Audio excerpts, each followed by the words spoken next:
Chapter 791. Split the load. Split the load. Come and gather here. A huge red arrow lit up above a player's head. Wait, this is roll call. Don't come any closer. His companions panicked and scattered. Wait, why are you running? He cried out in confusion. Ah, don't chase me. His companion cried, tears streaming down his face as he ran uncontrollably. Splat. A ball of blue-purple fireball shot from the wolf's mouth, hitting the player who had been targeted and his unfortunate companion caught in the blast. The player lost half their health and gained a vulnerability debuff, looking at the wolf with a resentful expression. I told you it was roll call. Why did you have to come any closer? The next second, a roll call appeared above the player's head as well. Hee. The friend let out a sinister laugh. Come on, let's get close. Ah, don't come any closer. I don't hold grudges, but if I do, I settle it on the spot. Smack. The enraged druid healer, after fully restoring the two players to near death, punched them both hard. You better fight properly and seriously. To the people of the Golden Country in the Disk District, this group brought by Prince Aelian was also quite strange. They were dressed in all sorts of bizarre costumes, some playing deafening melodies, sometimes heart-wrenching tunes, sometimes melodious and catchy songs, and sometimes utterly awful melodies with a captivating rhythm that made you want to sway along. Others pulled out frying pans and cleavers, fighting while simultaneously cutting meat, using the cut pieces to cook fragrant dishes on the spot, making mouths water. Still others, from the very beginning of the battle, never stopped spewing profanities. They seemed to be using their mouths to lure monsters, their insults both vulgar and creative, inexplicably infuriating yet irresistibly compelling. Even the demon wolves and puppets, who normally lack much personal emotion, were completely captivated by the taunts, paying no attention to the others. Can these people really be trusted? The people of the Golden Land wondered anxiously. What's wrong with these people? On the third-floor platform of the Cube Tower District, Chi-Chi and Eve, hiding behind numerous wolf-tamer subordinates, had never encountered such formidable opponents. They weren't exactly strong, they were merely newly ascended to the divine rank, at the mysterious level. Yet, they could resurrect after death, not through puppetry, but through genuine resurrection. Seeing the life force rekindled within them, Chi-Chi and Eve's hand holding the serpentine staff trembled. They had even killed 2 more demonic wolves. Just by singing, dancing, and using strange spells she had never seen or heard of before. Terrifying, utterly terrifying. Having grown up in the Golden Land, relying on concepts gleaned from her father's fingers, and the divine power gained from devouring sealed artifacts to elevate her strength to the king level, LV-143, Chi-Chi and Eve had never witnessed anything like this. She had only seen the outside world once, over 300 years ago, when she rode a demonic wolf to hunt down Elena, through the eyes of a demonic wolf. Aside from that, all her knowledge came from the ancient texts passed down from the time of the Mother of Abundance in the Golden Land. The demonic wolves in the Fangta district had vanished without a trace, neither alive nor dead. These wolves, brought in to make up the numbers, were now being beaten, bloodied, and bruised, howling incessantly. The terrifying savages were even using the flesh cut from the wolves to cook dishes. How barbaric! How bloody! She was almost nauseous. However, as the highest-ranking member among the wolf tamers, she had to devise a next course of action. She couldn't let such a trivial matter bother her father. She turned and looked towards the top of the temple complex. Her father was locked in a fierce battle with that son of Lei, the fight seemingly endless and evenly matched. She couldn't believe that the fragile life she once held in swaddling clothes had grown into such a terrifying being. She only regretted that she hadn't been strong enough back then, hadn't acted decisively enough, allowing that elven woman to find an opening. If the battle hadn't dragged on for so long, the God of Light wouldn't have noticed the mother and son, and wouldn't have even coveted Aelian's appearance. Damn it! All these years, and he's still alive. What is the God of Light doing? Not only did he disappear without a trace for years, but he also betrayed his promise and released that huge troublemaker, Aelian. She bit her mottled nails hard. Damn it! Damn it! Damn it! That damned elven woman! That damned bastard! Found you. A female voice she knew all too well rang out, like the return of her most feared nightmare from years ago. She turned to look at the source of the voice, and couldn't help but gasp. A skeleton, gleaming with the light of jewels, looking extremely valuable, and strangely conforming to the aesthetics of the Golden Land, was perched on a waist-high flower bed, its eyes crinkling with a smile as it stared at her. She didn't know how she could discern an expression from the empty skull of the skeleton, but she swore she wasn't mistaken. Help! Help! Chechen Eve didn't know how this moving skeleton had bypassed her layers of defense and silently circled around to her side. She only knew that it was very strong. No one answered her. Her subordinates were busy controlling the dire wolves to fight the adventurers. Speaking of which, 371 years ago, it was you who rode the dire wolves to hunt me down, wasn't it? Elena said with a smile, her gentle, melodious voice like a death knell. Her pale bone side pointed at Chechen Eve, like a reaper returned from hell. I recognize your magic, and I recognize your natural aura. You are? Chechen Eve swallowed hard, managing to utter the name, Elena? You're not dead? Dead. Of course I'm dead. Soul fire flickered in Elena's skeletal eye sockets. Thanks to you, I fell in the Central Mountains, just a step away from my homeland. I miss my beloved Arian's entire childhood. I couldn't be there for him as he grew up, and he suffered endless injustice at the Church of Light. Silver soul fire erupted from her skeleton as she brandished her scythe, closing in on Chechen Eve step by step. The skull tilted its head, its jaw clicking. Tell me, how am I supposed to get my revenge? Chechen Eve raised her serpentine staff, holding it in front of her, and instinctively took several steps back. Demon, you demon! Go back to your hell! Ancient wolf spirit, heed my command, come and protect me! Wolf spirit summoning. Chapter 792. The dark purple soul fire gradually condensed, and 4 or 5 translucent black and purple giant wolves leaped out of it, stalking Chechen Eve. Chechen Eve, having found support, had just gathered her composure when she saw the jeweled skull before her give a look that said, "Wow, these wolves look delicious." She shuddered violently, pushing the strange image from her mind. Why do these strange images keep appearing in my mind? She's just an expressionless skeleton. She wondered in disbelief. Could this skeleton possess some strange innate ability? What exactly is she? As she thought this, she naturally asked aloud. I am a spirit that has returned from the other side of the river of death. Elena chuckled. Thanks to you, I gained even more wondrous powers after death. Although I'm now an expressionless jeweled skull. Well, I can let people see my true soul. Evil ghost form. As a newly minted lich, Elena activated her soul ability, and a shadowy figure emerged from her jeweled skull. It was the most horrifying scene Chechen Eve could imagine. A woman, bruised and purple, covered in bloodstains and stains, her body half decaying, revealing red and white flesh and fat, and tiny, wriggling insects constantly falling. Her claws, sharp and razor-sharp, long and black, reached out towards Chechen Eve. Ah! Chechen Eve let out a deafening scream. Ghost! Ghost! Don't come near me! She swung her staff, and dark purple mana bullets rained down like crackling drops, striking the fluttering, approaching ghostly figure. Soul Reaper. Fear. In Chechen Eve's vision, her mana bullets repeatedly shattered Elena's attacking ghosts. Her wolf spirit, at her command, pounced forward, tearing at the abominable elf woman's soul. Ha ha! Ha ha ha! How's that? How's that? Have you tasted my power? 371 years ago, I could kill you once, and now I can kill you a second time. Lady Chechen Eve? Lady Chechen Eve. What's wrong with her? Is she crazy? I don't know if she's crazy or not, but could that damn woman please stop attacking us? The wolf riders were furious, frantically dodging Chechen Eve's sudden attack. In reality, guided by the ghostly figure of Elena, visible only to her, Chechen Eve frantically launched black-purple mana shells at her wolf riders. Her wolf spirits also engaged in a frenzy of bites, indiscriminately biting friend and foe. Suddenly, the platform atop the tower erupted in chaos. She had completely fallen into the hellish dream Elena had crafted. Elena rubbed the wolf spirit lying at her feet. With a gentle flick of her scythe, she drew forth a ball of black-purple soul fire. The wolf spirit instantly became clearer and more translucent, rubbing against Elena's foot bones, whimpering and howling like a giant dog. Elena tore a piece of the soul fire from the ball, stuffed it into her mouth, and began to chew it with a crunch. 1,000 years of resentment. Such a chewy, spicy taste, like the spicy beef jerky adventurers make. More wolf spirits, no longer obeying Chechen Eve's commands, deserted their posts and, trembling with fear, shoved and jostled their way towards Elena. Oh! Do you also wish to rid yourselves of this painful emotion? Elena asked softly. The wolves lowered their heads, trembling, and prostrated themselves on the ground.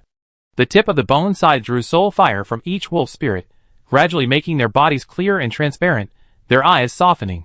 Suddenly Elena paused. She recognized the wolves before her. Ah, it's you, the wolf who chased me back then. She reached out, her bony claws stroking the massive wound on the wolf spirit's abdomen. I remember, this wound was inflicted by me. It was freezing cold, a blizzard was raging, and I dissected your body, pulled out your entrails, and huddled inside with Ialian in my arms, surviving the night snowstorm thanks to your remaining warmth. She spoke of the horrific events with a nostalgic tone, as if it were perfectly natural. The wolf spirits lowered their heads, completely speechless. They remembered the elven woman sent, and they remembered their crushing defeat at her hands, but honestly, they felt wronged too. They were also descendants of the Mother of Abundance's giant wolf, yet even in death, they were forced to work for her. They were just trying to get by, but now, they were being dragged into the power struggles between royal families.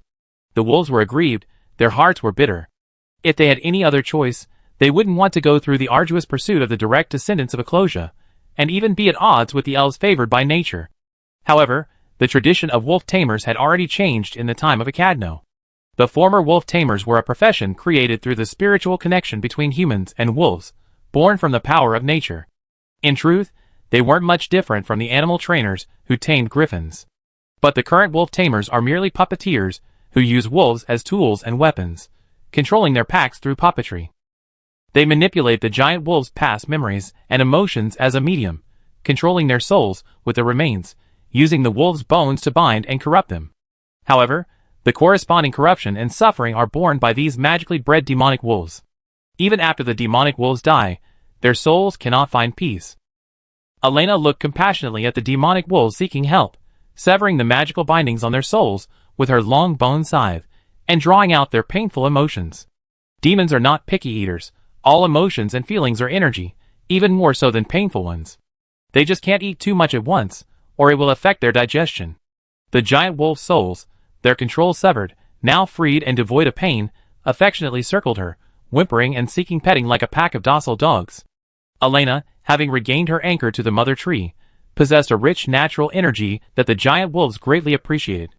They hadn't felt this pure, unpolluted, vibrant natural energy for a very long time. So, when Chi-Chin Eve, having exhausted all her magic, awoke with joy and excitement from her maddening hellish dream, she found herself on a desolate platform, her writhing, groaning subordinates lying motionless, and wolf souls that had inexplicably become clear and transparent, behaving like dogs, panting heavily around Elena. Chi-Chin Eve, ? Wait a minute, why is this woman still alive? Wasn't her ghost scattered by me, torn to pieces by the wolves? Chapter 793. It seems you quite enjoy the dream I woven. Elena raised her bone claws, wielding a long, white bone scythe, and walked towards Chi-Chin Eve, whose magic had been exhausted by the relentless bombardment of the hellish dream. Then, let's settle our score.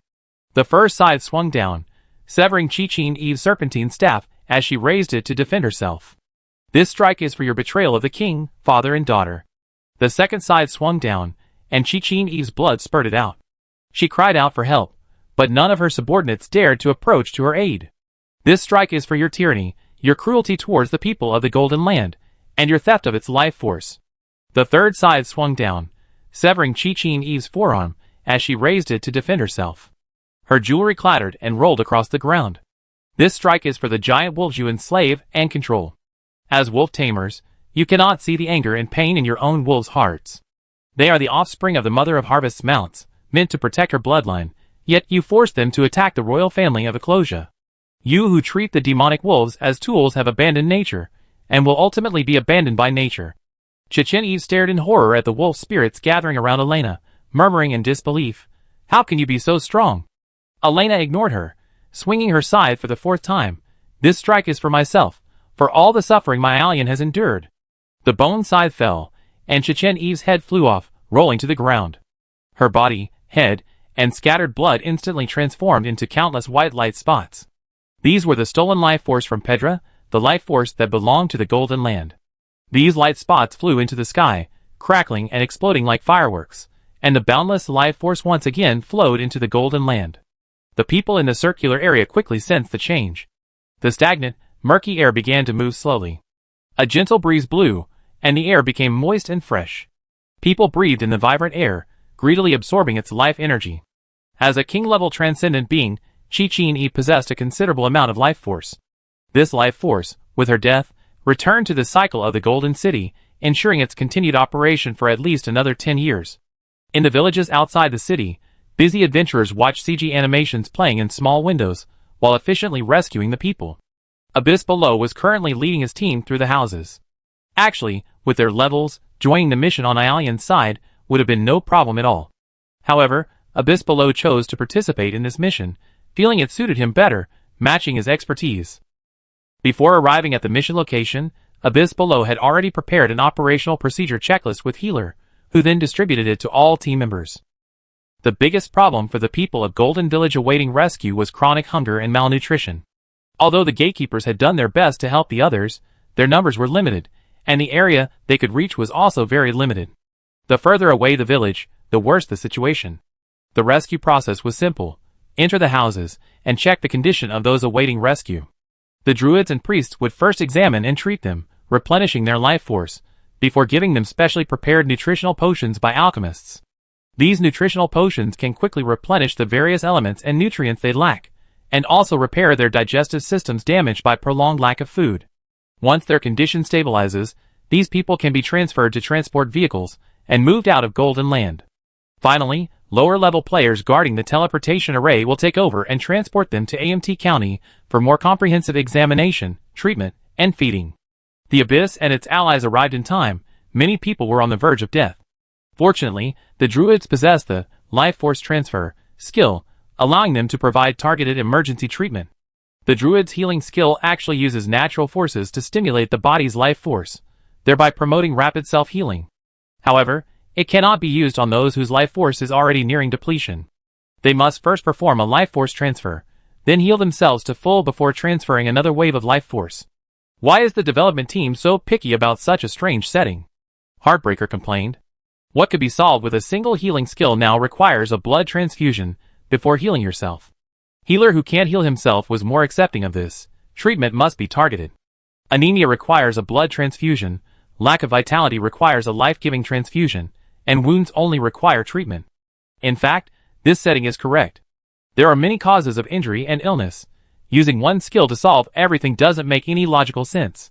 One by one, the emaciated people were carefully carried onto the back of three-wheeled motorcycles. Players had laid out many soft blankets there, making it quite comfortable whether sitting or lying down. Perhaps to prevent players on rescue missions from falling behind the storyline, or perhaps to alleviate their fatigue and boredom from repetitive tasks, the system offered them the option to view the main battlefield in a small window, and even switch between different perspectives for split-screen viewing. Wow, mother-in-law is so cool. While working, someone exclaimed, "Our Lich is this cool in combat." Forced crowd control, dragging opponents into dreams, and swift, decisive revenge without any unnecessary explanations. I love it. But isn't mother-in-law a bit too strong? Chi-Chin Eve seems so weak. Mother-in-law is currently at the peak of her king-level power. What's the suspense of LV-150 versus LV-143? Chi-Chin Eve shouldn't be weak either. Look at how she unleashed a barrage of spells without a spell when trapped in hellish dreams. That kind of ability would wipe out a large number of us. Look how badly she beat her minions. Okay. Laughing, Chi-Chin Eve is trapped in a dream, panicked and randomly attacking her own minions, while my mother-in-law is even snacking on the wolves while rubbing them.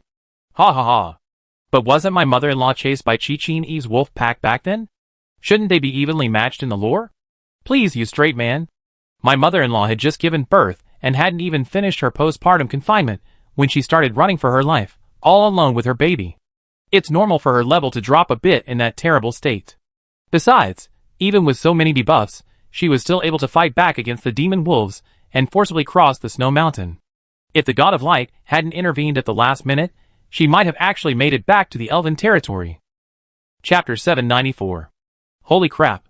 Thinking about it this way, my mother-in-law is really strong. They say mothers are strong, and it's true. I really love my mother-in-law's personality. Decisive, rational, and with a touch of naivete. Ha ha, my wife's cunning must have come from her. After all, Lei doesn't seem to have 108 cunning minds. Ha ha ha. My father-in-law, who always wants to fight head-on, is going to cry. An upright hero, and a naturally naive elf ranger, my father-in-law is completely under my mother-in-law's thumb. I love it. The players were having a great time when someone noticed something new. Hey, look, after that wolf-taming priestess died, her corpse turned into points of life. Life re-emerged in the Golden Land, transforming into a dry, nourishing rain. The dying people gradually regain their breathing. The stolen life force and power are returned upon the thief's death? So that's the setting? Wait, do we still need to rescue them? Why not just kill all the enemies, and have them return all their life force? Of course we need to rescue them. These people are starving. The life force of 1 or 2 superhumans distributed among everyone is only enough for a bite or two, a drop in the ocean. Besides, enemies release life force when they die, and these civilians will release life force too. Do you think Pedro can use this release power? There might be a time plot kill later. If we don't move everyone out before the deadline, Pedro might unleash a powerful attack and drain them all dry. Damn it, get to work.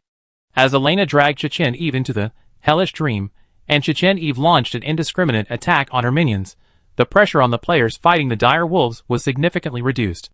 The wolf riders, distracted by the battle above the cube tower area, gradually became less effective at controlling the dire wolves. The astute players quickly seized the opportunity, concentrating their forces to kill the dire wolves one by one. After Elena killed Chechen Eve, the players fighting the dire wolves successfully cleared a bloody path to the cube tower area. Ray and Heparos, having dealt with the superhuman guards blocking their way, led the players up to the cube tower area to reunite with Elena. Here, have a taste. Elena shoved the extra soulfire into Ray and Heparos's hands. Spicy wolf jerky flavored soulfire. Ray and Heparos happily took it, popped it into their mouths, and chewed with relish. Delicious. The wolf spirits gathered in front of Ray, their forelegs on the ground, bowing their heads to him. Elena, in a good mood, summoned a group of druids. Druids. Come, purify these little wolves. Coming. Yes, mommy. Yes, mother-in-law. The druids came running over, swiftly beginning the purification. Hee, it's big dogs. The wolf riders were completely routed, some dead, some wounded, and the players who had finished fighting the demon wolves swarmed around the wounded. The wolf tamers, whose health bars had previously been invisible, were now at low health. The players were overjoyed. As expected of Master Jinryu, you predicted everything. As expected, after these high-level wolf tamers have been reduced to low health by the NPCs, we can defeat them. Keep going, finish them off quickly. Charge into the cube tower area. The first wave of puppet giants summoned by the puppeteers was completely annihilated, but the puppeteers themselves remained unscathed. Under the cover of the golden armor, they began to retreat, retreating to the rear half of the cube tower platform. MOU's alt-account blended in among the players, observing the situation. Currently, the evacuation of the disk area and outside the city is proceeding in an orderly manner, with 1/3 of the population already rescued and transferred. With Chechen Eve's death, the wolf riders retreated, and the puppeteers and Pedro's guards withdrew from their defensive lines, still showing no intention of surrendering. Golden armor continued to pour out of the cube tower area. It was unknown how many resources Pedro had spent creating these contraptions. While the overall strength of the golden armor was inferior to that of the genuine golden giants, their numbers were truly overwhelming. Although the golden giants fought valiantly, they couldn't stop them all. Ray and Heparos would hold off these golden armored figures, cripple them, and then hand them over to the players to continue the battle. We must storm the temple. Lay pressed a gem on his head, activating the communication function. He spoke into the shared voice channel used by the NPCs participating in this battle. The Golden City can directly recognize royal bloodlines and obey our commands, but the sealed artifact cannot. The sealed artifact cannot be controlled remotely. All spells controlling it must be cast face-to-face within a secret chamber inside the temple. Currently, Pedro is still connected to the sealed artifact, continuously drawing energy from it. We must storm the temple, find the sealed artifact, and manually sever Pedro's connection to it. Arian, are you alright over there? Elena called out worriedly. I'm fine, Arian replied hastily, then quickly cut off the connection. Don't interfere with your son's fight, Ray said to Elena. We can't afford to be distracted right now. Sigh, I just can't help it. Elena gripped her side tightly. How do we get to the temple? The temple entrance is in the center of the tower district, Ray said. We have to go down from the entrance in the center of the platform to the lowest level of the tower district, and then enter the temple from there. You only need to weaken the high-level enemies to the level of the mystic, MOU said, multitasking as he controlled the Lord's roster to speak on the communication channel, and then we can hand them over to the adventurers. The resources of the Golden City weren't enough to support so many king-level or higher superhumans. Many puppeteers and guards were only level 110 to 120. Suppressing their strength wouldn't be difficult for the king-level liches. As long as the liches unleashed their soul attacks, inflicting armor breaches and debuffs on the enemies, they can suppress their strength to a level that the players can handle. Even ants can kill an elephant if there are enough of them. The players only need Lei and the others to inflict a wound large enough for the liches to pounce and tear at them. The three skeletons did as instructed. They coordinated closely with Leah and the players. After a few moves, the enemy's health bar appeared, and the players cheered and pounced. Soon, each team of players had locked onto their enemy. Want to get through here? You have to ask my fists first. A muscular figure blocked the path of the three skeletons. Chapter 795. The man wore wolfskin leggings and warrior boots, his torso bare except for gold rings of varying thickness, and wolf-tooth chains on his chest and arms. His body was bulging with muscle. He also had large wolf heads tattooed on his chest and back. Aside from his blonde hair, similar to Chechen Eve's, and a younger complexion, the man bore a striking resemblance to Piedra. It's Sakapan, Piedra's son. Lei recognized him instantly. I didn't expect he even reached the saint level. This clearly demonstrates how much energy Piedra had stolen from the sealed artifact. His family was like termites absorbing energy from the sealed artifact, draining the Golden City's previously perfect energy cycle to near dryness. Piedra's group, on the other hand, saw their entire clan rise to prominence.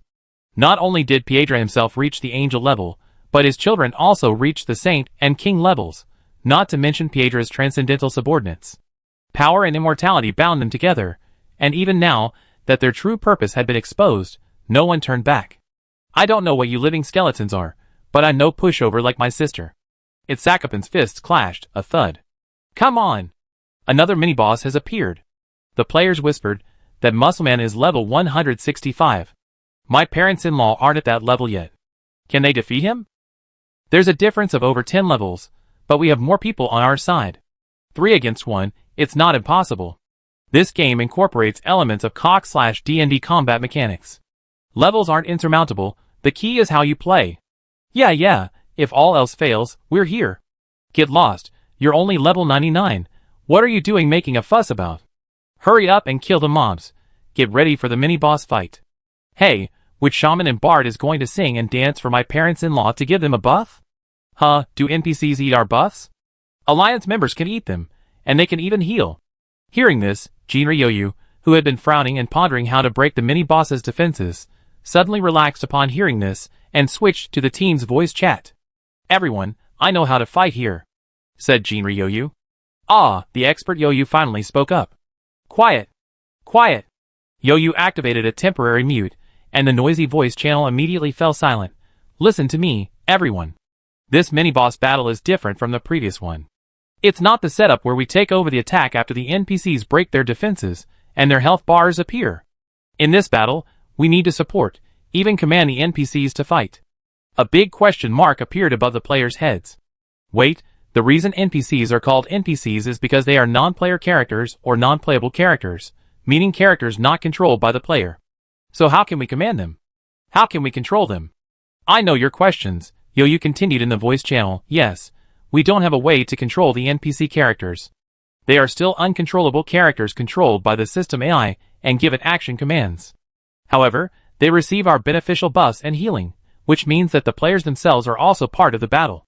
Our attacks might be ineffective due to the significant level gap, but we're the buff and healer team for Lei, Elena, and Hepelos. Don't forget, in this game, NPCs are equipped with growth-enhancing AI that can learn various knowledge from players. This means that if we give them appropriate combat advice, they'd likely follow it. MOU, listening to Jinryu's speech in the chat, quickly added a player command channel to the system's back-end communicator settings. The hardware used by Lei and the others was made by Rama, but the software was still directly connected by Leah, allowing remote adjustments and modifications through the back-end system. Lei, the Lord's voice echoed over the comms. I added a channel for adventurer commands. Adventurers possess extensive combat experience and excellent combat awareness, and they possess a wealth of unique tactics. You can consider their advice in battle. It might prove quite effective. Understood. Today Yoyu also received a system notification. She quickly read the pop-up window and excitedly said in the voice chat, sure enough. The system notified me that a new stage of the mission has been triggered. I can issue combat instructions to the NPCs through the command channel, but whether these instructions will be accepted by the NPCs depends on their own judgment. MOU smiled with a look of accomplishment and fame. A good planner should be able to respond to player requests and update content promptly, Today Yo-Yo's command channel has 4 new communication channel options, individual channels for Lei, Elena, and Hepelos, as well as a collective communication channel for all 3. She quickly assessed the situation, opened the command panel, and issued instructions in the team's voice channel. Everyone, we need to regroup. Each combat squad, please send 2 healers, druids or priests are fine, and all astrologers, shamans, and bards should also step forward to form a new NPC support squad for the mini-boss fight. Except for the tanks and healers, who are holding the mobs, all DPS, please prioritize switching targets and focus your attacks on the low-health Beastmaster adds. We must consolidate our resources. The players immediately complied. The tanks in each squad diligently held their mobs, the healers stabilized their health, and all remaining DPS focused on the Beastmaster adds with less than 5% health. The combined attack of nearly 400 players annihilated these barely surviving Beastmasters. More life returned to the heavens and earth, and the players, under Jinri Yo-Yo's command, began to regroup. All players who could contribute to the NPC battles and the mini-boss fights were added to new teams, while the remaining tanks, healers, and pure DPS players were responsible for dealing with the puppeteer and the golden armored warrior whose health had been reduced to a minimum. This battle is not just a battle for the NPCs, nor is it merely a cinematic animation. We are not bystanders, but the commanders and pieces of this strategy game, Jinri Yo-Yo declared emphatically. Although we are not the main force of the attack, every action we take can affect the outcome of the battle. Now, I declare the battle begins. Chapter 796. In this game, players can switch classes while out of combat, whether inside or outside a dungeon. After everyone cleared the mobs and the combat teams regrouped, seeing the final player distribution, even Jinri Yo-Yo couldn't help but be secretly amazed by the game's intricate design. There were over 600 high-level players participating in the main battlefield battle, while the support teams that had assembled now numbered 246. In all MMORPGs, tanks and healers, require higher skill levels than DPS, and have a lower margin for error. A DPS mistake might not matter, at worst, they die, but a tank or healer mistake could wipe out the entire team. This leads to the fact that in most MMORPGs with similar class setups, the number of tank/healer players is consistently less than the number of DPS players. In this game, early game druid quests are forcibly assigned. Players can choose to abandon the quest if they don't want to, and the system will select another player. However, as the druid is one of the first classes to show its strength in the early game, almost no player chooses to give up this valuable quest opportunity. The number of druids is thus controlled by the system to be about 1/3 of the total player population. Since the introduction of the priest class in version 2.0, the developers have begun to link classes with the main storyline. Most players entering the southern continent choose to become priests. Shamans and bards, already beloved by most players due to their unique rhythm game gameplay, are also popular choices.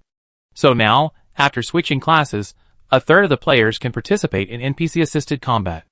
However, Yo-Yo knows that this is far from the limit of the player's strength. There are still a large number of puppeteers and golden armored warriors on the field. Before these monsters are all killed, some teams must continue the original battle to prevent them from running around and interfering with the boss fight. The more than 200 players who had gathered stood in formation according to their classes: priests, druids, astrologers, shamans, and bards, with even a few alchemists and runemasters interspersed among them. Priests were the most numerous, with 66 players, followed by druids, 60, shamans, 45, and bards, 33. The rest were scattered astrologers, alchemists, and runemasters, forming a total of 246 support players. With a clear understanding of the situation, Jinri Yo-Yo, today's reign, issued commands in the channel. Everyone, I have reassigned you to teams according to your classes. Please check your team numbers carefully and attack on my command. Here are the pre-battle preparation tips. All priests, note that you only need to use shields, not heals. Druids are responsible for healing and purification. Astrologers, please prepare your star charts and fate skills. Shamans and bards, prepare to receive my command. Cast, war dance, and high morale on everyone. She quickly switched channels again. Lei, this is Jinri Yo-Yo. I will be in charge of commanding the adventurers in this battle. I will provide you with all the necessary support, so please trust us with your backs. Please tell me the strength distribution of your 3 players. Okay, we are 1 tier stronger than its Sakapan. Rei's voice also rang out in the rainy day channel. Even with our individual abilities, we can't withstand his continuous attacks. Therefore, we won't use the traditional method. Hepros and I will take turns drawing at Sakapan's main attacks and attention, while Elena will handle the flanking attacks. Understood, Rainy Day replied. I fully stack water shields for you during the first wave of attacks, so attack with confidence.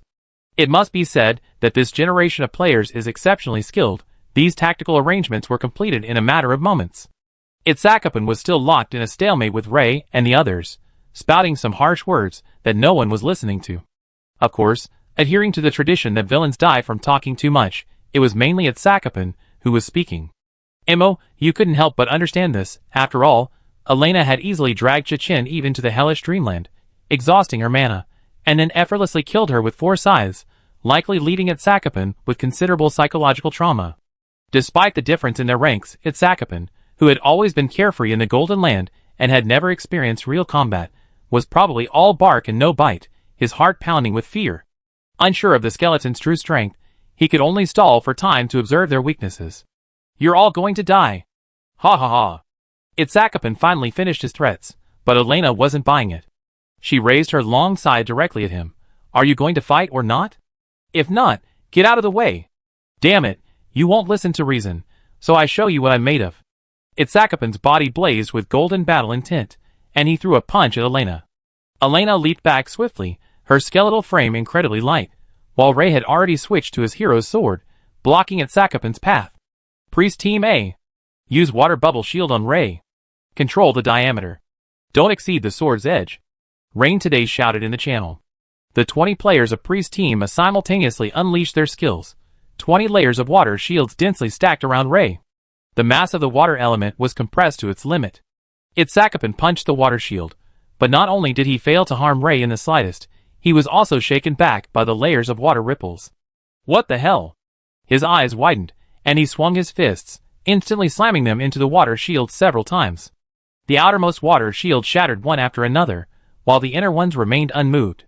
Well done! Jinri Yoyu shouted joyfully. We withstood the first wave. Lei Jin swung his sword, a sharp blade of energy slashing towards Ichikapan. Ichikapan's muscles bulged, his fists clasped in front of him to block, and with a loud shout, a wave of energy rippled out, colliding head-on with the sword energy. Good news, the enemy can't break our defenses. Bad news, we can't break their defenses either. Jinri Yoyu wiped his face. Shamans, perform your war dance.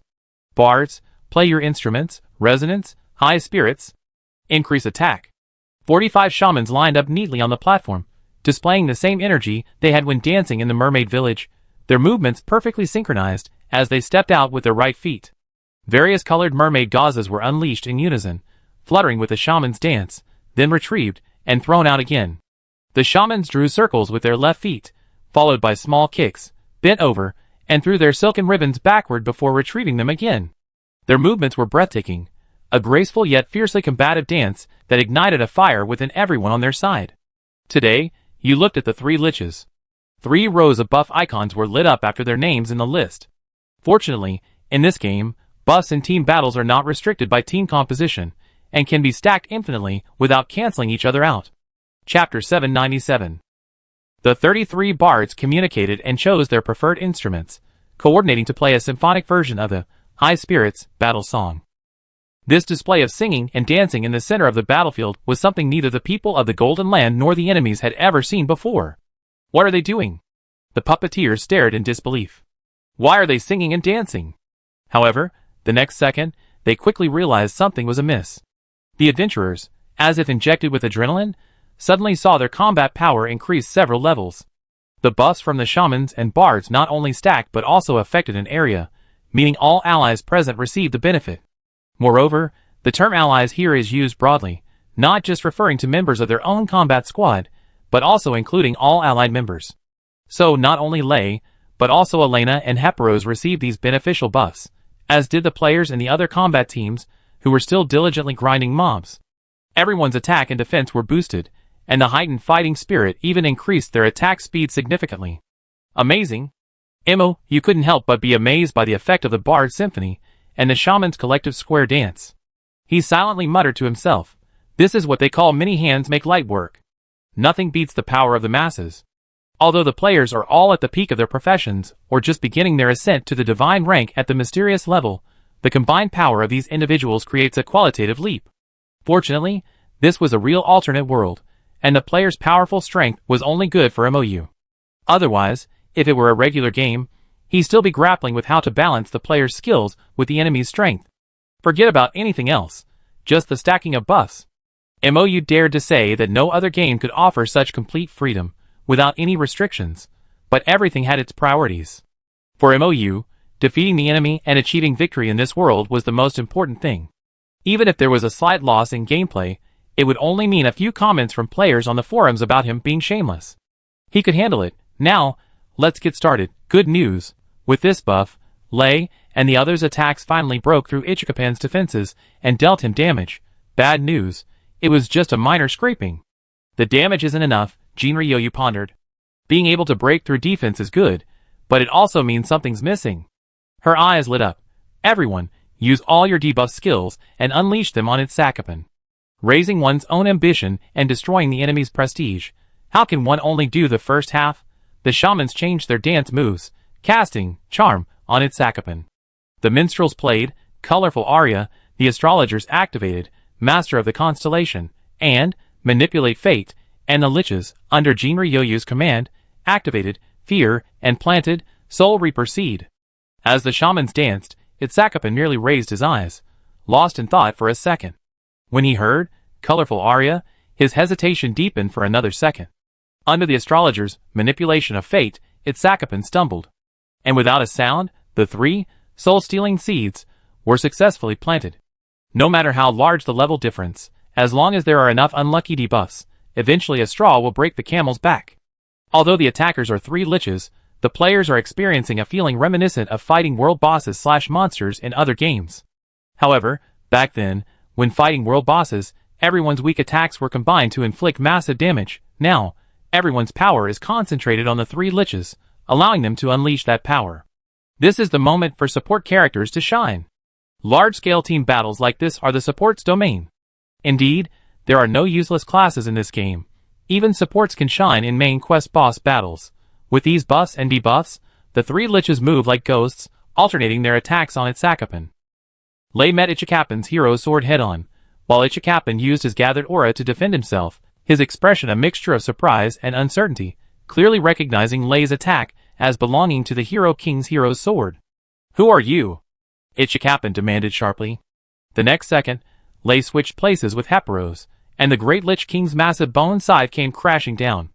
Ichikapen was forced to retreat several steps, barely avoiding the blade's tip with a backward lean. TCH, no, missed the chance. Damn it, his luck is too high. Even a slight stumble would have been better. The astrologers frantically rolled the dice, their system panels flashing with failures and major failures.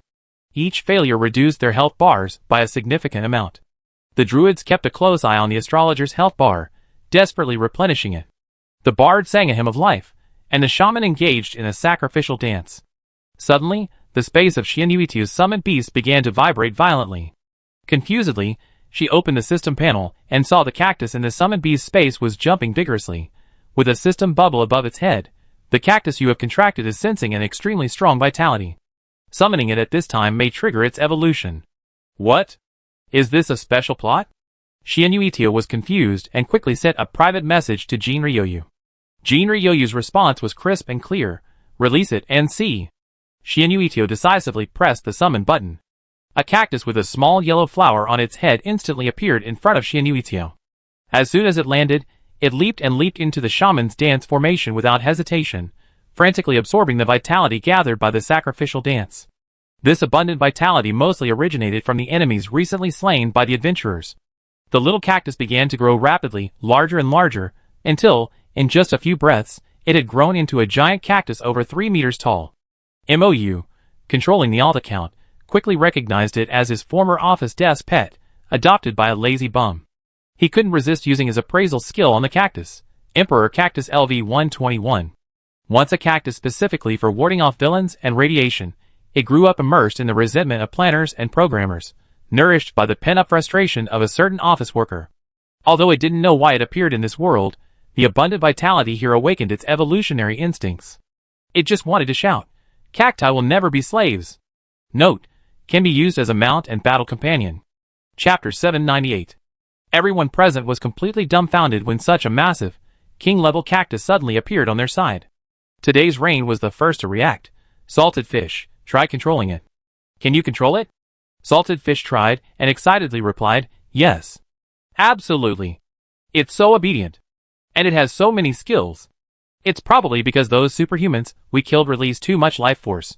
This high concentration of life force couldn't be absorbed by the Golden Land in time, so it was attracted and gathered by the shaman's sacrificial dance, and then attracted the attention of the cactus you contracted. Today's rain quickly analyzed, then cast an appraisal spell, looking at the result and chuckling. There are so many references in this description. This cactus must be an Easter egg planted by the development team. Really, Salted Fish couldn't help but laugh after reading it, who used the little cactus on the development team's desk as inspiration for the game. It's so cute. However, this thing was not only cute. After absorbing the rich life force released by the dead superhumans and the pollution released by those demonic wolves, it truly became a king-level superhuman cactus magical plant. Fortunately, its contract with Salty Fish was still in effect. After accepting Salty Fish's command, the giant cactus hopped over to its Sacapin, raising its two arms like branches. Skill activated. Smash the villain. Asterisk slap. Slap. Slap slap. Asterisk the giant cactus, covered in sharp thorns, slapped its Sacapin repeatedly. Its powerful blows not particularly strong, but its sheer force was astonishing, forcing him to retreat repeatedly. The three liches didn't hesitate. Taking advantage of the Emperor Cactus's absorption of its Sacapin's attention, they unleashed their ultimates, Infernal Dream, Fear, Harvest, and their ultimate move, Last Supper. Combined with the Rangers, Rain of Arrows, and the Hero's Swords, Blade of Faith, they instantly slashed a third of its Sacapin's health bar. Holy crap!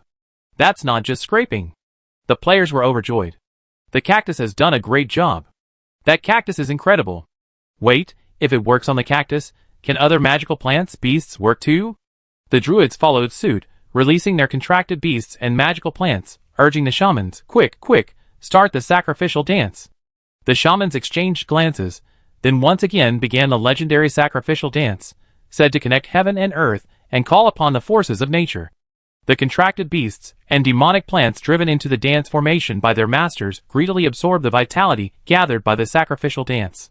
While not undergoing the dramatic changes seen on the cacti, they had both grown significantly in size and power. So the sacrificial dance has this effect. The druids marveled, then commanded their upgraded contracted beasts and demonic plants to join the battle. It must be the Golden Country location effect, explained Jinryu. The Golden Country was originally the divine kingdom of the Mother of Plenty. The Mother of Plenty was once a goddess of nature. It makes perfect sense that the divine power she left behind could stimulate the growth and upgrade of demonic plants and beasts. Petrel stole the divine power left by the Mother of Plenty within the Golden Country seal, and distributed it to his transcendents and demonic wolves.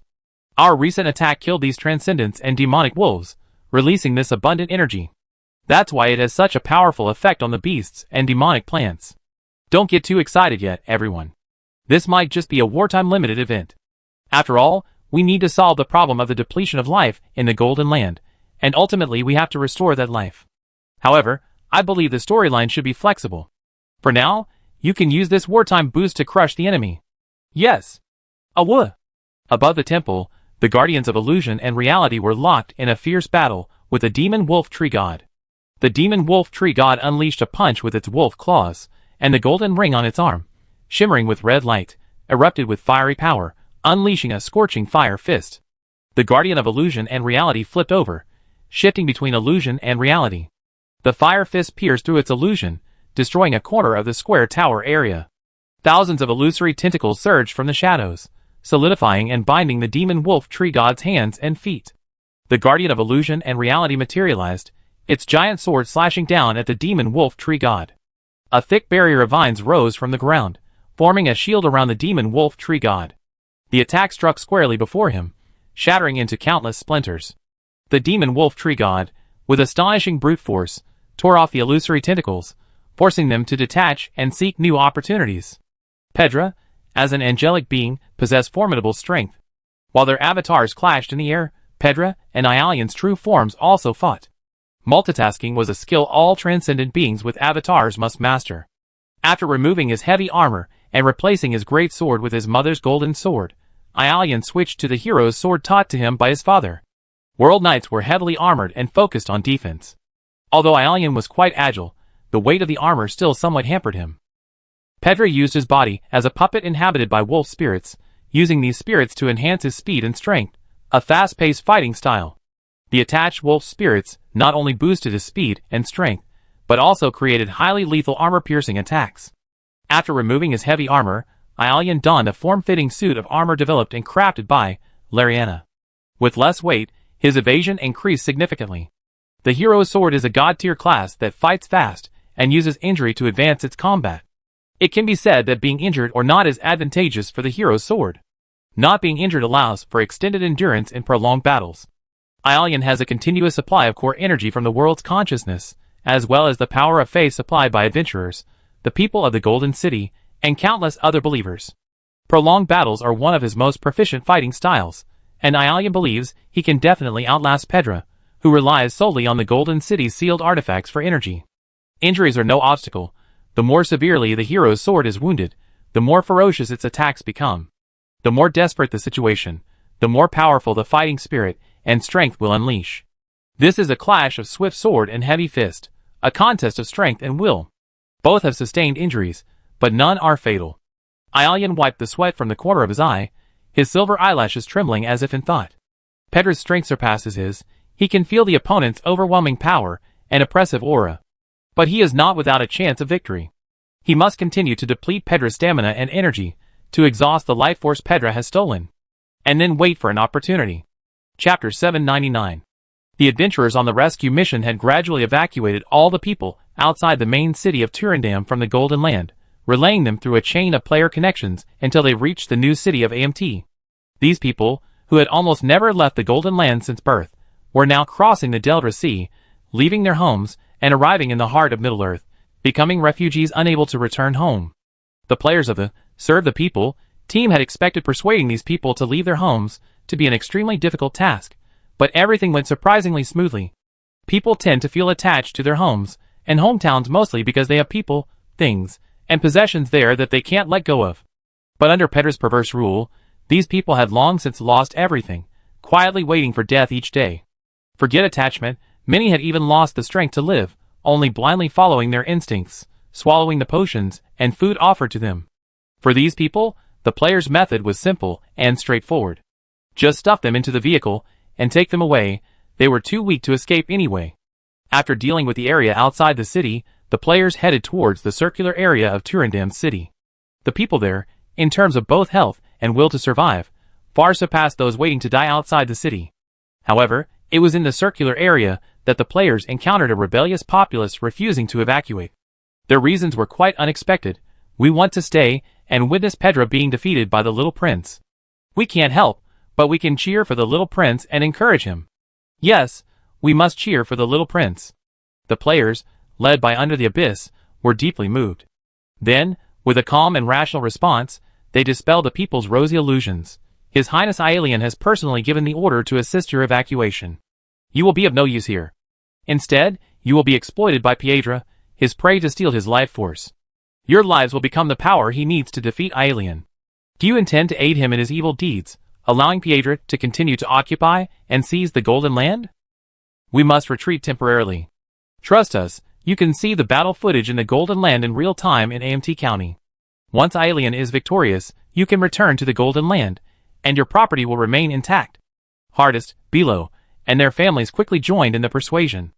Under the tiger-skin banners raised by the adventurers and the diligent persuasion of the gatekeeper, who had first informed the people of the truth, the residents of the Disk District no longer hesitated and rushed towards the gates of the Golden Land. Combat teams instantly shifted from supporting and transporting civilians to maintaining order and security. Led by experienced team leaders, the players, after a brief moment of panic, quickly adapted to their new duties and roles. By this time, makeshift shelters had been erected in World Square and Victory Square in Amt New City. The City Council, the Mercenary Relief Institute, and even the City Defense Force training camp were open to accommodate these emaciated civilians. Mira Denton, along with the City Council staff, moved among the resettlement sites, methodically receiving the newly arrived refugees. This wasn't the first time that Amt New City had welcomed refugees. The residents were accustomed to such scenes, and had even spontaneously joined the effort to help. From the women at the Mercenary Relief Center, to the former refugees from Suntown, who had previously received assistance, to the newly freed slaves of AMT New City. These people, who had once endured the rain and accepted umbrellas, now volunteered to help, distributing blankets and bedding for warmth, delivering food, and assisting alchemists and physicians in examining the refugees. Maid chef instructor James D. Morera, along with dozens of fellow magic chef adventurers, set up dozens of half-man-high cauldrons, simmering a thick, rice oil-soaked vegetable and meat porridge.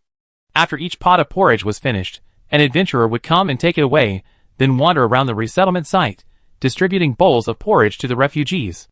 Without waiting in line, the skinny, emaciated refugees from the Golden Land were huddled in blankets and led to their makeshift bunks.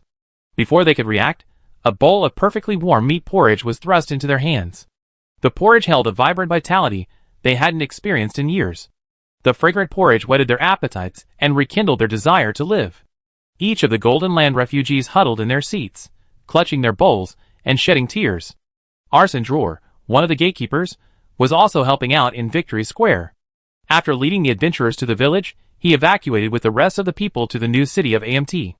Having become separated from his teammates, he hesitated briefly before joining the busy volunteers. I really want to know what's going on in the Golden City. He overheard the people from the Disk District discussing amongst themselves, can the little prince really defeat the regent? Don't call him Regent Pedra, he's a usurper. Someone nearby corrected him, I heard you can see everything happening in the Golden City in real time here, but I don't know where to go to see it. Oh, there's a crystal screen over there.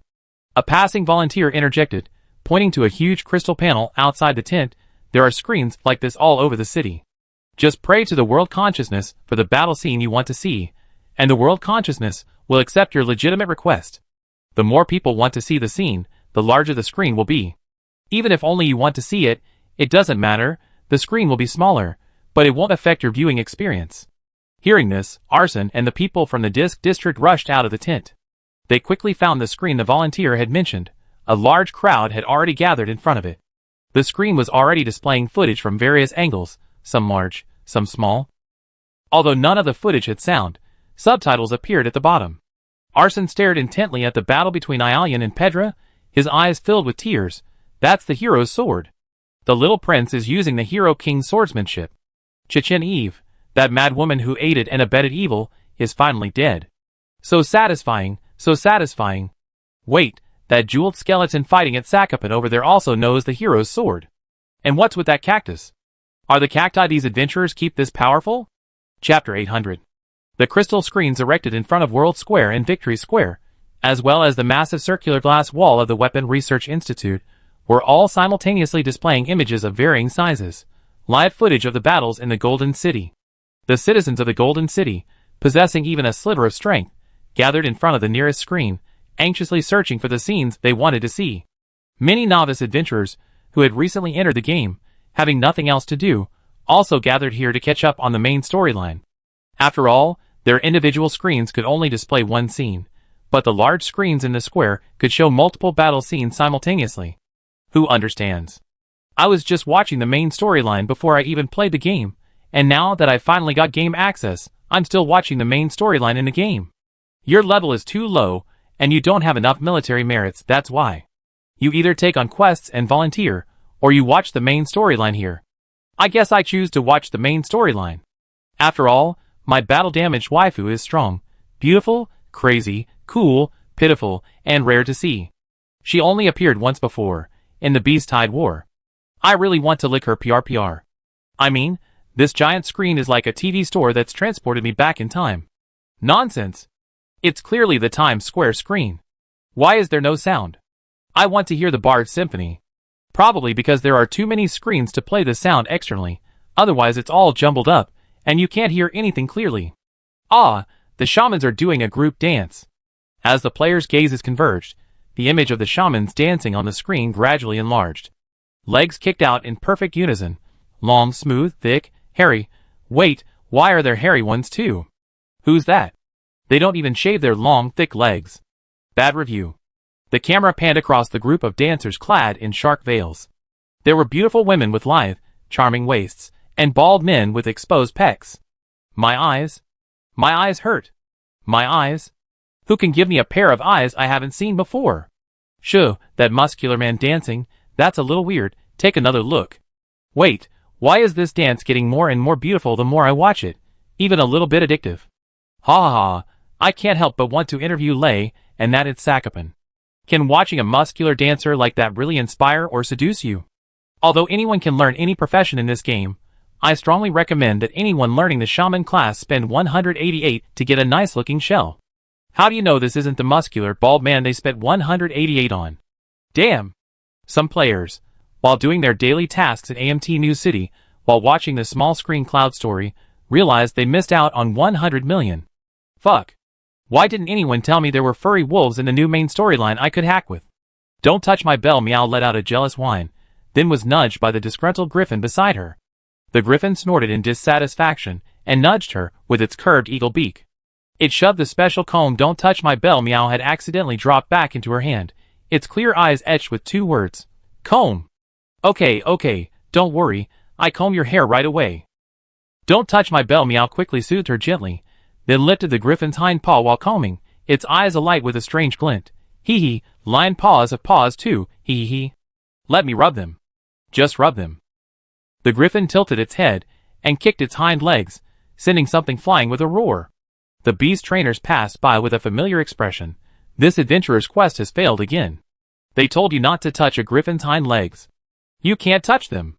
Hey, we're out of rice. Someone go get some. James de Morera called out, and an adventurer immediately ran over. Here, I just got 50 kilograms. James wiped the sweat from his brow. Is the city's food stock still sufficient? Yes. When I was there, the clerk said the rice at the warehouse is still increasing. I guess some big boss is on a grain collecting mission. Okay, then, use it freely so everyone can have some. But be careful when distributing the porridge. Only 1 bowl per person. People who have been hungry for a long time shouldn't eat too much, it can overwhelm their stomachs. Okay. Far away in the Fangta district, the hidden old man and the Sea of Tranquility were frantically filling their backpacks with food. After cooperating with Ialian in the confrontation with Piedra, all the massive food reserves in the Fangta district have become collectible quest items. The 2 assassins have also received new missions. Supply collection. Piedra has been stealing the energy of the Golden City and stealing supplies from the people for years. Now is the perfect time to reclaim these supplies. Please collect as much supplies as possible from the Fangta district and submit them through the system backpack. Note: the more supplies you collect and submit, the greater the reward you will receive at the end of the mission. Great. Finally, these things are available. The Tranquil Sea had long coveted these supplies, and upon receiving the mission, they rubbed their hands together excitedly. Nothing makes a commoner happier than getting something for free. Being able to hand them in directly through the system inventory is so convenient. I was originally thinking of filling my inventory, and then dismantling my body to return to AMT New City to deliver them. The hidden old man sighed in relief. But I don't know how many trips that would have taken. Just thinking about it is a hassle. They swiftly used their lock-picking skills to pry open every warehouse door, stuffing everything they touched into their inventory without even looking. Ah, this feeling is like having spatial abilities in the apocalypse.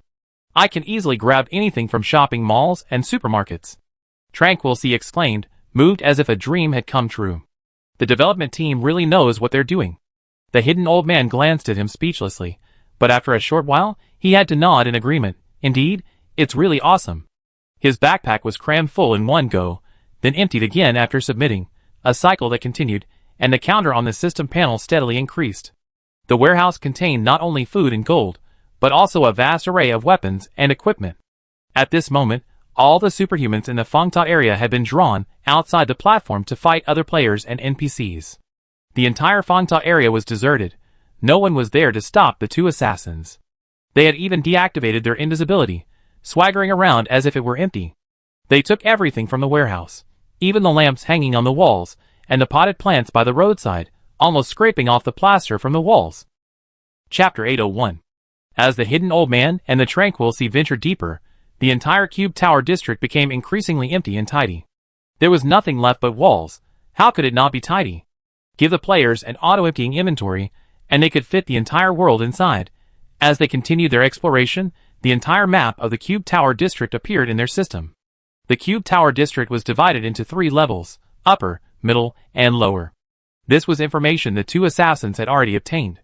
According to Ray, the lowest level was the residence and warehouses of the servants, The middle level was the residence of the superhuman guards and nobles of the Golden Land, and the upper level was the residence of the Enclosure royal family. However, after Pedro took over the Cube Tower district, he clearly made many changes to the layout. The layout of the lowest level remained largely unchanged, but the middle level, besides being the residence of the superhuman guards, now included a large number of warehouses. And due to the long-term absence of the royal family, the upper level had been occupied by Pedro and his family. The two assassins found numerous treasures in the various opulent rooms of the upper level, including items with specific names, like Chichen Eve's jewelry, Itza Captain's gauntlets, and Pedro's vitality wine, making it easy to determine which room belonged to which person. However, after exploring almost the entire Cube Tower area, the hidden old man stared at the map in deep thought. "Something's not right," he said to the tranquil sea. "We already searched all 3 floors, but there are still some unexplored black maps." Hearing this, the tranquil sea also opened the map and examined it carefully. Judging from the Cube Tower area's appearance, it should be a pyramid design, wider at the bottom and narrower at the top. "Wait, why does it look like there's a black hole in the middle?" He pointed to the unexplored parts of the map, those square, dark areas located precisely in the center of each floor. "A hidden room?" Tranquil Sea guessed. "It's on all 3 maps, and comparing them, it should be exactly on the upper and lower floors. This location is roughly directly below the temple. Could it not be a hidden room, but a hidden staircase leading to the temple?" the hidden old man said. "Then the entrance is very likely on the bottom floor. Because if the entrance were on the top floor, there would be no need for the unexplored areas on the bottom 2 floors." Just as he finished speaking, the player system issued a notification. "Congratulations to player hidden old man. Tranquil Sea has deduced the hidden staircase in the temple. The location of the entrance triggers the main exploration quest, the stairway to the sealed artifact. Accepting, advancing, or completing this quest will have a certain impact on the main storyline. Players should proceed with caution and make prudent decisions." "Oh ho!" Tranquil Sea exclaimed. "A new quest has been triggered. As expected of the captain. And it looks like it's one of those multi-ending quests where our choices will affect the plot." Hee hee. The hidden old man smugly rubbed his nose with his thumb. "I'm a professional at finding hidden areas on the map. So where do we start looking for that hidden entrance?" Tranquil Sea asked. The hidden old man fell into thought. According to the system's hints, the entrance should be on the lowest floor, but the royal family originally lived on the 3rd floor. Logically, the royal family should be the descendants of the Mother of Abundance, who have the right to ascend to the temple area. Why not place the entrance on the 3rd floor? The Serene Sea, resting her chin on her hand, said, "Could it be a U-shaped design? There's an entrance on the 3rd floor leading directly to the ground floor, and on the ground floor, there's an entrance to the temple. Perhaps placing the entrance on the ground floor is for enhanced defense, since there are servants and supernatural beings downstairs. Very likely. Perhaps there are also some religious considerations." The hidden old man nodded, continuing, "The Mother of Abundance is the goddess of nature, so the temple entrance ascending step by step from the ground might correspond to the divine hierarchy of this world, and maybe even symbolize communication between heaven and earth. Then, if the U-shaped passage does exist, the entrance on the 3rd floor is very likely near Pedro's room." The two reasoned as they ran back to Pedro's palace. This palace occupied about a third of the 3 floors of the square tower area, surrounded by courtyards separating it from other areas. The two could even look up through the courtyards to see the special effects lighting and shadows of the battle above the platform. The palace itself was magnificent, its walls covered in gold scales and inlaid with various jewels. The two had been tempted to pry off pieces during their previous exploration, but the system warned, "This area belongs to the royal family of Enclosure.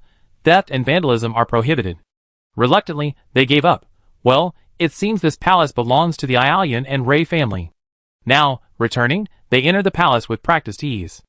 The palace itself was divided into 3 areas: the sleeping quarters, the council chamber, and the living quarters.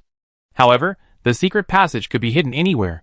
The old man of concealment searched the walls for a long time without success, so he decided to set his sights on the Tranquil Sea. "I think this is the time for you, the assassin of the Faith School, to shine." The hidden old man looked earnestly at Tranquil Sea. "Go, King of Ignition." Tranquil Sea looked up at the sky speechlessly.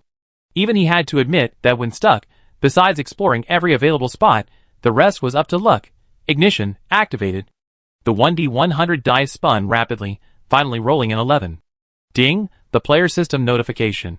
"Congratulations, player Tranquil Sea, you have luckily rolled an 11. This number is less than your luck value, and you have succeeded.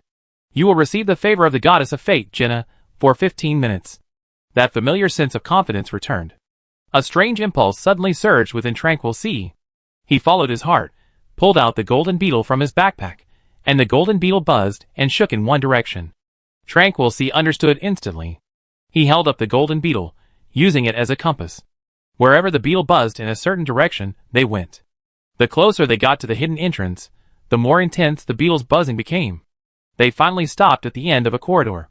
Before them was a giant oil painting, and according to the map, the space behind it fell within the dark, unexplored area. Looks like this is it.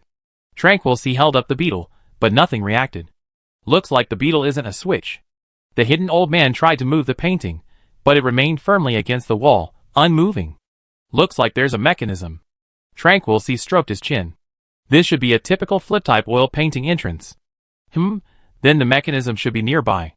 He searched the nearby candlesticks, wall tiles, floor, and even lay on the ground and pressed against the wall for a long time before finally pressing a slightly raised golden scale on the frame.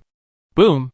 The oil painting flipped open, revealing an entrance large enough for one person to pass through, and a dark staircase leading downwards. Chapter 802. Beep! A system notification from Leah sounded in MOU's ear. Lord, the assassins you dispatched have found the hidden passage and are heading towards the sealed artifact. Good. As expected of those two, their efficiency is high. The price is a bit high, but the rewards for these missions are recoverable investments, so MOU doesn't mind spending them. At this moment, the Lord is like playing an old-fashioned strategy game.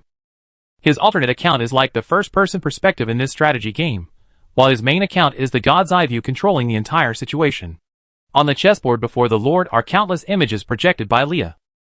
The troop strength, combat power, existing obstacles, and problems that need to be overcome are like the various stages of a game design, slowly unfolding before the season planner.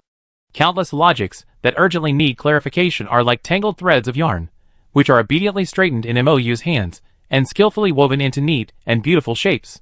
The ultimate goal of this battle is naturally to defeat Pedra and eradicate this malignant tumor that has usurped the Golden Land's energy resources for years. Aelian is currently locked in a fierce battle with Pedra, his Dharma body fighting on two fronts, allowing no room for distraction. Aelian is employing his most proficient strategy, a war of attrition. He focuses on defense and evasion, seeking opportunities to exploit Pedra's weaknesses and launch a fierce attack, aiming to deplete Pedra's energy and combat strength. Pedra's power originates entirely from the sealed artifacts of the Golden Land, while Aelian's side benefits from core energy provided by the world's consciousness and the faith of players and the people, balancing the tide of victory. Currently, the two are evenly matched. Although it was supposed to be an endless stream of infinite power against finite power, the difference in their levels was undeniable, making it far from easy to gain an advantage. Completely exhausting Pedra's power would take an unknown amount of time, and the players would have to log off. To win, they needed to sever Pedra's connection to the Golden Land's sealed artifact as quickly as possible. Lei, capable of controlling the sealed artifact, was the main force in this plan, but now he was blocked by Ichikapan. Ichikapan's health bar was down to half, so in the short term, MOU's only available pawns, those who had infiltrated deep behind enemy lines, were the two undetected assassin players. However, Pedra wouldn't leave the sealed artifact unprotected. This passage was bound to be riddled with traps and mechanisms, perfect for those lucky, trap-disarming assassins to pave the way. No, to showcase their skills. The two assassins, carrying lanterns, descended the Tranquil Sea, relying on their luck and trap-breaking skills to dodge and disarm dozens of traps along the way. Disarming the traps wasn't difficult for Tranquil Sea. The challenge lay in his rapidly running out of time. Towards the final stretch, with time running out, Tranquil Sea could only mark the locations of the traps one by one, using the discarded chili oil he stored in his backpack. Instantly, the entire corridor was filled with a pungent aroma of spicy rabbit heads. Holy crap, how much gutter oil did you hoard? The hidden old man exclaimed, but he had to admit, marking them like this made the traps' locations crystal clear. They hurried along, finally reaching the bottom of the stairs, but Tranquil Sea's time was completely used up. The unlucky period arrived as expected. As he stepped onto the last step, Tranquil Sea suddenly slipped, landing face first on the ground. His nose struck a mechanism on the floor tiles, instantly opening the wall and unleashing a barrage of arrows. Your Majesty. The hidden old man didn't even have time to finish his curse before instinctively unleashing his skill, shadow blade dance. He leaped into the air, using his abdominal muscles to execute a fluid somersault, kicking away several arrows aimed at him, and deflecting a few more with a swiftly extended hidden blade. But some arrows, unable to dodge, pierced his body with tremendous force. In an instant, the hidden old man knelt, wounded, 3/4 of his health gone, a bleeding loss debuff appearing above his head. Ouch, thank goodness I lowered the pain level. The hidden old man knelt on one knee, pulling a bloodied arrow from his shoulder. Hey, quack, switch professions, and stitch up my wound. He lowered his head, counted, and added 3. Hearing this, Tranquil Sea scrambled to his feet, glanced around to make sure there were no other traps nearby, then quickly put on his bone-breaking gloves and switched to priest.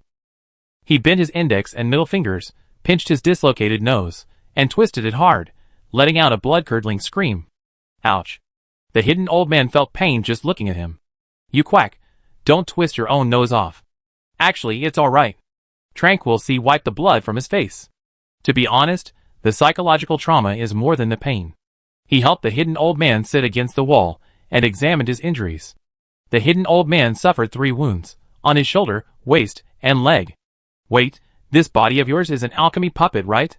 Would it heal just like a normal body? Tranquility Sea was unsure. Do you have any last words? The hidden old man scoffed. Can you kill me by stitching up a wound? Are you taking all your bad luck on your teammates? Not really, not really.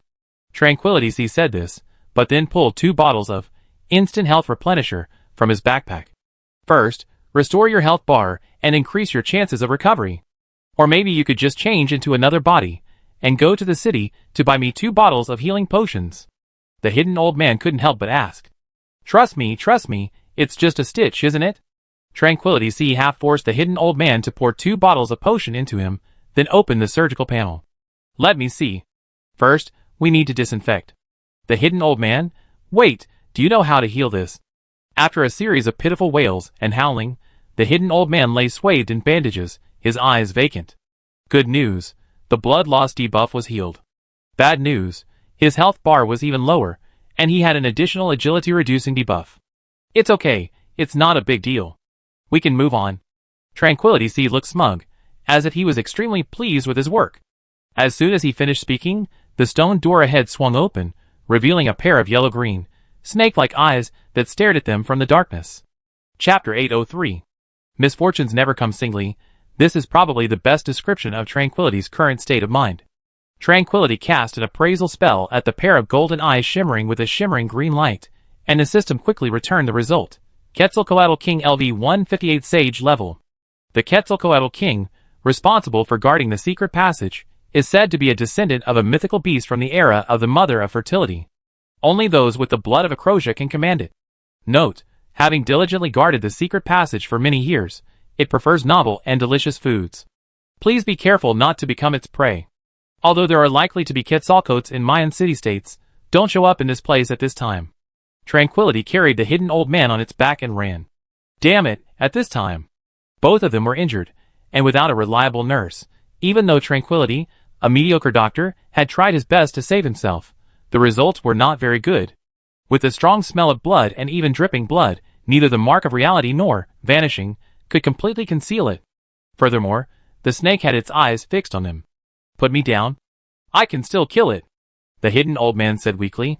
Captain, boss, be reasonable. That thing is level 158. We can't just kill it with just 2 wounded men. At least wait until your debuff wears off. Tranquility Sea cut off the sharpshooter, pulled out his grappling gun, and fired a shot at the ceiling. The 2 were instantly pulled high up.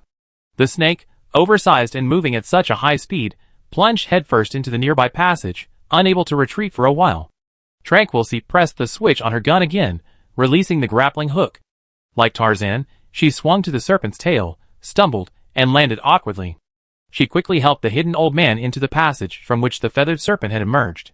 The passage indeed led upwards on stairs, below which lay a massive feathered serpent's lair, filled with feathers, piles of white bones, and emitting a pungent, fishy stench. How awful, Tranquil Sea said, covering her nose, her eyes filled with disgust. That serpent can live in such a stinky place, it must be insensitive to stench. The stinking bomb probably won't be of any use. Why hasn't the serpent come back yet? The hidden old man, catching his breath, felt the blood-replenishing potion he had drunk finally taking effect. The dizziness caused by blood loss was gradually subsiding. He bent down and cautiously peered out of the passage. He saw the feathered serpent perched on the steps they had descended, intently flicking its tongue and licking the gutter oil that Tranquil Sea had used to mark the traps. The hidden old man, He rubbed his eyes in disbelief, then rubbed them again, finally nudging Tranquil Sea with his elbow. Do you still have any spicy rabbit heads in your backpack?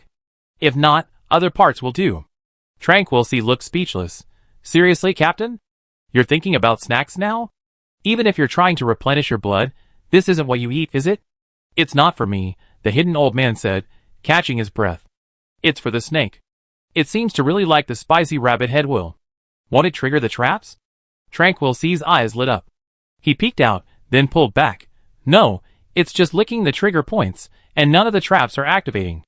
This snake lives here and crawls around every day, never triggering any mechanisms. I guess the magic on the mechanisms recognizes it. The hidden old man pulled out a few more potions from his backpack and drank them, finally feeling a bit better. If you have any food in your bag, we can try luring the snake over and hitching a ride. Hitch a ride? A snake ride? Tranquil Sea instantly understood, his eyes shining with excitement. He activated his cloak of illusion and reality, and quietly slipped out. Not long after, a clattering noise came from outside. The hidden old man, almost fully recovered, took a deep breath and secretly vowed, no matter how much gold it costs, I will develop the cyber doll mech. It's so inconvenient without a built-in grappling hook. Bang! A huge feathered serpent crashed into the doorway, Tranquil Sea firmly attached to its back, still clutching a long fishing rod. The hidden old man craned his neck to look at the end of the fishing rod, and saw a spicy rabbit leg tied to the line, dangling near the feathered serpent's mouth. Every time the feathered serpent was about to eat the rabbit leg, Tranquil Sea would yank the rod, casting the rabbit meat even further. The hidden old man, you're really something. Before he could finish speaking, he was caught by a grappling hook shot by Tranquil Sea and swiftly dragged onto the serpent's back. I ask you, who else in the entire server can ride on the back of a feathered serpent? Tranquil Sea's eyes gleamed as he laughed loudly. Who? Is? Anyone. Ha ha ha. Just how many professions have you learned? The hidden old man gripped the grappling hook tightly in one hand and clung to the feathered serpent's scales with the other. How come you even have a fishing rod? I may not know how to play, but I must have a profession. To be a truly versatile assassin, said the serene sea with a straight face. You have to be good at everything. As it turned out, dangling a spicy rabbit leg in front of the feathered serpent was like tying a carrot to a donkey or a cabbage to a fat chocobo. It had the same effect. The serene sea, fishing rod in one hand and grappling hook in the other, managed to ride the feathered serpent and carry the two assassins to the top of the temple. Because the feathered serpent lived there, all the traps and mechanisms automatically deactivated upon detecting its magical fluctuations. This allowed the two assassins to pass through the minefield unscathed without having to dismantle or deal with any traps. Truly a blessing in disguise. When the feathered serpent reached the top, the serene sea cast her line, tossing the rabbit leg far away, while simultaneously releasing her grip on the feathered serpent's back. She landed safely, rolling to dissipate the impact. The hidden old man followed closely behind, landing just as smoothly. To prevent the feathered serpent from attacking them again, the Tranquil Sea tossed a large pile of rabbit dishes of various flavors to the bottom of the steps. The feathered serpent, with a rabbit leg in its mouth, dove back down. This food should buy us some time. The Tranquil Sea clapped its hands, pleased with itself. Let's hurry into the temple now. The hidden old man had already reached the tightly closed stone door. He stroked the beetle-shaped groove on the door, took out a golden beetle from his backpack, and inserted it into the groove. It fit perfectly. The stone door slowly opened to both sides. The hidden old man, with lightning speed, pried the golden beetle back out and stuffed it back into his backpack, then flashed into the open doorway. The Tranquil Sea followed closely behind. After they entered the temple, the two stone doors slowly closed again. Chapter 804. Beyond the stone gate lay the magnificent interior of the temple. Transparent crystal panels were inlaid in the center of the towering dome, allowing sunlight to filter through and dapple the floor. The temple walls were constructed from massive square blocks of bluestone, stacked one upon another. Along the wide passageways stood statues of women and various birds and beasts, carved from single blocks of marble. Upon closer inspection, although the women in these statues differed in posture and expression, they were all depicting the same person. This is Mother's temple. These must all be her statues, right? The hidden old man looked up at the statues and exclaimed, The modeling is so detailed. The design of this temple is also very unique. Tranquil Sea squatted at the foot of the statue, scooped up a handful of soil from the flower bed beneath it, and rubbed it. There's a flower bed under the statue, and there's still some soil inside, but it's all dried up and looks quite barren. So, these grooves over there are waterways? The hidden old man also squatted down, extending his index finger to touch the dried up waterways. They're just accumulated dust, they should. It's been so many years already.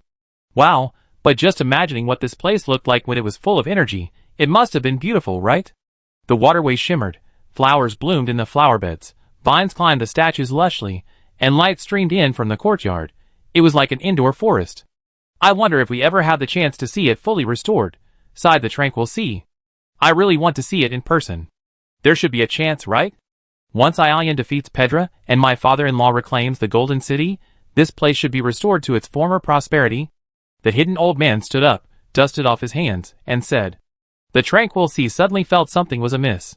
Wait a minute, does that mean we have to return those golden candlesticks, golden flower pots, and things we just took? The two assassins exchanged a glance, their expressions blank for a moment. It should be alright, right? We already took them, and the system didn't say we couldn't take them, did it? The hidden old man said guiltily. The golden land belongs to my wife, which is practically my lord's. Those are my lord's things, so naturally they're ours. After saying this, the Tranquil Sea suddenly felt refreshed. Let's continue with the quest.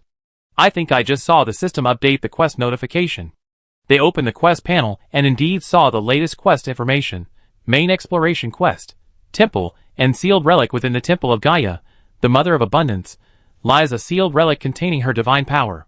This sealed artifact was originally intended to maintain the operation of the Golden Land Divine Kingdom, but it was tampered with by Pedra, who stole its divine power.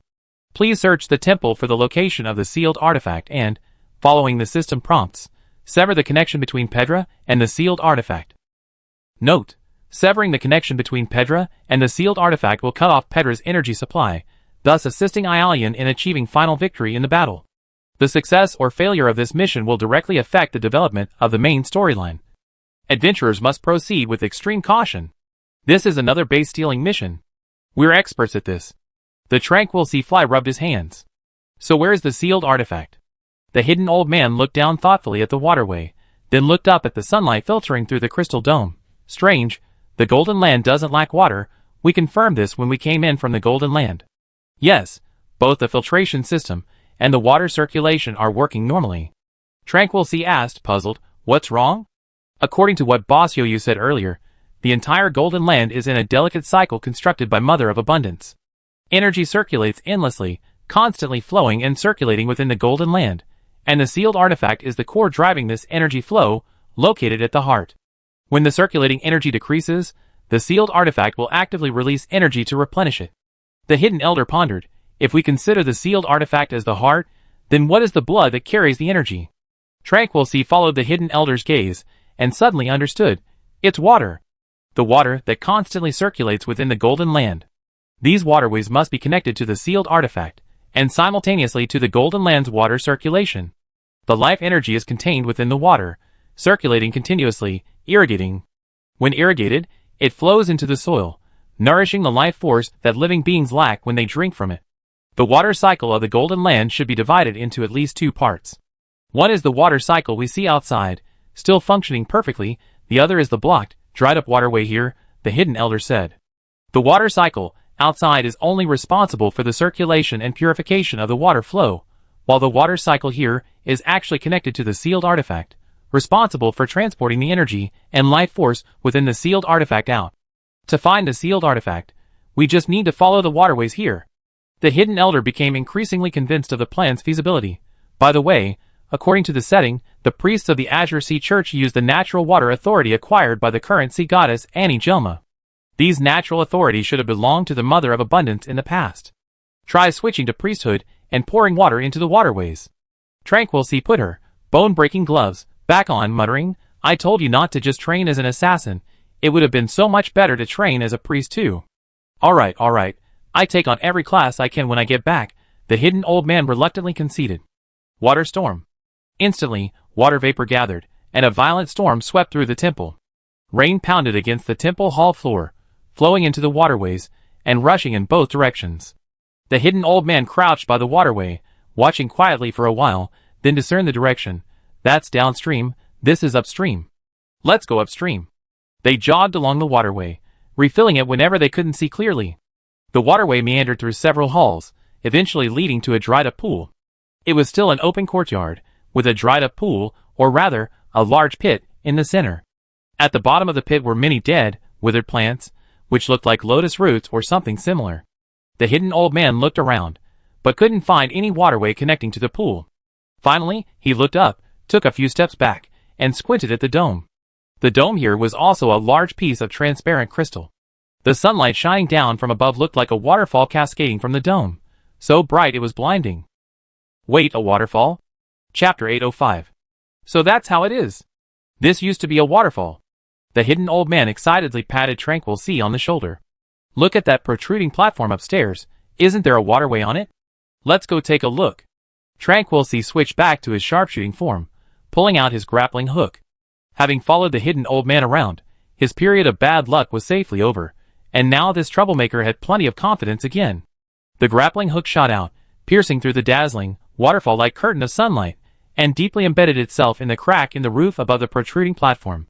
The two assassins were once again pulled up by the grappling hook, landing steadily on the second-floor platform. This platform was actually a U-shaped man-made waterway, higher on both sides and lower in the middle. When the water source was plentiful, the water would flow from the middle of the waterway to the end of the platform, forming a cascading waterfall that plunged into the pool below. Now, however, the waterway is dry, leaving only a section of stone platform hidden in shadow behind the dazzling sunlight. Due to the interplay of light and shadow, it's difficult for a normal person to see clearly from below. This design is reminiscent of the waterfall in the Fangta area, except that the Fangta area below has abundant water and some vegetation, easily allowing one to imagine its magnificent beauty in its prime. Here, however, only buildings and sand remain. Even the air is filled with desolation. The two continued walking along the waterway for a while, passing through an arched water gate at least 2 people high, climbing over a small hill made of completely abandoned, rusted gears, and crawling through a narrow, low waterway that required crawling. Finally, the view opened up before them. They arrived before a tightly closed golden door. The golden door was magnificent, its carvings intricate, and its value was evident at first glance. This should be it? The hidden old man asked. I think so. Tranquility Sea nodded. This door looks quite impressive. They once again pulled out the golden scarab, which here essentially represented the Acrosian royal family, a tried and true master key. Sure enough, after the scarab was inserted into the golden door, the carved relief began to rotate like gears. With a click, the door swung open. Behind the door was a room crafted entirely of gold, its splendor blinding. In the center of the room, a very strange object hovered. It looks like a heart, doesn't it? The hidden old man said, quite shocked. In fact, it did resemble a heart, but it couldn't quite be called one. It resembled a work of art crafted from flesh, metal, and jewels. Its center was a vast, hollow heart, its blood vessels and frame wrought from gold and silver, while its ventricles were filled with rubies, crystals, and pearls. The veins and patterns on the heart's surface vaguely resembled the shapes and patterns of various animals, flowers, and plants. And countless blood vessels extended from its periphery. These fine, dense veins stretched outward with claws and fangs, like tentacles or spider webs, weaving together a strange, hollow humanoid shell. It was like a garment made of blood vessels, supported by an invisible human figure. Or perhaps it was like a chain suspended in midair, quietly awaiting its prey. The two players were stunned by the eerie and chilling scene. After repeatedly pressing the screenshot button and taking 360-degree screenshots, they gradually regained their composure. The Tranquil Sea cast an appraisal spell on the heart. Sealed Artifact 007 The Drumbeat of Life. This sealed artifact, constructed from the divine mold of the Mother of Abundance, embodies almost all of her divine power, and is the core of the Golden Kingdom. It lives, yet it dies. It has consciousness, yet it cannot think.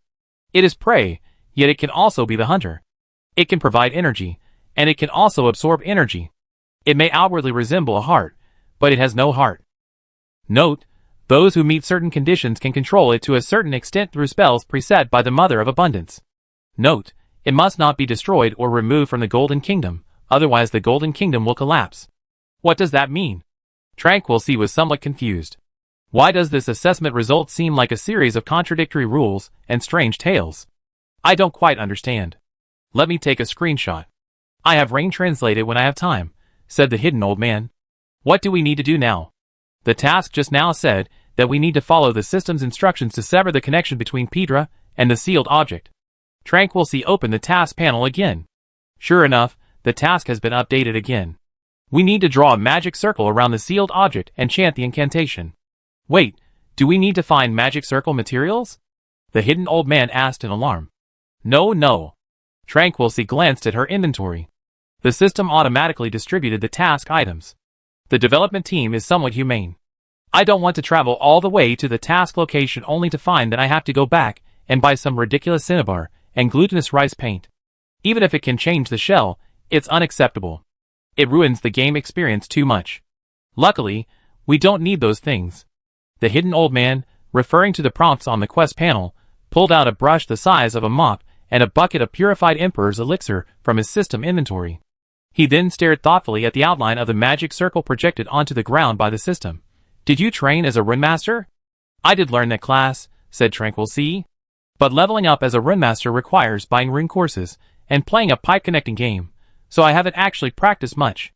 Captain, this quest doesn't restrict classes.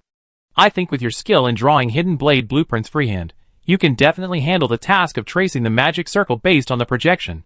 The two drawing novices stared at each other for a long time. Finally the hidden old man sighed and said, half for each of us? That's the fairest way. In fact, with the system projected magic circle outline as an aid, this quest was as simple as a coloring game for a 3-year-old. However, because using the tools required physical strength and skill, the two still spent quite a bit of time and effort completing it, albeit haltingly. Although the drawing looks a bit like it was chewed by a dog, it should work. The hidden old man wiped his sweat from his forehead, looking at their masterpiece with a guilty look. Then, with despair, he realized that he still needed to chant a ritual dance and incantation to complete it. To have a socially anxious person perform strange, shamanic movements in front of others, even just an acquaintance, while also chanting an incantation. The hidden old man simply ran through the image of this social demise in his mind before collapsing. I leave this job to you. The hidden old man's eyes were dull, and his face was serene, his hands folded across his chest as he lay flat on his back. I can cosplay this sacrifice. Chapter 806. I really should train a shaman for this quest. Tranquility followed the system's instructions, twisting his body into all sorts of bizarre poses, muttering to himself. Stop complaining and chant. The hidden old man dug his toes into the ground, but couldn't help but watch with gusto. Watching others embarrass themselves was always much more pleasurable than doing it himself. You should be thankful this quest isn't restricted to any class. Sigh, I wonder how many times I have to dance to pass. Tranquility sighed, gathered his thoughts, and focused on practicing his dance. Unbeknownst to them, in the distant mage tower of AMT County, the Lord was also multitasking, watching the two assassins perform. After mastering the Dharma aspect, MOU's multitasking and ability to create multiple accounts greatly improved. Previously, if his main and secondary characters appeared simultaneously, one would become stagnant and idle due to his lack of focus. But now, he could not only maintain his main character, secondary character, and mage character online simultaneously, but even all three could function freely at the same time. It felt like mastering the art of simultaneously drawing circles and squares with one hand. Legend has it that gods can appear in multiple locations simultaneously, fighting divine battles while also listening to the prayers of their followers and fulfilling their wishes. This multitasking ability is simply a prerequisite for being a god. If anything, the god of light, who maintains multiple accounts, might be the true master in this area. MOU glanced at the battlefield through his secondary character's perspective. Seeing that everything was under control, he set off, first to the Anomalous Affairs Investigation Bureau's AMT County station. He knocked on the door of the office on the 3rd floor. Wendell, who was working at his desk, looked up and immediately stood up. Lord. The Lord's gaze swept over the top of Wendell's head. Wendell knew perfectly well that there was nothing above his head, but he inexplicably felt a sense of familiarity. Something unknown had just become known in that instant. Good day, Wendell, the Lord said gently. You are an expert on sealed artifacts, and I would like to consult you about some matters concerning sealed artifacts. I wouldn't call myself an expert. Please sit down, please sit down. Wendell smiled and said, It's nothing more than some understanding of similar artifacts. What would you like to know? The Lord didn't show any surprise or doubt in his words, but simply smiled knowingly. Sealed Artifact 007, how much do you know about it?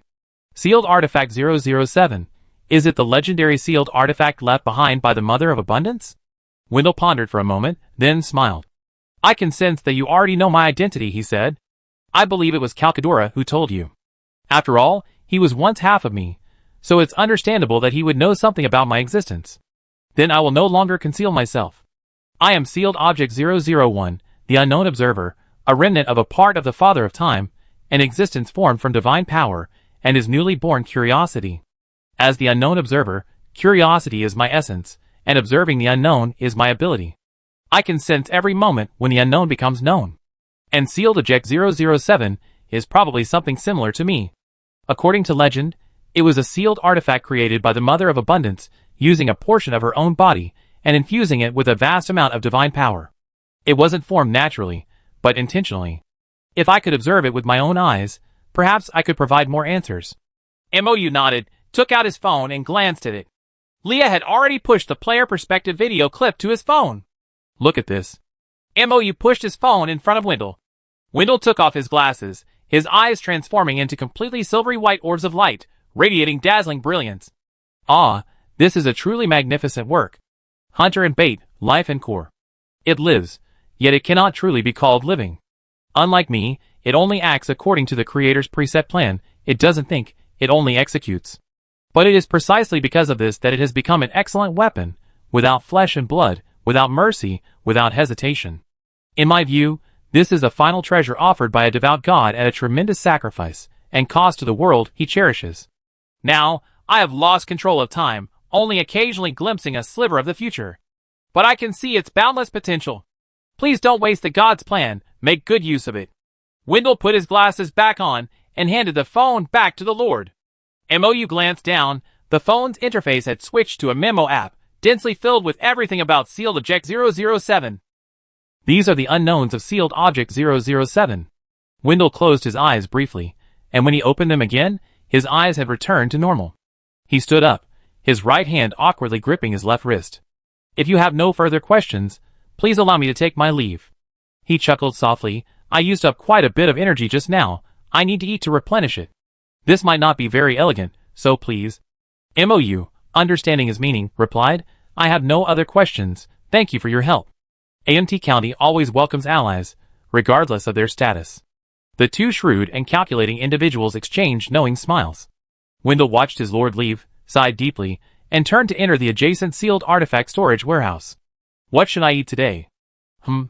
I used up quite a bit of energy, so I make an exception and have something a little more high-end. Wendell's gaze fell on the shelf of level 1 sealed artifacts, and he slowly removed his white gloves.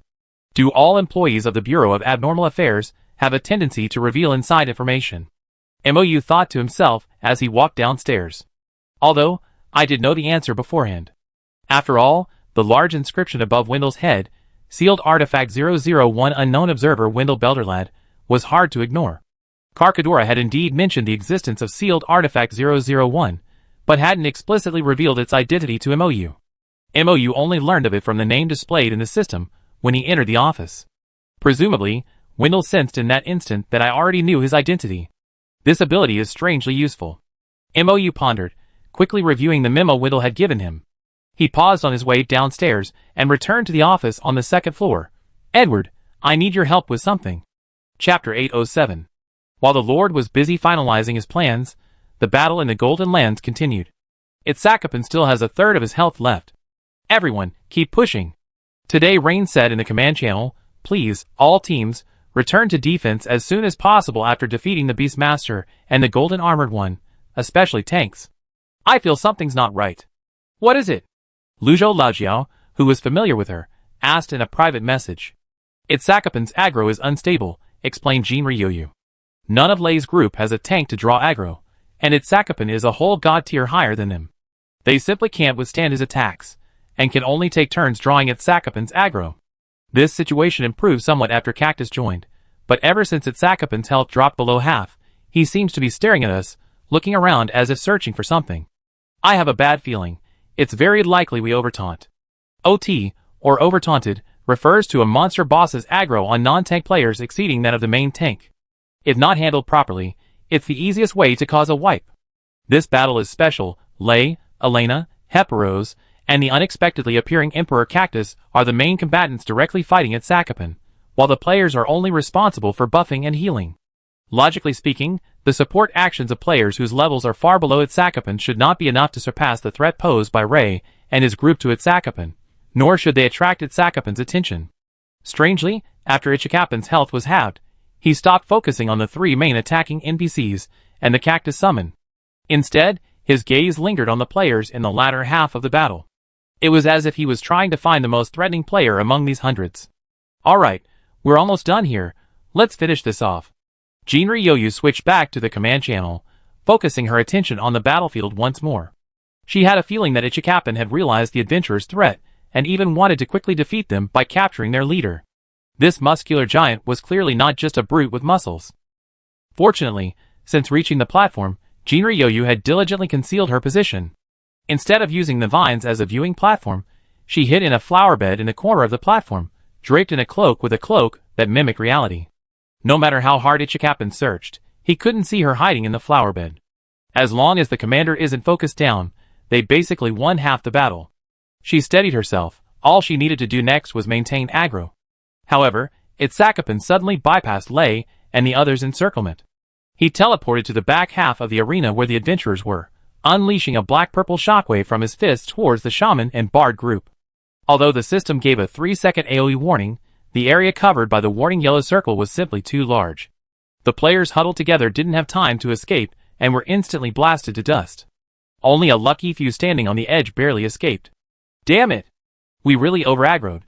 Today, Rainy Day quickly connected to the command channel. All available tanks, return to defense. Taunt! Taunt! Make sure you hold Ichikapan's aggro, even if it's just for a second longer. Priests A, shield the current main tank. B, handle the crowd, block as much as you can. Everyone, pull out your class's best defensive skills.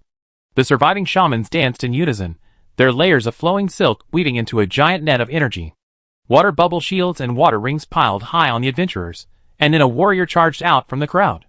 Tuji, carrying a giant axe, charged towards Ichikapan.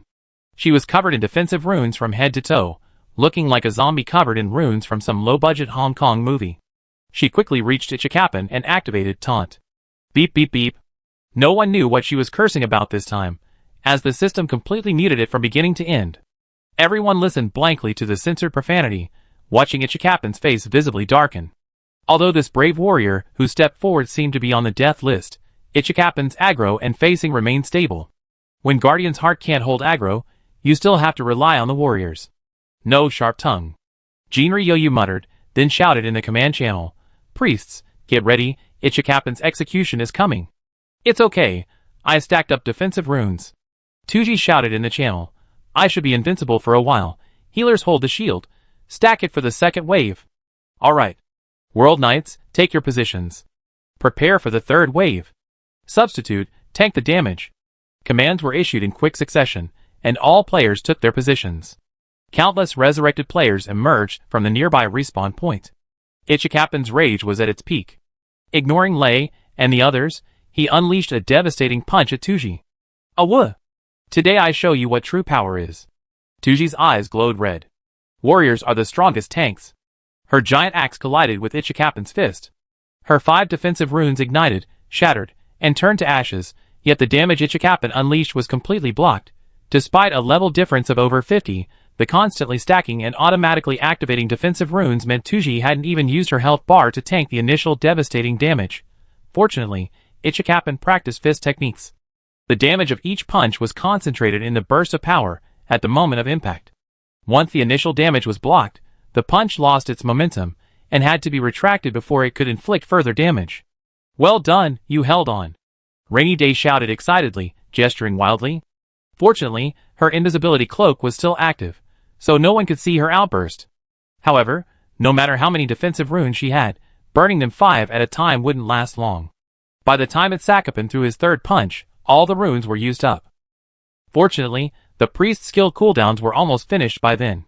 Layers upon layers of water bubble shields and water rings were stacked up again, so many that the water rings directly knocked Itzakapan's fist away. Itzakapan? Chapter 808. Itzakapan had never encountered such an enemy.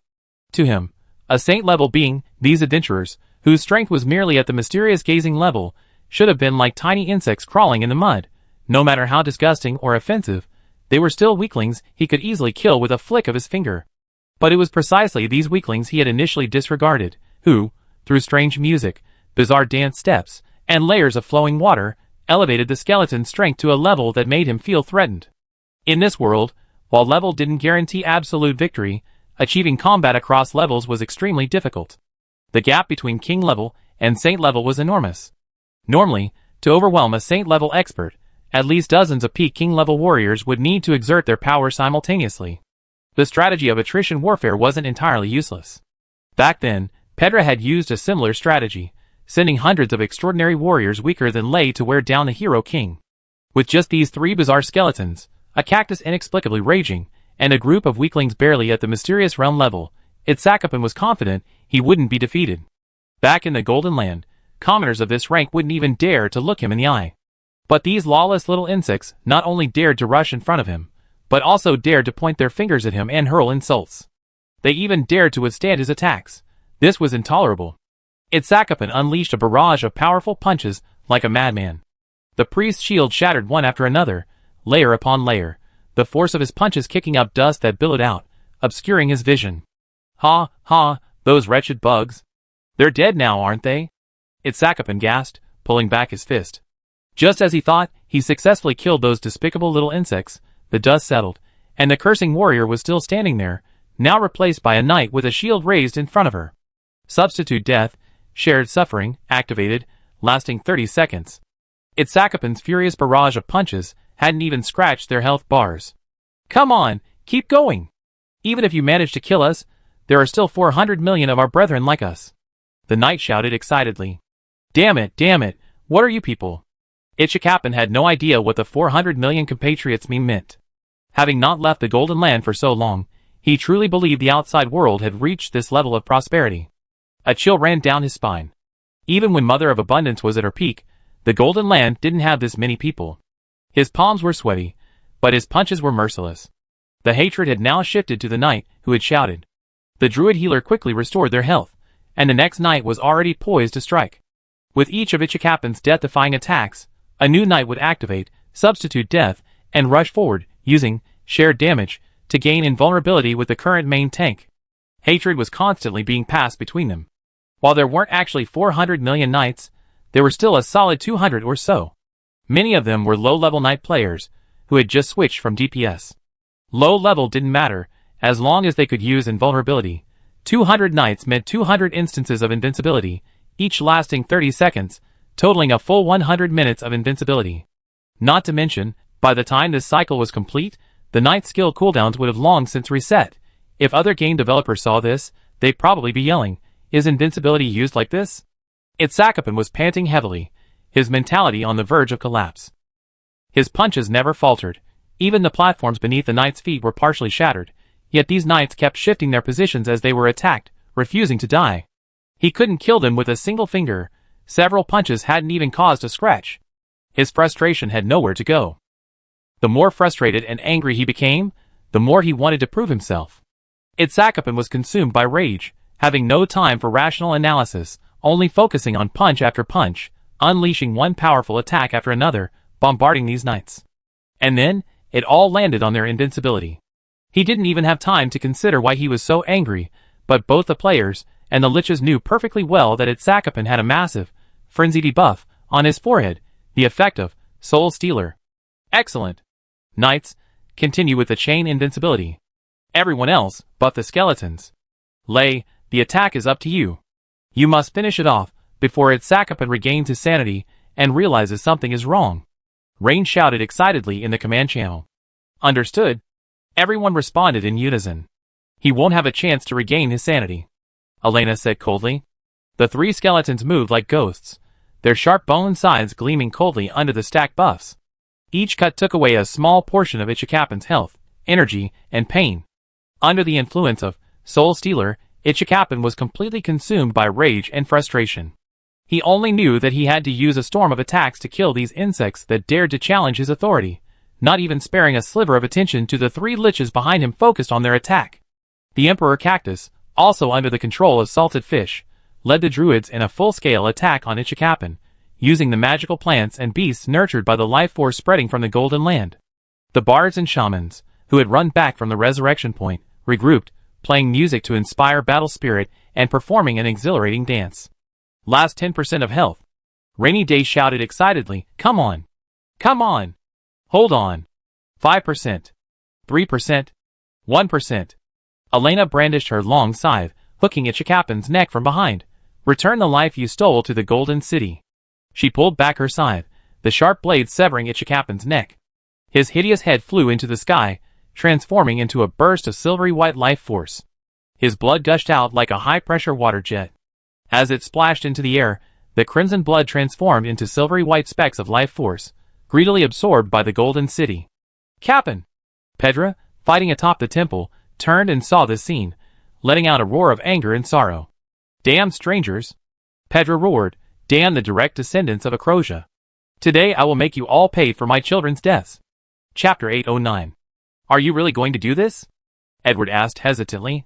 "You and Ialian seem to have a good relationship, so why?" Mou stopped him, a mysterious smile spreading across his face. "This is a mutual decision, but you don't need to know too much. The more you know, the harder it will be to hide it from that person." Edward swallowed back the words he was about to say and nodded solemnly. "I understand. I will do as you say." He hesitated for a moment, then added, "I wish you, both of you, all the best." Mou accepted his blessing with a smile, then rushed to Lazel City and knocked on the door of the city lord's mansion. He was greeted by Laurenti, the city lord, who seemed to have anticipated Mou's arrival. "Come in, they are waiting for you." Mou raised an eyebrow slightly, not too surprised. After all, the goddess of fate seemed to have a special fondness for his 2 players, constantly monitoring their actions. He followed Laurenti all the way to the top floor of the city lord's mansion. Laurenti pushed open door after door, finally leading Mou into an astrology room. The astrology room's doors and windows were tightly shut, heavy curtains draped over the walls and windows, making it as dark as night even though it was daytime outside. In the center of the astrology room stood a psychic round table, on which rested a crystal ball, while a candlestick beside it served as the only light source, flickering with a small orange flame. The goddess of fate, Jenna, sat to the right of the round table, intently watching the image reflected in the crystal ball. To the left of the round table lay strangely hidden in a hazy darkness. "Hello, both of you." Mou nodded to Janice, then to the darkness. "I'm sure you both already know why I'm here." A white arm emerged from the darkness. Its slender fingers, burgundy nails holding a long, antique pipe, tapped gently on the table. The darkness dissipated with her movement, revealing the true form of the dark goddess, Gyna. Her features were exquisitely beautiful, like a classical doll, with long, glossy black hair falling to her ankles. She wore a classic, slim-fitting black mermaid dress with a high slit. The black dress was dotted with stars, like a silent night sky. A pearl necklace adorned her neck, and a regal fur cape draped from her shoulders to her arms. She looked a bit like a wolf. Mou was about to take a closer look when he noticed the shawl suddenly move, raising its furry wolf head. Its deep blue eyes stared straight at him. "Goodness, this isn't just a wolfskin shawl, it's a living wolf sleeping on the shoulder of the dark goddess. I know your intentions, and I know your relationship with Aelian." Gina took a deep drag from her pipe, and slowly exhaled a pure black mist. "But I won't abandon my plan for you. I've been planning this whole time, to ensnare and kill that traitor. Even if one of my descendants must be sacrificed in the process, it's merely a necessary price to pay. Even if he's truly the most outstanding one. There's no need to abandon the plan." Mou said, "But if you can accept my suggestion, I can improve it further. It is the god of light, who needs to pay the price for his sins. You don't need to harm other innocent people." "Here, you can speak freely," Gyna said. "Whether I ultimately accept your suggestion is my business." "Of course," Mou said with a smile. "You are the savior initially chosen by the world's consciousness, and I am now the executor chosen by the world's consciousness. Our positions are aligned. Cooperation can only bring benefits, not harm. Besides, your plan wouldn't have fooled the con artist without our cooperation. Don't you find it strange that, all these years, no one has taken the bait you thrown out?" Gyna's expression changed slightly. "It's not that no one has taken the bait. Pedro was bewitched by him.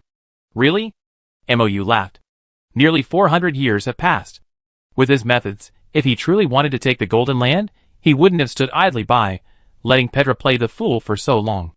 I'm sorry to tell you, although your plan is very meticulous, it cannot deceive an experienced con artist who attempts to gain the world through deception. Even if he hasn't seen through your trap, he won't rashly step into it. To be honest, your bait isn't enough, and the allure of the Golden Land is diminishing over time. A rational and sophisticated con artist wouldn't easily risk something insignificant. But on my side, I now have enough to sway him. Your plan, without us, is a dead end. But if we cooperate, all your efforts and sacrifices will not be in vain. Gaina gripped the pipe in her hand tightly. What do you want? What I want is simple, Mou said. I want to save Ailian's life. I need your promise, witnessed by the world's consciousness, that you will not use annihilation to kill Ailian. And in return, Ailian and I will completely eliminate the God of Light for you. Gaina slowly exhaled a smoke ring, leaning back in her chair. Annihilation is an authority granted to me by the world's consciousness, and it is also the ultimate weapon. I can use this authority to cleanly and decisively kill that traitor, completely eliminating this greatest cancer in the world. But even you cannot easily use such a high-level ultimate weapon, Mou laughed. You spent so much effort, so much time, using such complex methods to transform yourself into a completely different god, precisely because you only have one chance to use this weapon, while the God of Light has countless bodies for him to manipulate. If you can't capture the true form of the God of Light, you can't waste the opportunity to use your weapon. Killing a minor version of the God of Light is pointless. You must utterly and completely annihilate and erase him from this world. So you see that too? Gaina said, Ailian is our best chance. As long as the God of Light descends, he will have to use his true form, devoting all his spirit to this divine war. At that time, the God of Light and the otherworldly evil god Nyarlathotep will both be locked within Ailian's body. Indeed, this is the best opportunity, Mou smiled, but his eyes held a cold, rational glint, devoid of any smile. But for both reason and sentiment, I will not let you do this. Chapter 810. Although Mou still wore a formulaic smile, his attitude was extremely firm and brooked no argument. As I said, your plan cannot proceed without us. You cannot deny that I now hold more initiative than you. Admittedly, even if you abandon the Golden Land's trapping plan, you can try to find an opportunity to deliver that one and only fatal blow, but the variables are too great. If your judgment is wrong, everything will collapse. Moreover, if you truly choose this path, I will become your enemy, sparing no effort to sabotage your plans. I think my performance so far should prove my strength. I can be a qualified ally, or you can become your most troublesome enemy. The dark goddess's expression gradually darkened. Mou observed his expression, then changed his tone. I come today seeking cooperation. We're all on the same side, with the same goal and desire to save the world. Why should we become enemies over a small disagreement on the action plan? This is pointless internal strife. If my previous work experience taught me anything, it's that even the strongest and most capable team cannot withstand the corrosive effects of internal conflict. When a group of highly capable people begin to focus their efforts on mutual sabotage, hindering progress, shirking responsibility, backstabbing, the team's disintegration is inevitable. Ailian is a loyal and devout believer in the world consciousness, and a very powerful force on our side. He's now being targeted by the enemy. If the world consciousness faction, despite having a choice, chooses to prioritize its own security and convenience, instead of offering help, it might even turn against its loyal followers. Who will still believe in the world consciousness in the future? Who will still be willing to serve this faction? The goddess of darkness said, I believe Ailian would be willing to sacrifice himself for the world. His nobility and voluntary dedication are not reasons for him to be manipulated, Mou retorted righteously. Furthermore, your plan itself is flawed. You only have one chance. So how can you be sure the God of Light wouldn't be prepared and use a trap to lure you into wasting this opportunity? An ultimate weapon that can only be used once is only powerful while it is firmly held in one's grasp. Once used, it means defeat. Moreover, your power is annihilation. Everything you annihilated will be utterly destroyed. The God of Light and the God of Evil stole most of this world's power. After annihilation, this power will not return to the world. You expended enormous resources, and we sacrificed Ailian, only to gain a shattered world. You avenged the world, but you also extinguished its last chance for revival. Is this the outcome you wanted? Gaina closed her eyes tightly, and when she opened them again, she sighed deeply. Tell me your plan. Persuaded? Mou breathed a slight sigh of relief, and laid out his improved plan in its entirety. Ghana was clearly somewhat moved, but also conflicted. Your plan is indeed gentler than mine. I don't deny that if this plan can be fully realized, it will bring a better future to this world.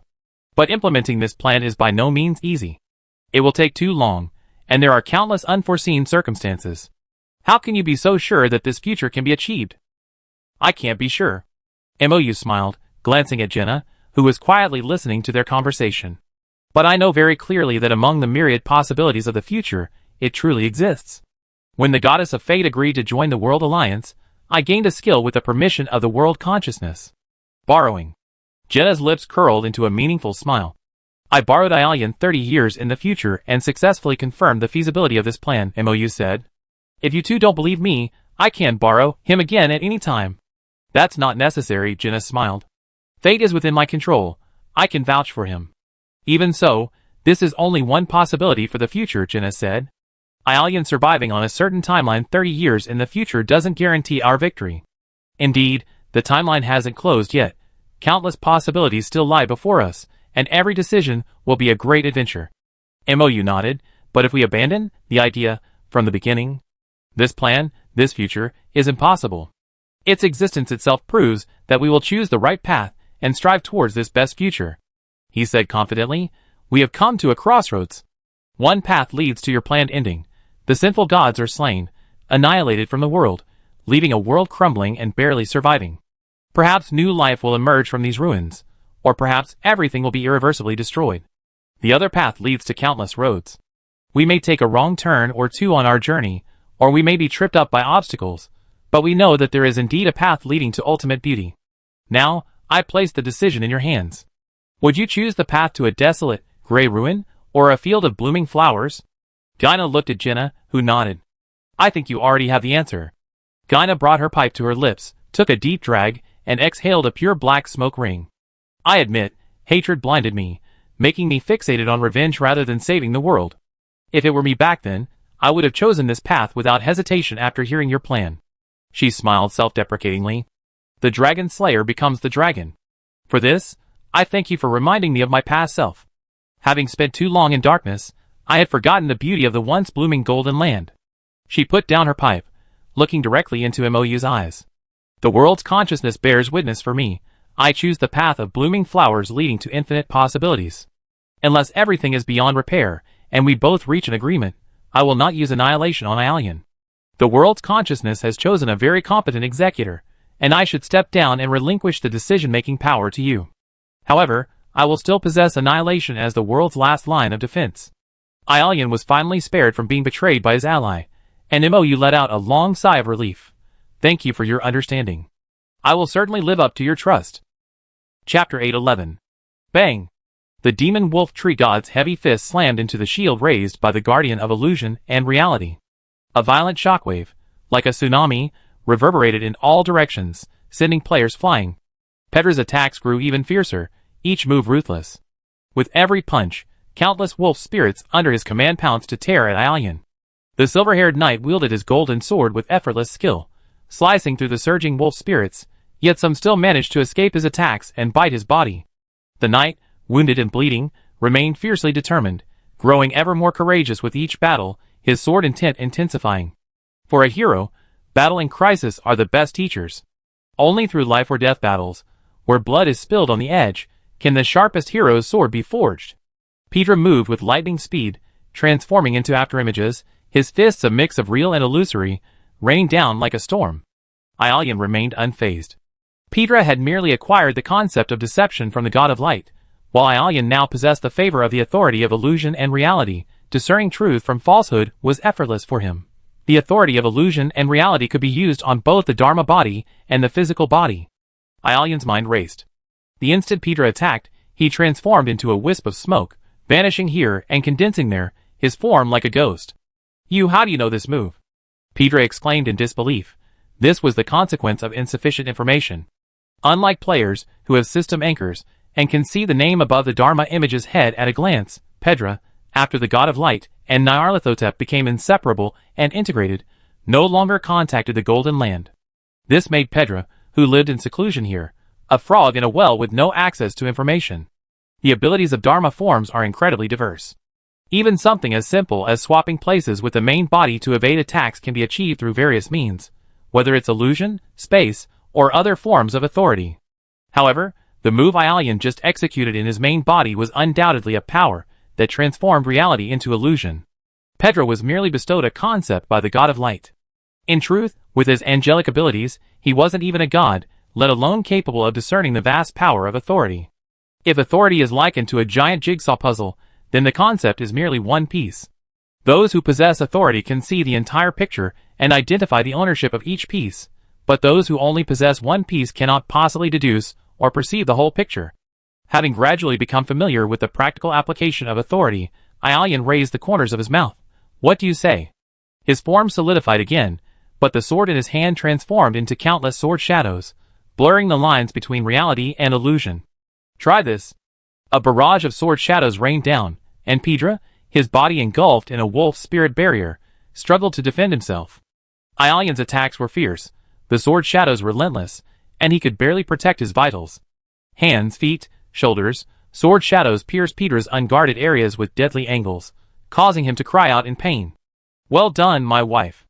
The adventurers cheered as they cleared away the remaining enemies on the platform, watching the CG animation. Only half a health bar left. Meanwhile, Ray and Hepero successfully opened the secret passage leading to the temple from the platform, and a feathered serpent carrying a spicy rabbit leg flew out. "Lay? ? Am I seeing things? It looks like it's eating something strange." "Huh? A feathered serpent?"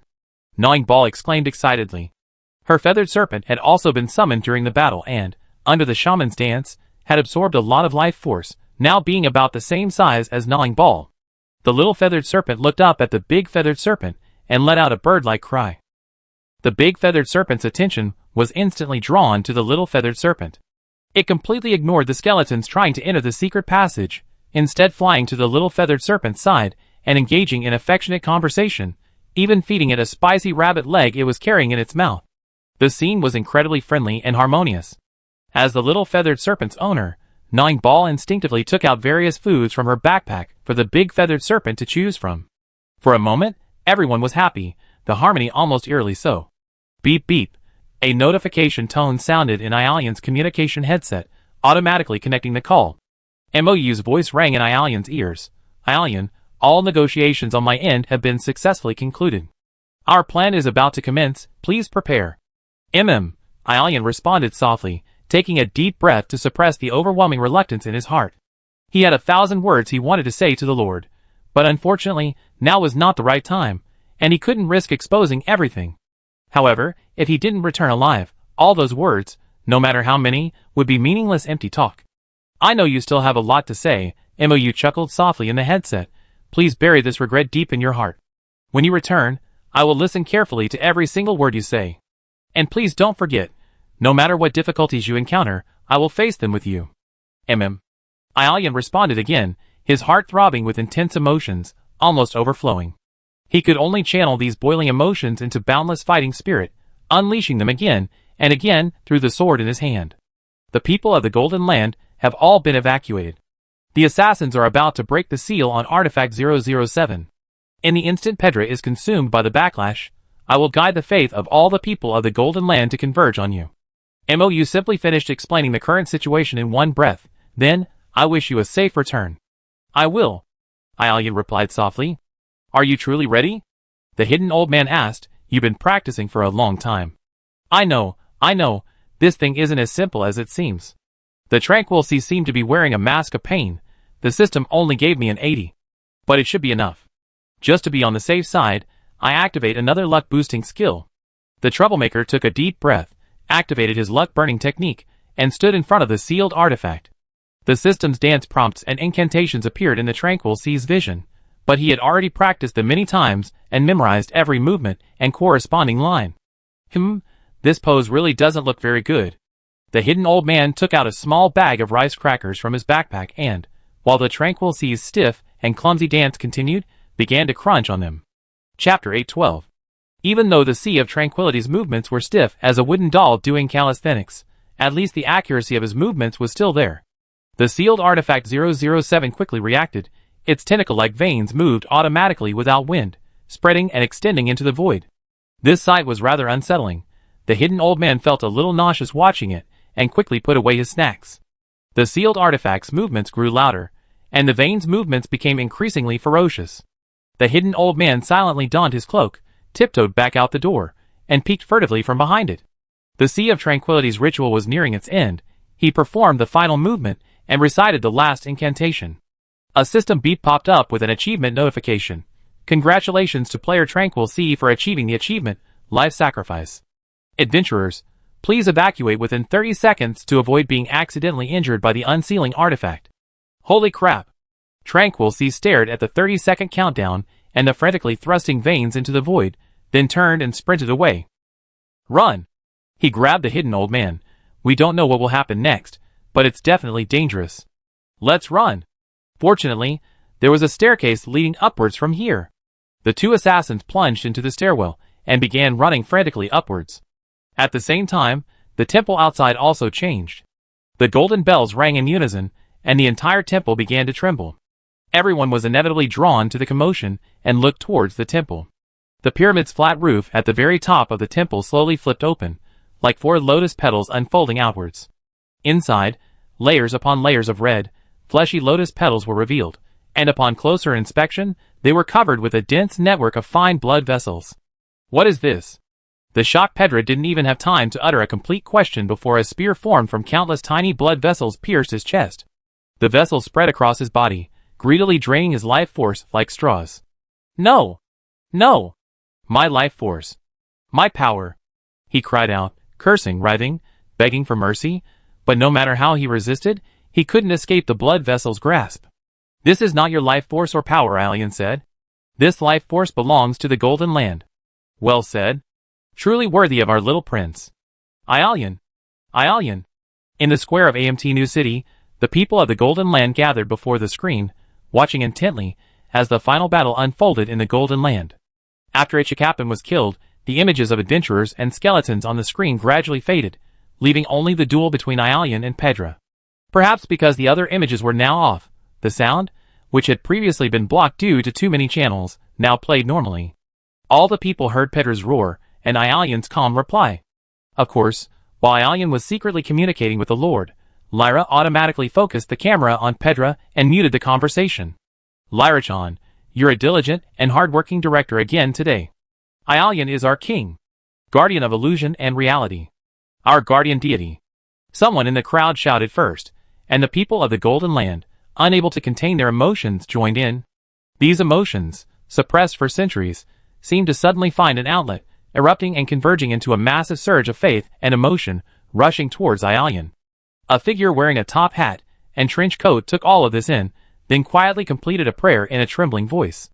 Within the Golden Land, Ialian's level rapidly increased. Now, his foundation, Dharma body, and domain were all complete. The only factor affecting his maximum strength was the amount of faith he possessed. The core energy from the adventurers, and the faith and emotion of the people of the Golden Land, quickly propelled Ialian to the angel level. His power continued to grow, and his level continued to climb rapidly, showing no signs of stagnation. MOU passed through the gates of the Golden Land, and entered its heart. Now, having gained the recognition of the former Mother of Abundance, now the Goddess of Darkness, he no longer needed any tokens to freely enter and leave the Golden Land. He used Leah's spatial authority to teleport to the platform. Lord! The players, with sharp eyes, spotted him and shouted excitedly. It's a cutscene! The main story animation has started. That means the battle is nearing its end? Lei and the others, who had just opened the secret passage to the temple and released the feathered serpent, received MOU's notification. They stopped advancing into the temple and instead looked up, intently watching everything unfolding above. Those veins bound Peter tightly. Just moments before, he had been a robust, muscular young man, but now he was an emaciated old man, his life force drained away, the tiny specks of white life force sucked into the temple through his veins. The life force that Pedra had stolen and plundered was now being reclaimed by the Golden Land with even greater force. Ialian raised his golden sword and decapitated Pedra with a single stroke. A torrent of life force erupted once more, surging into the Golden Land, into the sealed artifact, and into Ialian's body. The people of the Golden Land, far away in AMT County, cheered with tears of joy. In MOU's eyes, the level number above Ialian's head continued to scroll rapidly. angel level, quasi-god level. The numbers gradually slowed, finally stopping at LV-271. Pseudo-god level. Aelian landed on the lotus platform that had opened at the top of the temple. He glanced down at the deep lotus-shaped passageway beneath his feet, then slowly raised his head, casting his gaze upon Mou. Mou also looked up at him, their eyes meeting, intertwining, and lingering in the air. Aelian's lips moved slightly, silently saying, "Goodbye." Mou nodded gently. Suddenly, as if struck by immense pain, Aelian's golden sword slipped from his grasp and fell down the temple steps. Aelian hunched over, his back arching, a bulge throbbing on the back of his neck, the location of the sacred rune. Beneath the rune, some monster seemed to be struggling to emerge. A tearing sound rang out, and a massive rift burst forth from the rune, piercing through Aelian's entire back. Aelian coughed up a mouthful of blood. Huge, blood-soaked wings sprouted from his back, slowly unfurling, and then, suddenly, blood-red eyeballs on the wings snapped open. Holy crap! My wife's cracked open. Chapter 813. Ah, my wife, she's split open. Who can save her? What happened? Didn't we win? My lord. My lord. Can't we even have one more second? The wings on Aelian's back unfurled one after another, and the sky above the golden land instantly split open, casting a beam of yellow and green sunlight directly onto Aelian. The silver-haired knight knelt on the ground, blood trickling from his lips, his silver eyes meeting the sunlight, gazing at the unknown horizon. Mou's heart trembled. It was a breathtaking scene, perhaps worthy of being recorded in the annals of game CG. If only it wasn't Aelian suffering there. Aelian! Elena cried out in anguish, even trying to rush to the temple, but Lei held her tightly. Aelian turned to look at them, a tear sliding down his cheek. His lips moved, as if he were saying something. A whirlwind of feathers swept up, obscuring Aelian's form. Two beams of light, one golden and one black, descended from the sky, plunging into the whirlwind that obscured him. A double divine descent. Aelian's divine form began to change, like a television screen from the 1990s with static, or a haunted nighttime special effect. The guardian of illusion and reality twisted and flickered, noise and blurry images constantly appearing on its body. Its handsome figure began to become broken, eerie, and covered in blood. It flashed the solemn and holy appearance of a god of light, then the figure of a dark-skinned pharaoh, and finally, it reverted to the blood-soaked guardian of illusion and reality. As the players were filled with astonishment and uncertainty, suddenly, the guardians of illusion and reality exploded, transforming into hundreds of bloodstains that splattered everywhere. Upon landing, these bloodstains materialized into images of the god of light and Nyarlathotep. Above their heads were large red names. Soul fragment of the god of light, fragment of Nyarlathotep's illusory body. The players, damn, so we entered combat. Unnoticed by anyone, a dark shadow slipped into the shadows beneath Mou's feet, and the Lord stepped forward at the opportune moment, using amplification magic to proclaim, "Adventurers, Aelian hasn't given up. He will never give up. These fragments of the god of light and Nyarlathotep are the pollution he forced out of his body. Destroy these fragments immediately. Do not allow them to merge or return to Aelian's body." Yes. The adventurers' emotions were ignited to their peak. Upon receiving the mission, they immediately split into small teams and rushed towards the fragments, quickly beginning the battle. Attention all tanks. Jinryu quickly glanced at the mission prompt and said in the command channel, "According to the system's instructions, these fragments will attract and merge with each other. The more they merge, the higher their level will be, the stronger their abilities will be, and the harder they will be to defeat. Therefore, all tanks, prioritize keeping each fragment separate. Absolutely. Absolutely do not let them get close enough to connect. And absolutely do not let them merge. Jinryu, you truly live up to your reputation as an unpaid, unofficial planner, a reliable commander, and the ultimate brainiac. In this critical moment, you are indeed very dependable." Mou gave her an approving look, then returned his attention to the battlefield. According to the plan he and Aelian devised, the first wave of corrupted fragments forced out of the Dharma body would be shattered by Aelian's power into pieces just within the player's fighting strength. While the god of light and Nyarlathotep were undoubtedly powerful, far exceeding the player's strength levels, as long as their power was shattered sufficiently, the players could defeat them one by one. This is the efficiency of assembly line operations. This is the power of the masses. This is the terrifying aspect of the fourth calamity. Aelian was never fighting alone. The illusory and real guardians, deliberately dispersed by Aelian, reassembled, solidifying within the feather whirlwind. The whirlwind exploded with a deafening roar, feathers scattering everywhere, and a colossal figure appeared atop the temple. Mou narrowed his eyes solemnly. It was the appearance of the fallen one that Aelian had once described. The colossal monster, towering 3 or 4 stories high, possessed a gigantic, wheel-like, silvery white eye at its center.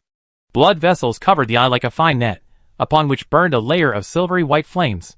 6 enormous wings were symmetrically distributed on either side of the eye, each adorned with countless smaller eyes, some gold, some green, reminiscent of the heterochromatic eyes of the god of light. Beneath the feathers shrouded a thick, black mist, much like the lurking fog that was Nyarlathotep's most iconic incarnation. The mist constantly shifted and changed, and beneath it seemed countless tentacled shadows writhe, blurring the lines between reality and illusion. Following the instructions given by the goddess of darkness, Mou secretly activated the life force of the sealed artifact 007, whose seal had been broken by the Sea of Tranquility. Countless veins shot out from the lotus platform of the temple with a whoosh, binding the fallen apostle, Aelian, hand and foot. Each vein pierced deeply into the golden or green eyeballs. The eyeballs cried out in pain, emitting piercing screams, but the giant silver eye in the center remained unmoved, even lowering its gaze, as docile as Aelian himself. Mou slowly exhaled a breath of stale air and unfolded his own domain. Like Mou's unique Dharma form, this domain was also quite unique. In appearance, it was extremely similar to Mou's celestial sphere Dharma form, except that its exterior was brass-colored, with a wondrous structure that opened up to be hollow and contracted to be sealed. This brass-colored celestial sphere suddenly appeared behind the eyeball monster. It expanded violently, swallowing the entire eyeball monster whole, not even letting a feather or a wisp of mist escape. The brass-colored celestial sphere clicked shut, like a spherical lock slowly tightening. The orbits of the stars suspended above it acted like chains and golden hoops, binding it tightly. As the celestial sphere shrank, it gradually sank into the lotus platform of the Golden Lands temple. Once it completely disappeared, the open lotus platform closed layer by layer, restoring the temple to its original state.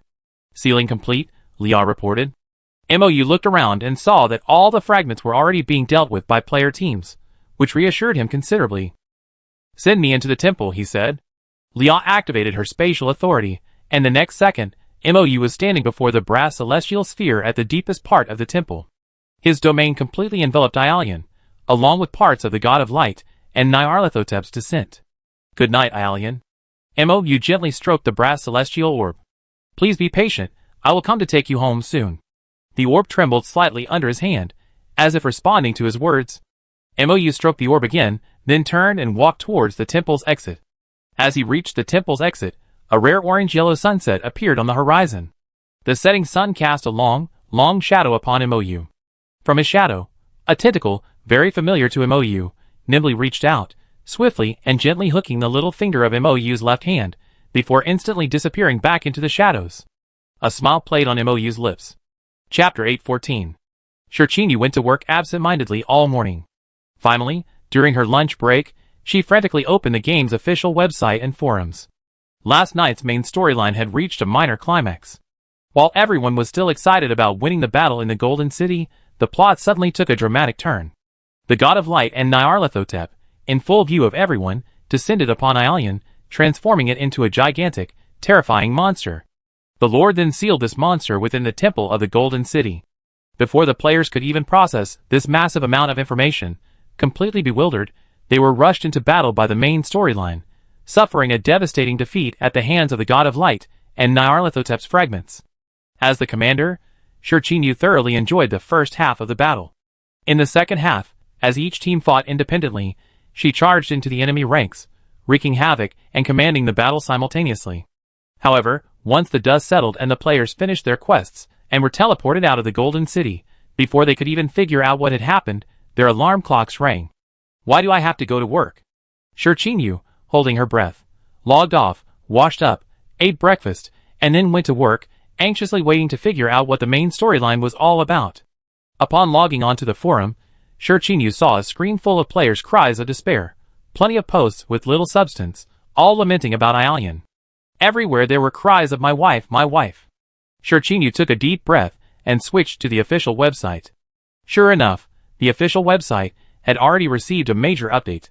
As usual, the official team released a compilation of the main storyline animations, allowing players to view them online and offline anytime, anywhere.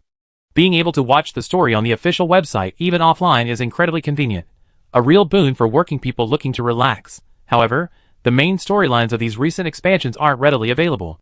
Players need to log into the official website with their game accounts. The website automatically determines the appropriate main story content based on the player's current game progress and eligibility. There won't be situations where someone without online access can easily access the storyline through the website. Of course, like all games, some players upload their own game animations to other video websites. You can certainly watch it online, but the experience isn't as immersive as playing it yourself. Shirchinyu quickly logged into her account, opened the main storyline CG animations, and began studying them carefully. In this game, players always participate in the main storyline from the adventurer's first-person perspective. To complete the main storyline from different identities and perspectives, you need to watch the official animations released in real time at each stage. These animation compilations include various perspectives from lords, allies, and other factions, providing a wealth of information. This mode allows players to maintain an immersive VR experience once they enter the game, preserving the RP, role-playing, gameplay of a tabletop RPG, while also allowing them the freedom to choose whether to complete the story from a real-world, hypergame perspective. It truly satisfies both kinds of enjoyment simultaneously. It even offers a wonderful sense of interaction, breaking down the fourth wall of dimensional barriers. Since playing this game, Shirchinyu's favorite thing to do is analyze and study it frame by frame with a microscope. This kind of brain-teasing, Cthulhu-themed game is perfect for playing by unraveling the mystery step by step. The official website's CG animations are unique. Some scenes are interactive. For example, hovering the cursor over the monster that Aelian has transformed into with a mouse or touch screen will open the game's encyclopedia page in the official website's library. The shackles of Sin LV271 pseudo-god level. Who will be the last to be devoured? Aelian was a fallen one, formed after the god of light, Nyarlathotep, broke the corrupted seal. Fallen ones were originally a derogatory term used by the Church of Light for its holy sons, who, after their seals were broken, transformed into monsters. The Church of Light viewed them as evil beings produced by the holy sons succumbing to the corruption of sin, but only the holy sons knew that they were products of their own concepts being distorted by an irresistible, massive amount of corruption. After becoming fallen ones, most holy sons lost their consciousness and became irrational, monstrous creatures driven by desire. However, Aelian clearly retained his sanity. Even with his own body and Dharma form as the battlefield, he fought steadfastly. Note: continuing to pray for Aelian can help him defeat the god of light and Nyarlathotep. Great, Aelian isn't dead. Shirchinyu breathed a heavy sigh of relief, half the weight lifted from her heart. It's a divine descent event. Speaking of divine descents, I can't help but think of that uncompleted dungeon in Clock Tower Town. She frowned, sensing something was amiss. That double divine descent dungeon in Clock Tower Town is closely related to the current main storyline. This high-difficulty dungeon has been ongoing since the beginning of the version, and no one has been able to achieve the true ending. It's probably related to the progress of the main storyline, isn't it? A high-difficulty dungeon near the starting village. It seems really worth continuing to work out. She typed a bunch of keywords into the search bar, and found a collection of player guides for Clock Tower Town on the official website. The players who got an ending before. I think it was Tranquil Sea and Captain. Those two seemed to be blessed by Lady Luck, always managing to pull off unexpected plot twists. She then specifically searched for their Hall of Fame records, and was surprised to find that their clips were also included in the latest main storyline. She clicked on the clip out of curiosity. Holy crap, half an hour long? What did these two do to be so favored by the developers? She glanced at the progress bar, and couldn't help but gasp, but quickly, she understood why these two were favored by the developers. Wow, those two are just too amazing. Chapter 8:15. If the first half of their journey into the Golden Land, and the temple area was merely steady and methodical, the second half was absolutely astonishing. Whether it was the Tranquil Sea's lightning-fast reaction and perfect evasion upon discovering the demonic wolves, the two seamless annihilation of 23 demonic wolves with shark harpoons and stinky bombs, or even their flawless backstage coordination with Aelian during the confrontation, everything was both hilarious and admirable. Finally, using gutter oil and spicy rabbit legs to lure the feathered serpent king, as his mount made Shirchinyu laugh until she hiccuped. That works? That works. She laughed so hard she could barely breathe. Just when she thought this was the ultimate moment, she saw the Tranquil Sea awkwardly and stiffly perform a ritual dance to release the seal on the sealed artifact. The official team had even thoughtfully included a picture-in-picture edit of the hidden old man munching on a rice cracker nearby. Ha ha, the official team is so mean. Not only is the Tranquil Sea dancing stiffly, but their mischievous friend, the hidden old man, is also munching on a rice cake online. The crunching sound, combined with the official edited background music, made it even funnier. The hidden old man's appearance was exactly like a hamster crunching on a rice cake, and even his terrified expression when he saw the sealed item dropping in was exactly like the "I was so scared I dropped my sunflower seeds" hamster meme. Ha ha. I can't take it anymore. These two are too funny. She opened the forum and found that many players shared her thoughts, and some even made a forum-specific meme of the hidden old man holding the rice cake. She imagined the socially awkward captain's expression upon seeing the forum, and couldn't help but burst into another unkind laugh. No wonder the official team loves giving them so many tasks. The dramatic effect is just too good. Every screenshot is the best promotional animation. The imaginary expert instantly understood, and nodded knowingly. I would do the same if I were in their shoes. After a hearty laugh, she pulled out her gaming notebook and arranged the game's CG animation windows on the computer screen. Let me dig deeper, and see what other hidden clues are hidden in this main storyline. Knowing that she had once again appeared on the official screen, and that her character had even become a popular meme on the forum, unsurprisingly, she let out a mournful cry of social anxiety the moment she logged into the game. Voice, why is this happening? Who made this meme? Beside him, Tranquil Sea nervously opened the forum with lightning speed, instantly deleting the meme post she made with her alternate account, then pretended to have just discovered it. What? Your meme? Let me see. No way. It's too weird. Wait, Captain, where are you going, Captain? I'm going to dig a hole on the beach and bury myself. Salty Fish and Gnawing Ball also spent a day carefully studying the official CG animation. Unlike today's Rain, who focused on the main plot clues, their focus was on "my ship absolutely cannot have a bad ending. Look here." Salty Fish sent Gnawing Ball a screenshot. Here. A shadow-like tentacle emerged from the Lord's shadow, and even hooked the Lord's finger. That tentacle looks familiar. Gnawing Ball searched frantically through a pile of official animations for a while. I got it. In the Guardians of Reality and Illusion animation, there's a very similar tentacle in the Phantom. And another thing. The Lord once ate in the street with this tentacle, and it even knocked off his wife's hat. Hee, that's so Ialian. Their eyes lit up as they reached the same conclusion. So our wife is alright. She's definitely alright. This little tentacle even hooks onto the Lord's hand. I told you. My ship will never have a bad ending. Relieved, the two rewound the video and picked up their magnifying glasses again to savor the sweet moments. Sharing candy together offers a completely different experience. Salty Fish quickly figured it out. Ah, that tender, loving look my wife gave the Lord. That glance was absolutely stunning. Wait a minute. Gnawing Ball's eyes widened. My wife seems to be saying something to the Lord. She repeatedly replayed the scene, mimicking Ialian's lip movements. Goodbye, goodbye? Huh? Salty Fish suddenly realized something was off. Wait a minute, this scene happened before my wife's holy mark activated, right? Yes, to be precise, 3 seconds ago. Gnawing Ball practically knew the timeline by heart. She tilted her head. The holy mark hasn't even activated yet, and my wife is already saying goodbye to the Lord? The two looked at each other simultaneously, their eyes first filled with confusion, then a flash of insight, and then sudden realization. This is a mantis stalking a cicada, unaware of the oriole behind. Salted Fish. Jin said. Gnawing Ball was still a little confused.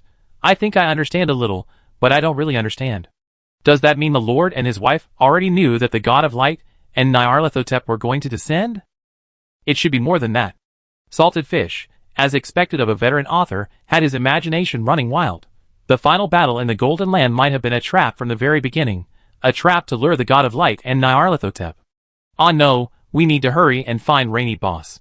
She might have made some major discovery by now. Gnawing Ball instantly perked up. Let's go! Thus, thanks to the various investigations by these player experts with different motives, the news that Ialian is not dead quickly spread on the forums, rapidly disseminated, and became deeply ingrained in people's minds, gradually spreading among the NPCs. Having observed all this, MOU finally felt relieved. Players are also a crucial anchor for Ialian. As long as players believe Ialian is immortal, this conviction will become a powerful anchor, stabilizing Ialian's spirit. Compared to the otherworldly evil god Nyarlathotep, who doesn't need much of an anchor, and the deeply hidden God of Light, whose self-preservation might be insignificant to him, anchors for Aelion can turn the tide of battle and decide the fate of the world. Players, who believe they figured out the developer's plot twists, are far more emotionally stable than the native inhabitants of this world. After all, compared to reality, which is full of unknowns and variables, a game with a plot and a predetermined ending seems more reliable and believable. And this trust in the plot forms a powerful belief that, in turn, influences the fate of this world. Chapter 816. Shirchinyu, also known as Jinryu, today's reign, was immediately besieged by her friends as soon as she logged in. Yoyu, you're amazing. Yoyu, you're amazing. Did you see the new story animation? Did you figure anything out? Is Aelion really not dead? Is the Golden Country main quest a trap set up by the Lord? How do we proceed with the next main quest? Jinryu. Yoyu, you're amazing. Master. Help me. Jinryu was completely surrounded by 40 or 50 players, both acquaintances and strangers. The incessant chatter made her dizzy, so she quickly raised her hands to calm them down. Everyone, please be quiet. Let's find a place to sit down and talk slowly. There were too many people. Jinryu's small shop couldn't accommodate them all, so she simply applied for a meeting room in the city council hall at the Adventurers Guild. A crowd surged into the council chamber of the city-state.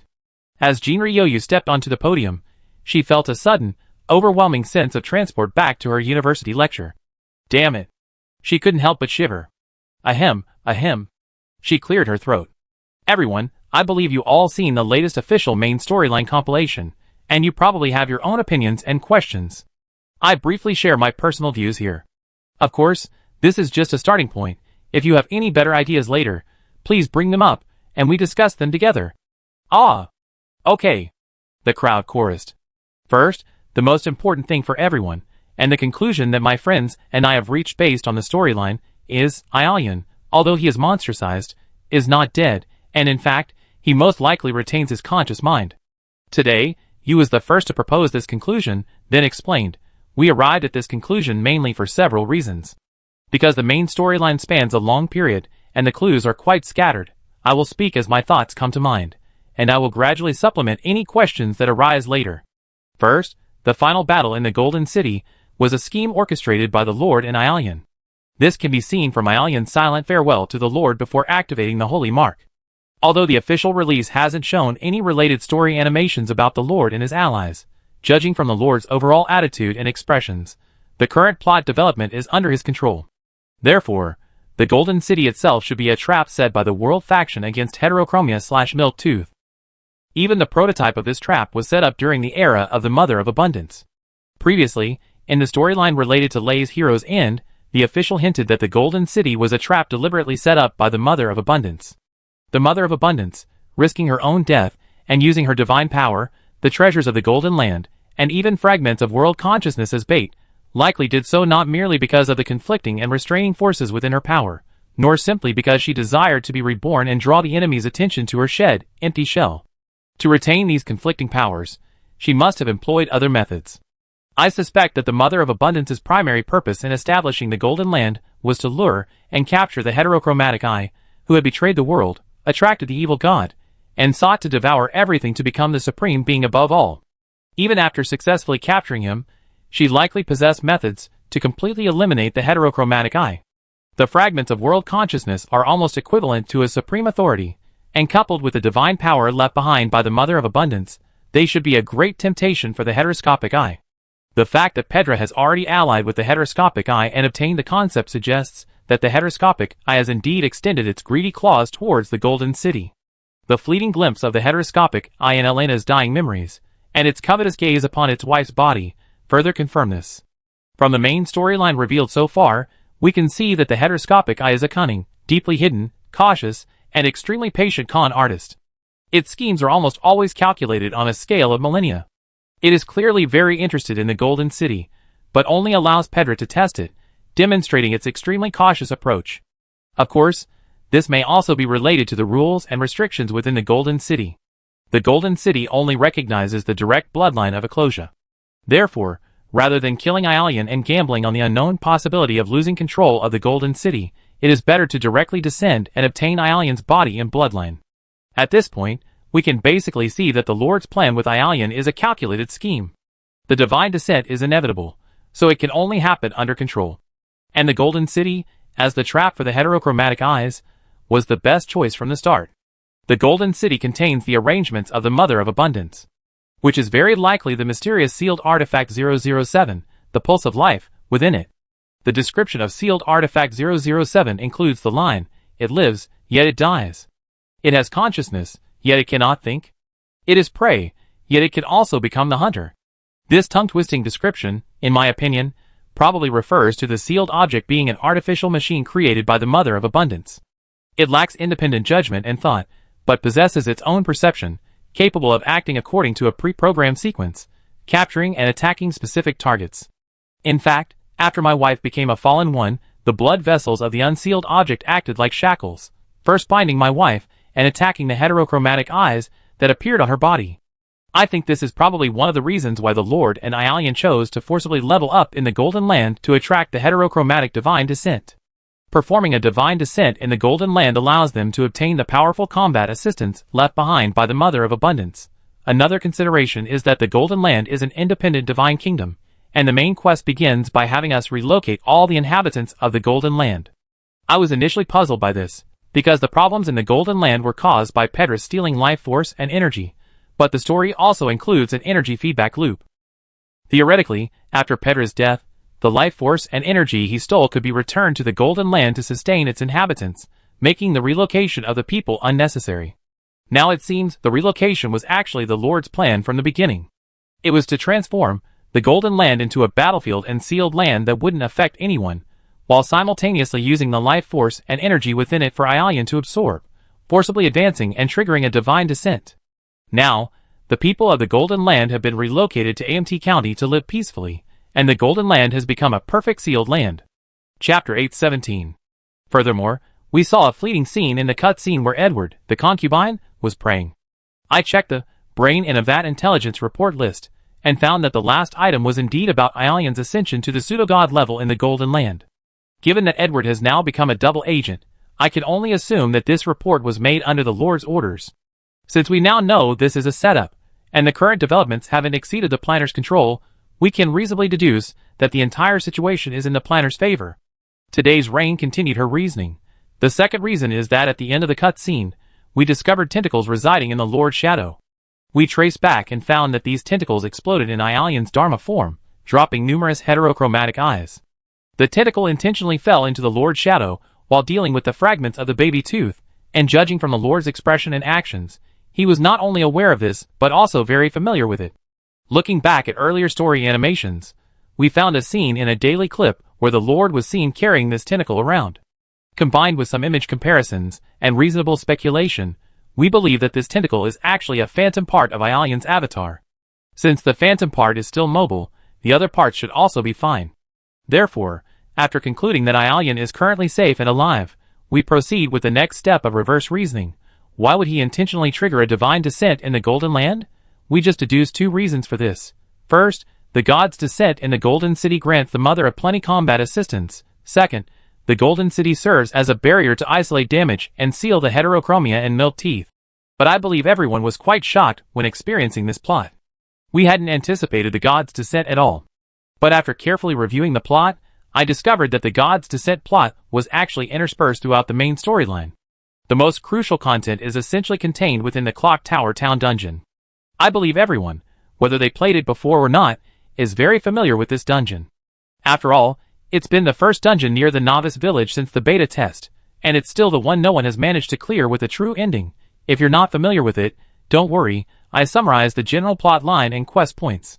This instance is set in the town of Clock Tower in AMT County 170 years ago. Back then, Clock Tower Town was home to the largest church of the Church of Light in the area, so the town and its surroundings were filled with a strong faith in the Church of Light. This also shows that the faith and political structure of this world are not static. I personally love this setting. This game is truly detailed, just like a real world. Everything is constantly evolving, the distribution of power shifts, people's beliefs change, and gods are born, change, and die.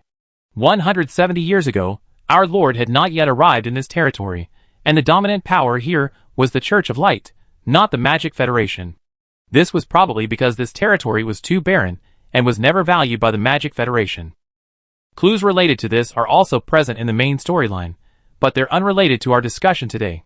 If you're interested, you can look for the storylines involving the Lord, the Silver Dragon, and Saloria. They contain many clues and Easter eggs. Back then, in the Church of Light in the town, the old bishop adopted a boy named Drake. This boy's appearance was remarkably similar to the legendary heterochromatic eyes.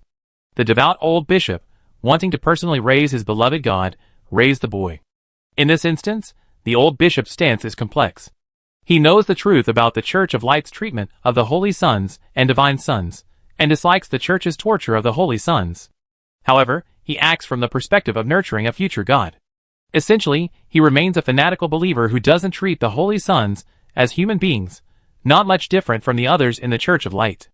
Drek was the holy son chosen by the Church of Light 170 years ago to descend to divine intervention on the day of God's birth. Drek was also targeted, deceived, and even became the vessel for the Dark Holy Sun and the Milk Fong. But Drake himself seems to have other considerations. We discovered he attempted to forcibly open the Necromancer's gate using some kind of arcane technique to summon Bubble. In other words, this instance contains three divine forces: the heterochromatic eyes, Milktooth, and Bubble, Drake, caught in the middle trying to survive, the bishop with a delicate stance, and other townspeople who can be seen as both innocent and complicit in the evil. I really like the design of this instance because it involves various factions, each with its own strategies and considerations, ultimately working together to create the tragedy of Clock Tower Town. Strangely, while at least 80 to 90% of the Clock Tower Town storyline has been solved, we still haven't seen any signs of the true ending. It's unclear whether this dungeon itself is linked to the main storyline, or if the true ending requires a specific strategy to trigger. During my analysis, I noticed that several major developments in Clock Tower Town are closely related to the main storyline.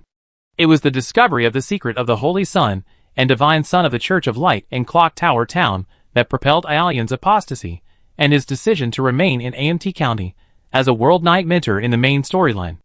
It was also in Clock Tower Town that Milktooth made his first official appearance, becoming a significant antagonist in our main storyline. Upon closer reflection, the clues that occasionally appear in the Clock Tower Town dungeon are interconnected throughout the entire main storyline. Therefore, I believe the upcoming main storyline will definitely be related to the true ending of the Clock Tower Town instance. The unsolved mysteries in the Clock Tower Town instance are Drake's final fate, Bubble's role in the destruction of Clock Tower Town, and the state of heterochromia and Milktooth after the double divine descent. I believe the answers to these mysteries are directly related to Aalian's divine descent this time. Currently, I still have one unresolved question in this main storyline. Why was the Lord so certain that a divine descent could be triggered in the Golden Land? What does the divine descent mean for heterochromia and Milktooth? I think that as long as we solve this mystery, we have hope of rescuing Aalian and bringing back our beloved wife. Chapter 818. Ah! The players below the stage cheered. Yo-Yu's explanation was amazing. My head itches. I feel like I'm growing a brain. Ha ha ha, I'm different from you. My brain has successfully grown. After a burst of noise, someone finally asked, "So, Yo-Yu, do you have any predictions about the upcoming plot development or the game content?" "I have some ideas," Yo-Yu said today. "Most of you here are veteran players, and I believe you all experience that this game is essentially a game centered on infrastructure building and saving the world. Because it incorporates role-playing gameplay from COC/D&D, it emphasizes logical development. Currently, the people of Golden Country have been relocated to AMT County, so logically, I believe the purification of these people will be released soon. Daily tasks such as settling down and building houses. From a game management perspective, the infrastructure in AMT New City and the Northern Territory is basically complete, and a large number of new players are joining every day. Only by releasing new infrastructure tasks can we meet the growing demand from these new players to level up and earn military merits. Immediately, a player cried out in despair, "No! More infrastructure tasks. Endless wall painting and house building." Ahem, Junior Yo-Yu couldn't help but laugh, then quickly suppressed it. "Everyone, don't get too excited. As I just said, infrastructure tasks are mainly for new players. While veteran players who want to earn military merits or level up new professions can certainly do them, if you really don't like infrastructure tasks, there's absolutely no need to force yourself. There's so much more to do in this game. We could totally leave the wall painting opportunities to new players. That's right. Once a house is built in this game, it's built. If we don't open new base areas, there won't be any base building quests. That won't do. We need to let new players experience the hardships we went through. Thinking about it that way, the developers did a great job. I can't be the only one who's ever had to paint walls. I'm playing the game myself, and I'm watching Beansprout playing, all smiles.jpg. Today's Rain continued her analysis. As for the main storyline, I think everyone should focus their strategy on the Clock Tower Town dungeon. That dungeon hides quite a few clues related to the main storyline. If you don't explore it, you likely get stuck or won't get a good ending when you're working through the main story. As everyone probably knows, although you can only do the main storyline once, the developers have likely planned multiple endings. Even though Aelion is still alive, it doesn't mean he'd be safe forever. Based on the current hints in the main storyline, I think that Aelion, Heterochromia, and Milk Teeth are currently waging a divine war for control in the spiritual realm, using the alien monster that Aelion has transformed into as the battlefield. Since it's a divine war in the spiritual realm, the final victor will most likely gain spiritual authority and control over Aelion's body while killing the other two. The players gasped in shock. So, if we don't progress through the main storyline properly, our waifus might end up with a different person inside? No way. The thought of my waifu possibly being replaced by that Nairuko-san inside gives me the creeps. But how can we participate in our wife's divine war? We can't really help in this kind of spiritual battle, can we? Someone asked. Today, Rainy Day thought for a moment and said, since the closed beta, this game has basically used the same model for several large-scale team battles. A battlefield is divided into battles between gods and battles between humans. The initial Beast Tide was like this. Aelion, who was already over level 100, played the role of a god. He held off all the high-level monsters, fighting a difficult but protracted battle. We players fought the human battles, dealing with the low-level Beast Tides, and providing Aelion with the power of prayer for his divine war. Our prayer power ultimately converged into the world's core energy, supplying Aelion with fighting power, healing, and ultimately helping him achieve victory. In the battle between Annie Jelma and the Winter God, the battle between gods and humans was even more obvious. And the Winter God fought a divine war, while we fought humans. The battle steals the foundation of the Winter God, undermines his source of faith, and provides, and with the energy bar for battle. In this battle in the Golden Land, we can also see this pattern. Aelion and Pedra directly clash, and we can even consider the battles between Ray, Elena, Hepros, and Itzacapan as part of the God Wars. Our power and buffs are concentrated on them, ultimately allowing the NPCs to break through their strength limits and successfully kill their opponents. Every battle of the gods involves our NPCs facing enemies far exceeding their level. Every battle fought by humans actually provides our side, the NPCs who act as gods, with energy through faith and prayers. With such ample precedence, I believe the main storyline this time will follow the same design. Aelion will still act as our god, facing the heterochromatic eyes and the milk-toothed demon. Considering the writing assignment Guardians of Illusion and Reality that the author received earlier, we are not only Aelion's energy source, but also need to shoulder the responsibility of propaganda, making more NPCs Aelion's energy source. For example, the people of AMT County and the people of Golden City are crucial to Aelion's victory. Therefore, our first step is to make these NPCs believe that Aelion is not dead and will definitely win the divine war. This belief itself is a power. I see. It's whack magic. I see. I understand. To win a battle, besides increasing our own strength, we also need to weaken the enemy's strength, and we also need intelligence. The source of the intelligence should be the Clock Tower Town instance, which might contain clues about the weaknesses of the heterochromatic eyes and milk teeth. Then, I speculate that the territory of the Church of Light in the western half of the continent will also be open to us. After all, we already been to the northern and southern continents, and this half of the continent is basically our territory, so the next new map should open up to the Church of Light's area. However, the Church of Light is currently completely enemy territory, so it will likely be an infiltration operation behind enemy lines, perhaps even more difficult than infiltrating the southern continent where there are many factions locked in a tug of war. Chapter 819. However, on the other hand, this game emphasizes teamwork. The success or failure of the main quest often depends not on one person, but on everyone's efforts, said Jin Ryoyu. Conversely, if too many people slack off, the team won't be able to carry. Ha ha ha. A burst of cheerful laughter erupted from below. Therefore, everyone should play the game cautiously according to their own abilities. You should know that dungeons like Clock Tower Town have a distortion level. Players dying inside will increase the dungeon's distortion level. A higher distortion level will increase the dungeon's difficulty. From a story experience perspective, the dungeon's plot will be affected by player deaths, inexplicably causing illogical changes that will interfere with other players' judgment, causing them to deviate from the original storyline. To exit the dungeon, there are only two options: complete the quest or die. Ordinary side quests in the dungeon cannot be repeated. Completing one removes one, and death increases the distortion level. Therefore, I hope everyone will strive to complete each dungeon. Progress through the story steadily, making progress as you go. Don't enter without trying anything, and then blindly quit. Also, don't just focus on regular side quests. If you get nothing, try to complete the guaranteed side quests to exit the instance. The true ending of the main story is what we should strive for. Regular side quests may drop clues that aren't necessarily useful. Most of the time, they're just a normal way to exit the instance. Note that completing any quest will increase the purification level. Currently, we don't know what increasing purification level means for the instance. It's possible that once the purification level is full, the instance will be completely purified and closed. However, it's also possible that the instance difficulty will decrease by one level after reaching 100% purification. Although the system didn't explicitly state it, I believe the normal number of entries to the Clock Tower Town instance is limited. Only by using each opportunity wisely can you maximize its effectiveness. I hope everyone will spread the word about this. Of course, I don't mean you can't freely enter Clock Tower Town, or that you have to reserve opportunities for certain players. No, this is a game instance designed by the developers for everyone. All players have an equal right to play, and whether you're a newbie or a veteran, everyone has a chance to achieve the true ending. I'm simply earnestly asking everyone to play the game seriously, and not waste a single opportunity, because the number of attempts for this instance is shared by all players. Every wasted opportunity means a reduction in the possibility of achieving the true ending. Thinking about it now, it's actually a good thing that not many people played the Clock Tower Town dungeon in the early stages, because it was too difficult and had too much of a competitive element. Right, if too many attempts were wasted or too many people died, the dungeon would have become unplayable.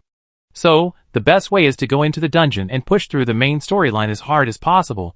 Try not to die, go as far as you can, and gather as much information as you can. There are also compilations of Clock Tower Town walkthroughs on the forums. You can read them before you go in and avoid repeating the mistakes others have made. It seems more reasonable for experienced players to do this task. This clueless newbie should just give up the opportunity and wait for a walkthrough. Speaking of which, what if some player actually went in and died 1,000 or 800 times to raise the twistedness level to infinity, or finished all the side quests in a flash, preventing others from playing? It's unlikely. Dying and quitting in a dungeon also incurs system penalties. Even if you commit suicide with your body intact, the system will activate a self-check if you commit suicide twice in a row. If malicious game behavior is detected, the system will extend your online waiting period as a death penalty. Everyone knows how intelligent our game system is. Don't ask me how I know. New knowledge added. So if someone really intentionally dies to farm high difficulties, the system will definitely extend their online waiting period. Even a permanent ban. But what if all the side quests were wiped out at once? Believe me, the side quests in this dungeon aren't easy to complete. Not only do you have to trigger them yourself, but nobody knows what they be like. If you can successfully complete even one and exit the game, I call you a pro. Yeah, The key is attitude. If you go in and seriously work through the main storyline, then if you accidentally die, you die, no problem. But if someone goes in and does nothing but slit their throat, causing trouble and disrupting the game order, I definitely report them and get them banned. Right, that's how it should be. And so, this strategy sharing session ended in a lively atmosphere. By the way, after the event, Xianyu approached Jinri Yoyu, what if the Clock Tower dungeon really closes before you get the true ending? I have a few immature ideas. Today, in a low voice, he told her, actually, I think the development team wouldn't let players waste such a hard-earned dungeon. The limited number of entries might just be a smokescreen to encourage players to play more seriously. And purification levels are another way to clear the dungeon. If players can't reach the true ending during normal gameplay, they might be able to purify the entire dungeon by accumulating purification points. After purification, the true ending animation recorded in the dungeon's core will appear. But I can't be sure about that, so I'm only telling you this secretly. What if the development team is really that cruel, and if you can't get it, you can't get it, and they just close the dungeon and jump straight to the main story? That's a bad situation. The ending route, that'd be hilarious. How many chances are left in Clock Tower Town? Salty Fish asked. Should we quickly form a team and try our luck? The Adventurers Guild can check the status of open dungeons, said Today Rain. It seems to be a new feature added in version 3.0. I checked it out earlier, and the current dungeon difficulty has been increased to super hard, with a distortion level of 14%. Purification progress is 91%. According to the system's level classification, it should be easy, normal, hard, super hard, extreme, nightmare, hell, and epic. Considering that the main storyline 2 of the Nyarlathotep dungeon was hell difficulty, I think the current dungeon difficulty is enough to kill hundreds of players. The purification level is a bit high, but it sounds like a positive option, so I'm not too worried. However, forming a team to enter the dungeon is definitely necessary. I have a rough strategy idea, but I still need to refine it. Chapter 820. If you had seen Jinri Yoyu's predictions about the subsequent game content, he would have been astonished by the prophet's remarkably accurate predictions. Even if there were some discrepancies, they were entirely within tolerable limits. However, this lord, who was also the game's lead planner, was currently too busy to pay attention to the players. Aelian had already begun his divine war, and you couldn't afford to be complacent. This divine descent was a preemptive divine war plan devised by MOU and Aelian. The god of light and Nyarlathotep had been locked in a stalemate for a long time, both gods hoping to break the deadlock through the divine descent of Aelian. The holy mark on the back of Aelian's neck was a ticking time bomb. Until this holy mark was resolved, it would remain a Damocles sword hanging over their heads. Even setting aside other dangers, the mere thought of being possessed at any moment hanging over their partner's head would be a thorn in their side, preventing them from truly and earnestly engaging in a romantic relationship. Rather than letting this bomb explode in an even worse, more dangerous situation, it's better to keep control in one's own hands. Therefore, MOU set the main battlefield in the Golden Land. The Golden Land is the tomb prepared by the Mother of Abundance for the God of Light. After the sealed artifact 007, the Drumbeat of Life, was unsealed, it transformed into a divine artifact called the Punishment of Death. The information provided by Wendell perfectly completed the final piece of the puzzle related to sealed artifact 007. Sealed artifact 007, the Drumbeat of Life, sealed state, condensed with almost all of the Mother of Abundance's divine power. This sealed artifact, constructed from her divine molt, is also the core of the Golden Land's divine kingdom. It lives, yet it dies. It is conscious, yet it cannot think. It is prey, yet it can also be hunter. It can provide energy, and it can also absorb energy. It may outwardly resemble a heart, but it has no heart. Note, those who meet certain conditions can have its seal broken through the spell preset by the Mother of Abundance. After the seal is broken, the Drumbeat of Life will transform into the Punishment of Death. Artifact the Punishment of Death, created by the Mother of Abundance using her own heart and blood vessels as a base, infusing it with all her hatred and vengeful heart towards the God of Light, who betrayed the world, as well as a deep love for protecting the world. This artifact possesses the natural cycle power of the previous God of Nature. If used properly, it can bind or kill a God-level being. Before the seal is broken, it will appear as an extremely harmless sealed object, providing energy to the Golden Land or those linked to it. After the seal is broken, it will shed its harmless shell, revealing its aggressive claws. Abilities: Divine Shackles * capable of capturing and binding God-level beings. It grows stronger by absorbing the energy of its captured prey, imposing even greater restraints. An eye for an eye *. The best way to deal with a con artist is to make them taste the bitter fruit of their own actions. All threats and attacks inflicted upon sealed object 007 will ultimately be learned, absorbed, and transformed into even more powerful attacks, returned to their instigators. Heart of Nature * Nature possesses all-encompassing compassion, but also the ruthless decisiveness to destroy everything. It is like a clear mirror. When you offer a drop of benevolent dew, you reap a clear spring. When you sow evil, you will reap a destructive harvest. Cycle of life and death. Within its coverage, all life and death will be subject to its controlled cycle. The dead will become life, re-entering the cycle of heaven and earth. This was the first time you had seen something that could be called a divine artifact in this world. From its basic description and abilities, you could clearly see the Mother of Abundance's murderous intent towards the God of Light. By triggering the divine descent in the Golden Land, while simultaneously releasing the seal on item 007, he would inevitably gain the item's assistance. Thus, the originally unfair 1v2 battle instantly became a fair 2v2 duel. Of course, this divine artifact was not the only weapon prepared by the Mother of Abundance, aka the Goddess of Darkness. Imo, you went to great lengths to persuade the goddess of darkness not to use annihilation, but to directly kill Aelion, who had been divinely descented by the two gods, precisely to ensure the safe execution of their plan. Although Imo spoke arrogantly before the goddess of darkness, he was not actually 100% certain that he could trigger the divine descent. The god of light, cunning and adept at disguise and patient waiting, only knows his true intentions.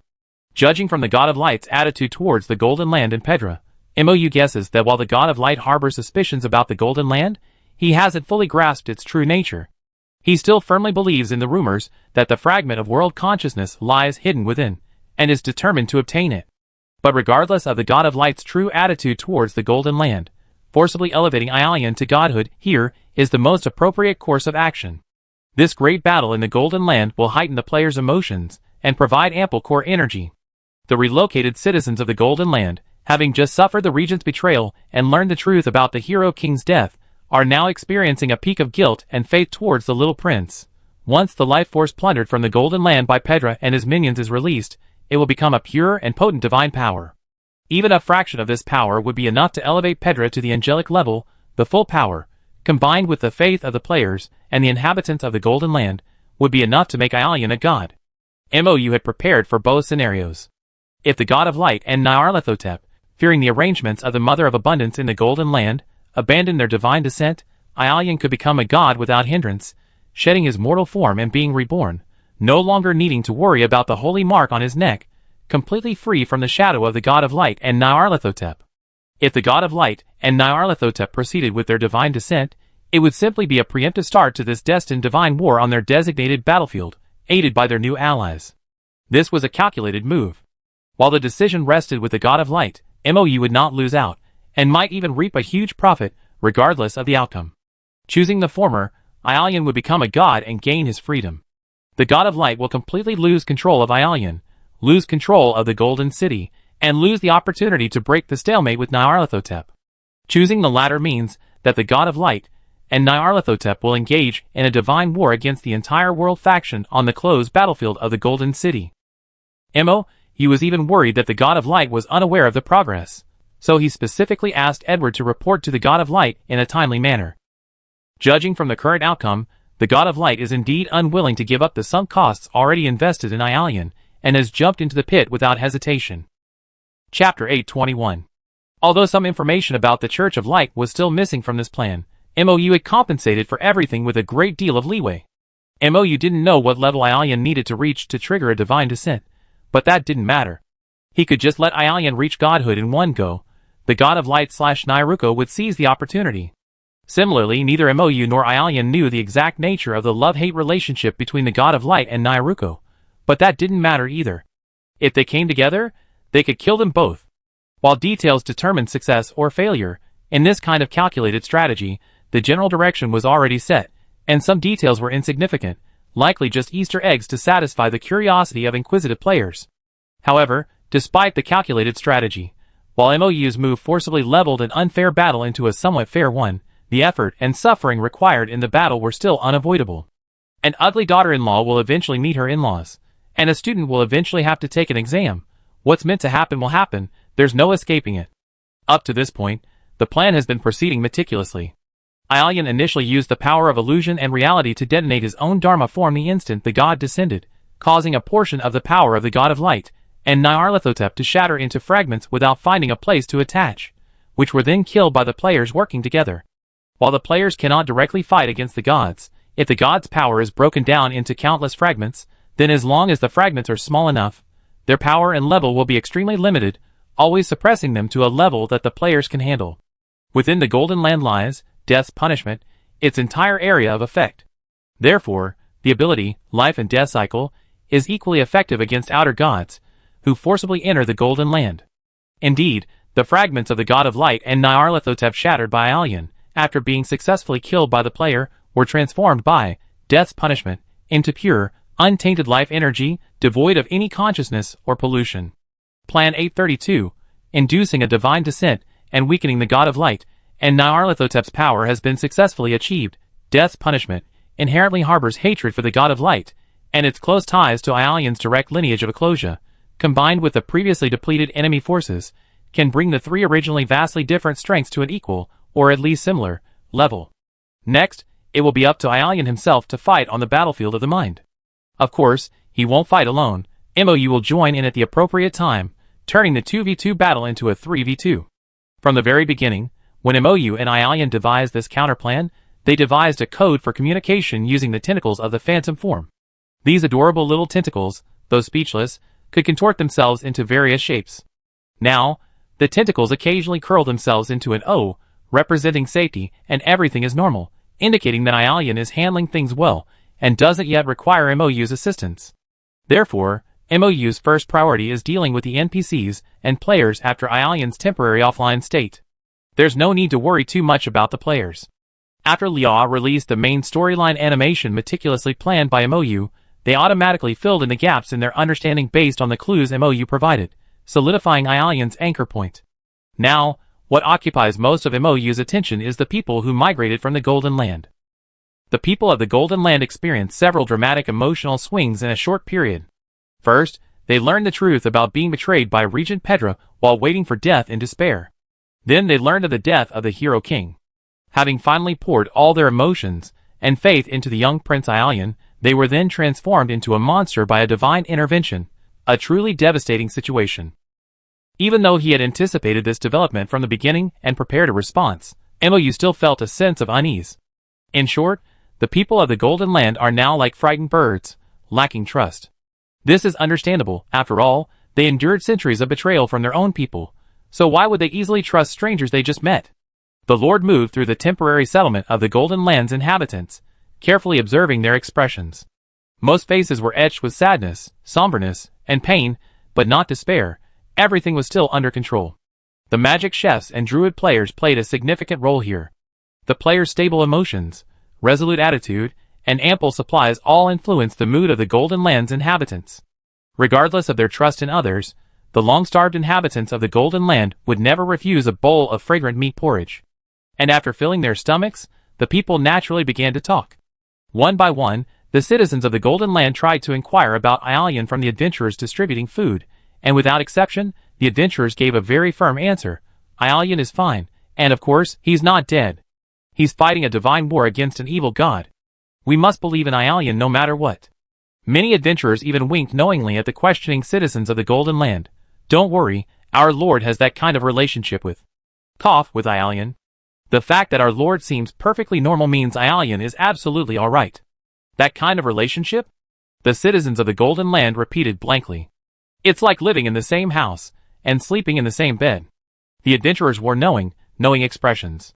Aelion is fighting on the front lines, but his other half is guarding the home front, so you can relax and just follow the Lord's instructions. The Lord, While it was a good thing that these players had spontaneously taken action to protect Aelion's anchor point and faith, and they were absolutely right, why did it sound so strange to him? The citizens of the Golden Land took a long time to react before someone suddenly realized, oh, I see. The little prince has already married the queen? So we're on the queen's territory?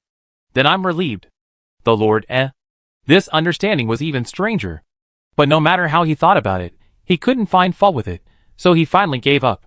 Oh well, as long as the anchor point and faith are stable, that's fine. MOU thought despondently, the rumors about AMT County have been circulating for so long, they're no longer rumors now. So what's one more time? Chapter 822. Amidst the rumors spread intentionally or unintentionally by the adventurers, the hearts of the people of Golden City inexplicably calmed down.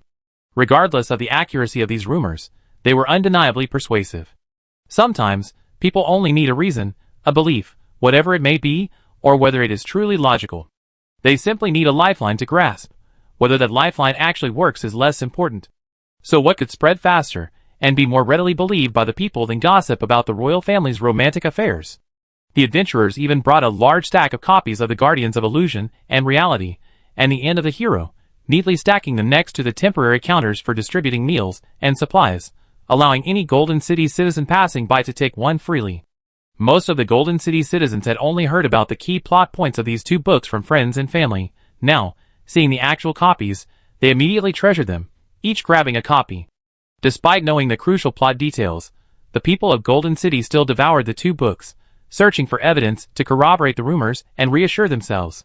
As the embellished version of the truth from years past was gradually revealed, While people were saddened and angry, their faith in Ray and Aelian gradually solidified. Everything was moving in a positive direction. However, one important problem remained unresolved. That was the lack of leadership among the people of Golden City. There was a severe shortage of an influential and respected leader among the people of Golden City. The population of Golden City was vast. After all the people had migrated, the total number exceeded 18,000. This number exceeds the current population of AMT New City. Without an influential administrator, allowing so many citizens, oscillating between hope and despair, to idly drift through life, is bound to cause chaos. MOU felt that all preparations were complete, and it was time for Lei to return to the scene. The one entrusted with this important task was naturally a certain skeleton, a master of NPC role-playing, the Lich King Heparos. Don't worry, leave this to me, I handle it perfectly. After understanding MOU's meaning, the skeleton confidently patted its chest. No, its ribs, with its bone claws, making a solemn promise. It didn't rush to find the people of the Golden City. Instead, it imitated the adventurers, setting up a small stall and, following the old ways, engaging in emotional business. MOU. Sure enough, it was his old trick, very practiced. As a key character who appeared in the end of the hero and left a significant impression on all readers, the skeleton guy quickly attracted the attention of the people of Golden City. The first to step forward was Bilo, who had gradually become acquainted with the skeleton guy at the Lost Travelers Market. Hey, Lich King. Bilo excitedly ran forward. What are you selling today? Still exchanging emotions and desires for coins? Because the War of Gods and Aelian occupied Golden City, these people of Golden City were forced to leave their homes. The aid provided by AMT County was free, but only basic food and water, medicine, medical and purification services, warm clothing, and 2 novels were provided for survival. Housing was temporarily requisitioned from the city defense training camp, mercenary sanatorium, and some vacant factory dormitories. Even 2 squares were filled with tents. To obtain more and a better life, one must earn the adventurer's coins, the currency used throughout AMT County. The gatekeepers who first traded at the Lost Travelers Market were pleasantly surprised to discover that the silver coins used there were adventurer's coins. Upon seeing the various goods sold in the commercial district of AMT New City, each gatekeeper couldn't help but regret that their emotions and desires hadn't been strong enough to exchange for more coins. Now, seeing Heparos, Bilo reacted with unusual speed, running over. No coins today, Heparos said mysteriously, but if you offer enough emotions and desires, I can grant you some wishes. Oh! Can I wish for adventurer's coins? Bilo's mind worked quickly. Wasn't this just a roundabout way to achieve his goal? He could take several detours. Heparos suddenly paused, its bony claws scratching its skeletal skull, as if pondering why this development wasn't quite what it had imagined. No, I can't exchange it for money, Heparos stubbornly said. I can grant you some other wishes like... Then fruit will do. Bilo's eyes lit up as he grasped the skeleton's hands. Or Grandma Alisal's special stew. I always wanted to try that. Seriously, can't you guys have a little more sophisticated ambition? Heparos, having failed to even utter its lines, returned defeated.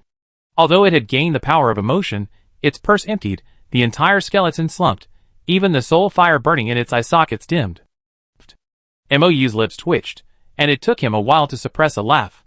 It's alright, I do it. Heparos gave the Lord, who was struggling to hold back his laughter, a resentful look and sighed deeply. A few days later, strange rumors began to circulate again in the settlements of the Golden Land's inhabitants. Many people heard noises at night, and saw the Hero King, his body shimmering with an eerie white light.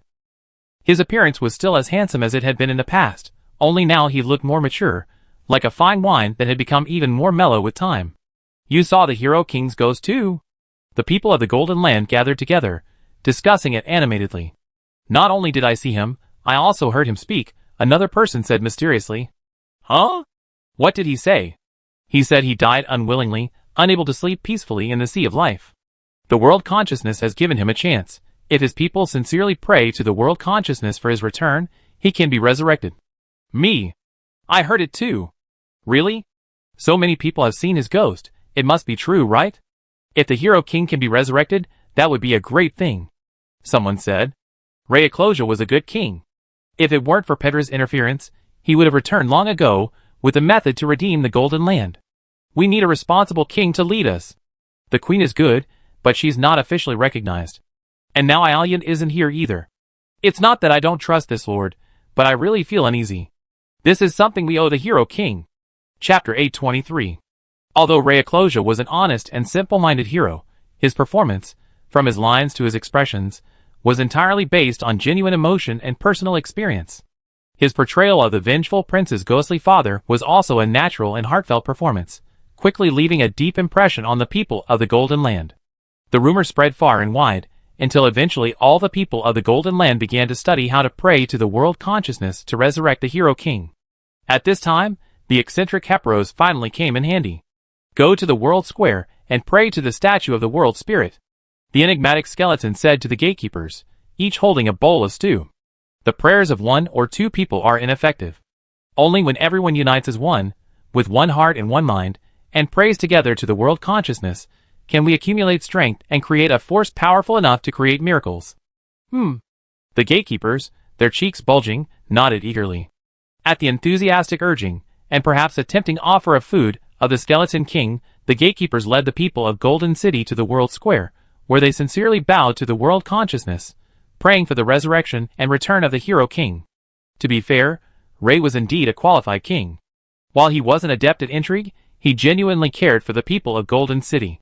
During his reign, he resolved countless disputes, large and small, earning him the title of Hero King. Such a king was not suited for the daily, agonizing struggles of court politics, but rather for leading his people through hardship and prosperity in a foreign land, forging a new future together. The people of Golden Land, now displaced and suffering, desperately need a leader like this. Rather than choosing an incompetent successor and experiencing the pain of unreliable trust and the inevitable test of time, it's better to let the Hero King return.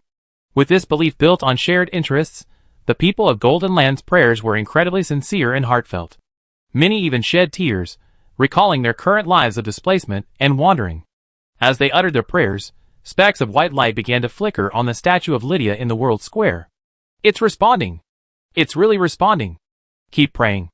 Keep it up. The crowd shouted excitedly, many no longer content with merely praying in their hearts, but loudly proclaiming their prayers. Great world consciousness, please resurrect the Hero King. World consciousness, please hear our prayers and return Hero King Rayclosia to us. These prayers not only intensified the white light emanating from the World Spirit statue, but also moved Ray, now in the body of an alchemical puppet, and draped in a cloak emblazoned with the illusory mark activated, to tears. Ah, these are the people of the Golden Land. Ray thought with emotion, how devout they are, how much they love me. For them, all my efforts have been worthwhile. Look! Suddenly, a gasp rang out from the crowd. The World Spirit statue began to shimmer, and a wondrous mist spread before it. A familiar figure suddenly appeared out of thin air within the mist. The crowd instinctively held their breath, then erupted in thunderous cheers upon seeing the silver-armored figure emerging from the smoke. The Hero King! It really is the Hero King! Rayclosia. Our King! Great! The world consciousness can truly bring the dead back to life. Wait, if the Hero King can be resurrected, can the Queen too? Someone in the crowd questioned. Try! The people of the Golden Land once again began their heartfelt prayers, this time for the return of Elena. Fortunately, Elena was prepared, having changed into a puppet body and hiding beside Ray from the beginning, cloaked in invisibility. This drama, specially prepared for the people of the Golden Land, continued, and would ultimately reach a happy ending. At their prayers, the statue of the World Elf shone brightly once more, and this time, Elena, dressed in her finest attire, appeared beside Ray. The crowd erupted in deafening cheers once more. Our King has returned. Our Queen has returned. They cried, leaped for joy, and wept with happiness. The leaderless people of the Golden Land had once again found their leader. People of the Golden Land. Ray's voice was powerful and resonant. Thank you for your prayers that brought me back from the depths of the underworld. Thank you for the favor of the world's consciousness. I witnessed the destruction of Pedra, I saw your battle, and I heard your wishes. My son, Ialian, is fighting against the evil gods in the Golden Land. This is not only the wish of our goddess, the Mother of Abundance, but also his divine war to defend the world. Therefore, I urge everyone to hold firm to your beliefs, to believe in Ialian, to believe in the world's consciousness, and to believe that our world faction will ultimately defeat the evil god and achieve final victory. Yes! The people of the Golden Land shouted in unison. Although our Golden Land has now become a battlefield of divine war, as long as our people live peacefully, any place in this world can become our new Golden Land. Lei declared loudly. Establish a new golden land. The crowd echoed. I can provide you with a new place to migrate. A voice rang out, and everyone looked towards the source of the voice, instinctively making way for the Lord of AMT County, who approached with a smile. AMT County still has many suitable vacant lots. The Lord said with a smile, I can have adventurers build new homes for you, establishing your own new city. All right. Before anyone could react, Lei readily agreed, Thank you for your generosity, Lord. No need for thanks, the Lord said. Ama County and Golden Country belong to the same world faction, so we should be as close as family and help each other. World faction? The citizens of Golden Land repeated in confusion. Ray took a step towards them. The Mother of Abundance has always been loyal to world consciousness, and we are her successors. In other words, we are the most loyal believers of world consciousness. Didn't you just witness its benevolence and greatness when you prayed to world consciousness? Yes. That's right. Exactly. The people of Golden Land suddenly understood and echoed. As the King of Golden Land, I, on behalf of Golden Land, swear our loyalty to world consciousness. Ray solemnly declared, May world consciousness bear witness for us. The people of Golden Land will forever be loyal to world consciousness, forever loyal to the world faction, and forever the most loyal allies of AMT County. Yes. The people of Golden Land echoed. Chapter 824. Under Lei's diligent and convincing performance, the people of Golden City were quickly fooled. They worshipped the Mother of Abundance, who in turn worshipped world consciousness, therefore, they were, in effect, followers of world consciousness, which made perfect sense. Since the executor of world consciousness, the great god of order, was their Golden City's future queen, they naturally belonged to the World Alliance. Not to mention, the queen had promised to carve out a piece of her territory as their new city. They wouldn't even have to lift a finger to build it. The adventurers would conveniently do all the work. The people of Golden City were extremely excited, and MOU was very satisfied. Whether in the Disk District or the outer towns, their biggest problem had been malnutrition due to long-term food shortages, leading to hunger, weakness, low immunity, and a series of other symptoms, or, in their eyes, a lack of vitality. These illnesses are actually quite treatable. After a few days of good food and drink in AMT County, most people recovered and were able to get out of bed, some were even running and jumping. However, if tens of thousands of people gather together every day, idly eating and sleeping, they are prone to overthinking and causing trouble. The drama orchestrated by MOU allowed Ray and Elena to be resurrected with a seemingly legitimate reason, regaining control of the Golden City and winning back the hearts of its scattered people.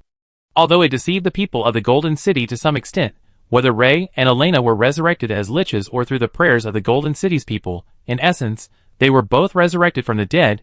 There was little difference between the two. For the people of Golden City, however, the scenario of a hero dying a glorious death and then being resurrected through the prayers of the grieving populace was far more palatable than the realization, after much sorrow and grief, that he hadn't truly died. The former offered a highly engaging experience of forcefully altering history through one's own efforts, while the latter was a waste of emotional investment. Although both outcomes were positive, they always left a lingering unease. The performance was a resounding success. All the people of Golden City firmly believed that their prayers had brought the king and queen back to life, and the adventurers received system updates on the main storyline and subsequent quests to build the new city of Golden City. Of course, to prevent these informed fourth calamities from causing trouble, MOU instructed Leah to shield the people of Golden City from any discussion of the adventurers regarding the play. The charm of a beautiful play or magic trick lies in keeping the audience from knowing the truth behind the scenes. The play has been a resounding success. The people are overjoyed, their sense of accomplishment and satisfaction dispelling their confusion and worries. The new goals and guides act like a lighthouse, leading them through the fog. The loyal gatekeepers have once again become the royal guards. Captains Hadstein Laram and Arsene Diro are now proudly appointed as captains of the Royal Guard, while Bilo, who distinguished himself in the rescue of the Golden City, has been promoted to Hadstein's vice-captain. The first task for both Royal Guards upon taking office is to gather public suggestions for the planning of the new city. With their positions secured, these once unappreciated guards became even more adept at their tasks. Every citizen of the Golden City transformed from a listless, dreaming idler into enthusiastic planners and builders of the new city. The blueprints for the new city, incorporating numerous suggestions from the populace, were quickly produced. 3 versions of the plan were posted on the bulletin board of the City Council Hall for the citizens of the Golden City to vote on. The final blueprints were adopted by the system, and then broken down into countless infrastructure tasks for adventurers, lacking military merit or life skills. As soon as the new infrastructure tasks were released, the players immediately became excited, with cheers of "the Prophet has done it again" echoing everywhere. MOU? Of course, this drama had another significant benefit. Liao reaped a bountiful harvest of core energy contributed by the citizens of the Golden City. These citizens of the Golden City also became Lia's followers, further strengthening the power of the world's consciousness. A portion of this core energy was also allocated by MOU and provided to Aalian. The phantom tentacle nestled contentedly within the energy cluster, occasionally making adorable slurping sounds, as if it were devouring ramen. Irina, who had come to MOU with concern to inquire about Aalian's situation, was completely charmed by the tentacle.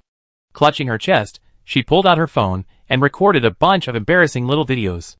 The little tentacle slurping energy?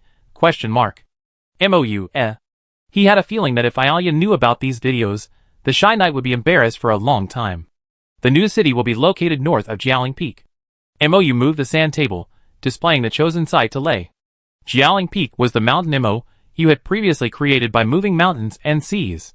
The Mermaid Sea lies to the south of the peak, while the north side, having intercepted a large amount of snow and ice transported by the winter god, naturally formed a network of lakes and rivers after the snow melted in spring. MOU used some natural energy to reinforce and deepen these waterways, allowing them to exist for a longer period.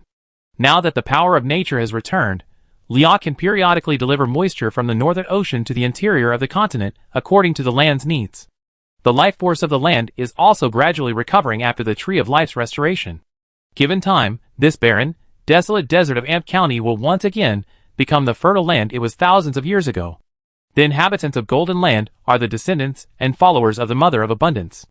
They are born with the ability to perceive life, and while they don't possess the same innate ability as the elves to manipulate plants, they have their own unique methods of cultivation.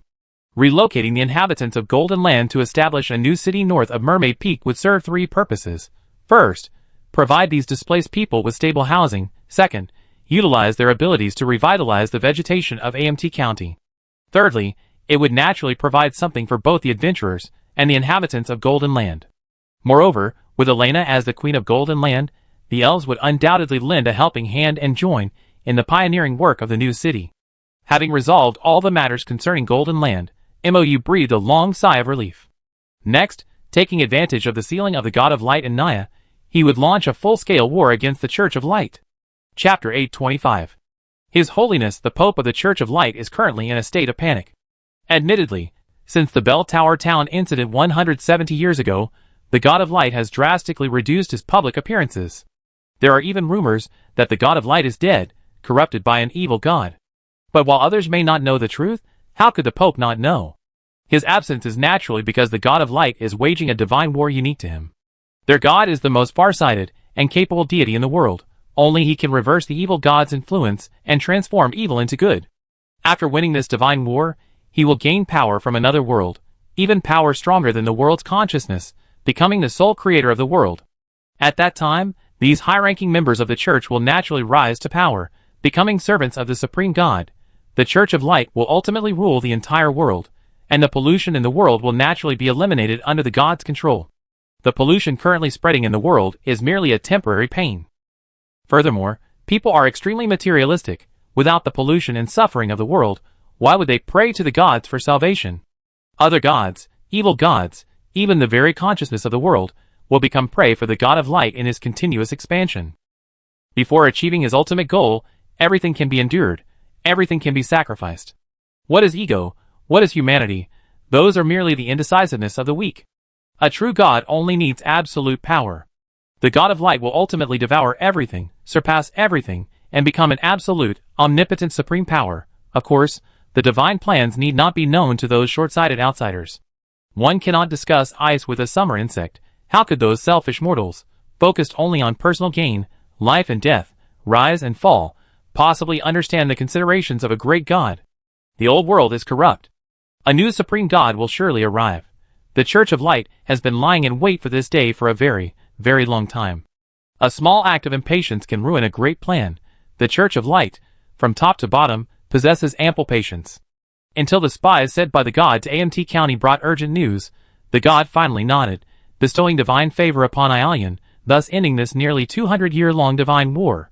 Initially, upon receiving this news, His Holiness the Pope was overjoyed. Finally, we can deal with that traitor and wash away the shame of the Church of Light. Before Aelian, there had never been a precedent of someone betraying the Church. Especially not the Holy Son, the face of the Church. It was an utter disgrace. But Aelian had found a powerful backer, and for the sake of the Church of Light's long-term future, they could only swallow their anger. The Church of Light had plenty of time and patience. After waiting so long, the opportunity to punish the traitor had finally arrived. Once the god devoured Aelian, he would obtain the bloodline of Ecclesia and bring the legendary Golden Land into his divine kingdom. The natural divine power left behind by the Mother of Abundance would surely aid the god, breaking the stalemate with the evil god in one fell swoop and completely devouring the evil god. Aelian was also a promising talent that their church had nurtured with all its resources. After devouring Aelian, the god's old wounds would surely heal. This was a win-win situation. There was no better material for divine descent than Aelian.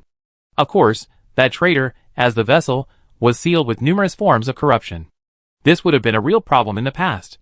But now, the gods had already devoured half of the evil god, so why would they fear a little corruption on Aelian? Compared to Nyarlathotep, the source of the corruption on Aelian was utterly insignificant to the gods. The self-righteous Holy Son thought he could escape divine descent with a little trick, but Aelian didn't realize that while such self-defilement might work on others, for him, who bore the direct blood of Ecclesia, it was merely postponing his predetermined future. The gods needed to preserve their strongest power and best condition to fight the evil god, which was why they decided to let him go for the time being. Once they had time, they could naturally deal with the trivial matters concerning Aelian. The gods had a special plan for Aelian. This Holy Son, chosen by the gods from birth, would become the most important stepping stone for the gods to ascend to the pinnacle. The Pope had waited a long time, finally seeing the opportunity for the gods to strike against Aelian. It was Aelian's own doing to court death, choosing to climb to the pinnacle of godhood in the Golden Land, attempting to break free of the holy runes and become a god. They naturally couldn't let this traitor succeed. However, after the gods descended, they suddenly lost all contact, as if they had vanished completely. Even when the gods decided to take a risky gamble and devour the evil god 170 years ago, they hadn't completely severed contact like this. Believers are the anchor of the gods. Like the anchor holding a ship, they can always feel a faint connection with the gods. Not to mention a pope like himself, whose connection with the divine is far closer than that of most believers. He is like the god's right and left hands, but now, these hands are as if severed from his body. He can no longer feel his own existence. What happened? What happened? The Pope paced anxiously back and forth in his palace. How could the god suddenly disappear? No, he must just need some time to devour Aelian and that evil god. Your Majesty, now that the god is nowhere to be found, should we still proceed with the planned attack on the Magic Federation? His subordinate asked cautiously. Suspend the operation? The Pope declared decisively. The original plan was for the gods to devour Aelian in one fell swoop, strengthen themselves with the power of the Golden Land, then launch a full-scale attack on the Magic Federation after devouring the evil god, ultimately conquering the entire central continent. But now the gods are out of contact, and we have no backing. It's not wise to act rashly. The gods must have encountered some obstacles, but that's all right. As long as we have faith in our God, everything will be fine. He pondered for a moment, passed down the order, continued to wait in silence. When our gods return, that will be the day our Church of Light regains its former glory and reigns supreme over the continent. Yes. Also, have the Southern Continent Church branch brace themselves and investigate the Golden Land with all their might. Find out exactly what happened in the Golden Land. If you don't have enough manpower, send people from the Holy City. The gods went missing in the Golden Land, so the problem must lie in the Southern Continent. Investigate. Investigate. Find out who's behind this. Is it the Earth Mother of all spirits? Is it the demons? Or the Black Goat? Yes, sir. The subordinate hurriedly left, while the Pope slumped into his chair, utterly dejected, as if he had lost his backbone. Chapter 826. Holy crap. Rainey is truly a prophet of the dimensions. He's right again. Players excitedly watched today's news, once again praising the pro's accurate predictions. Ozelia Continent today's news. Adventurers, our guardian knight of AMT County, the defender of illusion and reality, and heir to the Golden Land, Aelian, is currently engaged in a life-or-death divine war in the spiritual realm against the God of Light, nicknamed Heterochromatic, and Nyarlathotep, nicknamed Mill Teeth. Perhaps adventurers cannot directly participate in this divine battle for the time being, But this is not just Aelian's personal fight, it is a battle for everyone in the world's factions. The actions of every adventurer will affect the outcome of this divine war.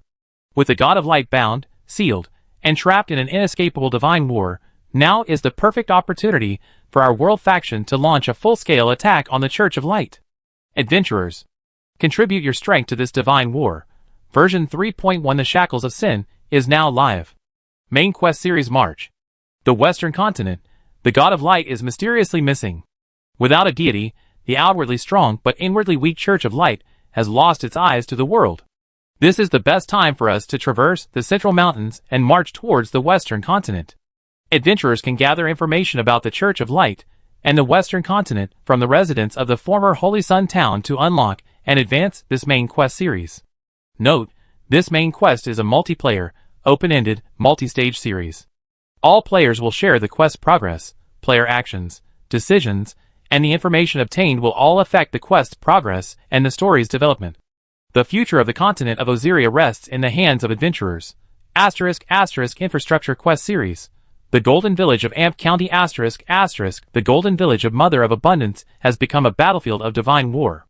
The displaced and wandering people of the Golden Village need a place to rest and recuperate. The Lord has finalized the new location and construction plans for the Golden Village with the Hero King Ray Eclosia.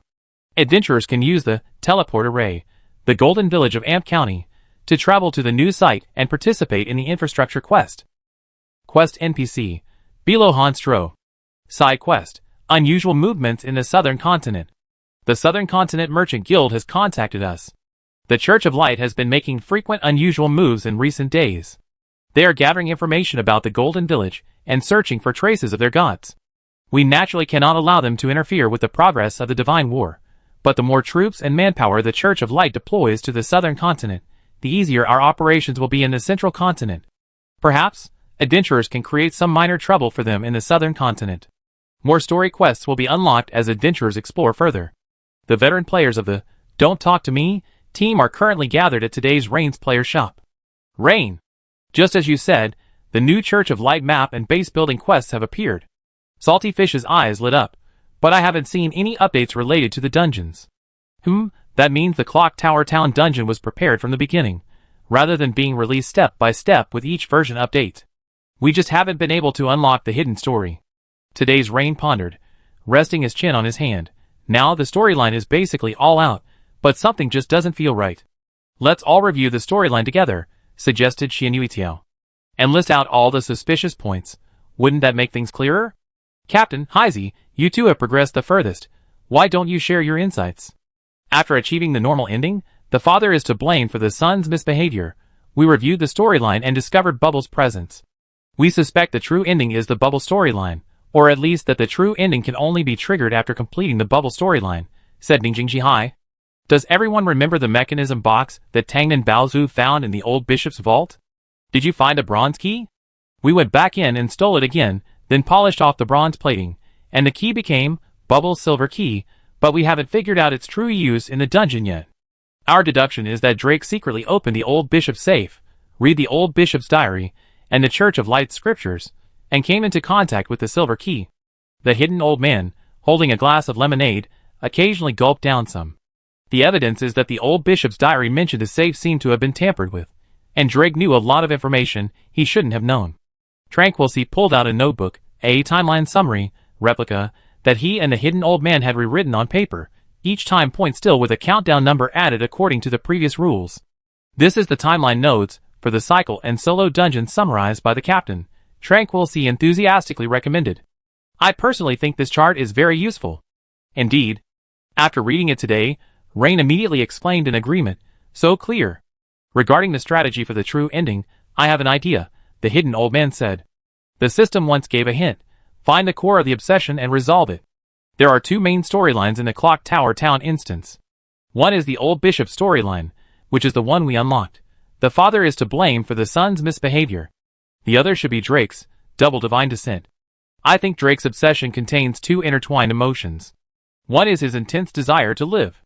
The other is perhaps regret. To survive, he did many terrible things, including sacrificing townspeople to summon bubbles, including betraying and killing his adoptive father, the old bishop, and ultimately, All these efforts did not guarantee his survival. He committed countless sins, only to end up with nothing. The thought of this outcome is painful, let alone for the person who actually made the choice. But it all began when the traveling order arrived in the town, 10 days before the birthday of the God of Light, the date marked 10. The difficulty we face now, or rather, our headache, is that our entry point into the instance, or rather, the entire instance's timeline, is already between the dates marked 7 and 6 in the overall timeline. Many things are already set in stone, beyond our control. To resolve Drake's resentment, we must forge a new path from this seemingly hopeless situation, or, through some means, travel to an earlier point in time. Chapter 827. That's right. It's the timing. Jinryu clapped her hands. The thing I felt was off before was the entry time. She said enthusiastically, the illusion cycle only lasts for 7 days, and even solo dungeons can't break this limitation. But at that time, the crisis in the entire town had already occurred. Disappearances were happening constantly, and the summoning circle for the Gate of the Dead was almost complete. Although this is part of a side quest, the deaths of innocent civilians must be a thorn in Drake's side. The deaths of innocent civilians, the death of his adopted father, his own death. This unchangeable ending is Drake's obsession. Xianyuitu nodded, finding the hidden timeline in the dungeon, resolving the obsession, and achieving another ending. This is indeed a strategy route that fits the writer's logic. Then the only difficulty lies in how to trigger the hidden timeline and travel back to an earlier starting point. Yuhua Dengxian rubbed her hands excitedly. I have a bold guess. Me too. Jinryu's eyes sparkled. Me too. Even a salted fish excitedly raised its hand. Then I count to 3, and everyone say it together. 1, 2, 3. Everyone shouted in unison. The silver key. The hidden old man, sipping lemonade through a straw, tilted his head. I thought the silver key's function was just to see bubbles. The silver key's setting is that it can lead its holder to any time and place. It can cross dimensions to return to the past. Passing through the silver key is essentially a story about an Ouroboros. Randolph Carter is the character in the book who used the silver key to see bubbles. Although this game has many developer-specified additions, it's still generally quite fundamental. The main function of the silver key definitely won't be changed. At most, the activation ritual will be altered. That's alright. Every module and community in Clash of Clans has its own rules, let alone this indie game. Drake using the silver key and the Necromancer's Gate to summon bubbles should be a ritual passed down from the scriptures of the Church of Light, said today's Rain. This ritual should also be an independent design by the game developers. So similarly, the ritual for using the silver key to travel back in time should also be in the old bishop's safe. But there's still a problem to solve. That is, the character who travels back in time to complete the story. In a normal dungeon, using the silver key to travel back in time means returning to a point before the events of the story unfolds in our own identity. We can only indirectly influence Drake to make changes to the plot. Frankly, this strategy is very difficult. However, if we obtain the silver key in a solo dungeon and travel back in time, we can play through the story from the beginning as Drake, making the right choices at key junctures and creating a new history that doesn't harm anyone.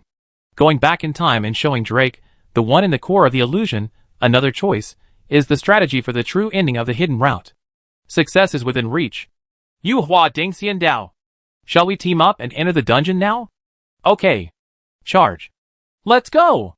His suggestion was immediately met with enthusiastic responses from everyone. However, the solo dungeon uses tabletop role-playing rules.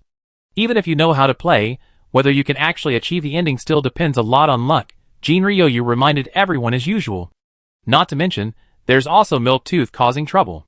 Let's try one round first. Everyone should pay attention to summarizing the difficult points in the story. The first round is mainly for running the story and trying out mistakes. Don't be discouraged if you don't succeed. Ha ha ha, Jinryu's disclaimer has appeared. Relax, relax, this time it'd definitely be a sure thing. The people who ultimately decided to participate in this dungeon raid were Jinryu, Hidden Old Man, Tranquil Sea, Ascending to Immortality, Salty Fish, Gnawing Ball, Luzhou Laojiao, and One Sword Breaks 1,000 Mountains, making it an 8-person team. They reviewed together how to open the old bishop's safe. Yuhua Dengxian Dao said, wait, should we go into the dungeon and complete the bubble storyline once, then go into the solo dungeon before the ending to travel back to the correct time and run it again? That might give us more clues for the bubble storyline and potentially trigger more story achievements. Good idea. Everyone nodded in unison. I'm also very curious about what effect the divine descent from Hylian will have on Miltooth in Clock Tower Town. Today, Rain revealed a curious smile. If there really is a storyline link between the dungeon and the real world, then I really admire the development team. Whether Miltooth is there or not, or if there's some new reaction, it's all very exciting. Wait a minute, it seems like both Miltooth's presence and absence make sense. Salty Fish, following this line of thought, let his imagination run wild. If he's not in the dungeon, then it's the influence of the divine descent from Hylian. If he's in the dungeon, it can be seen as a projection existing in the illusion. Even if it's the real body, it can be explained as the evil god being able to exist in multiple places simultaneously, and only a portion of the Nyarlathotep's divine descent upon Hylian. Wow, no wonder he's a great writer. So many ideas. They chatted as they headed towards the dungeon.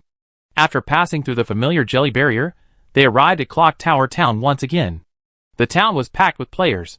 Today's Rain. So many people. Ascension to Immortality exclaimed, I've been playing this dungeon since the server opened, and this is the first time I've seen so many players.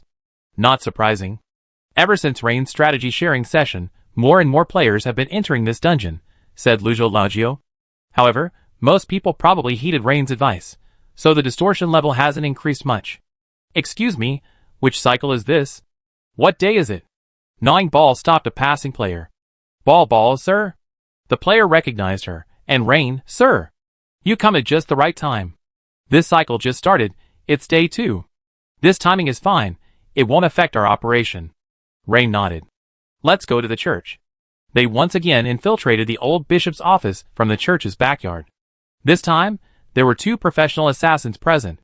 Whether it was stealth reconnaissance or lockpicking, they were adept at both, achieving twice the result with half the effort. They quickly retrieved a mechanism box containing a silver key and a book from the Church of Light titled The Ritual of the Evil God from the safe. Bottle Ball and Salty Fish had only skimmed through that book last time. The language was obscure, and the images were gory. Both assumed it was just material from the developers to enhance the game's dark atmosphere, and hadn't paid much attention. Chapter 828. When everyone mentioned how to use the silver key, Salty Fish quickly remembered the existence of the book and specifically instructed the 2 assassins to bring it along. Wait a minute, something strange. The hidden old man suddenly stopped and turned to look at the safe. What's wrong? Tranquil Sea asked. Every time we get this silver key, it's safely placed in this mechanism box. The hidden old man looked down at the mechanism box in his hand. But, if Drake has already obtained this silver key, why doesn't he just use it? Why does he put it back in the safe? Perhaps he's afraid the old bishop will find out. Tranquil Sea guessed. But the key is hidden in the mechanism box. The hidden old man weighed the box in his hand. Normally, the old bishop wouldn't be so bored as to go through so much trouble every day to open the mechanism box and check if the key is there. Whether it was last time or this time, the location of this mechanism box is covered in dust, indicating that no one has touched it for many years. Tranquil Sea frowned, sensing that things were not simple. I think, maybe Drake never even discovered the silver key's existence, the hidden old man concluded. Let's go out first. Tranquil Sea took a deep breath. Let's find a safe place to discuss it with the big shots later. The 2 assassins returned to rejoin the group, and Ascension led them to an empty house. The very house of the Magic University student whose entire family, from dogs to the dead, had been featured in the newspaper during his first dungeon run. Because that story was so memorable, he even remembered the house's address. Sure enough, the room was wide open and empty, making it convenient for them to use as a base to discuss matters. I suspect Drake never obtained the silver key, the hidden old man said as soon as he sat down inside. We might have misunderstood from the start. He carefully explained the dusty state of the box in the safe and his own speculations, concluding, furthermore, if Drake had obtained the silver key, he could have easily used it to escape, couldn't he? But he chose to forcibly create disappearances and deaths, using human sacrifices to draw the gate of the dead. Leaving aside the moral and bloody issues, the level of trouble this involves is incomparable. Indeed, Rainy today nodded thoughtfully. The only information we have is the gate of the dead, the existence of the bubble, and Drake's creation of the disappearances. There's no evidence to prove Drake obtained the silver key. His knowledge of the bubble can be obtained from other items in the safe, such as that book. She took the book from Tranquil Sea and began to examine it, quickly discovering the problem. This page has been torn out. She spread the book out in front of everyone. From the remaining illustrations and words on the remaining pages, it should depict the gate of the dead. The evidence is conclusive. Drake learned about Bubble from this book, and attempted to summon him using the blood sacrifice ritual of the Gate of the Dead. Yu Hua Dingxi inside, that explains it. This child had no idea of the silver key's existence, even though this artifact was kept in the same safe. Thinking about it, it's not surprising, said one sword breaks 1,000 mountains, picking up the combination lock box. Who could tell what's inside this thing? Ordinary people wouldn't be able to open it. And even if they did, the key inside has a copper-plated disguise, said Tranquil Sea. NPCs don't have systems, so I guess he hasn't learned appraisal skills. Appraisal is useless, gnawing ball interrupted Tranquil Sea. My brother appraised this key before, and the result was a plain bronze key. Honestly, in this game, something appraised as plain is most likely a rare item that didn't pass the blind dice. So we just stumbled upon it by sheer luck. Tranquil Sea looked at the hidden old man. Although our assumptions and conclusions were wrong, we stumbled upon the correct quest item.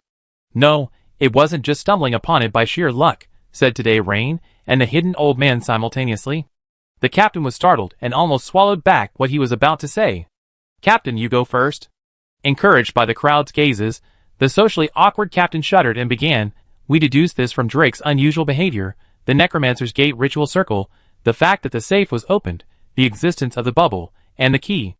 But actually, the existence of the key should be replaced by the existence of the ritual book. In fact, it's an undeniable fact that Drake and the innkeeper orchestrated the disappearances and deaths in the town. The killer's identity is confirmed. The ritual involved using blood sacrifice to create a Necromancer's Gate ritual circle on the map to summon the bubble, and the bubble's appearance in the instance is a result of Drake's actions. The perpetrator, the act, and the result are all present, sufficient for criminal prosecution. The fact that the safe was opened, and the items inside, merely supplement the setting of Drake's contact with the evil god, are not the most important plot points. If anything, they could be categorized under motive. If we simply summarize the book and the key as items that Drake used to gain knowledge, then their functions are essentially equivalent. However, in terms of their effects, the silver key plays a pivotal role in the plot. Today's Rain sighed, perhaps this is the brilliance of the development team's design. As players, we already possess additional off-the-ground knowledge about the Keldan mythology, which is crucial information in itself. We see bubbles and think of the silver key, we talk about the silver key and think of a key, then we focus on finding the key in the dungeon, and eventually we find this disguised bronze key. It's a very smooth thought process. But NPCs are different. Drake didn't know the connection between the bubble and the silver key, he only knew he needed a powerful third party to intervene in the battle. Therefore, the book became his first choice. He chose a ritual from that book to summon the bubble, who was of equal status to Nyarlathotep, a perfectly logical development of fate. Chance and inevitability intertwined, ultimately leading to his unfortunate near miss with success. Drake seemed to carry an additional layer of tragedy. Is this what they mean by knowledge determining destiny? The crowd couldn't help but sigh. Chapter 829. What clues do we need to find next? The hidden old man asked. Today, Rainy Day adopted a classic detective's deductive posture, resting his chin on his hand as he pondered. I think this torn page is very suspicious. Perhaps we should send some people to look for it. That way, we can find out what the Necromancer's Gate array is for, and what role Bubble plays here. Judging from the current plot, I think he's most likely neutral. This information will most likely tell us what kind of ending Drake encountered in the canonical timeline. The more clues Bubble's storyline uncovers, the more of the true plot will be revealed. Furthermore, we also need more information about the Necromancer's Gate array and the earliest timeline of the disappearances to deduce. Let's test the point in time when we use the silver key to travel back in time. The true ending will most likely consist of two parts. First, the complete historical truth. Second, traveling back to the beginning of time to overturn history. Both are indispensable. Then let's split up. Ascending to Immortality said, I collected newspaper articles before, so I roughly know how to get information about missing persons cases. I handle that. The missing pages are probably in places Drake frequents, said Today's Rain. Assassination operations are more discreet, and less likely to be noticed by Drake. Should we leave this task to the captain in High Z? Okay. Tranquil Sea nodded. I have a feeling the pages might be kept at that orphanage in the north of town, the hidden old man pondered. That place is basically Drake's slaughterhouse. Putting the ritual instructions at the site of the blood sacrifice makes them easier to retrieve. Things related to evil gods like this would be fatal if discovered by the old bishop and the traveling order. Drake probably wouldn't carry them around. That makes sense. Tranquil Sea agreed. Then let's go to the orphanage again. I stay here to study the instructions on using the silver key in this book and remove its disguise. The rest of us will split into two groups. One half will follow Drake, figuring out his movements and activities. The other half will investigate and gather information about the innkeeper. Rainy Day said, the innkeeper, as a hidden mole in this story, a pawn of Milk Tooth, is incredibly inconspicuous, even easily forgotten. This might be a form of spiritual pollution from the evil god. There might be more undiscovered clues about him. How strange, the hidden old man suddenly said. The analysis just now didn't provide any plot analysis or exploration progress indicators from the system. Are we doing something wrong? The hidden elder had previously shared hints about plot analysis and plot exploration with today's Rain and others. Everyone agreed that plot analysis refers to the player's level of understanding and analysis of the current storyline. It's a measure of the player's subjective interpretation.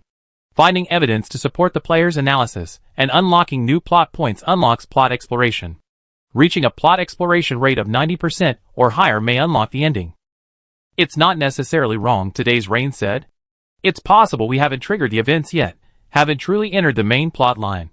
Simply put, what we're doing right now is filling in the clues. We're doing preliminary preparation. Our current actions are probably insufficient for the system to confirm that we triggered the true storyline. Based on previous experience, we first need to analyze or deduce the trigger of the main storyline quest through our actions before we can obtain storyline analysis and progress updates. We're currently working on the Bubble storyline, and we most likely need to obtain direct clues related to Bubbles to trigger this main quest. I see. The hidden old man nodded. Then, everyone, split into groups and return here at 8 p.m. to exchange information. The players scattered, each heading towards their respective quest objectives. Today, Yo-Yu called over Xianyu to stay and help. Today, Yo-Yu opened the obscure and difficult-to-understand book, The Ritual of the Evil God, and began studying it diligently. A short while later, Xianyu exclaimed in surprise. Yo-Yu? Look at your SAN value. Xianyu said, you grown scales? Sure enough. This Ritual of the Evil God book lowers your SAN value if you study it seriously. It's dropped from 100% to 90% in just a short while. And the key is, she didn't even feel it. As druids, our resistance to corruption is already stronger than other players, roughly equivalent to the resistance to corruption of the clergy of the Church of Light. Today, Yo-Yu analyzed. But even that can't stop the corruption from this book. Unprepared to find a usable ritual, Drake will only suffer more corruption. However, as the Dark Child, he himself has been greatly corrupted by the Milk Teeth. After becoming a follower of an evil god, his resistance to other forms of corruption might actually be strengthened, right? Today, Rainy Day, nodding indeed. But for us, traveling back to the beginning of everything to complete a solo dungeon, SAN, sanity points, will be a major challenge that requires careful management. We can't become Nyarlathotep's Dark Child, nor can we use the Necromancer's Gate to summon Bubbles.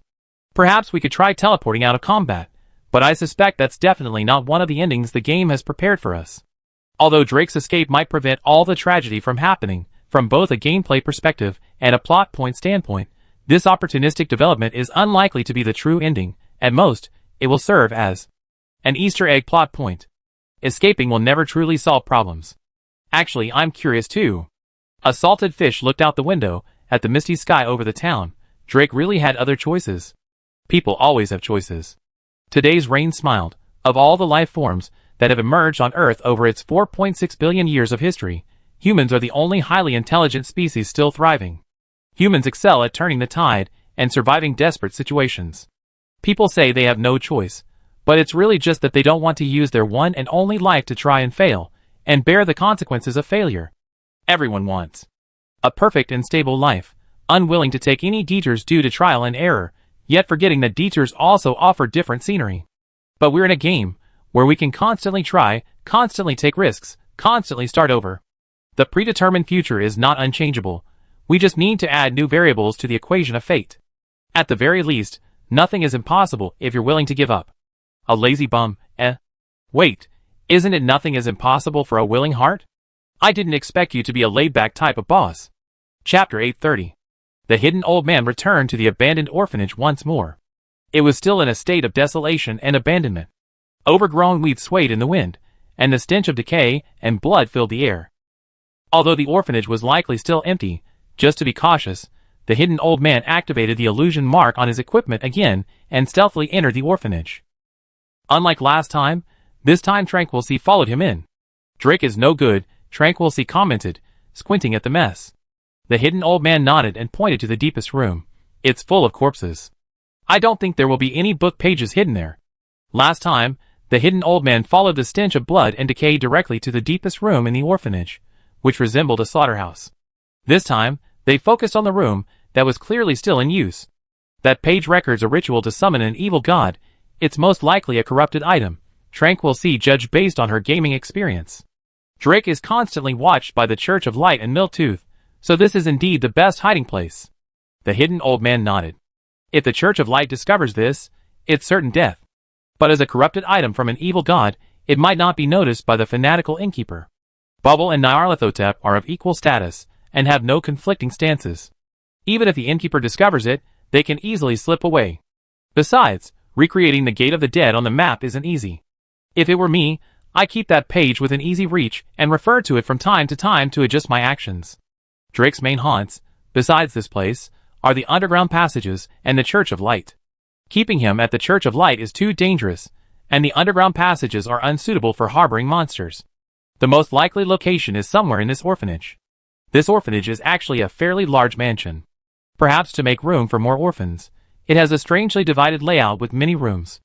After walking halfway around the corridor, the two even found a dining room and a kitchen. There's a second floor. Tranquil C found the stairs leading to the second floor behind the dining room. This hasn't been explored yet, has it? No. The hidden old man replied, after I found that large hole leading underground in the deepest room at the other end of the corridor last time, I went straight down that way and didn't explore this half. There might be something upstairs. Tranquil C held up her lantern and shone it on the dusty stairs. Look, there are footprints here. Judging by the size, they're about the size of a boy's, most likely Drake's. And all the footprints are the same, only Drake should have gone up there recently. Let's go follow the trail. The hidden old man nimbly ran up the stairs, and as soon as he pushed open the second floor door, a flash of light blinded him. What? His voice trailed off. Hey, Captain, why are you so quiet? Tranquil C caught up quickly, standing cautiously to the side of the doorway, stretching out his hand to push open the slightly ajar door. Captain? There was no one on the second floor. Tranquil C frowned. They were still in the same squad, and after the update, they had all enabled the teammate visible setting, so even if the captain was invisible, he could see the captain in his phantom form. Captain? Hello? Socially awkward? Tranquil C called out a few more times, but the second floor remained empty, no one answered. He tried the player channel, but there was still no response. What's going on? Disconnected? Tranquil C wondered, but even if I disconnected, there would still be a shell. Could it be that I triggered some dungeon trap? He decisively activated his luck. This time, Lady Luck was on his side again. With luck activated, his perspective changed. In his view, there was something on the wall behind the half-open door on the second floor, emitting thick, purplish-black smoke. Damn? A trap? Tranquil C didn't open the door directly. Instead, he cast an appraisal spell on the thing. Even with the luck boost, it took him 3 appraisal spells to succeed. Unknown object strange mirror. This is a mirror with strange powers. It is formed from #### and is a #### item. Legend has it that mirrors can transform reality into illusion, possessing the power to connect the two worlds. Any living thing reflected in its light will be captured and drawn into a labyrinthine world within the mirror. Damn it, why is the appraisal spell still producing gibberish? Tranquil C complained. And the captain was clearly invisible, so how could it capture him? He carefully avoided the mirror's range, slipped into the second floor room, and, pressed himself against the wall where the mirror was located, slowly moved to its edge, tilting his head to examine it closely. It was a life-size mirror, at least as tall as a person. The frame was made of brass, engraved with ornate patterns. Tranquil C squinted, examining it closely, and discovered that the patterns were actually the common alphabet of Osiria. From his angle, he could barely make out the fragmented words on the side of the mirror's frame. Mirror image, illusion, reverse? What do we do? Tranquil C sighed, and sent a message to Rainy Day via the player channel. We run into a little trouble at the orphanage. There's a mirror on the second floor. I don't know if it's a sealed artifact or a trap. It's really weird, and it swallowed the captain. We can't contact the captain via the player channel either. I suspect there's another independent dungeon inside the mirror. I plan to go in and check it out. If neither of us comes out, please send someone else to search for the pages. Be careful of the mirror at the entrance to the second floor stairs. Rainy Day quickly replied, received, please be careful. You can try contacting them through the player forum or making a record. Before the burning time ended, Tranquil Sea sensed it and felt that the mirror did indeed exude a dangerous aura, but it didn't seem insurmountable. Sigh, Captain. How are you going to repay what you owe me? Tranquil Sea shook his head, resolutely stepped out of the blind spot, and stood in front of the mirror. He instantly felt a tremendous suction force coming from in front of him, and after a dizzying spin, he was no longer in the orphanage. He was in a strange mirror world. Chapter 831. The Tranquil Sea stood in a wondrous space. Everything here exuded a fantastical and eerie fairy tale atmosphere, no less than Alice in Wonderland. Candy canes with feathered wings flew in the sky, distorted children's smiling faces adorned the sun and clouds, and the figures were bizarre, angular 3D mosaic pixelated people. The Tranquil Sea raised his hand, marveling at his fingers made of countless mosaic pixel bricks. He himself had become a strange pixelated person. How wondrous! I never expected this instance to have so many strange instances within instances. I wonder what the completion conditions are. He opened the quest panel and, sure enough, found a new quest prompt. Side quest. The Man in the Mirror of Reality series quest. Quest description. You were sucked into this strange mirror and entered this wondrous and unique mirror world. Some say the world in the mirror is completely opposite to the world outside. Others say the world in the mirror exists only in illusion. Some say the mirror world is a self-contained system. The number of mirror worlds created corresponds to the number of things reflected in the mirror. The moment someone from outside steps into the mirror begins to gradually flip. When the mirror is completely flipped, who will be the person from outside? Mission objective. Before the mirror completely flips inward, find and destroy its axis. Mission hints. 1. A mirror cannot create an image out of thin air.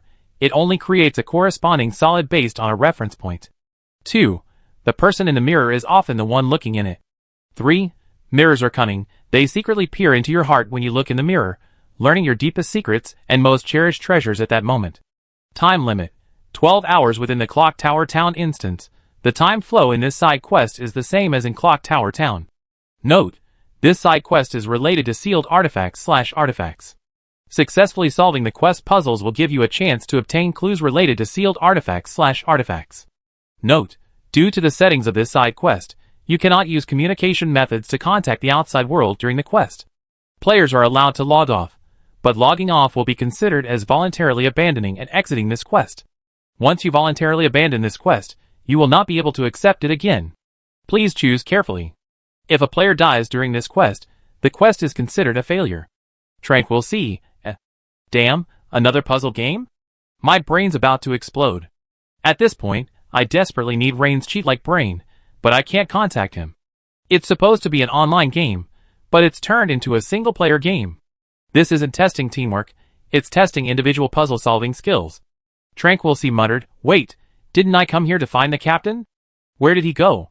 He walked forward in a daze, and as he passed the crooked, childlike houses and clock tower, he finally recognized it.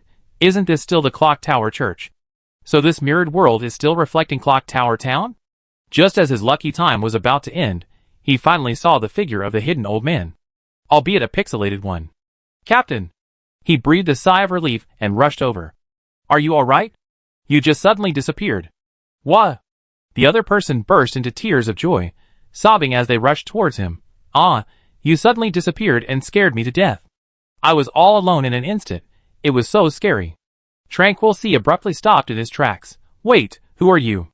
The instant he uttered his question, the pixelated brick figure, strikingly similar in appearance to the hidden old man, instantly melted into a lump of mud. The mud seemed alive, wriggling on the ground for a few moments before raising a muddy head. Huh? The mud emitted a strange human voice, a cacophony of countless voices, old people, children, men, and women, mixed together. You recognize me? How did you recognize me? Isn't it obvious? What socially anxious person would be afraid to be alone? Even if such socially anxious people truly existed, it certainly wouldn't be that guy. Tranquil Sea drew his dagger. Although I don't know what kind of strange place this is, and what you are. Tranquil Sea said, but you look like a monster no matter how you look at it. If you're a monster, then killing you is definitely the right thing to do. A reflection suddenly blinded Tranquil Sea, and he instinctively raised his hand to shield his eyes. He then saw the clump of mud in front of him transform into a pixelated version of himself. Then Tranquil C saw that this new version of himself, upon seeing the dagger in his hand, screamed, covered his head, and crouched down on the ground. "Don't kill me. I'm a good person." Tranquil C? ? Is this instance insane? Tranquil C was completely baffled, but that didn't stop him from resolutely drawing his sword and dismembering that strange version of himself into 8 pieces. The whole process was unusually simple, because the guy who claimed to be a good person seemed to genuinely be a law-abiding, cowardly individual who wouldn't resist. Disassembling a pixelated replica into irreparable fragments wouldn't even cause the slightest psychological trauma for a troublemaker like Tranquil C. Strangely, when Tranquil C reduced the pixelated replica to an irreparable state, he heard a clear sound of shattering glass, followed by a system notification. Congratulations to player Tranquil C for successfully destroying the Mirror World Axis. The copy monster, successfully clearing the solo dungeon, Mirror Man, and obtaining a reward clue. Please check the quest page. Tranquil C was stunned. Wait, a solo dungeon? I was doing a solo dungeon. Where's the leader? Was the leader doing a solo dungeon too? His vision blurred, and he found himself back in the second-floor corridor of the orphanage. And the hidden old man was right in front of him. He seemed to have just come out of the dungeon as well, and even tripped and fell because he wasn't prepared to leave. "Captain!" Tranquil C exclaimed excitedly, "You're out too?" "Yes," the hidden old man responded, decisively issuing orders. "Be careful of that mirror. Don't trust anything that comes out of it. We're heading down the corridor." Tranquil C watched the hidden old man stride into the depths of the corridor, feeling for some reason that something was amiss. He subconsciously glanced back at the mirror, but couldn't find anything unusual. Chapter 832. The only trap on the second floor of the orphanage was probably that strange mirror. After passing the mirror's solo test, they wouldn't have to worry about being captured by it again. The Tranquil C followed the hidden old man, swaggering down the corridor and searching each room. To be precise, the hidden old man was meticulously searching, while the Tranquil C was silently observing him. This captain, who had emerged from the solo test, exuded an air of unease. Admittedly, humans are complex beings. With changes in environment and mood, they may occasionally act in ways inconsistent with their true nature. For example, getting a short haircut or shaving their head after a breakup. A person who never drinks suddenly wanting a beer with barbecue and crayfish on a hot summer night, or a usually timid and weak person suddenly exploding when their anger is at its peak.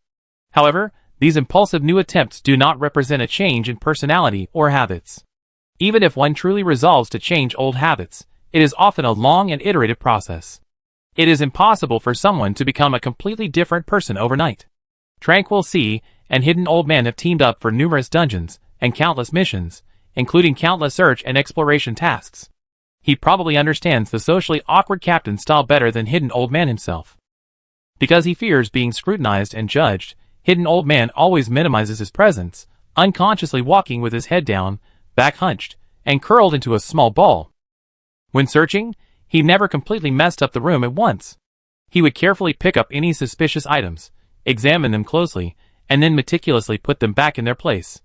When he left, the room was exactly as it had been before he entered, so even if the original owner returned, they wouldn't notice.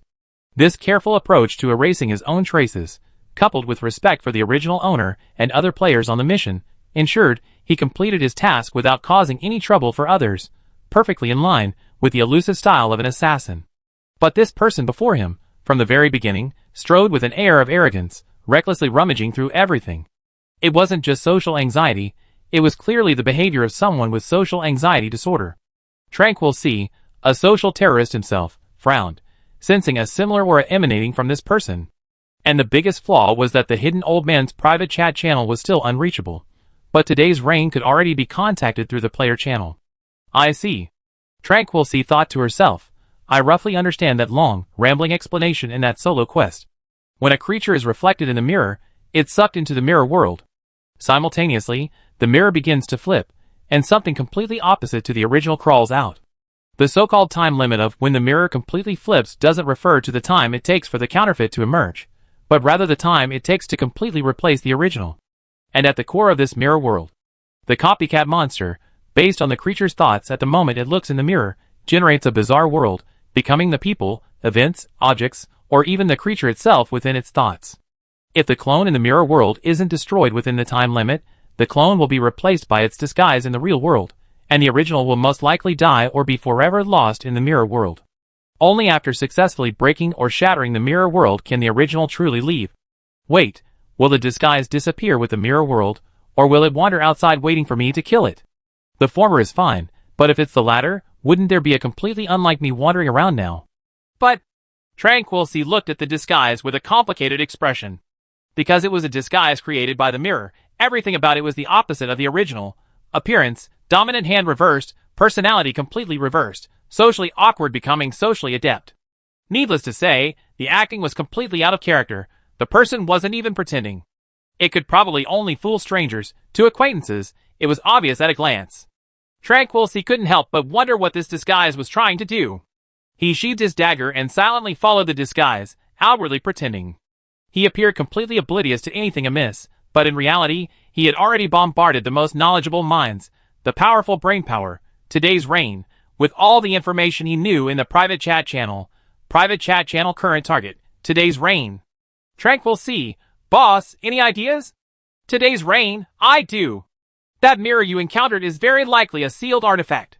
There's also a very strange mirror at the church entrance. I'm on my way to investigate it. Mirror seemed to hold some special significance for the Church of Light, and considering the Mirror of Reality questline you triggered, I have a bold guess. The Mirror of Reality, could it be some kind of divine artifact attached to the authority of reality? Tranquil C, is it that high level? Is the mirror in the orphanage the Mirror of Reality? Today's reign, unlikely. If the Mirror of Reality is related to the authority of reality, it must be a crucial artifact, strictly guarded by the Church of Light, and wouldn't appear casually in an illusion. Based on the appraisal results you said earlier, my guess is that the mirror in the illusion might be a sealed object intentionally or unintentionally created by Drake. I'm more inclined to believe it was created unintentionally, or even a result of a double divine intervention, Bubbles' interference, and Drake's death. The power of a sealed object should be inferior to that of a divine artifact, and it only acts according to specific rules and instincts, which is why it appears so strange and unintelligent. Tranquil C, are you trying to say they're stupid? Today's reign, I didn't say that. The captain should still be in the solo instance.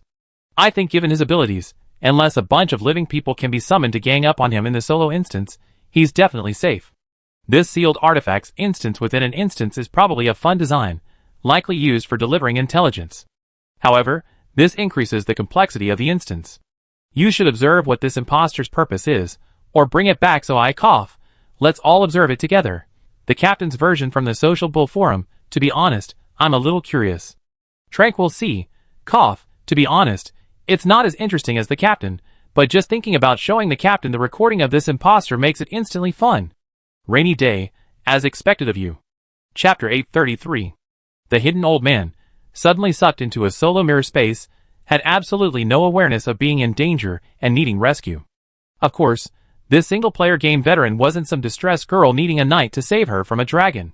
After trying to send a private message to the Tranquil C, but finding the channel completely unusable, he switched to solo mode and happily began exploring this dungeon within a dungeon.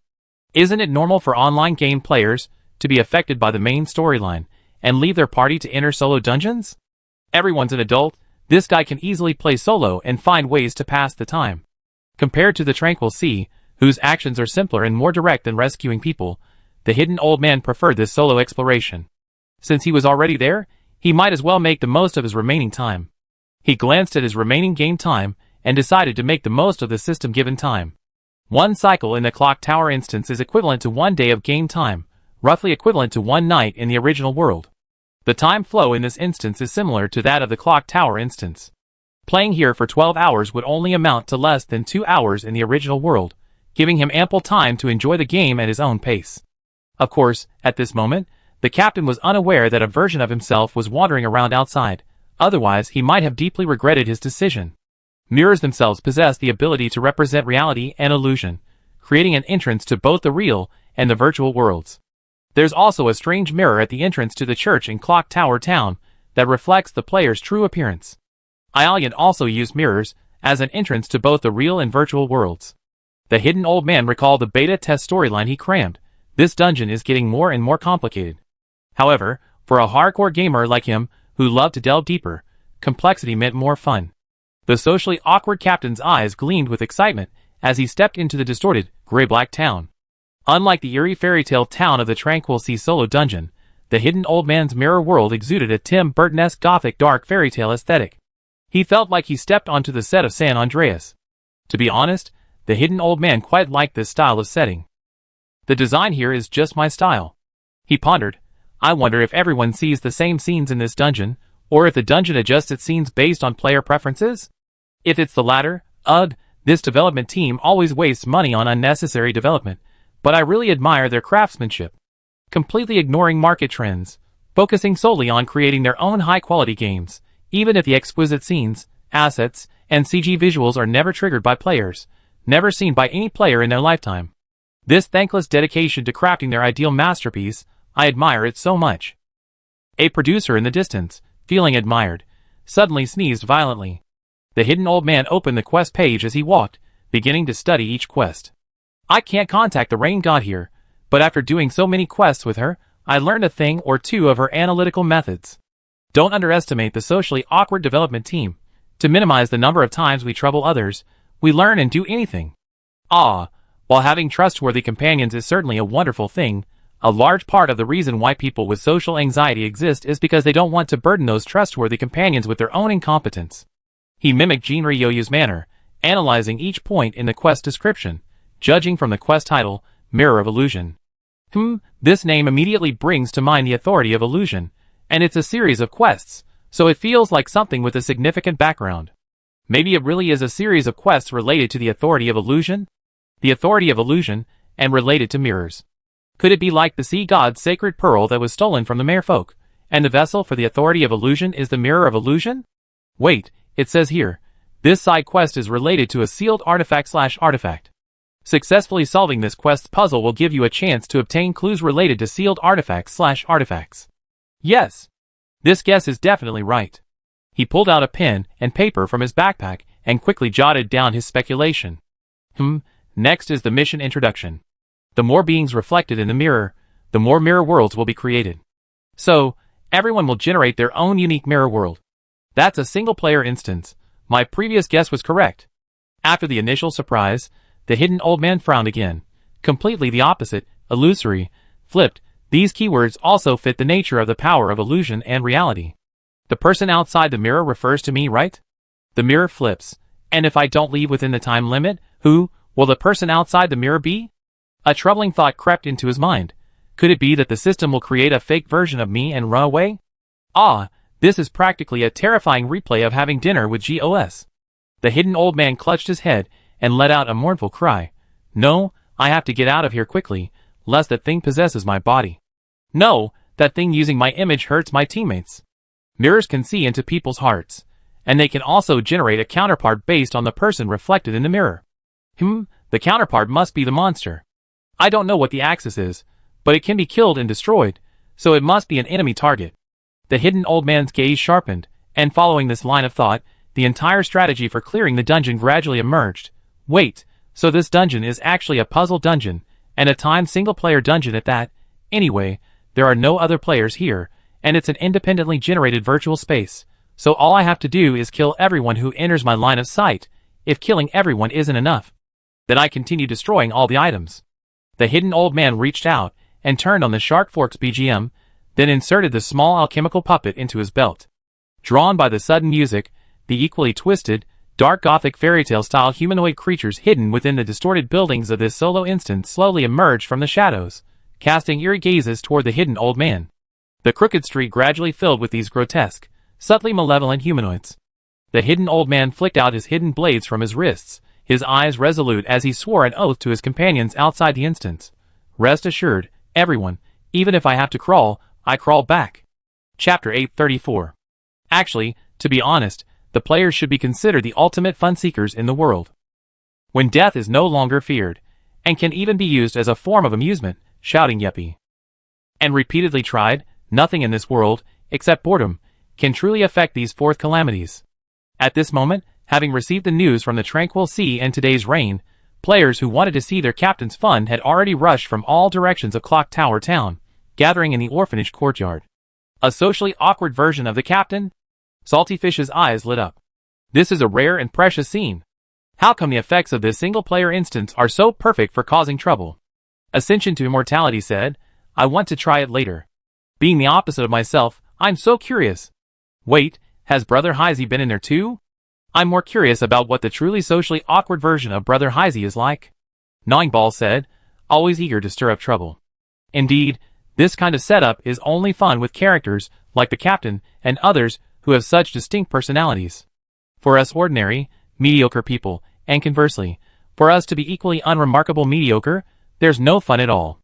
Wait a minute, wouldn't our disguises be very difficult to spot? Maybe that's what makes the single-player dungeon so scary? After all, characters with such distinct personalities as the captain and Heisey are rare. We're neither good nor bad, and vice versa. At most, we just switch places. Thinking about it this way, the difficulty setting of this single-player dungeon is really weird. If an evil boss enters the dungeon, the opponent becomes a kind weakling, and you clear it in a second. But if a kind weakling enters the dungeon, the opponent becomes an evil boss? Although I don't understand the design of this game, I think it's so much fun. Just as they were discussing it with great enthusiasm and excitement, Tranquil Sea finally managed to coax and trick the fake captain down from the second floor. Captain! The captain's here! Everyone cheered. Normally, the hidden old man would have already dug a townhouse out of the ground and disappeared, but this imposter wasn't afraid at all, greeting them warmly. Everyone's here? Have you eaten? Not yet. Gnawing Ball said, we're about to have a barbecue. Come on, Captain. I brought beer. That's great. The imposter had no intention of making an excuse to leave. Instead, he enthusiastically accepted the invitation. Need any help? No. Gnawing Ball was about to answer when Salty Fish interrupted. Yes. We really need someone to sing and dance to liven things up. Everyone's eyes lit up, casting admiring glances at Salty Fish. Well done, Salty Fish. Sing? Dance? The imposter was clearly puzzled. Today it's raining, she chimed in at the opportune moment. Yes, we do this all the time, don't we? She lied without batting an eye, her eyes glued to the hidden old man's expression. The imposter, oblivious, agreed without hesitation after hearing today it's raining. Okay. So, when the hidden old man, covered in blood, pushed open the mirror and crawled out, following the sounds of people, he unexpectedly dealt with a trembling, socially awkward version of Tranquil Sea hiding in a room.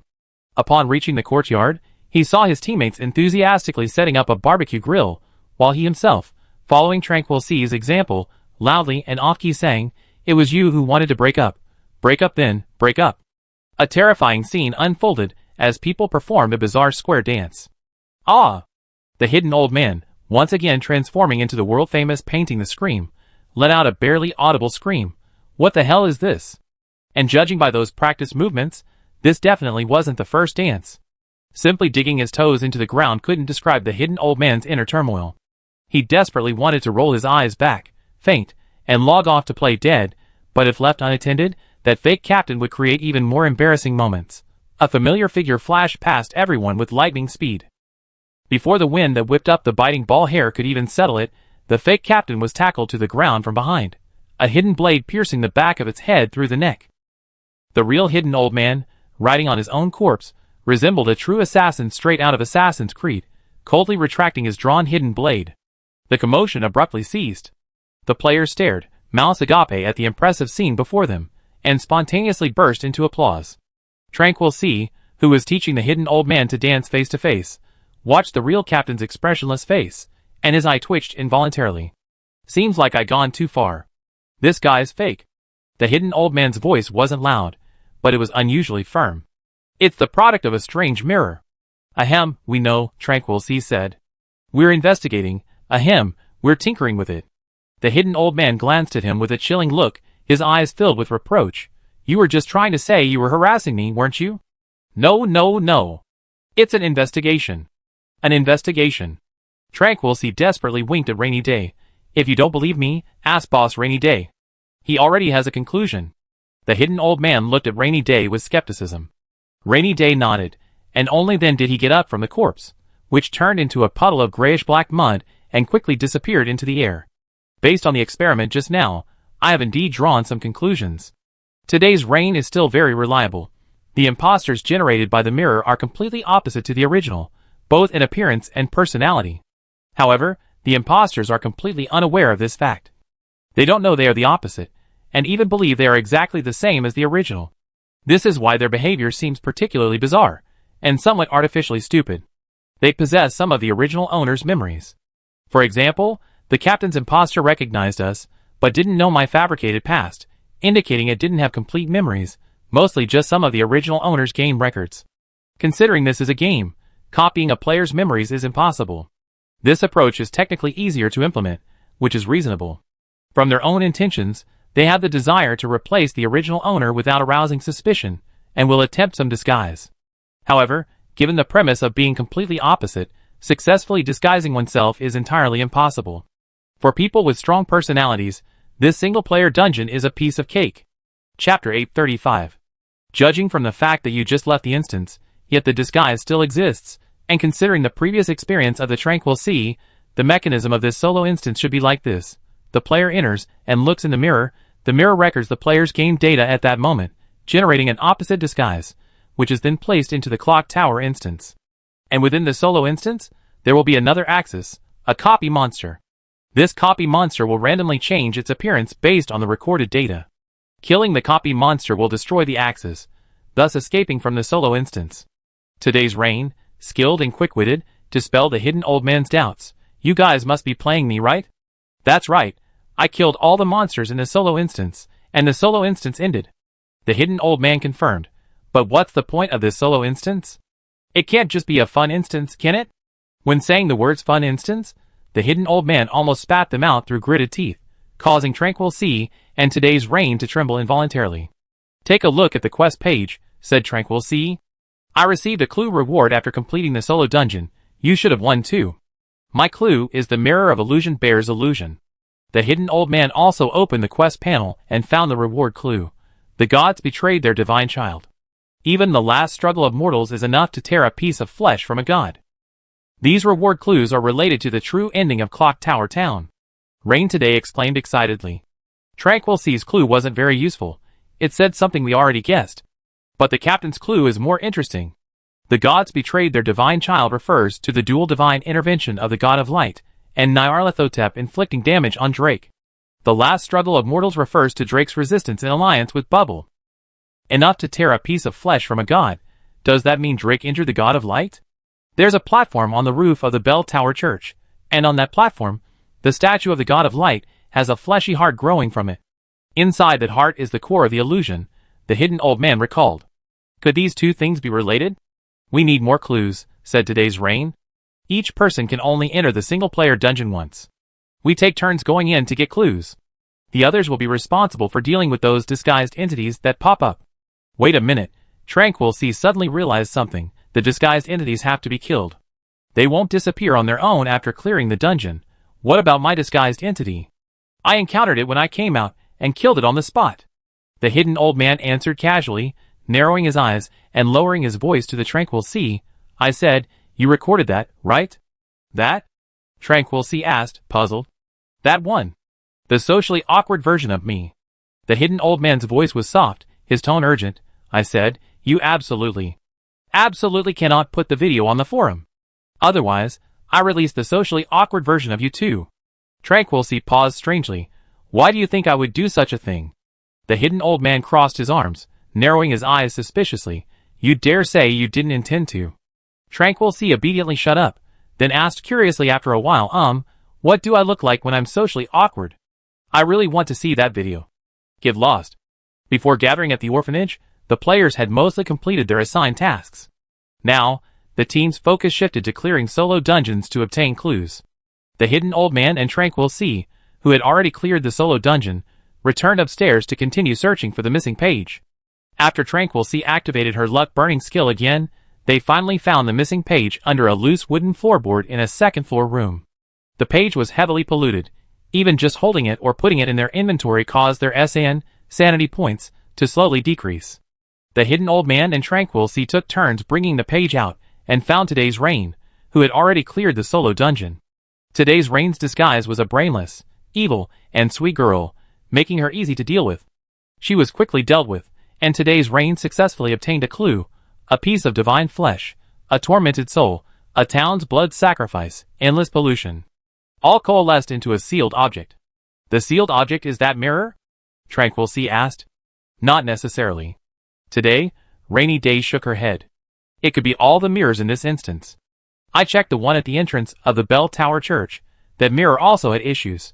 The system's assessment result was exactly the same as the first half of the mirror on the second floor here, except the last sentence changed to living things reflected in it will reveal their truest appearance. I suspect these mirrors scattered throughout the instance might all be part of the sealed artifact. In my hand, the tormented soul should refer to Drake. The whole sentence seems to suggest that the formation of the sealed artifact is almost identical to the formation of the illusion. So, could the sealed artifact be the core of this illusion? The concepts of divine realm and illusionary realm are remarkably similar. Since the Golden Land can use a sealed artifact as its core, the illusionary realm should be able to as well. There's even a theory in PvP dungeons that the winter god established it using the spear of the war god. This illusionary realm might be built upon this sealed artifact. Ding. A system notification rings in the ears of all players in the team. Congratulations to the player team for deciphering the main storyline and triggering the final main quest, the Requiem of the Fallen God's Son. Current main storyline exploration progress, 66.66%. This main quest has 2 endings. Successfully completing main ending 1 will unlock main ending 2. The player team has successfully obtained Intelligence, Sealed Artifact Core, unlocking and generating save point 1. Players in this team, individually or with a team configuration, can re-enter this illusionary realm and choose to start the game from the beginning of the dungeon or from save point 1. This save point can be reused an unlimited number of times before the dungeon is cleared. Final main quest, save point, and main story progress. Yu Hua Ding Xian exclaimed in amazement. We finally unlocked the true main quest. And the name of this main quest sounds really cool. The system's hints for main ending 1 and main ending 2 clearly indicate that unlocking the normal end first will unlock the true end. It seems this final main quest is closely related to the sealed artifact, Xian Yui Tiao analyzed. All that analysis before was useless, but as soon as this information about the sealed artifact came out, the main quest was triggered immediately. Chapter 836. The reason players can become the fourth calamity, besides their immortality, is largely due to their game saves. Saves not only record a player's current progress, but also allow them to rewind and correct mistakes later, without having to start over. More importantly, their very existence is a form of hint. The saying "there's always a save point before a boss fight, and supplies before a major battle" illustrates this point. Of course, Osiria is a real, otherworldly realm, meaning its rules aren't entirely the same as other games. Fortunately, in this illusory world, to add to one's record in the endless loop, one must influence the illusion's core. Since one can influence the illusion's core, it means their exploration has unlocked the plot, their actions have touched the core, and purification is not far off. The underlying logic is different, but the final results are quite similar, a case of different paths leading to the same destination. Today, Rain and her team of players, after taking turns clearing the solo dungeon, witnessing everyone's embarrassing moments as a disguised individual and taking group photos, obtained 8 clues about the sealed artifact, piecing together new information. Based on this new information, and supplementary information gathered from the town by players like Ascension and Luzhou Laojiao, today Rain deduced the true ending of the original timeline for Clock Tower Town. The core of the illusion in the Clock Tower Town dungeon is actually the sealed artifact that Drake transformed into after his death. Just as they had previously deduced, Drake is the vengeful ghost of this illusion. But to their surprise, Drake, this ordinary mortal, did not peacefully accept his predetermined fate or calmly face death. He chose the most decisive method, launching a suicidal revenge. Even before the traveling cult set foot in the town, Drake learned from the innkeeper that the cult would arrive before the birthday of the God of Light, seeking the divine child to summon the God of Light. This was, of course, Nyarlathotep's doing. The manipulative god of music, using his fanatical followers, meticulously devised a counter-espionage scheme. We inquired with the residents around the hotel and learned that the owner was an outsider who moved to the town more than 10 years ago, said Luzhou Laojiu. Not long after arriving in town, he bought a plot of land, built the hotel, and settled there. He was a low-key person, but kind and generous, and got along well with the children in town, often sharing candy with them. Drake was one of the children he was close to. When the church wasn't busy, he would come to the hotel to help. After being reprimanded by the old bishop, he would often run to the hotel immediately to seek the owner's comfort and help. This fanatic has almost made himself Drake's spiritual mentor. For a teenager, wouldn't he believe everything someone on his side said? Yu Hua Dingxian sighed.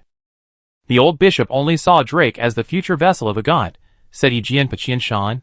Children are very sensitive. Drake could tell clearly whether the old bishop saw him or the god who would replace him. When we were tracking Drake, we found a letter, said Gnawing Ball. I saw Drake hide away, clutching this letter, and secretly crying. Then he crumpled it up and threw it away. After Drake left, I retrieved the letter and discovered it was from the traveling order to the old bishop. The postmark was from a month ago, and the letter clearly stated the date of their arrival in the town, and that since other churches hadn't found a suitable candidate for the divine child, they were basically certain Drake was the divine child. Rainy Day nodded. Based on the current clues, I suspect there are two possibilities for the plot's beginning. One is that after the innkeeper told Drake about the order's information, Drake used his own methods to steal the letter from the old bishop for confirmation. This suggests that Drake didn't initially believe the innkeeper's words. The other possibility is Drake, by chance, obtained a letter from the old bishop, learning of the divine child and the descent of the gods. After finding the innkeeper, he learned the truth about the descent. I personally lean towards the first possibility. The latter is too random. In other words, the wheel of fate had already begun turning a month ago, Salty Fish pondered. After verifying the information, Drake believed the innkeeper and joined Milktooth aside. Yes, Milktooth deceived Drake, making him believe that Milktooth could stop the descent of the god of light and save his life. But Drake didn't put all his eggs in one basket with Milktooth. He searched the old bishop's safe, trying to find a way to save himself. Perhaps Milktooth gave Drake inspiration. Drake found the book The Ritual of the Evil God and chose Bubble. Today, Rain pulled out the torn page from the book that the hidden old man had found and showed it to everyone. Look, the title of this ritual. The Gate of the All-Seeing. It opens with a blood sacrifice, allowing one to seek answers to 3 questions from the one who unifies all things and the ruler of time and space, and these answers are guaranteed to be true. The true answer should be a considerable temptation for Drake, who was deceived by the old bishop. But just to know the answers, so many innocent townspeople were killed. Gnawing Ball said with a heavy heart, wasn't this decision a bit too hasty? Those were living, breathing neighbors and friends who had lived with him for over 10 years. I think the blood sacrifice was probably the innkeeper's idea from the beginning, said Ascending Immortality. The giant worms were being raised by the innkeeper, and the newspaper that initially reported the disappearances also mentioned them briefly. For over a decade, people had been disappearing from the town intermittently, but the intervals were long and the numbers were small, maybe 1 or 2 people a year. They were all outsiders and homeless, so it didn't attract much attention. Perhaps the innkeeper, acting on Milk Fong's orders, wanted to corrupt Drake's hands, forcing him to become completely one of their own, thus compelling Drake to join. Drake used this opportunity to initiate the blood sacrifice ritual. Drake should have been corrupted by now, added today's Rain. The corruption from Milk Fong and the evil god's knowledge on those pages of the book caused Drake's SAN value to continuously decrease. Paranoia and paranoia are often effects of a decreased SAN value. I'm not trying to excuse Drake, he committed an unforgivable crime, but the madness brought on by his declining SAN value also contributed to it. Chapter 837. Having been corrupted and convinced that there are always treacherous people plotting against me, Drake, under the relentless threat of the approaching traveling cult and the constant pressure from Milktooth and the innkeeper, would not be surprised to fall into a I rather betray the world than let the world betray me mentality. Judging from the newspaper articles collected by Ascension, Drake initially lacked courage and his methods were rather clumsy, mostly targeting homeless people, children, pets, and the elderly, before gradually targeting young people, women, and adult men. These blood sacrifices not only emboldened Drake and strengthened him, but also drove him increasingly mad, ultimately transforming him into the dark saint that players witnessed in the dungeon. The timeline should look like this. Today, in the rain, she cleared a patch of weeds in the orphanage yard and drew a long line on the cleared ground with a twig. Let's take the day the traveling order arrives in Bell Tower Town as D10. I continue using the captain's previous timeline markers.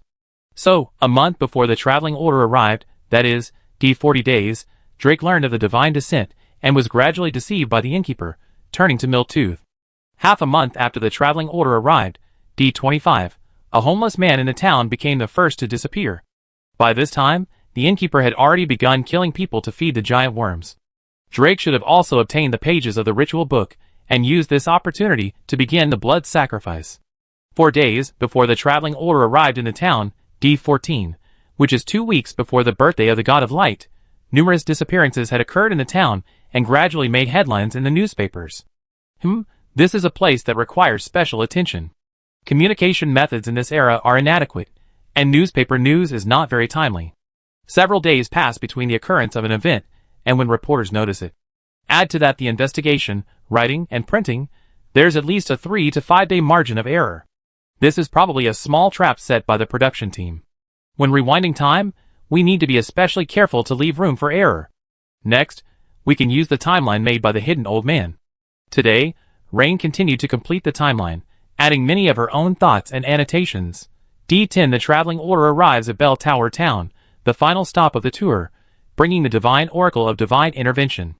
The old bishop arranges for the order to stay at the inn, Milktooth's headquarters. D9 The traveling order officially selects Drake as the divine child. Drake's reaction is panic and fear. He learned the truth about the divine intervention from the innkeeper a month ago, and has been constantly inquiring about matters related to Ialian, still seeking a way out. Therefore, it's clear that at this time, he has not yet contacted Bubble. D8 Drake completes the Milktooth ritual in the cave, becoming the Dark Child, with the starting events in the solo instance match, but the date in the single-player instance is 7, and it's still unknown which point in time is true. The old bishop notices Drake's unusual behavior recently, including a decrease in SAN and conversations with the void. D7 The old bishop realizes the safe has been tampered with. In fact, Drake had already tampered with the safe a long time ago, but the bishop is only now discovering it. So what did Drake do on this day? Could this be the day he disappeared? Solo instance starting date 7? D6 First physical examination date First day of player's instance cycle Drake argues with the old bishop, reaches the inn through the tunnel, kills the traveling order resurrects the order passes the examination. D5 The old bishop senses something amiss with the divine messenger. Drake's blood sacrifice ritual is complete. Bubble appears at night. D4 The congregation claims strange things are happening in the town, and begins praying to Drake for blessings. Drake's attitude changes, he becomes calm and no longer resists becoming the son of God, as if he has made up his mind. D3 The second test. The people begin to be collectively affected by the evil god, Baby Tooth, Bubble, their SN value decreases, while Drake sleeps like a baby. D2 The terrified people enter the church. D1 The traveling cult, controlled by Baby Tooth, proposes to perform the divine descent ahead of schedule. A mob storms the church and attacks the bishop. The old bishop dies. Double divine descent, D0 On the birthday of the god of light, Drake tears a piece of flesh from the god of light, possibly a metaphor. The flesh of a god, a tormented soul, the blood sacrifice of a town, endless pollution, all coalesce into a seal. Drake dies, and the seal forms an illusion that devours the town, destroying everything. I suspect that in D5, Drake completed the ritual and met Bubble. He successfully asked Bubble 3 questions, and received honest answers, said today's Rain. What those 3 questions were, we haven't found any evidence to support that yet. But I think, logically, the first question Drake asked should have been whether Baby Tooth was trustworthy, and the answer was no. As for the second and third questions, Drake might have asked Bubble for a solution to this seemingly hopeless situation, or perhaps, he made some kind of deal with Bubble as a price. Thus, starting from D4, the people were influenced by Bubble, their SAN value kept dropping, they saw various monsters, and when they went to the church seeking protection, they instead became a mob. So, becoming a mob is actually the populace, manipulated by Bubble's side, trying to prevent the double descent of gods according to Drake's wishes? Yu Hua Dingxian asked. It should be, Jinryu nodded. From the very beginning of this dungeon, I felt the appearance of these mobs was very abrupt. Bell Tower Town is actually a battleground between the god of light and Milk Fong. But these two cunning gods actually want to use Drake as a battlefield to achieve the double descent of gods, and then devour each other.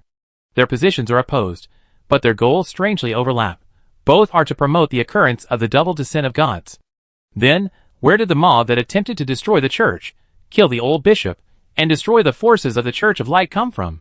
It could only be Bubble's side, forcibly summoned and drawn into this divine war, or you could say Drake's side, trying to prevent the double descent of gods and survive. But in the single-player dungeon, it was Milk Fong who demanded the killing of the old bishop, Yu Hua Dingxian said, recalling the solution Tangmen had prepared, with a puzzled expression. Milktooth is a god of amusement. In reality, Bubble's actions in town couldn't be kept secret from him. Jinryu shook her head. But precisely because Milktooth is a god of amusement, his stance is extremely fickle. Without affecting his own goals, he might even fan the flames. The D3 residents' claim of seeing Milktooth's image should be irrefutable evidence of Milktooth's meddling. Milktooth's demand that Drake kill the old bishop probably stems from a desire to see Drake agonizingly choose between his own life and the old bishop's. That's very Milk-Tooth. Chapter 838. Looking back now, Drake's attitude shifted from panic and unease to a resolute acceptance of fate, starting with the appearance of the bubble Jean Ryoyu recalled. The reason this instance is so perplexing is because it involves too many different forces. The most obvious thread is the Church of Light's choice of Drake as their chosen one for divine intervention.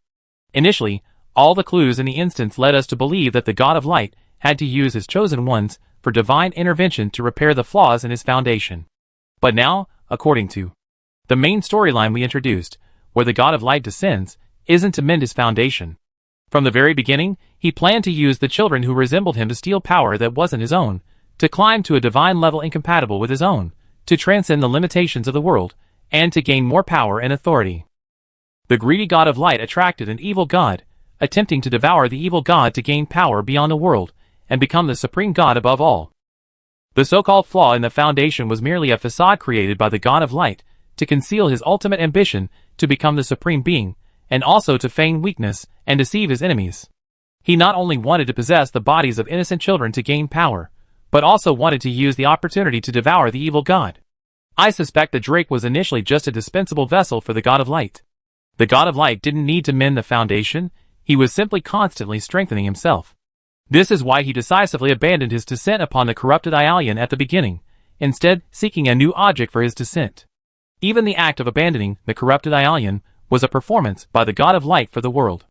Ialian wasn't abandoned, the God of Light's predetermined descent was merely postponed. The God of Light, whose initial goal was to devour the evil God who brought pollution to the world, was likely not afraid of pollution itself. He might have methods to deal with pollution, or he might not care about being corrupted, but he outwardly presented himself as someone who feared it greatly, refusing to use any divine child who was corrupted. It must be said that the God of Light's deception was very successful. His lies deeply penetrated people's hearts.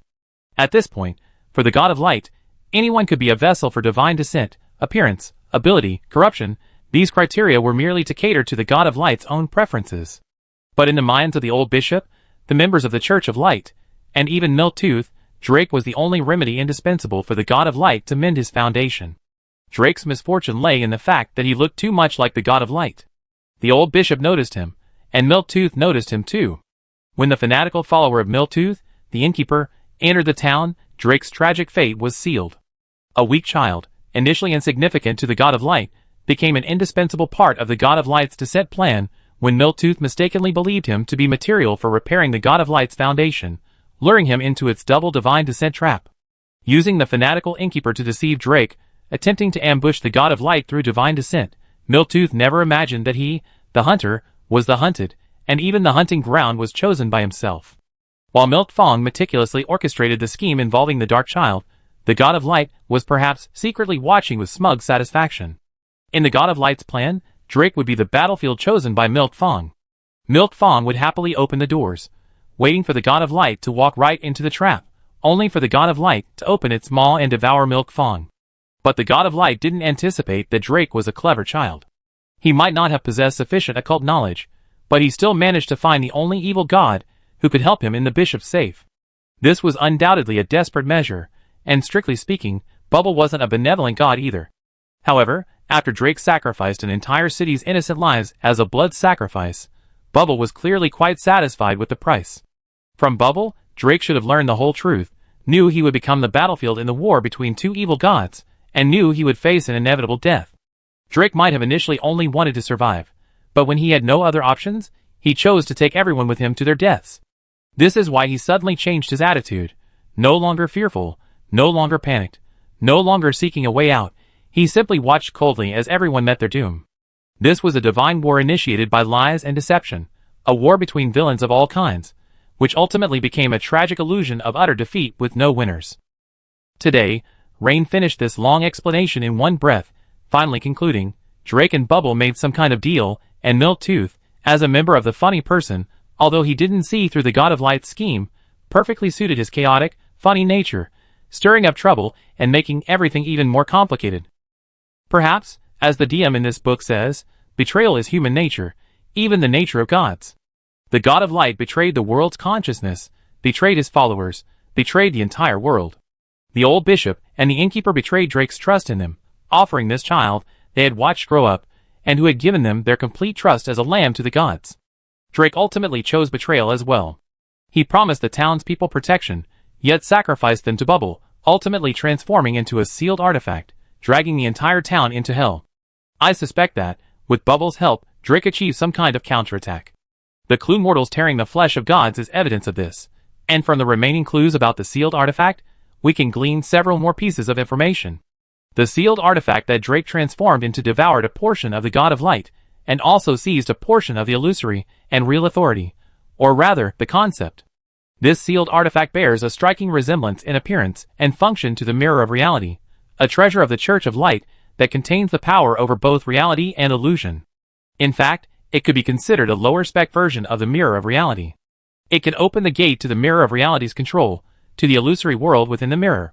Perhaps this ability will play a role in later plot developments, but regardless, to be able to disrupt the divine war between the God of Light and Miltooth with mortal bodies, causing the two gods to be evenly matched for over 100 years, neither gaining the upper hand, is perhaps the greatest victory.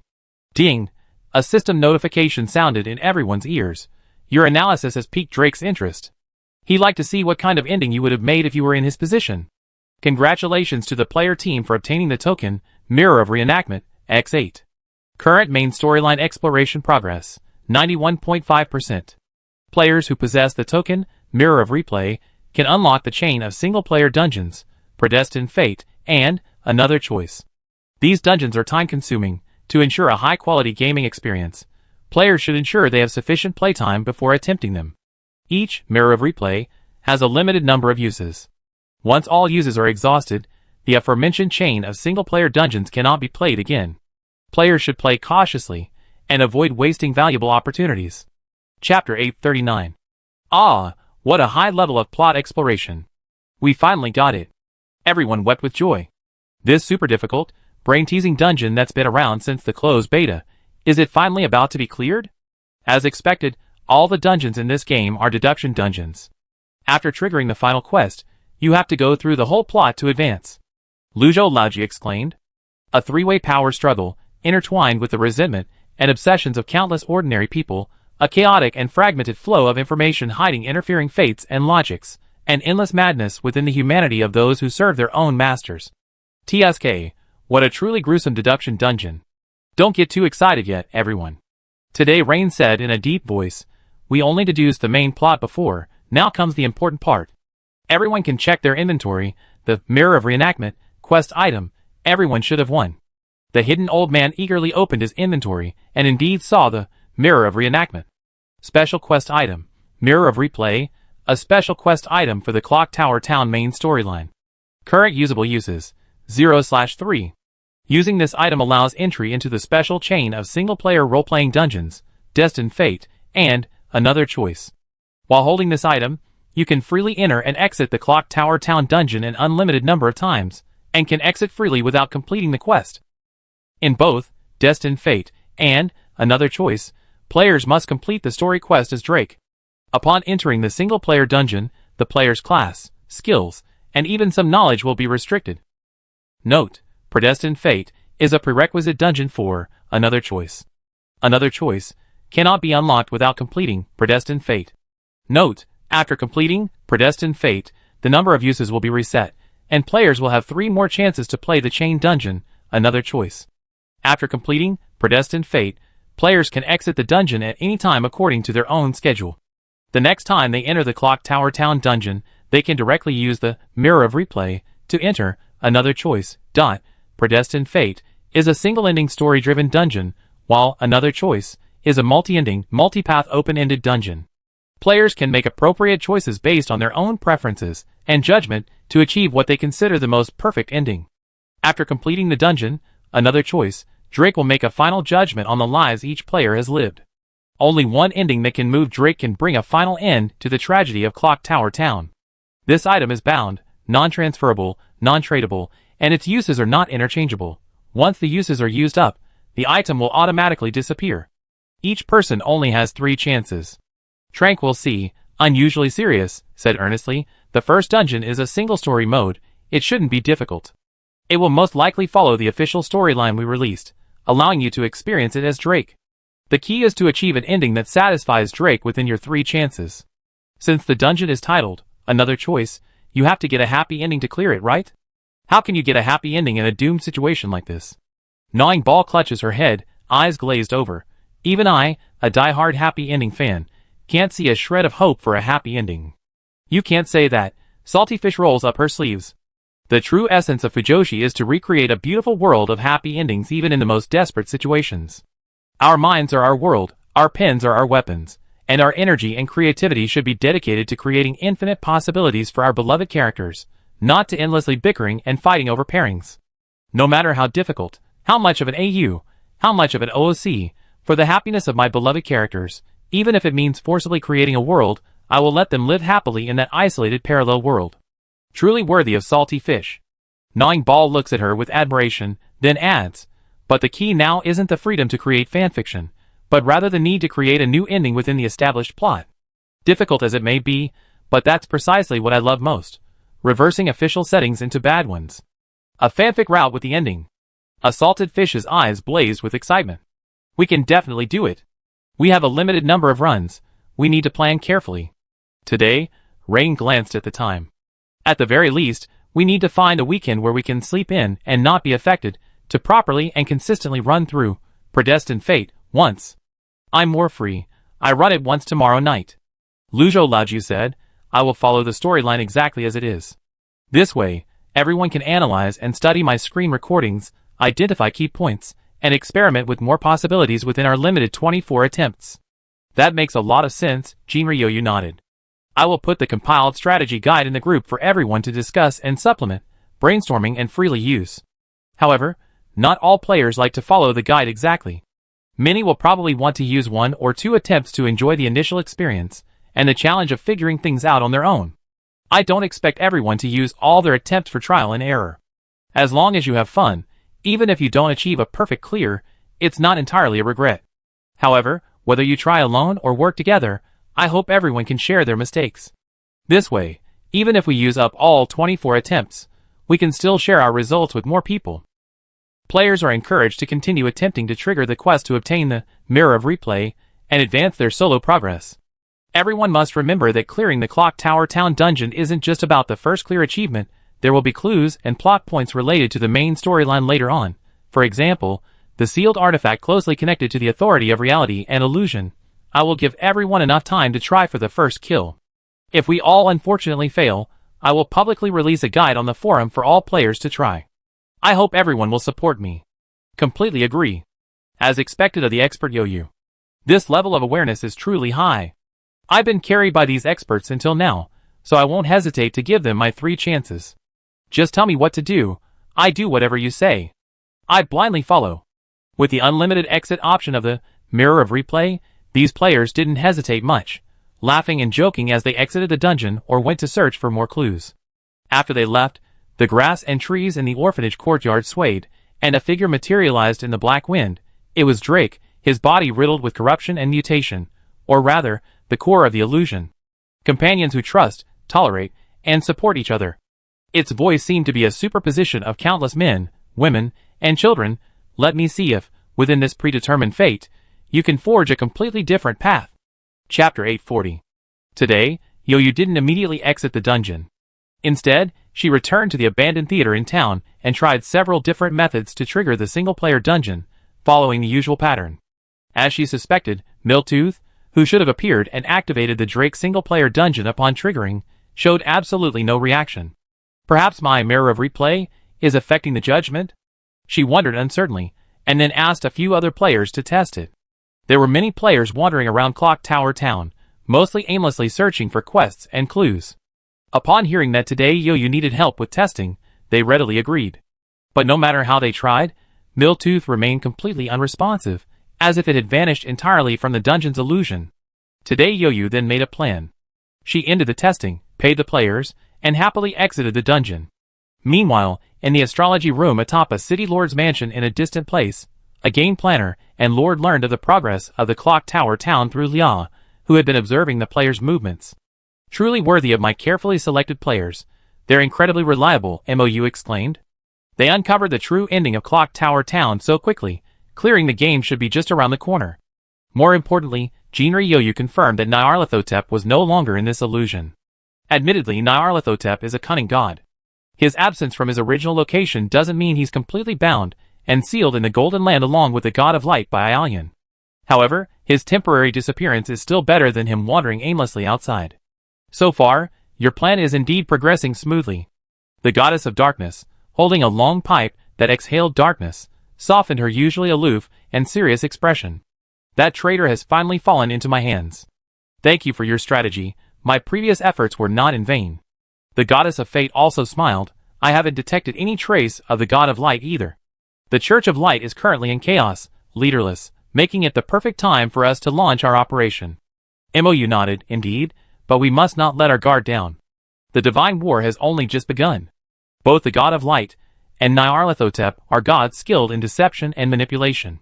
Tricks, manipulation, and cunning are their usual and adept tactics. This time, I forced the god of light and Nyarlathotep to descend through a calculated scheme. They must have a backup plan. To be honest, besides taking this opportunity to attack the Church of Light and undermine their power, I also plan to go to the Golden Land to assist Aelion and weaken the god of light and Nyarlathotep's forces. How do you plan to get in? The goddess of darkness asked curiously. I have my own plans for that, MOU said with a smile. But I would appreciate it if the goddess of fate could cast a divination for me. The goddess of fate rested her chin on her hand, scrutinizing MOU with great interest. After a long while, she smiled and agreed all right. With a flick of her fingertips in the air, the lights in the astrology room went out instantly, and the brilliant image of the starry sky appeared on the dome. Thousands of stars moved along their respective orbits in order. The divination table in front of the three deities was completely cleared in an instant. Images of mountains, land, and water appeared on the table, and figures on the earth began to unfold in countless ways. As the stars shifted, and the wheel of fate creaked and groaned, countless threads of destiny weaving behind Jinnah into a fine, intricate web, so intertwined that a single pull could affect everything. Under the starlight's reflection, cards descended from the dome of the sky or rose from the table representing the earth, ultimately converging on Jinnah's outstretched right palm.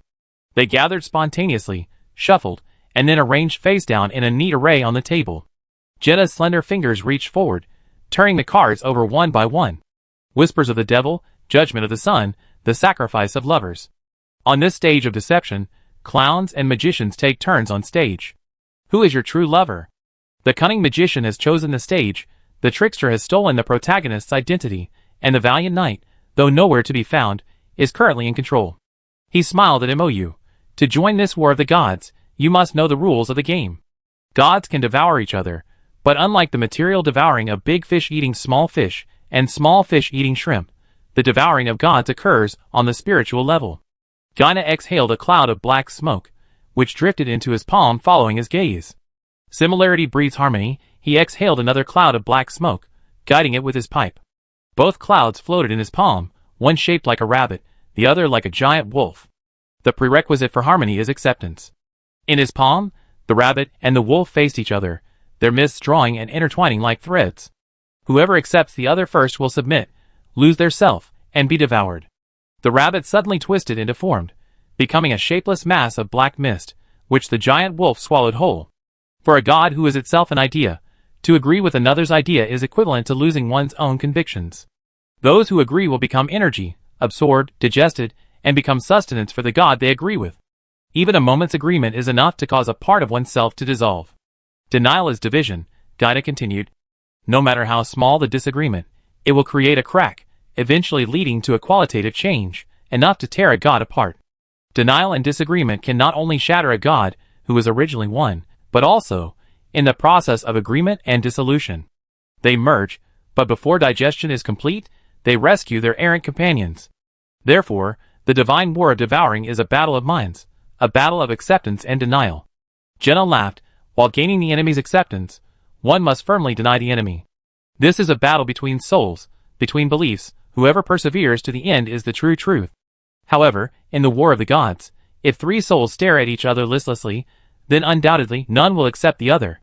Jinnah said, to create opportunities, the participating gods will use memories to weave illusions, fabricating scenes and events, thus seeking to the possibility of identification. Logic, emotion, and rationality are no longer the standards for judging correctness. The only correctness is oneself. Deviating from oneself risks conforming to other gods, thus being dissolved and devoured, Jenna said. In the face of the faith of believers, maintaining one's own identity is not actually crucial. The gods emphasize the importance of the self because once one enters this battle of devouring gods, even a moment of self-doubt and confusion will lead to total defeat. Chapter 841. There's a special bond between you and Ialian. Jenna winked at Mo knowingly. It's a good thing, but also a bad thing. You mean? Mo looked at her, puzzled.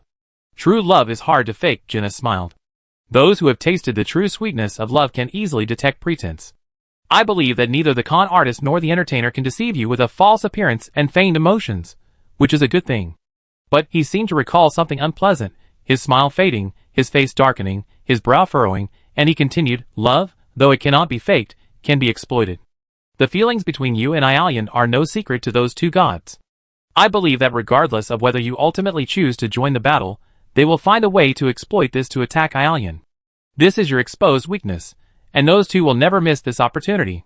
Misunderstanding, jealousy, self-blame, they only need to create a moment of vulnerability, and this emotional vulnerability is often beyond the control of reason.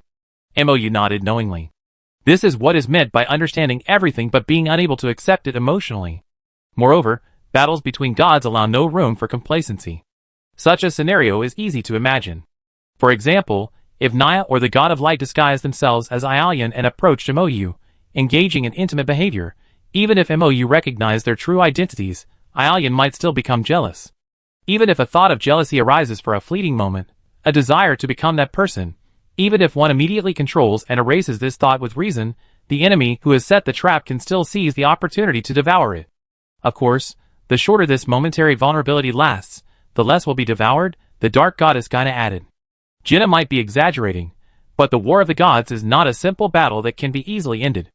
Unless the army collapses completely and is utterly defeated, 1 or 2 defeats are not a big deal, the key is the final outcome. With quick enough reflexes, even if some is devoured, it can be reclaimed in time through denial. If one is willing to go all out, deliberately exposing weaknesses, and using oneself as bait to launch a counterattack is not a pipe dream. Even the most powerful hunter, in the instant it opens its blood-red maw, has its vulnerable throat completely exposed. The specifics of how to do it are for you to figure out yourself. However, Jenna glanced meaningfully at Mo. To expose this weakness so openly, perhaps our Lord, who plans 100 steps ahead, has already prepared a countermeasure. Mo slightly curled his lips, neither confirming nor denying. Oh dear, Jenna laughed, even this is a trap? This is truly remarkable. It's not a trap. Mo gently shook his head, it's just that Ialian and I are people who, once we made a well-considered choice, will not waver. In this respect, we are quite confident in ourselves and in each other. I'm a conservative person by nature, and I never fight a battle unprepared. When facing an unknown test, I always like to prepare thoroughly. If I can predict the questions, I will. If not, I use a sea of questions to win. Fortunately, the God War isn't an exam. What our opponents see is determined by us. Since we have the opportunity to set the questions ourselves, we can't let it slip by. In that case, the odds of victory are greater than I originally estimated. Jenna nodded, her eyelids slightly lowered, seemingly intently recalculating the probabilities and course of fate. She quickly reached her final divination conclusion. The star's orbit is still on its proper course. Although there are minor troubles, there is no major worry. You must act cautiously, and not be overconfident.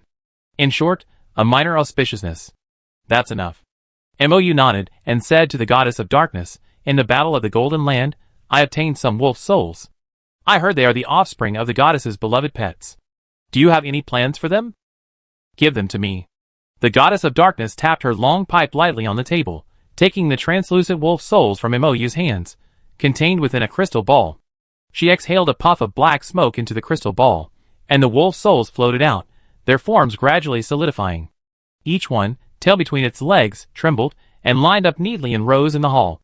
The living shawl on the goddess of darkness's shoulder, cough, the giant wolf leaped down from behind Gaina, pacing back and forth in front of the resurrected wolf cubs. For the first time, Mo, you saw an unusually clear look of disdain on the face of a giant wolf. All right, these wolves are yours, Gaina said. They have become undead. You and your adventurers can use them as you please. Although they were manipulated, it's an undeniable fact that they showed great disrespect to my descendants. The direct bloodline of Eclosia. Let them atone for their sins for the rest of their lives. So generous.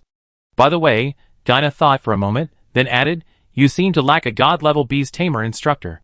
Let I go and help. Ike? Mou repeated curiously, only to see the living shawl-wearing wolf stand upright on its hind legs, instantly transforming into a handsome, rugged man with tan skin, 8-pack abs, and a wild, charismatic presence. I am Ike, the living shawl.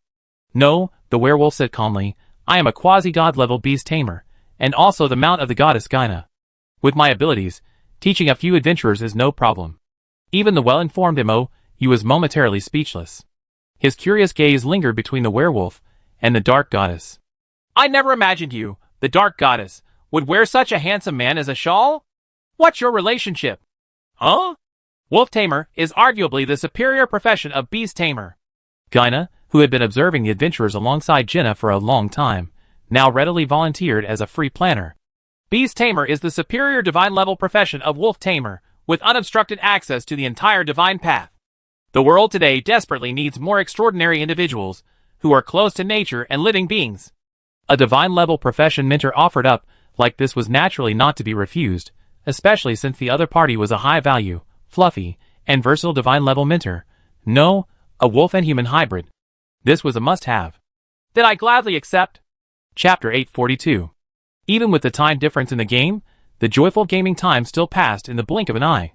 As one player set alarm after another rang, adventurers sighed and logged off one after another, returning to their real-life adventures. The bustling continent of Osiria once again returned to tranquility. Then, as people went to work and school, busy themselves with washing up, eating, commuting, a few hours later, the player forum experienced another surge in activity. Casual chat.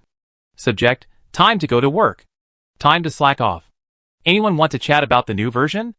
Original poster, gossipy working man. Content, hello everyone, I'm back again. As the saying goes, if you don't slack off at work, your boss will drive a Bentley. The slacking off assistant reminds you, it's time for working men to relax and have some tea. As a gossip expert from the Osiria continent, let me start with a few words. Version 3.1 just launched. How's everyone doing? I heard the top players teamed up again to conquer the Clock Tower Town dungeon and obtained major breakthrough. The new strategy guide from the expert brain hasn't been released yet. Probably just finished playing it yesterday and hasn't had time to put together a guide yet. Honestly, the Clock Tower dungeon, a brain-teasing challenge, has been surviving since the closed beta launch. I've been following the expert guides closely, and I'm still completely confused, yet I feel like I've grown a new brain. How have you experts managed to keep pushing through such a complex dungeon, even while repeatedly getting stuck and making new progress? I also want to give a shout out to Rain today, truly worthy of being the server's leading commander, prophet, and detective. Players in other tiers, please put in some effort too. Why do we only see the top players active on the front lines? But then again, it doesn't matter who gets the true ending, I just want to see this dungeon cleared. First floor, why make things difficult for other noobs? Thanks for the invitation, a semi-new beta tester here to share their experience. OP, what are you saying? Clock Tower Town, as the longest-running high-difficulty dungeon, is it something that ordinary players can just clear? Don't be fooled by the simple, logically sound guides posted by the pros. Those are the results of countless hours of hard work. Do you know how many times they tried and failed? How much effort they put in to achieve those results? And these are still the talented pros. For us, who can only vaguely understand the guides, we're completely lost once we get inside. Of course, there's no entry barrier to this dungeon, anyone can enter. I myself went in about 30 times, died more than 10 times, and a huge portion of the increasing distortion level is due to my efforts. I've been a seasoned player of mystery games for years, but the problem is, this Clock Tower Town dungeon is nothing like a normal mystery dungeon where you find clues and progress through the story. The freedom is too high, and the complexity is too high. All quests, whether main or side, have to be triggered manually. Everyone in the town seems to have amnesia, clinging only to their own obsessions, unaware of whether they're alive or dead. If you want to solve the mystery, you first have to understand the riddle itself before you can find clues and the answer. I believe that 80% of people who enter this dungeon mostly fail to even trigger the quests, don't know where they are, or what they're supposed to do. After 7 days of wandering around, they're back to square one, not even knowing what happened, let alone progressing or finding clues. To give an analogy, the initial difficulty of this dungeon is like driving someone thousands of miles to Beijing, Shanghai, Guangzhou, or Shenzhen, then leaving them alone to explore and trigger a main storyline with no theme, protagonist, or content known, and without even a phone. The only clue is that the entire world will inexplicably be destroyed in 7 days. Moreover, there are other players in this city progressing on their own, and even the NPCs can be influenced, assimilated, and misled by player actions. Not to mention the inherent pollution, amnesia, madness, chaos, monsters, the indescribable, and shifts in the two worlds and timelines inherent in Crypt Lord dungeons. This is like searching for sand left hundreds of years ago in an unstable river whose shape and location are constantly changing, in order to find the most primitive riverbed from thousands of years ago. And this sand will be dug up by people. How do you play this? How do you even play this? I started trying to enter this dungeon as soon as I got my account during the open beta, and I was completely clueless. I spent a whole night wandering around, touching this and that, chatting with the townspeople, doing everything from sweeping the floor to taking care of their elderly mothers, but I couldn't trigger a single proper quest. Some people might say, now there are so many guides posted by experienced players, surely you can just follow them? Ha, you underestimate this dungeon, you underestimate the development team. The progress of this dungeon is related to the external world storyline. For example, before version 3.0, I followed the progress of experienced players and reached the solo dungeon, but after the descent of the gods in version 3.1, Nyarlathotep, who was responsible for triggering the solo dungeon storyline, disappeared from the Clock Tower Town dungeon because of the descent. It's gone. The NPCs that trigger single-player dungeons have all run away. How are we supposed to play this? Criticisms aside, it's not actually a bug. I heard that experienced players have already cracked this stage and successfully found the main storyline strategy. The developers simply increased the game's difficulty logically as the main storyline updates, player levels rise, and guides become more abundant. In other words, the developers don't actually like or encourage players to blindly follow the lead of experienced players and copy their answers to play a deduction game. This is evident from the extreme measure of only being able to successfully complete a deduction dungeon once before it disappears. They only give new players a period of time to follow the guides and catch up with the experienced players. If they haven't figured it out within that time, sorry, the story trigger point has changed, and the old guides are useless. The so-called high-difficulty dungeons are naturally for experienced players, who have a deep understanding of the game and their own insights and strategies, not for newbies to blindly copy. Thinking about it carefully, this might also be a way for the developers to ensure fairness. After all, the first kill in this game's dungeons is extremely prestigious. It's essentially a server-wide speedrun. Once one team gets the first kill, the dungeon closes immediately, and no one else can even try. It's that straightforward, but the developers have given everyone a fair chance to compete. Clock Tower Town has been there for over half a year since the server launched. Anyone who wants to play can go ahead. With tens of thousands of players on the server, anyone who's even considered it should have already been there, right? However, relying on guides from experienced players, using their clues and solutions to surpass them, and achieve the first kill seems highly unlikely at the moment. The developers are prepared for this. Unless the experienced players are incredibly generous and release new guides for the next stage, everyone will have to find their own way to trigger new story events. I heard rumors that the true ending is related to a single-player dungeon. As for a newbie like me, I already found a comfortable position to lie back and watch the experienced players get the first kill. Chapter 843. Second floor, Feng Chi. Clearing dungeons in this game is essentially a speedrun. All players are competitors. Honestly, seeing so many experienced players willing to share their strategies and progress is truly commendable. In other competitive games I played before, whenever competition is involved, most people choose to protect their own interests by going it alone and remaining silent. Let alone a mystery game where revealing the plot and mystery drastically reduces the difficulty from hell to beginner level. Even in games where skill determines victory, few people bother to create guides to familiarize themselves with the game mechanics before receiving official competition results. In this context, I think the development team did a great job by changing the plot trigger points at any time and prohibiting copying strategies. I don't know why, but it gives me the feeling of being furious when you hear someone in the exam hall is cheating on the paper next to you, only to suddenly hear the proctor say that the rows on either side have completely different A and B papers. It feels like a correction of the wrongs. The original poster complained that only the veterans are active on the front lines, but I think that's a one-sided view. In almost all games, older players who joined earlier receive various preferential treatments and benefits. After all, veteran players simply have more playtime than new players, they have more experience, more time to hone their skills, have participated in more events, received more items, have more capital to manage, and are more confident. In older online games where guilds and factions reigned supreme, it was difficult for new players to stand out. Offending veteran players often resulted in being hunted down and unable to continue playing. I think this game is quite fair in its treatment of new and veteran players. New players not only have experienced players mentoring them, but also easily catch up with veterans and enter new maps thanks to new quests and classes. However, this fairness is different from high difficulty dungeons.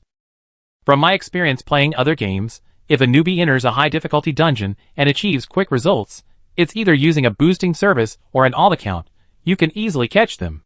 Truly talented players are rare. Moreover, games aren't entirely about talent. Intelligence, strategy, reaction speed, skill, and luck are all indispensable. High difficulty dungeons are definitely not the first choice for newbies who want to quickly advance. In my opinion, for those who aren't particularly obsessed with mystery games, let's play the latest Church of Light main storyline together and infiltrate the Church of Light's territory. I'm posting a recruitment link here. Newbies and veterans alike are welcome. Recruitment, Church of Light infiltration operation. Want to try the succubus build? 3rd floor. What is this? Let me see. Holy crap, I was really focused on what you said and thought it made a lot of sense, but then I looked closer, and it's a recruitment post. And then I looked even closer, and it's still a succubus build? What is this? Let me see. I have to have a piece of this. 4th floor. Seriously, it's one thing for the dungeon storyline to be slightly adjusted based on the main storyline, but why does the main storyline affect the class mentor? Does anyone know where the World Knight goes to learn now that my wife is sealed away? By the way, I'm advertising here. I accept to game music performances, 15 silver/hour, for weddings, parties, proposals, celebrations, and performances. OP, gossipy working classmate. Hey, I know that. If you can't find a mentor, you can go to the Adventurers Guild. There's a mentor doll there now. Talk to it to choose a mentor, and it has any profession you want to learn. It records all the job mentors' quests. If you can't find the NPC, you can watch the replay at the mentor avatar to accept quests and learn skills. While the immersion isn't as great as interacting directly with a real mentor, the experience is similar to watching quest cutscenes in other online games. The good thing is that it's convenient and time-saving, allowing you to learn all the jobs at once. It also reduces the time spent running around to find quests and waiting for people, making it a boon for players who don't prioritize immersion or NPC interaction and just want to efficiently accept and complete quests. If you don't want to use the mentor avatar, you can also go to your father-in-law, Ray Eclosia, who can also issue World Knight quests on your wife's behalf. By the way, at Feng Chi on the 2nd floor, do you have any strategies, information, or plans to share regarding the Church of Light infiltration operation? 7th floor, Feng Chi. Sorry, I just saw this and came to reply. First, let me clarify. We're not pro players, just a group of adventurous players who enjoy experimenting. So, we might achieve some bizarre achievements, or we might all be wiped out. If you mind, please don't join. As far as I know, the pro player 2G next door is also running a proper infiltration team, and there are other teams and solo players doing their own quests. You can choose a suitable team to join based on your preferences. In the early stages, with the mindset of not hindering each other and helping each other, our two teams cooperated on intelligence gathering. Since it's not something that needs to be kept secret, and in fact, the more players know, the more beneficial it is for our entire faction, I just share it directly. The daily clothing of people in the areas controlled by the Church of Light is white robes. The style and pattern of the white robes vary depending on the social class and rank, but the white robes of ordinary people in each area are basically the same. We confirmed this with the Holy Sun Town and the Southern Continent Merchant Guild, and even had Jin and a Tailor player recreate the standard white robes. Players who want to do Church of Light quests are advised to keep these handy. In the areas controlled by the Church of Light, people generally wear white robes. Except for the lower classes who frequently come into contact with filth and uncleanliness and can remove them for work, everyone else must wear strict attire without a legitimate reason, especially when entering the church for worship. They use atonement coins, also known as holy coins, which can be freely exchanged at the Adventurers Guild. They're quite cheap, and there are discounts for bulk purchases. I reckon the Lord doesn't treat it as a normal currency, it's purely for quest items. So, there's no need to calculate the exchange rate. Use it as needed, there's no need to be too frugal. Maybe after this quest, the Church of Light won't even exist anymore. Currently, the style of the Church of Light-related quests is similar to the Southern Continent series. It also requires concealing one's identity and whereabouts. We have no allies in the area, which means there's no friendly NPC support, but the advantage is that we won't burden friendly NPCs. Even if we completely go off on our own or fail the quest, it won't kill them. Personally, I feel the quest freedom is actually higher than in the Southern Continent. Chapter 844. 8th floor, Jin, have a glass. Just dropping by to advertise. The standard white robes of the Church of Light are now available. We have everything from the most basic ordinary believer version to the slightly more advanced devout believer version, the Southern Continent tax official version, and the tax official guard version. Note, some styles have not been tested and may have some flaws. Purchasing means you agree to assume all risks. 9th floor, only know how to play. Does anyone have a map of the Church of Light's territory? Where do you plan to start? 10th floor, 2G, got it. We went to the library at the Magic Academy, Calcadora, and got a map of the Church of Light. We confirmed it with the mayor of Holy Sun Town. It's definitely the latest version. Image. As you can see, the Church of Light occupies the entire Western Continent, with the holy city of Jirlanda located on the Holy Mountain in the center of the Western Continent. It is said that half of the Holy Mountain was shaved off to build the city, making it a completely mountainous city.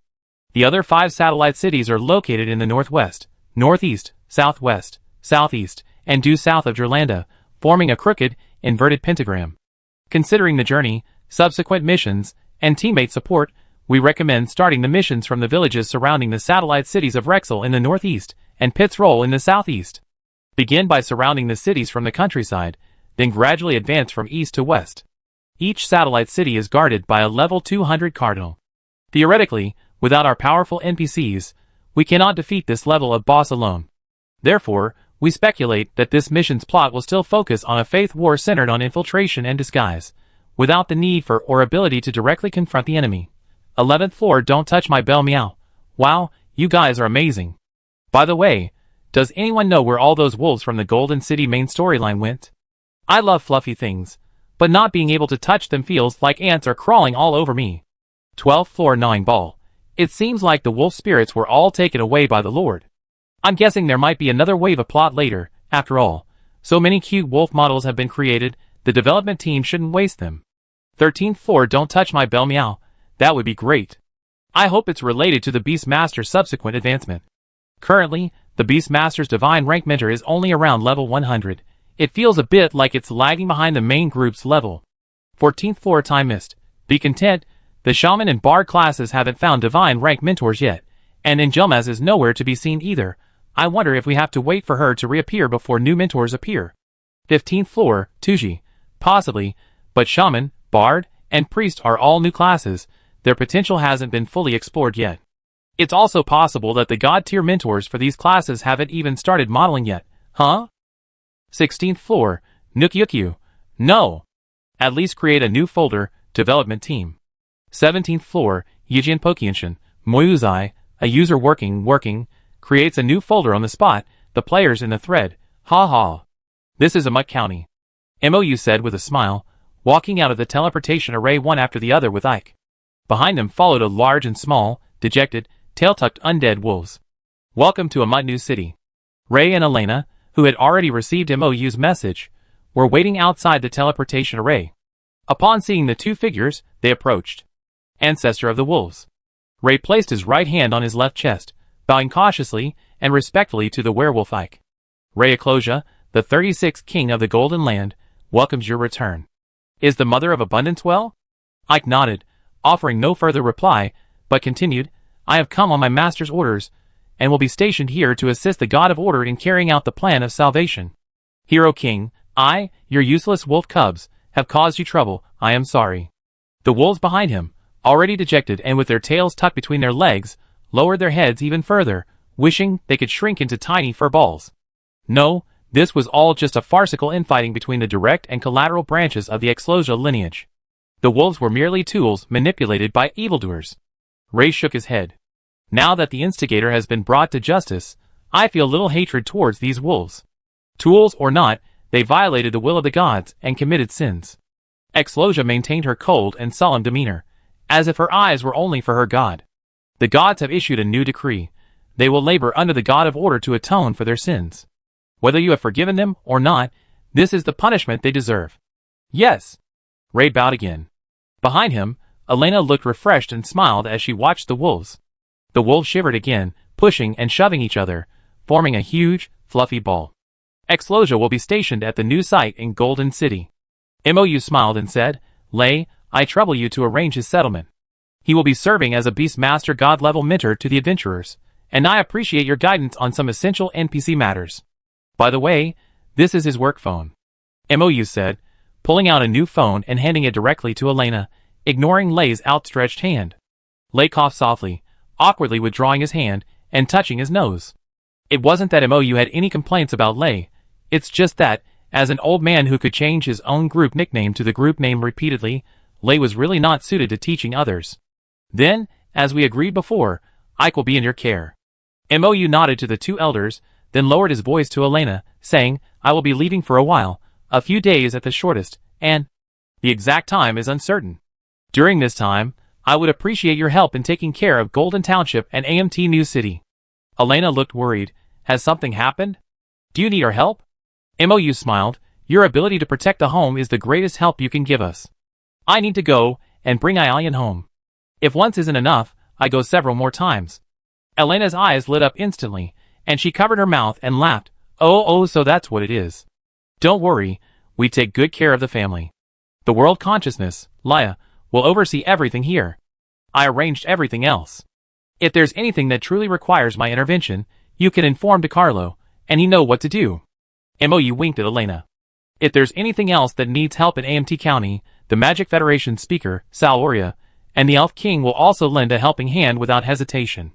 Okay. Elena confidently patted her chest. Don't let Lay's appearance fool you. He was once a king. Leave things here to us. She grasped MOU's hand. Please bring my Aryan back safely. Chapter 845. Please rest assured, I will definitely bring Aileen back. MOU patted Elena's hand reassuringly. However, this is, after all, a war of gods, so please give us some time. Yes, Elena sniffed. Don't put too much pressure on yourself, this can't be rushed.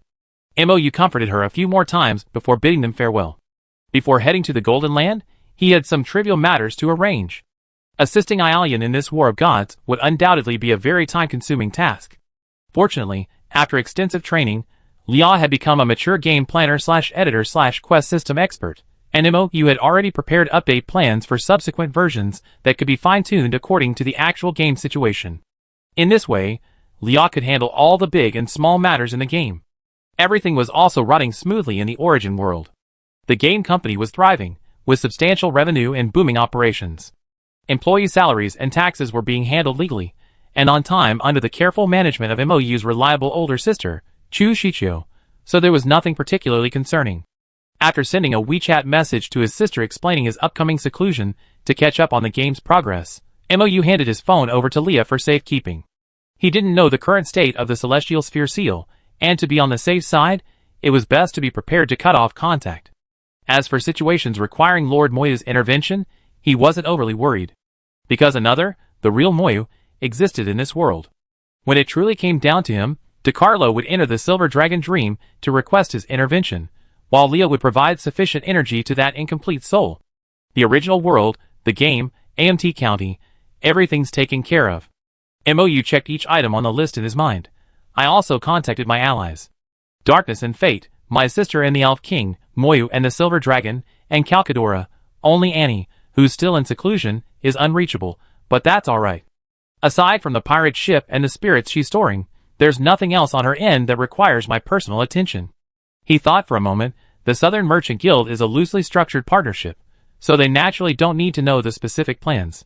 With Lay and Elena in charge of AMT New City, and Lamar who knows the details and Pharaohs who doesn't but is working hard, there shouldn't be any major problems. However, the sudden disappearance of the Mage Mentor and the Faction Lord will likely arouse the player's curiosity and vigilance, but that's easy to handle. Show the player some cutscenes, reveal some clues and quest requirements, and the players will naturally assume it's part of the 3.1 main storyline. It makes perfect sense for the Lord to take the knight home. However, although he's going to fight in a divine war, MOU doesn't intend to fight in his true form so straightforwardly. The opponents are two deceitful gods, so we don't need to be so honest and commit everything. Deception is key. Preserving our strength is extremely important. MOU locked the doors of the Mage Tower and retrieved Lamar's latest creation from the empty study. Cyber Combat Alchemy Puppet V.01 Lords Edition. Thanks to the creative players for their ideas and the Magic Scholars of the Magic Federation for providing the research report on the golden armor. With the efforts of Calcardo, Lamar, and Mr. Aldley, this Cyber Combat Alchemy Puppet, which combines alchemy, magical machinery, puppetry, the latest pollution-powered technology, and the players' ingenious weapon ideas, has finally been successfully developed. Of course, this news is currently kept secret. Apart from the Lord and the main researchers involved, no one knows that this research has essentially matured and been put into practical use. MOU's Cyber Alchemical Combat Doll is indistinguishable from the Lord in appearance. In fact, because it contains a perfectly circulating magic system powered by pollution, including defensive and stealth arrays, any extraordinary being below the Calcadora level, pseudogod level, cannot discern its true nature. They cannot tell it's an alchemical doll, nor can they perceive its true strength. This doll's body, used exclusively by the Lord, utilizes the best materials from the world's faction. Simply put, it's been crammed with materials to the extreme. The result of this extremely large amount of extraordinary materials being systematically fused together is that after a portion of MOU's spirit was attached to it, the combat doll's strength successfully reached LV-225, angel level. Furthermore, due to the presence of numerous large-scale weapons of mass destruction within it, its actual combat power level is slightly higher. The equipment on the combat doll's body was meticulously crafted at great expense by top masters from the Magic Federation, boasting maximum durability, defense, and attack power. It was more than sufficient for participating in the God War. The appearance of this doll's body also confirmed MOU's previous idea. Given enough high-level materials and technology, and a complete and unobstructed divine rank, even players could reach near godlike heights. Of course, this was only a possibility. Whether or not to grant this privilege to players was entirely up to the developers. Having the ability to do something doesn't necessarily mean you have to put it into practice. After Leah sealed off the entire bedroom with her spatial authority, MOU comfortably laid down on his bed and put on his unique monocle. A portion of his spirit and consciousness, following the anchor point Leah had re-anchored, entered the body of the Cyber Combat Doll. Once the Cyber Combat Doll entered the God War, MOU's main body would safely slumber in the Mage Tower. Leah would protect him and provide his body with sufficient energy and nutrients. Although the Cyber Combat Doll was used exactly the same way as his alternate account, and also supported dual clienting, MOU didn't believe that a Battle of God War level could be handled half-heartedly. Since I decided to participate in the war, I must give it my all. MOU, now inside the cybernetic combat doll's body, flexed his fingers, activating all the mechanisms and weapons to ensure everything was working properly, and that he had mastered their operation. He then opened the system backend to load all usable skill templates for his character. This is similar to reimporting or rearranging key bindings when logging into a new character on a new device. Only by familiarizing himself with the controls in a safe zone can he avoid being at a loss when facing a real boss. Everything is ready. After finishing, MOU stuffed enough contaminated energy orbs into the doll, then glanced at his overflowing system inventory. Leah, teleport to the Golden Land. Chapter 846. Using Leah's spatial abilities, and the permission granted by the Goddess of Darkness, MOU teleported directly to the temple in the Golden Land. The Golden Room, that originally housed the life force of the sealed artifact 007 now contained MOU's domain sphere. Without hesitation, MOU walked forward. The sphere moved according to his thoughts, and a large brass door and matching brass stairs appeared on its surface. He climbed the brass stairs step by step, took a deep breath, pushed open the door, and stepped into the darkness behind it. As MOU's figure was swallowed by the darkness, the brass door slammed shut with a clang. A moment later, the door and stairs vanished again. From the shadows of the sphere, a very familiar phantom tentacle stealthily emerged, swaying left and right as if sighing at being left outside, before sinking back into the shadows. You did not bring the phantom tentacle inside. The shackles of sin, which was Ialion's true form, floated within the brass celestial sphere's domain. There was no need to bring the phantom tentacles into it. Both the phantom tentacles and MOU's true form were their remaining embers.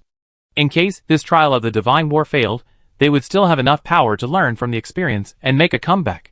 He stood before the shackles of sin.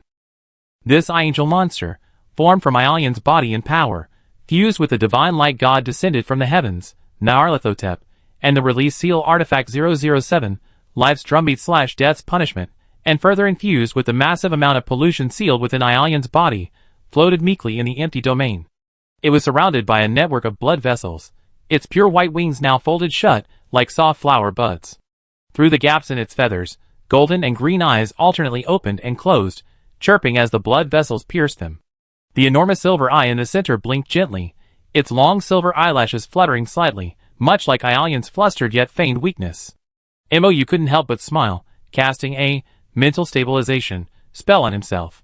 He walked straight to the silver-eyed angel monster, able to touch its pure white wings with a simple gesture.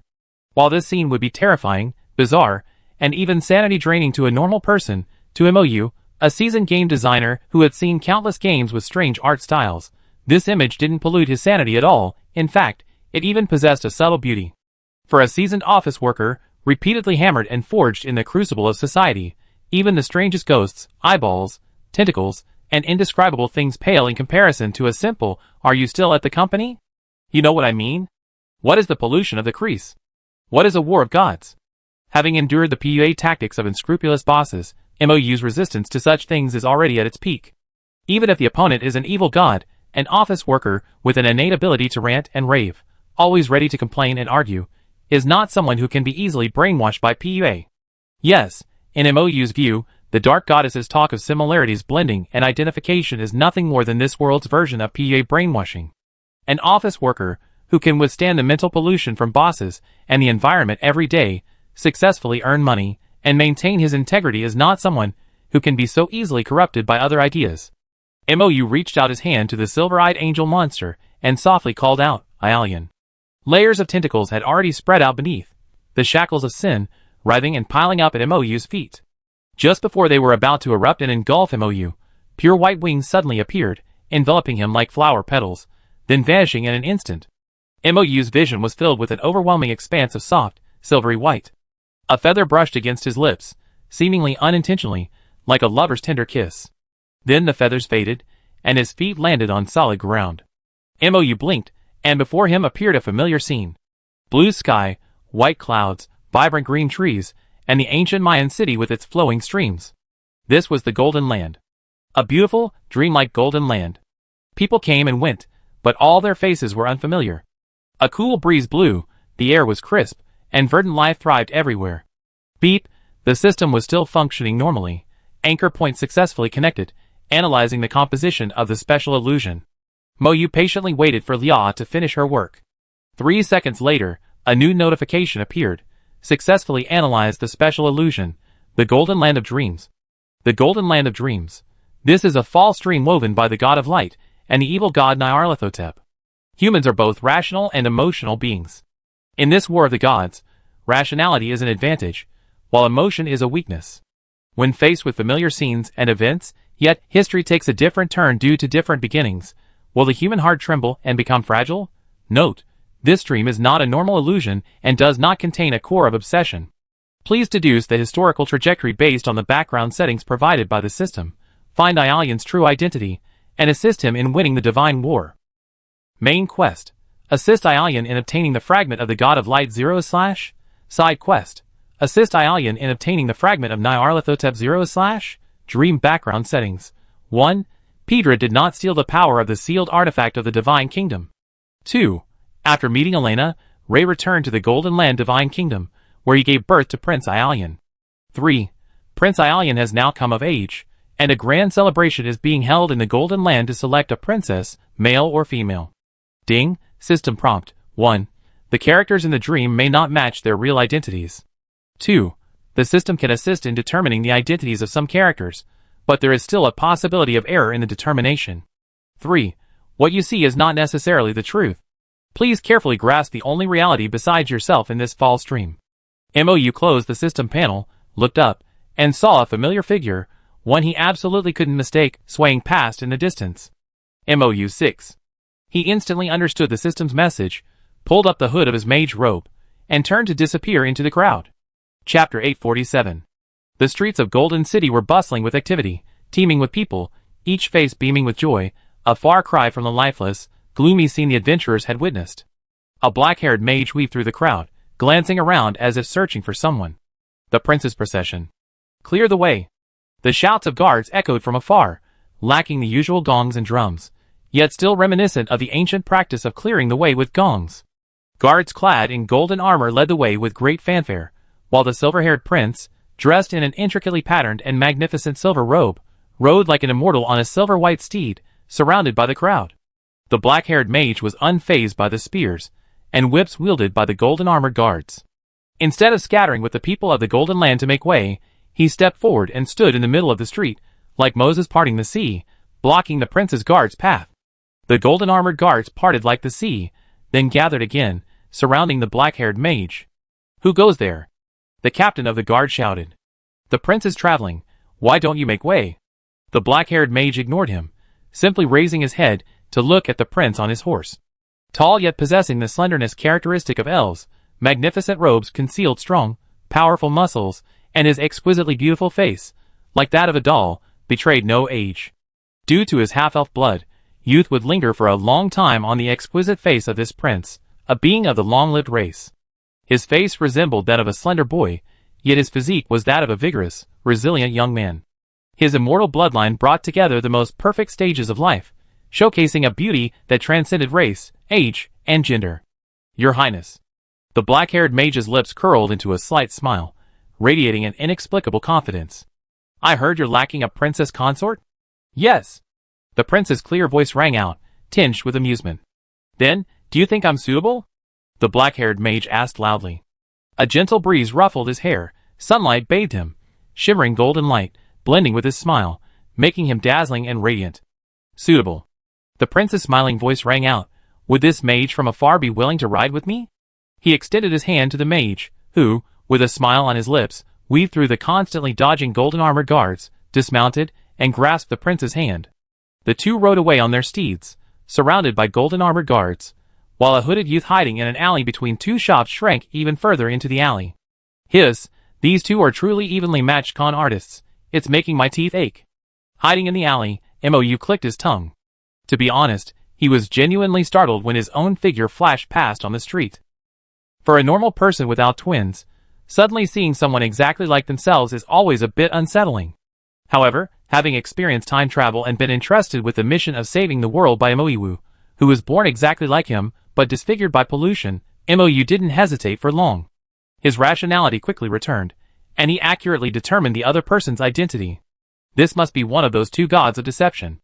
After seeing the special effects and lighting he added to him, Mou became even more certain that the one impersonating him was indeed the god of light. Then, the other one who had stolen Ialian's identity must be Nyarlathotep. That couldn't be Ialian. Aside from the system's repeated warnings that Ialian hadn't received his role, the prince's actions and aura were completely different from the knight Mou remembered. Although Nyarlathotep tried hard to imitate him, the knight's innate, righteous, martyr-like aura was something the evil god could hardly fake. Since this was a dream jointly created by the god of light and Nyarlathotep, the allocation of roles was most likely determined by divine power. The strongest, Nyarlathotep, would likely choose the most advantageous identity of Ialian first. People have a natural sense of identity. By stealing Ialian's role, Nyarlathotep gained the greatest advantage. Theoretically, he could most easily evoke resonance. The god of light forged Moya's identity, indicating that even while concealing his tracks, he hadn't diminished his interest in Ialian's emotional life. Couples often share a deep connection, easily developing a tacit understanding and mutual understanding, which is an advantage. However, this was precisely the weakness that Moya and Ialian deliberately exposed. Now that Naya and the god of light have both taken the bait, it's actually a good thing. It's just unknown whether these deities know the identities the others have acquired. Judging from the god of light's behavior, perhaps he doesn't know that the one he's been acting against is actually Naya? No. Mou thought for a moment, sensing something subtle. I could guess their identities, and they could naturally guess each other's. But for Milktooth and Heterochromia, it didn't matter who their opponent was, they were all enemies anyway. Even if their direct opponent didn't take the bait, two well-coordinated seasoned con artists could stage a drama to lure the missing Ialian. The most urgent matter was to reunite with the real Ialian. However, since those two gods had already taken their identities, it would be too conspicuous for Mou to continue parading around with his own face. Reuniting with Ialian might only bring unnecessary trouble. Mou wandered around, changing multiple concealment runes and arrays, disappearing and reappearing in the crowd several times. He had transformed into a completely different person, from his hair color and face to his clothing, a stark contrast to the black-haired mage he had previously been. That's the advantage of cybernetic dolls. The accessories can be changed at any time, and MOU's backpack was crammed full of replaceable doll parts. Right now, MOU, sporting a miniature alchemical doll face, he sculpted himself, a grilled squid, wearing an inconspicuous brown wig, and dressed in Mayan-style clothing popular among the common people of Golden Land, sat on an outdoor seat outside a small tavern, casually popping peanuts into his mouth while drinking. His mind was completely absorbed in the conversations of the people around him, and it wasn't until much later that he noticed a fluffy silver ball circling around him. MOU looked down at his feet. A silver wolf with glossy, sleek white fur, almost round and chubby, was panting, pawing at his leg, giving him a big, Samoyed-like smile. MOU? ? Chapter 848. Oh no! Even though players occasionally sculpt Ialian as a dog, a cat, or even a clay figure, could he really turn into a dog? If he really becomes a dog, how will we fight the God War? Although his identity is well hidden, a dog, it will be very difficult to actively seek the approval of two gods. Will he have to rely on being cute? Ialian? MOU bent down, reached out, and scooped up the silver ball's paw, tentatively calling Ialian's nickname. The dog, oblivious, chuckled and stuck out its tongue, even trying to pounce and lick MOU's cheek. Ahem. A soft cough came from the side. MOU straightened up and looked up, meeting a pair of eyes that were slightly embarrassed, yet filled with gentle smiles. Although the eyes were ordinary, the familiar gentleness and calm demeanor instantly put MOU at ease, and he let out a long breath. I really thought you turned into a Samoyed. This isn't a Samoyed. The newcomer suppressed a laugh and corrected him seriously. It's my silver wolf. MOU's lips curled up slightly. He squeezed the fluffy wolf paws and hugged the chubby silver ball to his chest. Grilled squid. He sat up straight while holding the dog, suddenly blurting out a sentence out of the blue. Boiled octopus. The newcomer answered without hesitation. They smiled at each other, easily confirming each other's identities. It's not convenient to talk here, come with me. Ialian, with his ordinary-looking appearance, took out enough money to pay for drinks and peanuts, threw it on the table, and stood up. Let's go to my place first. MOU naturally had no objections. He followed Ialian through the streets and alleys of the Disc District for quite some time, finally arriving at a residential area near the Tower District. This seemed to be a settlement for wolf riders, as the howls of wolves could be heard everywhere.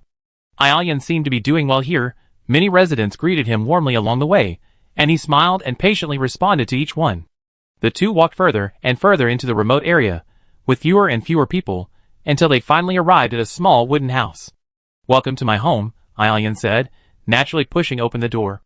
MOU couldn't help but look around at this makeshift shelter. The hut was dilapidated, barely providing shelter from the wind and rain, but it was located on the edge of the residential area, and few people walked this way. If a protective barrier were set up here, it would be a good place for a quiet conversation. Before setting off, to prevent any unforeseen circumstances that would prevent him from directly contacting Lia, MOU had made setting up barriers and teleportation system functions. Now, using them was extremely convenient. He simply entered the house, selected the area around the cottage, and set up a barrier with a single click. Done! The entire cottage was covered by Lia's spatial barrier, and the two could finally talk in peace.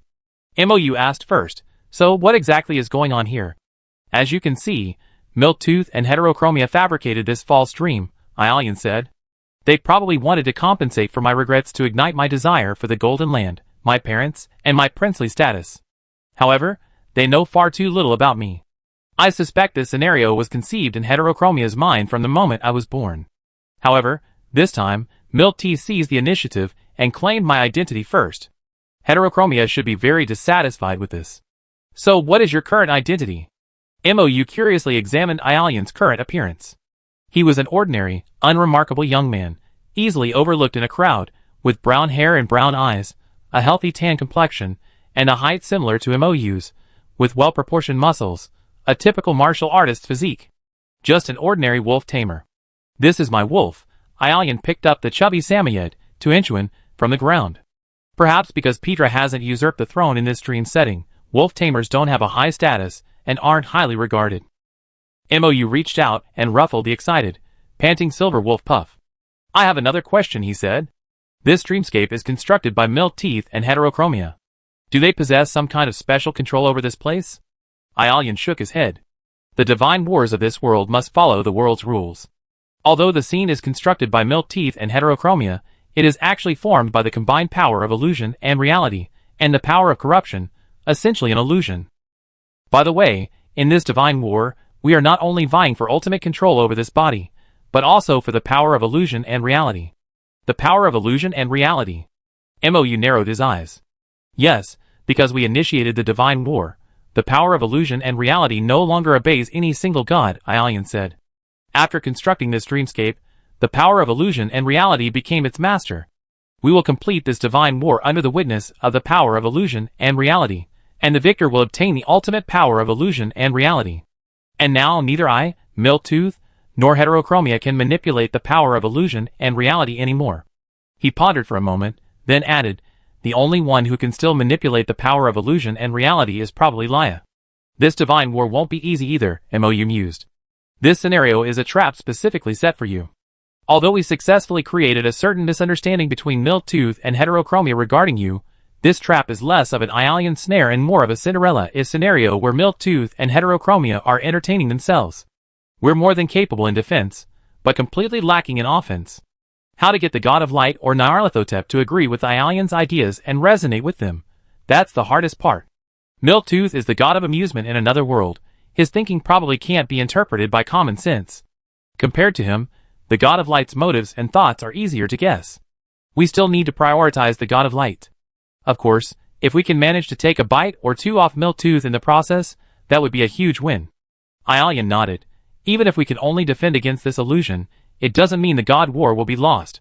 The power of illusion and reality will give us an equal opportunity to create illusions. This round is the home ground of the heterochromatic eyes, which Milk Fong has seized, but no matter how they fight, sooner or later it will be my turn to lead. Until then, I just need to avoid losing. Mou looked at him approvingly, then ruffled the silver wolf's hair. By the way, where did this Samaya dumpling come from? Chapter 849. Ahem. A slight blush and awkwardness, familiar to Mou, flashed across the knight's ordinary face. Fortunately, this body had a thick skin, preventing the knight from turning red from ear to neck. Even with this unfamiliar body, Mou could clearly see, or rather, imagine, the silver-haired knight's embarrassed expression. He couldn't help but smirk, then tried to suppress it. His own knight was still so adorable, so how could he not recognize him? These genuine emotions, from the heart, could not be faked without a trace, even by the most skilled con artist. Those who have never tasted love and crave emotional comfort might be deceived by false sweet words, but those who have experienced genuine sweetness find their senses difficult to fool. For Mou, a veteran planner and player, changing the shell was simply a matter of him and Aelian creating alternate accounts and playing a game between gods. As long as the person beneath the surface remained the same, what did it matter what they looked like? They didn't care anyway. Perhaps the god of light, with his unique fondness for different appearances, would be particularly concerned. No, it could also be a facade deliberately displayed by the con artist to mislead people. Blindly guessing the con artist's intentions, and treating conjecture as truth, would only make it easier to fall into the con artist's trap. Mou deeply reflected on his past mistakes, having been deceived by the god of light shortly after arriving in this world due to his naive trust in the facade presented by the god of light, and once again warned himself against this error. This Samaya dumpling. Cough, the silver wolf, is a gift from that goddess, Aelian said, turning his face away. Originally, it was supposed to be just an accessory to this wolf tamer's identity, just an empty wolf-shaped shell. But after I put some strange beliefs from adventurers into it, it became this excessively cute appearance. Probably because the wolf itself is a phantom, and there's no stable foundation for its image. Mou looked down at the adorable silver fur ball with its pink tongue sticking out and a happy dog-like smile. Goodness, so this thing is indeed a product of the player's dog-making. He wasn't mistaken after all. Having resolved his doubts, the next step was to discuss tactics. According to Aelian, although the idea for constructing this dream came from the god of light, the true controller, the judge of the divine war, was a neutral, illusory authority. This wasn't a bad thing, in fact, it was much better than Mou had anticipated. From the moment this illusion began, I sensed the authority of reality and illusion, Aelian explained. Through my connection with the authority of reality and illusion, I felt its will, something no other god could fake. The authority of reality and illusion promulgated the rules of this divine war within my mind. Miltooth, heterochromia, and I all have an equal opportunity to create this illusion. Beyond that, none of us have special privileges within this illusion. We cannot directly perceive the existence and movements of our opponents. That's the best news. Mou's tense nerves relaxed considerably. I previously thought the illusion was constructed based on the power of Miltooth and heterochromia. If that were the case, the creator would undoubtedly have an inexplicable control over the entire illusion, just like the core of the illusion in Clock Tower Town. However, if the core is the power of illusion and reality, the situation changes instantly. In the former case, the two gods would act as both players and referees, drastically increasing the difficulty of the divine war.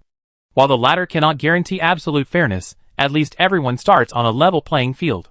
Unfortunately, although Leah can reconnect with the power of illusion and reality through a backdoor and use a portion of its power, this part of the world consciousness has not yet returned and, unlike Leah and Calcadora, does not possess independent thought. It is more like a sealed artifact, 007, only able to operate according to predetermined rules and procedures. The God of Light has not yet obtained power above the world. In the divine war presided over by the power of the world consciousness, he must still abide by the rules of the world. As for Miltooth, Mou is currently unsure whether he must submit to the rules of this world, or whether the God of Fun finds it more interesting. In any case, it's best to keep a close eye on him. Mou thought for a moment, then asked, how long will this illusion last? When this illusion was constructed, the authority of reality and illusion absorbed a portion of energy from Miltooth, heterochromia, myself, and the corruption. This energy should be enough to sustain the illusion for about a month, Aelian replied. If any participant successfully devours a portion of another participating god, this illusion might end earlier. Mou nodded in understanding. The basic game environment has been confirmed. This is a relatively fair PvP arena. In this war of gods, they not only need to focus on self-preservation, but also need to strike at opportune moments. The scheme devised by Miltooth and heterochromia was aimed at Aelian, a figure they imagined suffering and lacking love. Whether in the timeline where Ray and Elena are alive, the prosperous Golden Land, or the rightfully chosen Princess Moyu, their intentions are clear. They targeted Aelian's emotions, his longing for parents, his thirst for power, his yearning for love. These emotions are the hardest to control rationally, and the easiest to evoke impulses and resonate with. Miltooth knew that as a chaotic evil god, his actions and ideals would be difficult to gain Aelian's approval, so he went to great lengths to seize the false identity of Prince Aelian in this scenario. This was Miltooth's advantage. Therefore, the resonance and recognition that serve as an opportunity to devour an opponent in the divine war are not crucial in the existence of a true ideology or self in the person being recognized, but rather in the instability of the recognizer's mind, creating a vulnerable crack that can be exploited. Flies don't land on eggs without cracks. In this war of the gods, the self you hold dear is the eggshell. Once you identify with others, resonate with and understand them, or even openly desire to become someone else, your eggshell will shatter, creating a crack. It doesn't even have to be a crack. Perhaps it's just a small piece of the once hard eggshell that, through identification, has been assimilated into the similar ideas of other gods. Then, those gods can use the rule of similarity to penetrate through this weakness and devour the entire intact egg. Chapter 850. Mou cuddled the fluffy dog, stroking its fur as he pondered deeply. This might be Mou's first devouring type divine war with Aelian, but it wasn't a big problem. While it might be their first time, the God of Light and Nyarlathotep were likely experienced. Analyzing their strategies would reveal the game's mechanics. Having grasped the essence of divine war, Mou suddenly felt that taking the initiative wasn't impossible. According to the trap designed by Miltooth, the desire to steal and usurp the other's identity out of jealousy could be seen as a form of acceptance. In reality, acceptance is more like a process of seeking common ground while rejecting differences.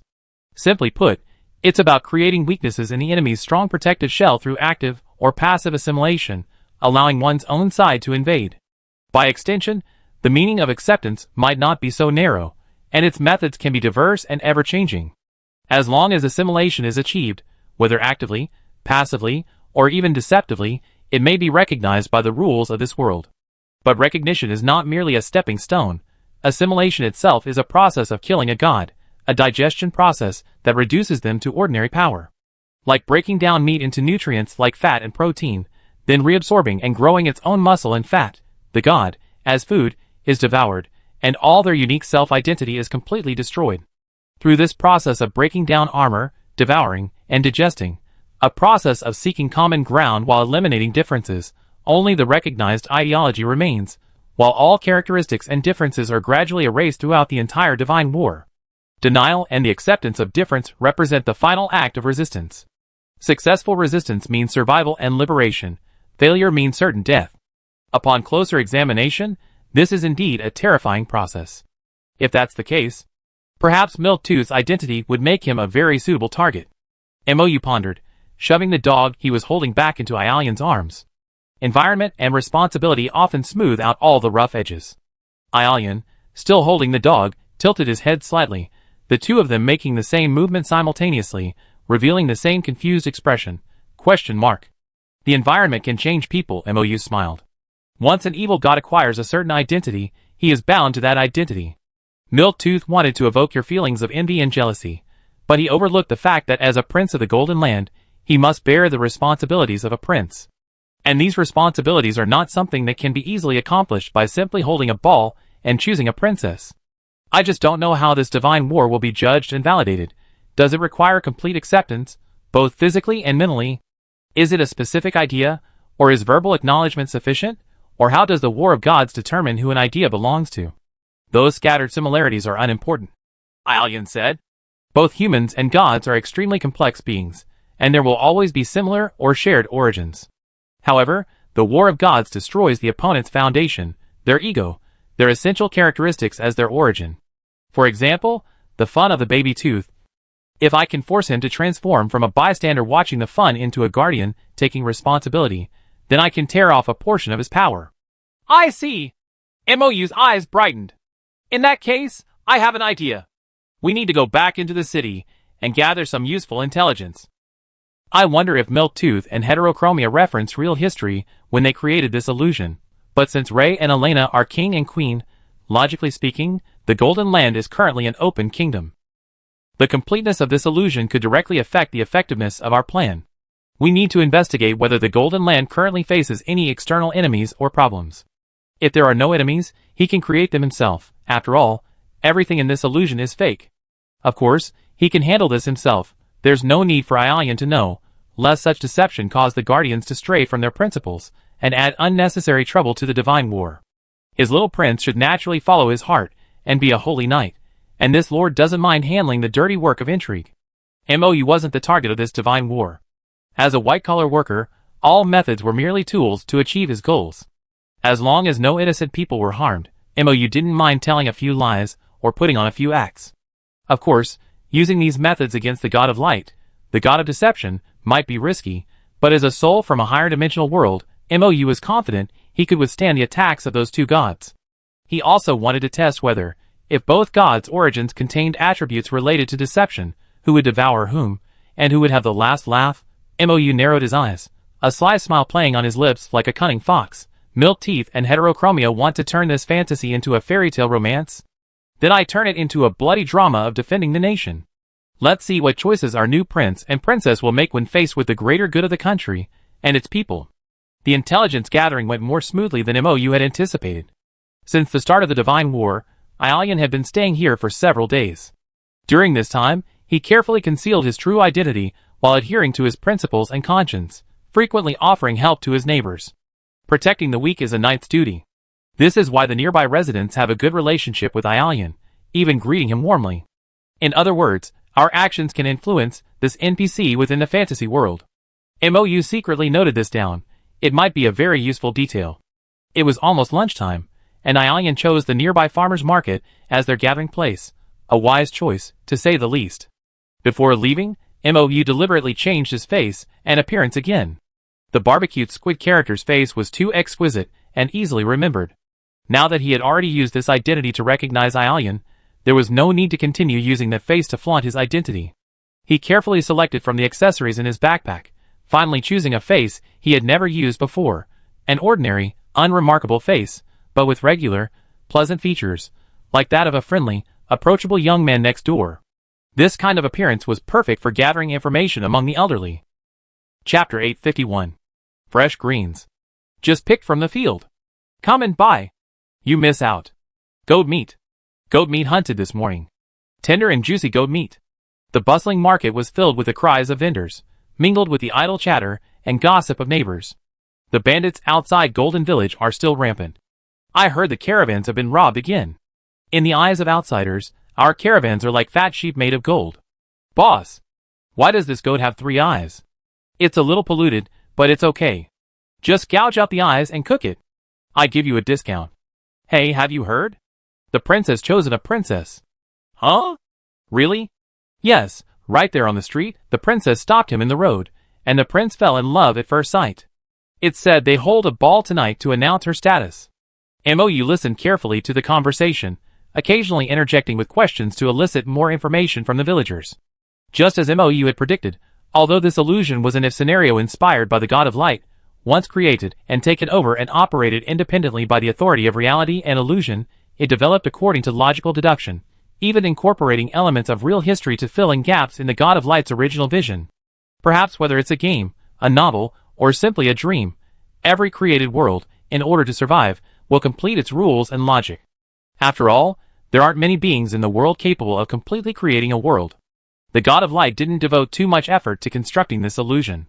To complete its setting, the world consciousness connected to the authority of reality and illusion clearly used some of its own resources, perhaps even incorporating the history of the Golden Land witnessed by the sealed artifact 007.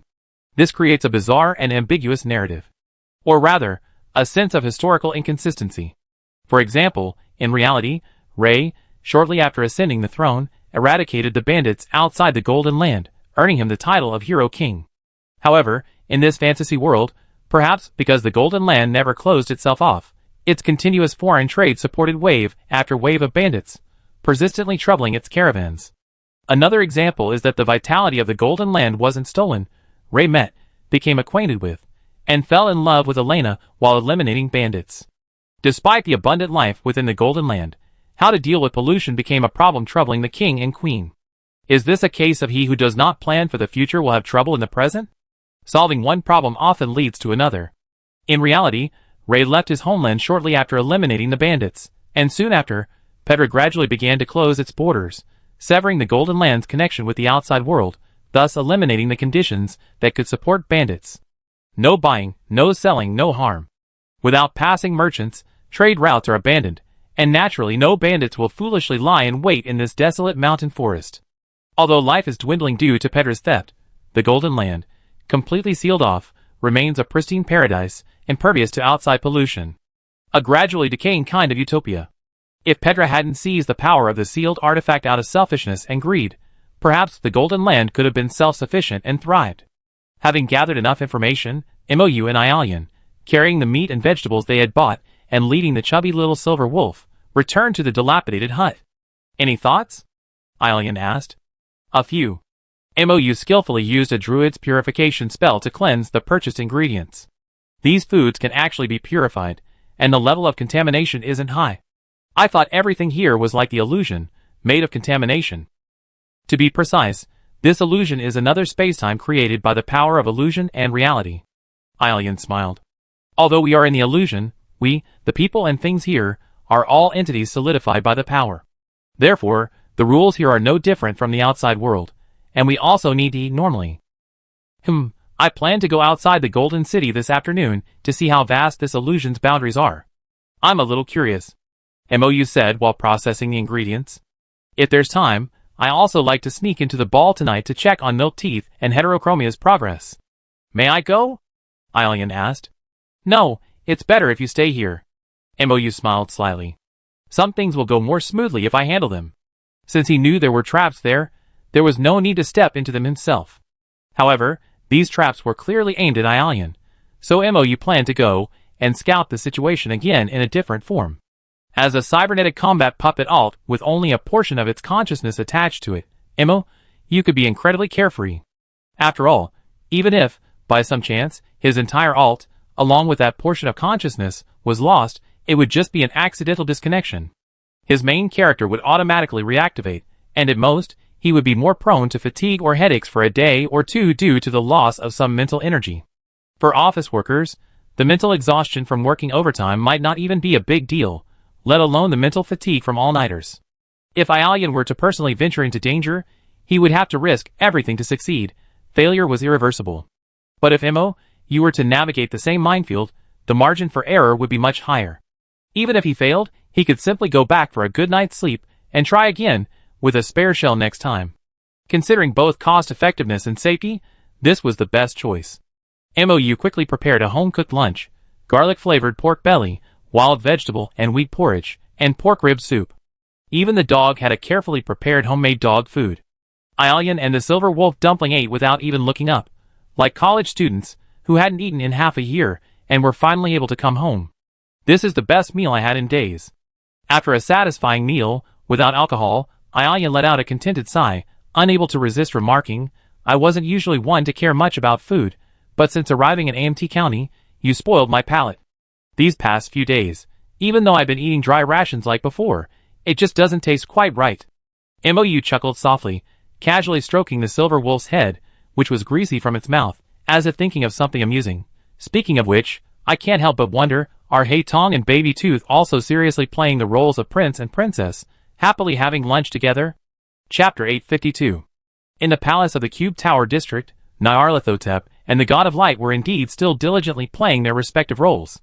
Because the God of Light had never actually visited the Golden Land, the setting of the Cube Tower district was somewhat incongruous. The exterior was a square tower resembling a Mayan-style temple, while the interior was a magnificent European-style marble palace. The furnishings and decorations were strikingly similar to the papacy of Jalanda, the holy city of the Church of Light. Faceless servants worked diligently in the palace, while important NPCs mechanically repeated actions and dialogues.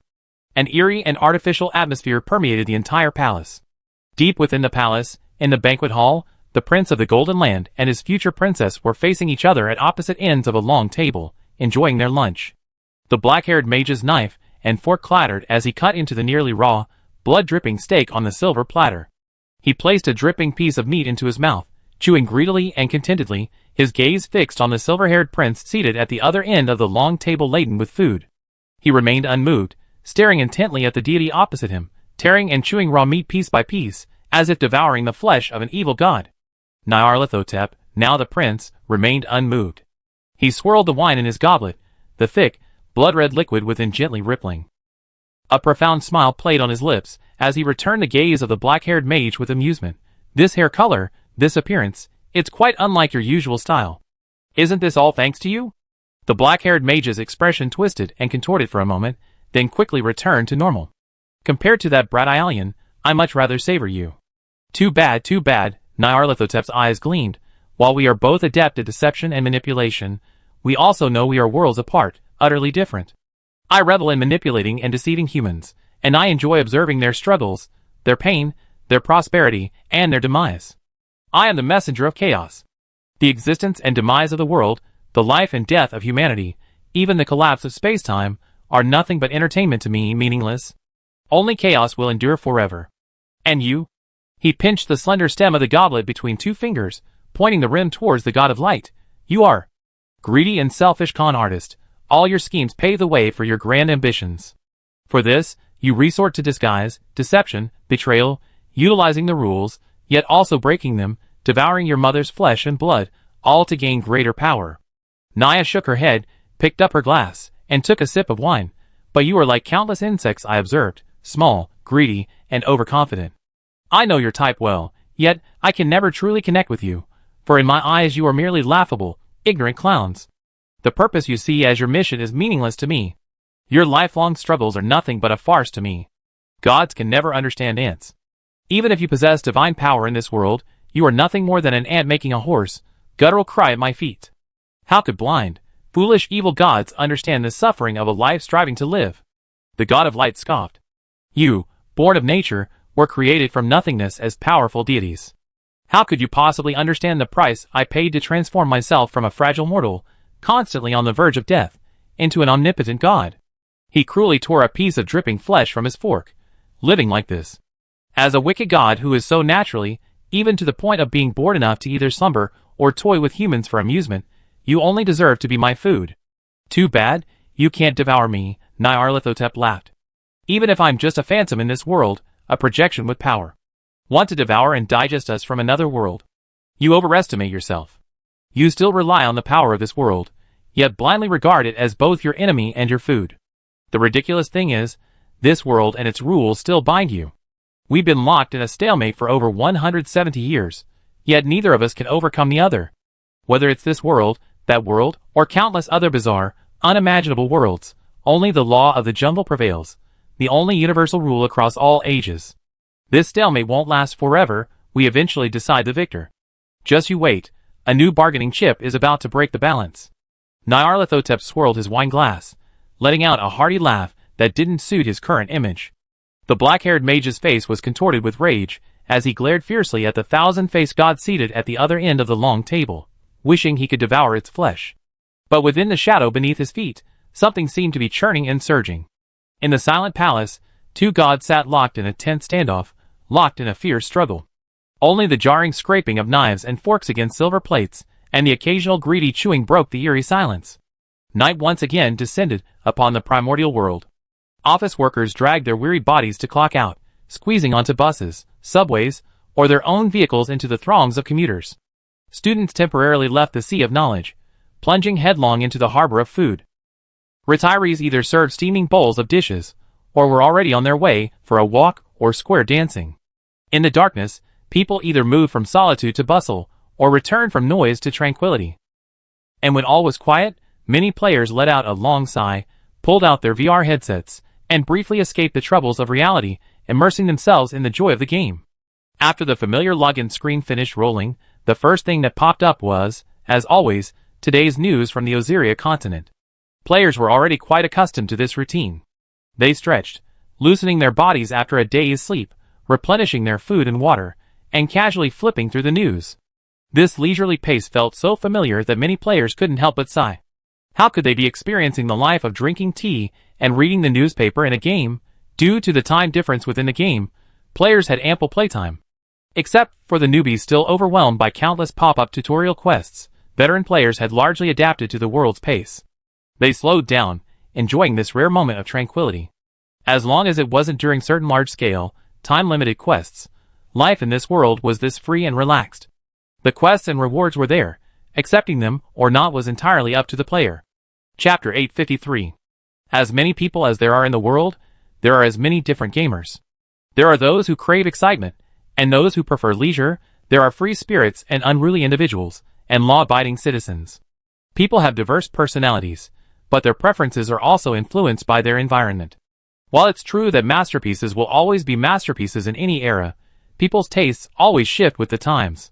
For example, mindless mobile games are inexplicably popular, while more and more veteran gamers buy games or consoles, but don't have time to play. Every time they open them, they feel deflated, like having a beautiful wife beside them, but being unable to play. This is especially true for AAA games that require time investment and strategic exploration. It's not that mindless games have suddenly become masterpieces, it's just that people are too tired these days. People can't be constantly tense. A perpetually taut string is prone to snapping. When the pressures of daily life become increasingly suffocating, gamers often choose to relax and unwind in games. Some people blame games for taking up too much of their family's attention, time, energy, and even money, failing to realize that people naturally tend to avoid difficulties.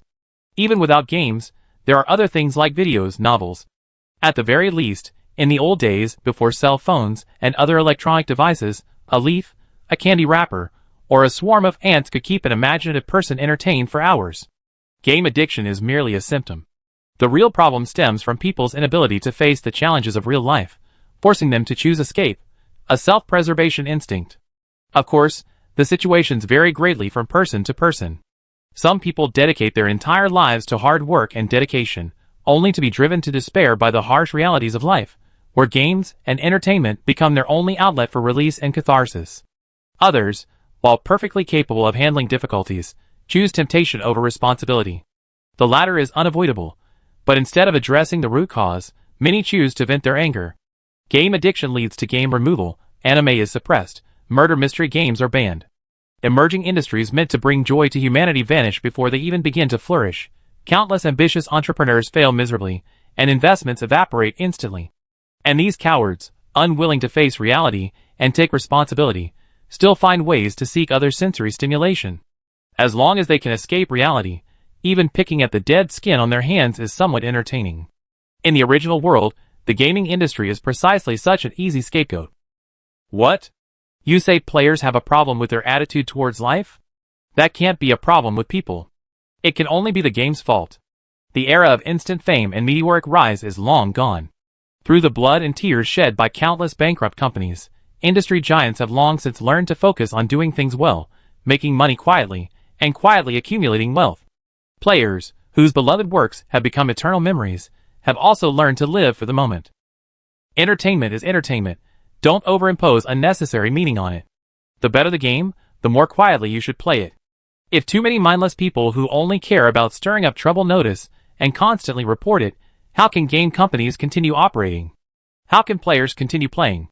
If those who don't even play games cause problems that prevent them from playing their games or using their newly purchased monthly cards, who will compensate them? A strange, unspoken subculture has inexplicably formed within this niche world. It's a small, lawless culture that doesn't seek fame or popularity, simply aiming to remain within its own circle and develop quietly, with its own dedicated enthusiasts supporting their favorite works financially. Even when these enthusiasts become enthusiastic advocates, diligently recommending their favorite works to friends and family, they meticulously explain the rules of the subculture. They only let people in if they understand and can accept them. If you're not on the same path, why invite unhappiness? Niche interests don't need the support of the uninformed general public. Under the influence of this prevailing culture, the Evil God Exorcism Project, a unique game combining Cthulhu elements, tabletop role-playing games, VR open worlds, and horror, has been tacitly protected by its players. The world is too treacherous. India's game companies and mindless anti-game trolls are everywhere. It's incredibly difficult for our little game to survive. If anyone misjudges priorities and destroys the game, believe me, we veteran players will personally search it and confront them offline. A game that only costs 88 yuan a month to put insomniacs to sleep instantly, leaving them refreshed the next morning, with improved mood, hair, and health. Even if you don't pursue the main storyline or do anything else, just playing this mindless match 3 game and falling asleep instantly is excellent. Not to mention, it has also saved many students and overworked professionals from rushing to meet deadlines. As long as it's not classified academic research or work, you can catch up and complete it within the game. Of course, those truly high achievers in classified positions have the dedication to work themselves to the bone, and they won't experience the agony of trying to catch up on deadlines while playing games. And this kind of painful last-minute cramming doesn't happen every day. Who wants to waste their happy gaming time on work? Being able to use it occasionally in emergencies is already more than worth the price. The female chef with the ID cat at the front desk of Wishanju has now taken over her second dessert shop, and is planning to join the Church of Light's quest line to infiltrate their territory and open a third mobile bread stall. As for the old shop, she has already hired many NPC employees and taught them how to make the main products. Now, she only needs to collect payments once a month. After going from employee to boss, achieving a class leap, not really, Kat at the front desk of Wishanju has more freedom in her game activities, and can even explore new main quests in her own style.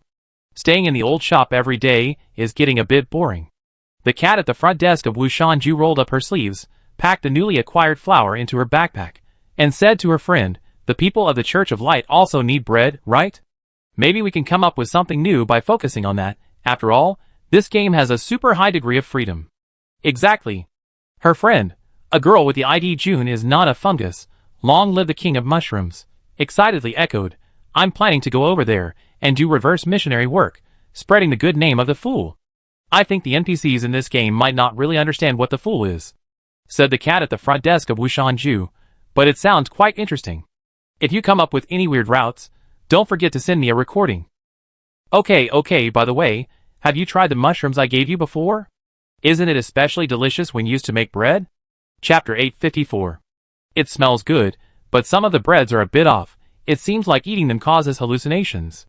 Speaking of which, the mushroom identification results are also questionable, but I turned them into special quest items, so maybe they come in handy in this quest. Anyway, as long as I don't sell them to ordinary residents of the main city, it won't lower the NPC's favorability. The cat at the front desk of Wishanju said enthusiastically. Having run a shop in this game for so long, she figured out all the ins and outs of dealing with NPCs. Then these mushrooms are for you too. It's not a mushroom. Long live the Mushroom King. A large bag of dried mushrooms was stuffed into her arms. I have a lot more here. Aw, okay, thank you. But mushroom? Where did you get so many mushrooms? The cat at the front desk of Wishanju asked curiously. I started by collecting mushrooms from the dark forest, then I watched some tutorials and started growing them myself.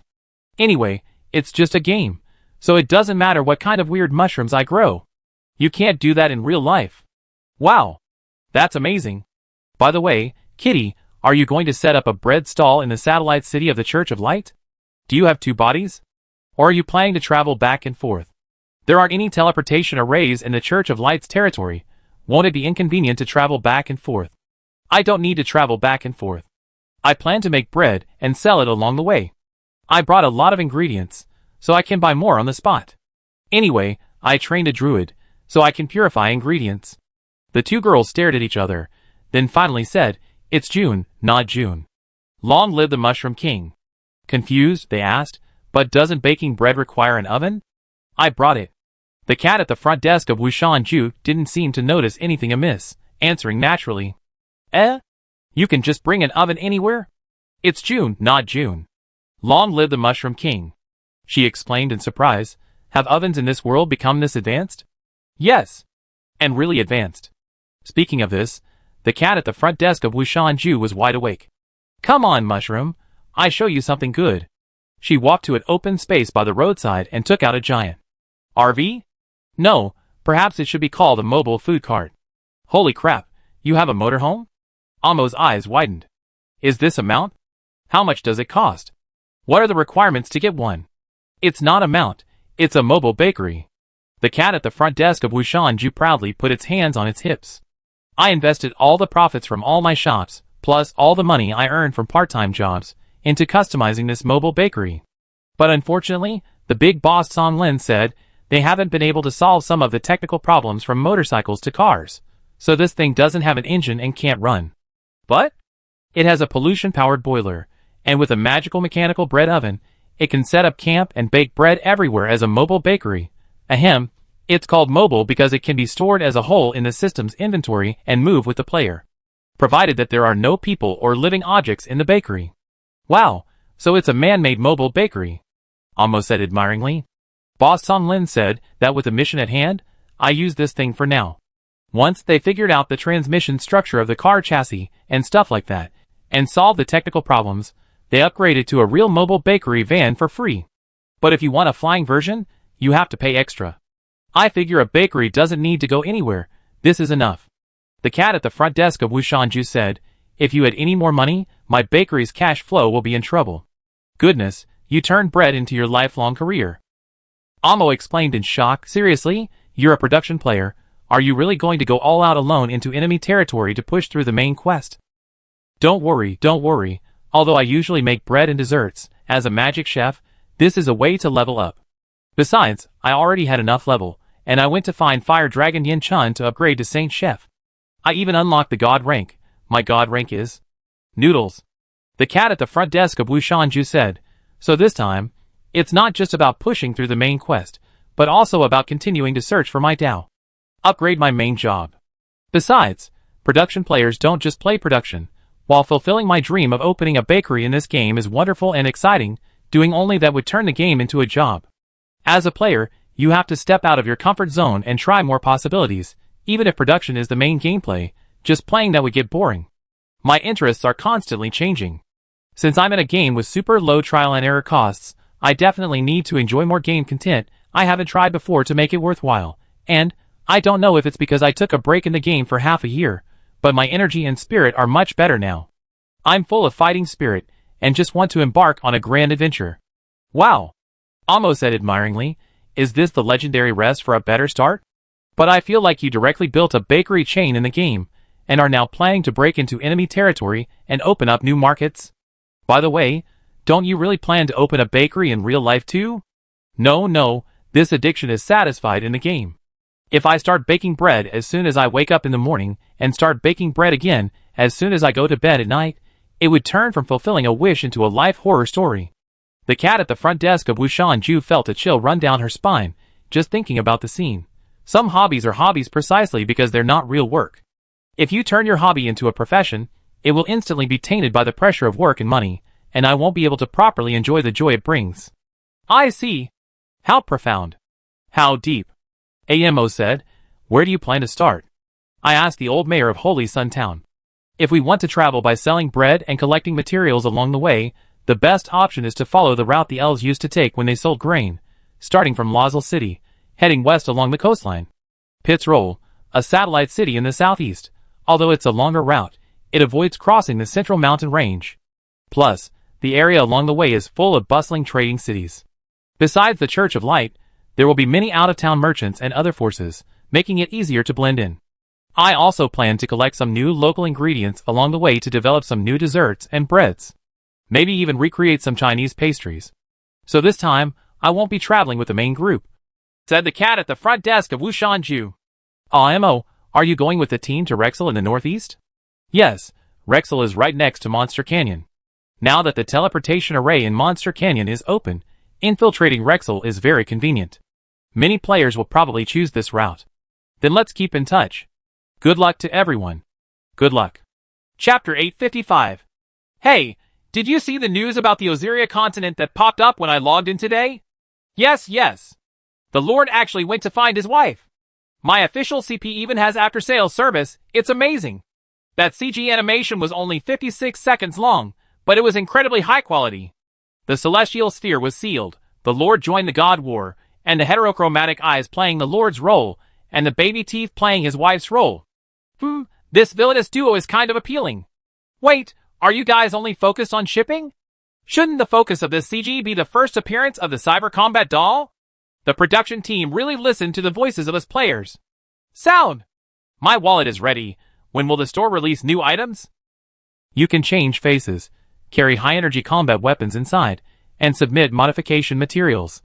Infinite upgrade potential. Most importantly, this thing can participate in God Wars.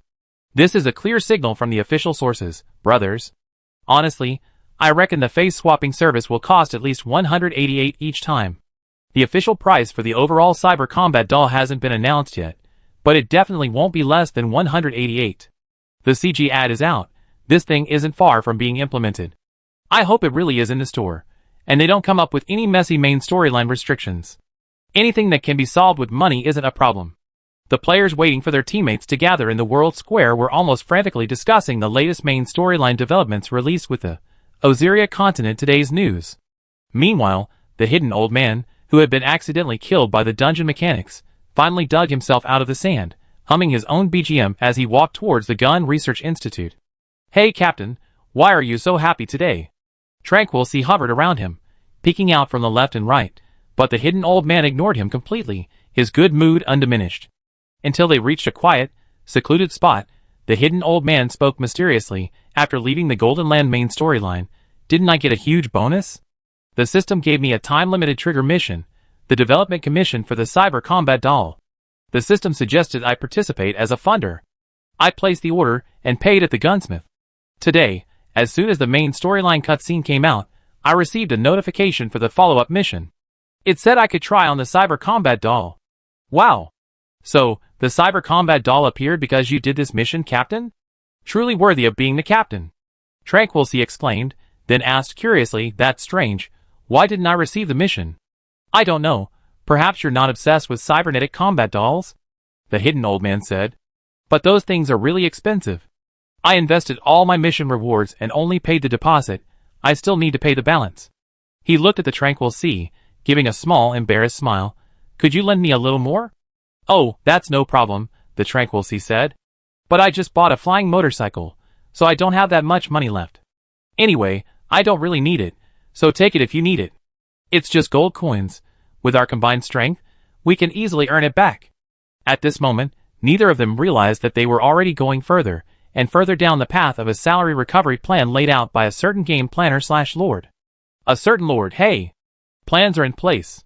Players have obtained the special quests they've been longing for, becoming the first in the entire server to advance the exclusive equipment research storyline, and even gain priority access to special equipment at a discounted price.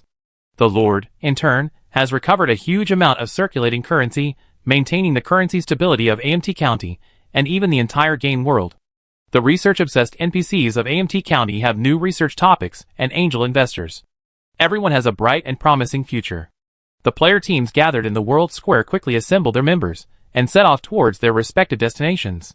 The lone baker, carrying a backpack full of ingredients, funds, and a mobile bakery, headed to Lazul City, intending to transfer to a ship and travel west. The skilled and daring Abyss, leading the Serve the People team, planned to directly cross the central mountain range to the west. The main quest sightseeing team, composed of players recuperating at the Green Pine Sanatorium, planned to delve into the dark forest, slowly heading northwest, bypassing the Great Lakes region north of the central mountain range, and traversing the most scenic mountain, forest, lake, and snow-capped mountain areas to enter the territory of the Church of Light. Many lazy players teleported directly to Warcraft Canyon, planning to sneak into the nearest city, Rexel, from there. Will we see a Great Lake and snow-capped mountains along the way? Sunflower, a young player in Green Pine Sanatorium, asked excitedly, I never seen a Great Lake or snow-capped mountains in my life. Yes, we can even climb the snow-capped mountains ourselves, replied a pine tree leading the group. White Crow, who has a leg disability in real life, and Chang Banpo's 7-man rampage also looked excited. We never thought we had the chance to experience climbing mountains on our own 2 feet. That's a snow-capped mountain. A snow-capped mountain. A pine tree gave a polite but slightly embarrassed smile. Don't even mention you. I never had the chance to climb a snow-capped mountain in my lifetime. Sometimes, what prevents people from realizing their dreams isn't necessarily physical illness or disability. Money, time, and various real-world burdens and risks can also hold back a healthy person. Meanwhile, a group of unruly players, led by Feng Qi, who had decided to launch Operation Succubus, were brainstorming infiltration methods and routes. Since it's a succubus build, let's dress up as a wandering circus performer. Don't touch my bell meow, a nickname, rubbed his hands together. How can a succubus build be without fluffy characters? Exactly. The vampire-dressed, fluffy-loving player wholeheartedly agreed. Is there anything more alluring than fluffy? Nothing. Feng Qi glanced at the beast tamer with the giant beast, the shaman dancer dressed in the extremely rare snow fox half-orc form, and the burly, bald-headed, 8-pack abs muscle Barbie. He suddenly felt his plan had seriously veered off course before it even began. While this succubus build is undeniably powerful, isn't its target audience a bit too niche? The only player in the team, a meticulously crafted alchemical puppeteer like himself, was playing a hero swordsman class. What's this? Let me see. Wait, can a hero swordsman class even fight a succubus build? Chapter 856. There are players who actively follow the official guidance to advance the main storyline. There are logistics players who actively engage in research and production, and there are puzzle players who are hopelessly addicted to dungeons.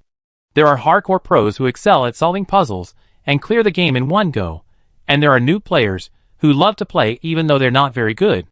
People's preferences are vastly different, so their main game focuses naturally vary. Fortunately, this game is like a real world. All kinds of players can find a way of playing that suits their preferences and skill level. Lightning Mage Lei Gong helped me and my companion, the charlatan. What's wrong with you? You're also pretending to be a ghost today. No, I mean, you're dutifully acting as an outpost investigator for the Bureau of Anomalies. Ever since a chaotic dungeon experience, these two players, who share a love for metaphysics, inexplicably formed a team, occasionally running dungeons together. The two were evenly matched in fortune-telling, and equally terrible at dungeon runs.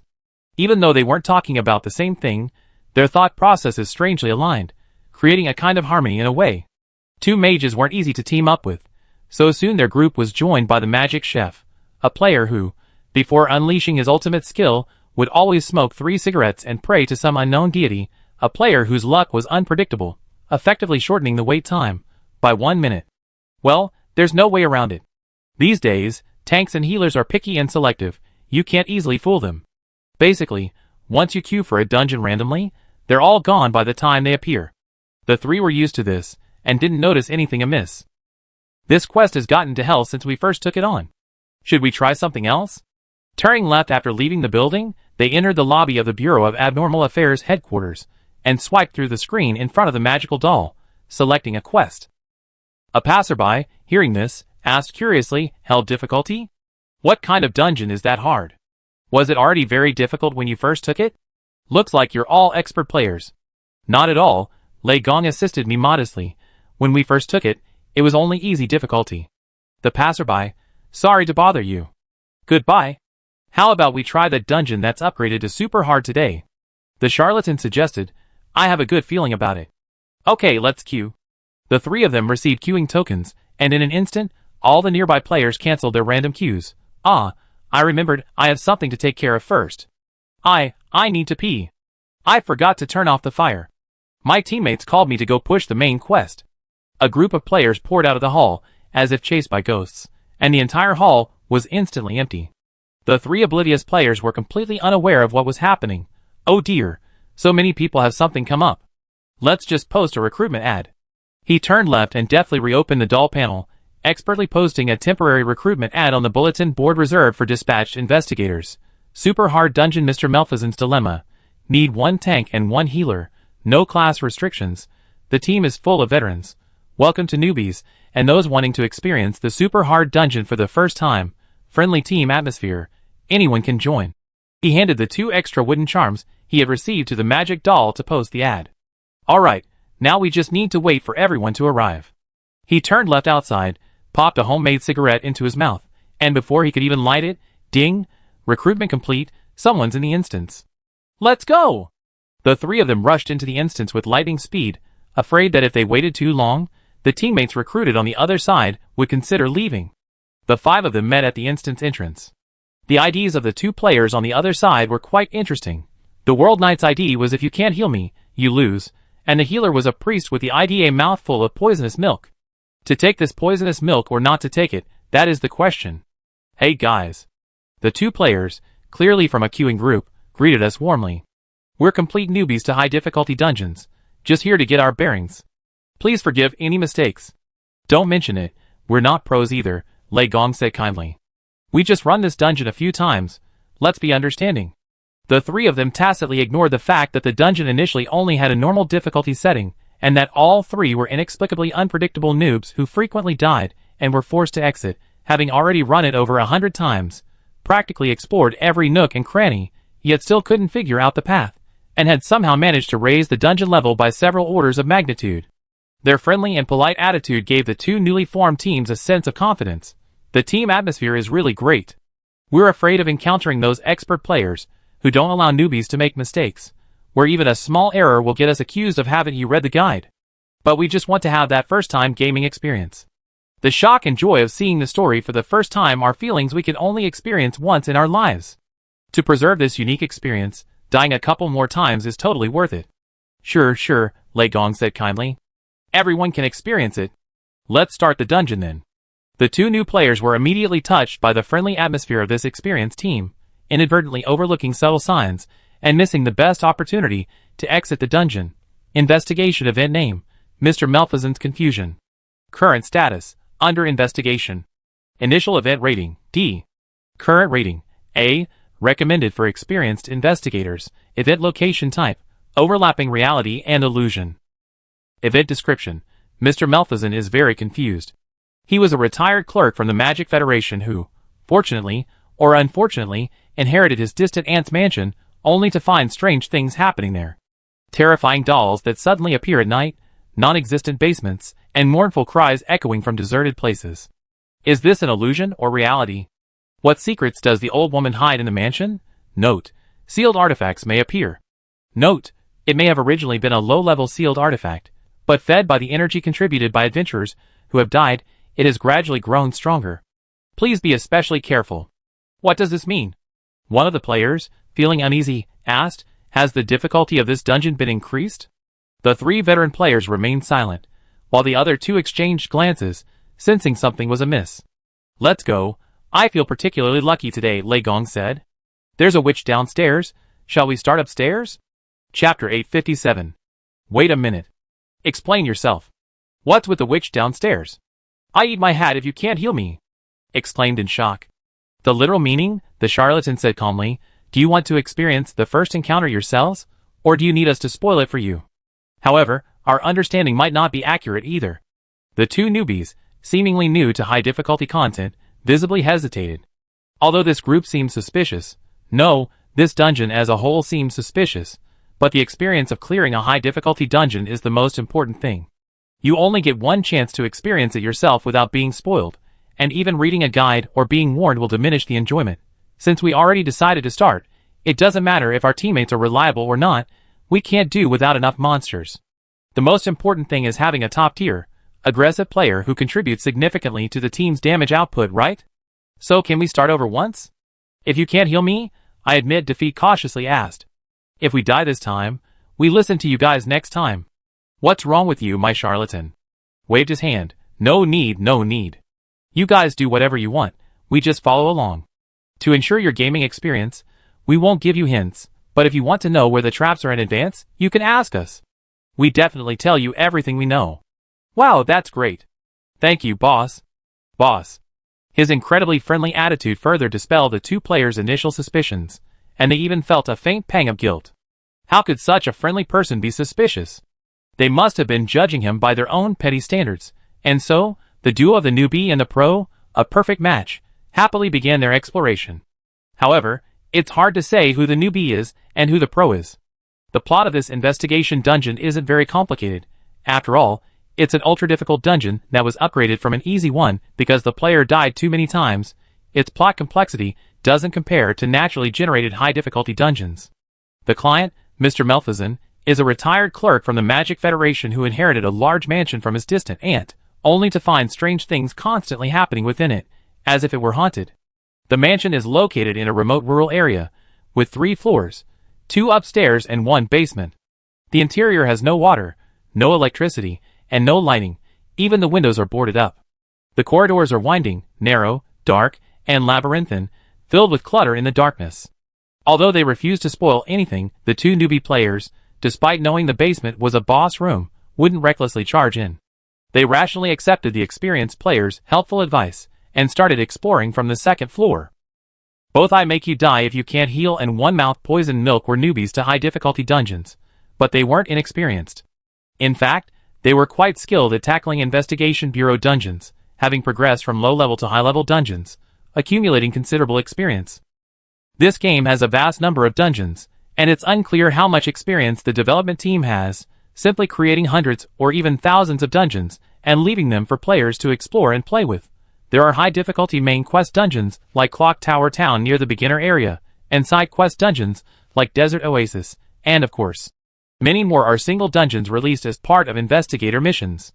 These dungeons are mostly unrelated to the main storyline. Occasionally, you can glimpse background settings related to the world's era and culture, but most of the time they serve to give players money, equipment, experience, and level points. These dungeons also combine deduction, investigation, and combat. Completing a dungeon from start to finish is an experience comparable to playing a dedicated paid puzzle game on a Steam platform. And this online game only costs 88 yuan a month. That's like a free-to-play, unlimited puzzle game subscription. Playing even one more dungeon is a huge win. The 5-person team encountered several traps as soon as they went upstairs. Fortunately, the 3 experienced players knew the locations of these traps well, while the 2 newbies were cautious enough to successfully navigate the trap-filled corridor, sacrificing only 2 broken water shields and a sliver of health for the night. A lucky prediction quickly led them to the crucial master bedroom, where they found a will, relevant legal documents, and a lawyer's letter. Dear Mr. Melfizan, due to professional requirements, I must keep my client's secrets, even though my client has unfortunately passed away. I cannot answer your question, but there are indeed some unpleasant rumors circulating about the house you inquired about. But rumors are just rumors. I assure you, no unnatural deaths have occurred in this house, nor has anyone conducted any dark or evil rituals here. Your aunt, Laurelyn Medhust, was a highly respected and learned archaeologist who dedicated her life to archaeology and the study of the lost history of the Divine Age until her death. Perhaps some of her unusual collections are causing these disturbances. I suggest you seek help from the special agents of the Bureau of Abnormal Affairs. If there are indeed any unusual items there, the agents will handle them appropriately. Your loyal, first-class attorney, Delant Marble. There were also several newspaper clippings in the folder, all about Ms. Laurelyn Medhust. The most remarkable archaeologist of this century, Ms. Laurelyn Medhust, discovers astonishing secrets of the Age of Gods. These gods have fallen? The astonishing discovery of archaeologist Ms. Laurelyn Medhust. 108-year-old Ms. Medhust wins the highest award in archaeology, the Prolet Prize. She may become the youngest recipient in history. They casually flipped through the news articles, took screenshots of each, put them down, and turned to search elsewhere. Based on our previous experience, these dungeons are rated based on overall difficulty. That is, the actual rating is calculated by averaging the scores for puzzle solving and combat separately. This means that the difficulty of the puzzle and combat parts in some dungeons is not evenly distributed. Some dungeons are difficult because they are brain-teasing, while others have exceptionally simple plots, with the difficulty entirely in the combat. The I Eat My Hat muttered, adding, "This dungeon's puzzle difficulty seems low, but the dim environment and numerous traps are quite troublesome. It's easy to wipe out the whole party if you're not careful." The 3 veterans behind them nodded vigorously, but when the other 2 looked over, they both wore nonchalant expressions. The 2 newbies with high difficulty dungeons.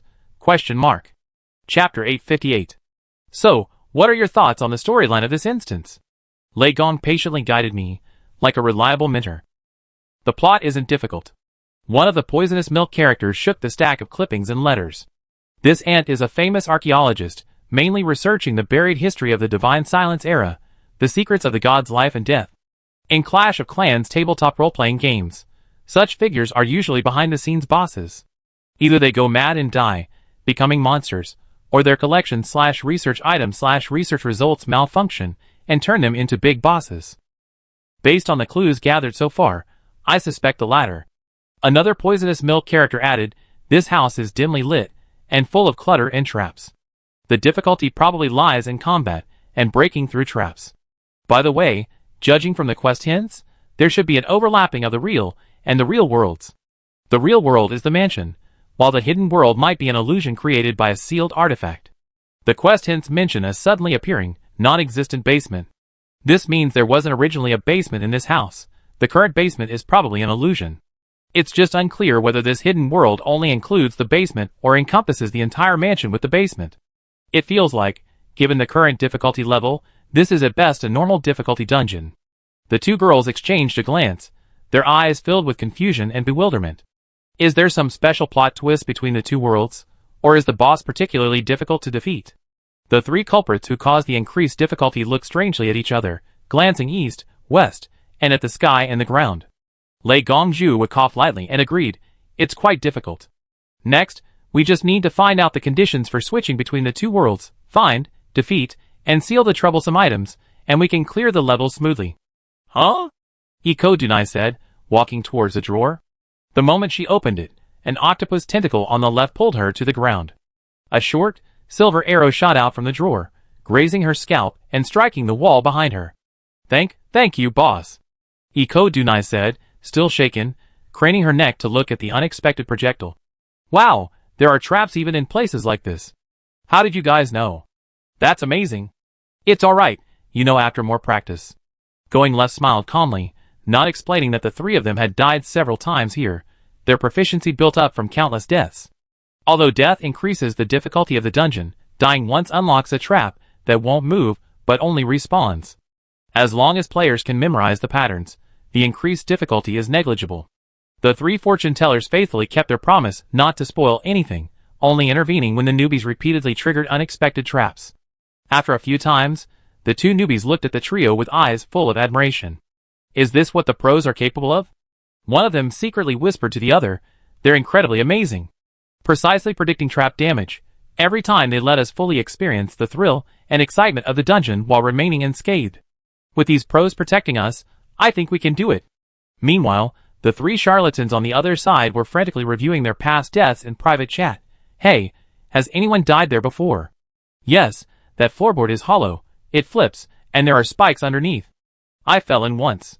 That armored guy with the sword over there is also problematic. It can attack, but you can only be attacked within a rectangular area facing it, about shoulder width apart." The seasoned veterans, who couldn't understand the plot and kept falling into traps, and the clueless newbies, who didn't care about traps, and were engrossed in exploration and brainstorming, inexplicably formed the perfect combination. In the positive atmosphere, and with the strange glow of the veterans, they smoothly overcame many difficulties, and reached an area the 3 had never explored before. This is where things get a little tricky. They stood before a room at the far end of the 2nd floor corridor, supposedly the archaeologist's storage room, second only to the non-existent basement downstairs in suspicion. "We didn't die here. Cough, we haven't explored it." "No problem, let's explore it ourselves." The overly smooth exploration experience had given her an inexplicable confidence. She cast a shield on herself, then had a poison heal cast an extra shield, and charged into the room with super strong protection. Ouch! Hey! Holy crap! Ouch ouch ouch ouch! The knight rampaged through the room, traversing every minefield she could, And when she was down to her last sliver of health, she used her core energy to fully heal herself.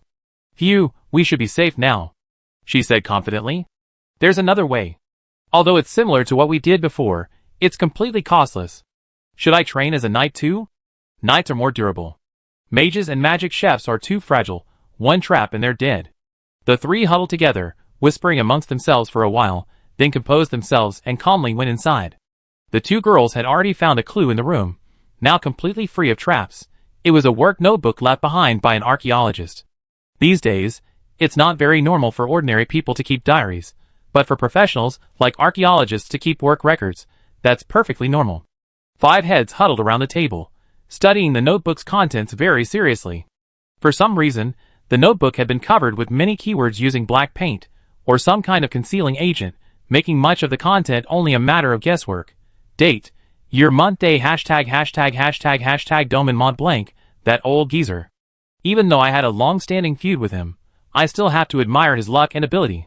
His expedition team, whether fortunate or unfortunate, successfully found a divine ruin on the dark side of the planet. I used many connections, and even spent a considerable amount of money to finally persuade him to join his team. Although I arrived late in the exploration phase, this war site was still fraught with danger and pollution. Within just 5 days, 7 researchers had fallen into bizarre madness, 13 superhuman guards had undergone various degrees of mutation, and I even heard the delirious murmurs of the god of art. Some kind of evil lurks here, the living remains of the god of art. After several days of investigation, I determined that this is the burial ground of the god of art. Chapter 859. What does this mean? The poisonous milk, a nickname, flipped through several more pages in confusion, seeing more scribbled down hashtag. I don't know, it looks like something related to the main storyline or the world's background. The poisonous milk also picked up the notebook and flipped through a few pages. Can this thing be taken out? This dungeon is a combination of physical and illusory elements. It might actually be possible to take it out. If we successfully take it out, we can sell it to the top tier players.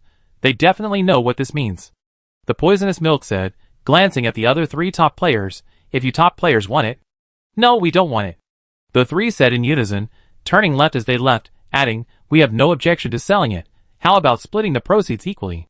No problem. The dungeons in this game are all deduction-based dungeons that disappear after a perfect completion. Perhaps for this reason, the development team didn't include regular weapon drops in the dungeons. Players' items and equipment mainly rely on the research and production of craftsman NPCs and top-tier craftsman players. However, this doesn't mean there are no rewards in dungeons. No, dungeons commonly drop various sealed items with different uses and side effects, usually obtained upon achieving a perfect clear. More often, players will encounter clues or items in dungeons that are unrelated to the dungeon's main storyline, but seem connected to the main quest, the God Wars, or the world's background. In this game world, information is extremely valuable. Top-tier players are eager to share information for free to enhance their reputation among the player community, and will also generously pay to acquire such information from other players. Players refer to these pieces of information or items as worldline drops. Generally, physical items like books, notebooks, and parchment scrolls fetch the highest prices. Once successfully taken out of a dungeon, these items disappear, regardless of whether the dungeon is cleared, becoming unique. Experienced players enjoy studying these items themselves, uncovering clues, and even meticulously examining details easily overlooked by other players, such as book covers and spines. Screenshots and videos taken by players are less valuable, especially when the dungeon hasn't been fully cleared. Experienced players will simply buy a suspicious item here alert and investigate themselves. This work notebook is likely a valuable worldline drop, containing detailed information about several divine war ruins and various gods on the planet's dark side. It only mentions at the end that the female archaeologist brought back a doll-like sealed artifact from one of the ruins at the end of her archaeological adventure. The closer one gets to the end of the notebook, the more illegible and frantic the handwriting becomes, with the mention of the doll giving off a bewitched vibe. Okay, the doll-sealed artifact should be the final boss of this dungeon. Turning left after leaving, he explained, finally, we're almost done. However, we don't have enough information about the doll-sealed artifact yet. We still don't know what abilities it has. A cryptic commentator said, perhaps bewitching is one of them? This dungeon is full of traps and mechanisms. Perhaps that's also part of the doll-sealed artifact's power? If you can't kill me, I eat my hat, I guessed. Possibly, the charlatan said thoughtfully. Every time we come in, the traps that have been broken and dismantled are restored, even becoming more complex and difficult. New traps appear where there were none before. If this is the power of the sealed artifact, then it makes sense. The plot was mostly clear. Next, they headed towards the non-existent basement to defeat the boss. However, after the 5 of them went down to the first floor, they found groups of small monsters gathered on the path leading to the basement. Come play. Come play together. A chubby girl in a puffy organza dress had set up a teapot and cookies on the floor, playing house with an empty teacup. However, on the guest spot were some bloody, decaying limbs, easily conjuring up the horrific tragedy that had occurred there. Come dance. A delicately shaped ballerina doll stood on one leg, spinning continuously, while in one hand she clutched an arm that looked like it had been ripped from her dance partner. Want to be my dance partner? Hee. A bizarre doll appeared, its lower body resembling a spider, but topped with the upper body of an infant doll, and a bald baby's head, chuckling. The upper body held a kitchen knife. Give me your flesh and blood. Flesh and blood. Whether newbies or veterans, surrounded by such a strange and terrifying enemy, their faces gradually turned green. It's pure combat now. I take a deep breath. If I can't heal them, let's fight, everyone. Give me shields. Whatever you do, don't heal. Whatever you do, don't heal anyone. 3 big shots. ? Poisonous Milk stubbornly declared, No, I can heal. I really can heal. What's wrong with you, Mystic? Why do I have a bad feeling? The bad feeling quickly came true. The narrow corridor, the endless traps, and the numerous puppet monsters piled together made it a hell for adventurers. The knight, who had stepped into 3 traps in a row and was surrounded by monsters, was instantly reduced to a sliver of health. Her world core energy wasn't full yet, so she couldn't use her self-healing skills. Poisonous Milk, with a tragic expression, opened the operating table interface. She had just pulled out a suture needle and was about to sew up the knight's wound when the knight screamed, "Ah!" and her health bar dropped to 0. Poisonous Milk, killed by a suture needle? Is this game serious? Once the tank falls, it's only a matter of time before the remaining players follow suit. After a chaotic, disorganized series of actions, the 5 players achieved a wipe, plus 1 more. The sealed entity in the shadows greedily devoured the energy contributed by the 5 unfortunate investigators, kindly delivering them to the gate. Anyway, these strange investigators will just get up again soon, contributing another wave of delicious energy. An endless supply of free takeout. Hee, what could be better than this? Turning left after exiting, the first to revive was used, then, resurrection, to revive the teammates one by one. Our fault. The 2 newbies sincerely apologized. Could you give us another chance, veterans? The difficulty of this dungeon is definitely all in the combat. These monsters hit really hard, and even with damage reduction, I almost couldn't withstand it, not to mention the traps. The unfortunate knight was still shaken. The 3 veterans were surprisingly easy to talk to. It's okay, pull a few at a time, we take it slow. Chapter 860. The connections between people are a wondrous thing. Sometimes, it's not that strong teammates guarantee a good gaming or even life experience. When you're a newbie with inferior skills, being dragged along by a team full of experienced players can be quite painful. The experienced players understand the game's mechanics with a knowing smile, but you completely miss the mark. Everyone else perfectly executes the mechanics, but you're the only one dragging the team down. Occasionally, you encounter teammates who lack tolerance and are prone to sarcastic remarks. It's like a poor student entering the top class in the entire school. Some are inspired by the completely different learning atmosphere and strive to improve, while others doubt themselves and become discouraged. However, sometimes, encouraging, supporting, and helping each other improve with teammates of similar skill levels isn't a bad thing. A harmonious team atmosphere can have unexpected positive effects.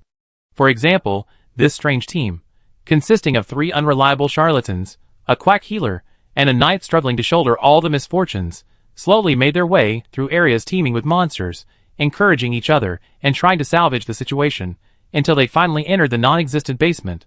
Before them stood a mad, old woman, the very monster that Lei Gong and the others had previously called the Old Witch. Wait a minute, she looks just like the picture in the clipping. A sudden realization struck them. Is this the archaeologist? Wasn't she dead? Is she alive? Or is it an illusion created by the sealed artifact? Turning left after leaving the house, they made a wild guess.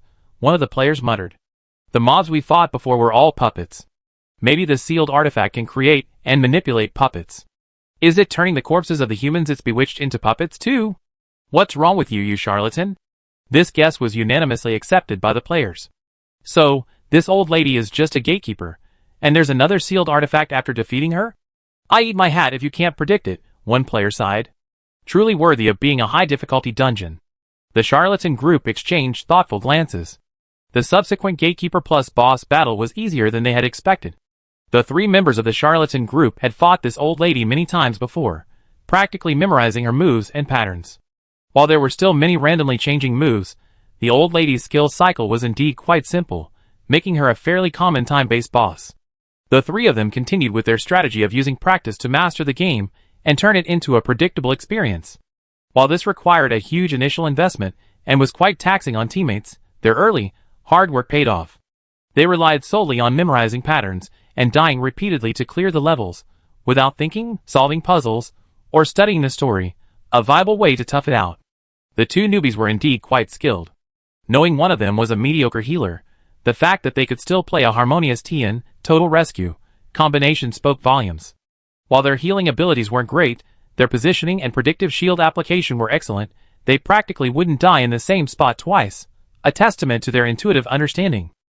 These 5 players, not considered top tier among tens of thousands of players, each with their own unique strengths, worked together and, after dozens more deaths, finally defeated archaeologist Roralen Medhust's zombie doll and the subsequent doll-like sealed artifact.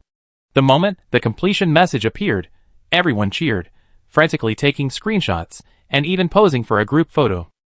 After clearing the level, the dropped sealed artifact finally revealed its true attributes: the little doll of the craftsman and the god of art. Secret level sealed artifact LV-103. Status: unnumbered, temporarily sealed, can grow.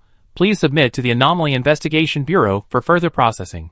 Item description: a sealed artifact formed from the remains of the craftsman and the god of art after their defeat in the Divine War and subsequent devouring. It embodies some of the remaining concepts of doll-making skills, artwork, and craftsmanship, incomplete, from the craftsman and the god of art. When discovered by Roralen Medhust, it was originally only LV-35. Through constant manipulation and corruption of the archaeologist, it gradually absorbed a large amount of the archaeologist's spiritual power, knowledge, and last breath, becoming a dangerous sealed artifact capable of unlimited growth. It used Roralen Medhust's old house as its territory and hunting ground, where it developed its innate domain, setting traps to lure investigators to its location. After absorbing the power continuously contributed by certain investigators/adventurers, it eventually grew into its current form. Item ability: Domain of Art. Can unfold a domain of art within a real, enclosed space without the user's knowledge or awareness. Prerequisites: the enclosed space must contain at least 10 works of art or items that can be evaluated as having artistic value. Puppet creation: can create movable puppets using one's own skills. The higher the puppet's completion level, the stronger its autonomous movement. Note: the puppet's completion level depends on the quality of the materials accessible to the sealed object, the sealed object's own level, and the state of mind and inspiration during puppet creation. It has a certain degree of randomness. Masterful Hands allows for lock-picking and crafting traps, among other handcrafted items. Negative effects: each used to deduct the user's life force, causing them to fall into a near-death state. The user will also be contaminated and has a chance to hear the final murmurs of the god of craftsmen and art before their fall, mutterings of a departed god debuff. For 24 hours, the user will intermittently hear faint murmurs and has a chance to experience the despair, anguish, and madness of the god of craftsmen and art at their fall, falling into the same state of despair, anguish, and madness. SN value will continuously decrease over 24 hours. This sealed item is not bound. Please keep it safe. So this sealed artifact is the remains of the god of craftsmen and art. A sudden realization dawned on him. So the crossed out words in that notebook say god of craftsmen. The god of craftsmen and art is confirmed dead. Could this be important information? But who killed this god? He turned left and scratched his bald octopus head with his tentacles. The sealed artifact has an ability called Miraculous Hands. It feels subtly similar to a certain skill in the Fate category. Speaking of which, I don't understand why the Fate category has Miraculous Hands. Miraculous Hands refers to being very skillful and able to do all sorts of things that require manual labor, right? What does this have to do with Fate? Case solved. The one who ate the god of craftsmen was probably the goddess of Fate, or at least she got a share of it. The final word came from the I eat my hat, if you can't kill me commentator. This information will probably be wanted by many big shots. Chapter 861. The experience of this challenging dungeon was surprisingly good. The two newbies, still wanting more, added the 3 veteran players as friends and promised to try other dungeons next time. Then, burdened with the responsibility of selling loot, they returned to AMT New City. They had spent quite a while in the dungeon, so when they emerged from the teleportation array and saw a long queue outside, they were momentarily bewildered. What's going on? Why are there so many people here? One of the players grabbed a random player. And they're all teleporting out of the city? Didn't you see today's news? A new Beastmaster God rank instructor has appeared in New Golden City, leading a pack of wolves. He's also incredibly handsome, and I heard he can transform into a wolf. He's got everything. Everyone's rushing over to take on the new quest. Hearing this, one of the players was tempted, but nothing was more important than getting some money. Without further hesitation, she dragged one of the players, if you don't die, you lose, straight to the shop where it was raining today. Lei Gong and the others returned to the Anomaly Investigation Bureau, with a sealed artifact dropped from the dungeon. After submitting the artifact and the investigation report, they were satisfied to receive a large reward from the system based on the player's participation percentage. Although it was an accident, it seems like it's more profitable to fatten up the dungeon before killing it, said Lei Gong, carefully tapping on his calculator after leaving the room. Even considering our resurrection and time costs, the reward from the super hard dungeon is enough to cover those expenses. The high reward from the dungeon is also related to our high exploration level. We explored every nook and cranny of the dungeon, and those 2 Tian Masters also filled in the story gaps very well, so we scored very high in this area, not to mention we brought back a sealed artifact. What's wrong with you, fortune teller? The fortune teller said after calculating with his fingers. I feel we can continue with this strategy. So much money, how do you plan to spend it? Is that even a question? We buy flying motorcycles. The 3 fortune tellers walked out the door beaming. Whether they were so badly incompetent they couldn't even clear an easy dungeon, or whether they were deliberately fattening up the dungeon before killing it, it was no longer necessary to delve into that. After all, what difference did it make? In this world, countless dungeons are purified and disappear every moment thanks to the conquest of these ordinary yet extraordinary players, and countless others thrive under the nurturing of players. But for Leah, these occasional failures were still within her control. The World Elf's gaze swept over AMT County, over the Alliance, over the players, and he nodded in satisfaction. Very good, everything is moving in a positive direction. The hidden old man was very satisfied with his new body. Because the hidden elder was the initiator and main funder of the cyber combat doll research, he received a trial version of the doll first. He could choose whether to recustomize the doll's face or keep the original alchemical doll's appearance, and he only needed to pay a 100 yuan difference to acquire it directly. Players who didn't receive this quest won't get the half-price discount. Even if they already purchased the alchemical doll service, they have to pay a 200 yuan difference to upgrade to the cyber combat doll. Because this product is still in the testing and improvement phase, Rama said, as a member of the testing team, you need to provide us with trial reports and usage feedback from time to time. While this might add some unnecessary work, the advantage is that you can directly give us feedback on anything you feel is unsuitable, and we adjust it for you promptly. You can consider this a privilege. The hidden old man's eyes gleamed, almost like searchlights. I can change anything I want. Really? He was so excited he almost bit his tongue, offering a plethora of suggestions for adding various weapons. After a group of NPCs listened attentively, Mr. Aldley led him into the armory of the Firearms Research Institute, testing each of the most cutting-edge technologies one by one. It will take some time to test and debug all these weapons, Mr. Aldley said. During this period, we may need your assistance with our testing at the Firearms Research Institute. Absolutely no problem. The hidden old man was incredibly excited and immediately agreed to stay at the Research Institute. The Tranquil Sea temporarily lost a playmate, but the mischievous and fun-loving person always finds enjoyment. He joined Song Lin's research, actively offering various suggestions on the flying car prototype. They weren't in a hurry to run the single-player dungeon yet. Luzhou Laojiu had just finished Destined Fate, and today's Rain and Ascension were still studying the mission recordings, not yet having a complete walkthrough strategy. While both Tranquil Sea and Hidden Old Man are players with their own ideas and insights into navigating dungeons, they aren't fixated on a spoiler-free initial experience. These veterans prioritize efficiency and results, and with limited attempts, the best strategy is to build upon their analysis, add your own ideas, and devise the optimal plan before putting it into practice. Limited attempts must be used wisely. Meanwhile, MOU has just completed his preparations in the Golden Land of Illusions. The rules of the world are completing the background of this divine war, MOU pondered. This is good. It means that the gods are also bound by the rules of the world in the divine war. As long as there are rules and order, this will become our home ground. Having carefully and cautiously managed this world step by step, MOU has figured out the patterns of the evil gods' actions.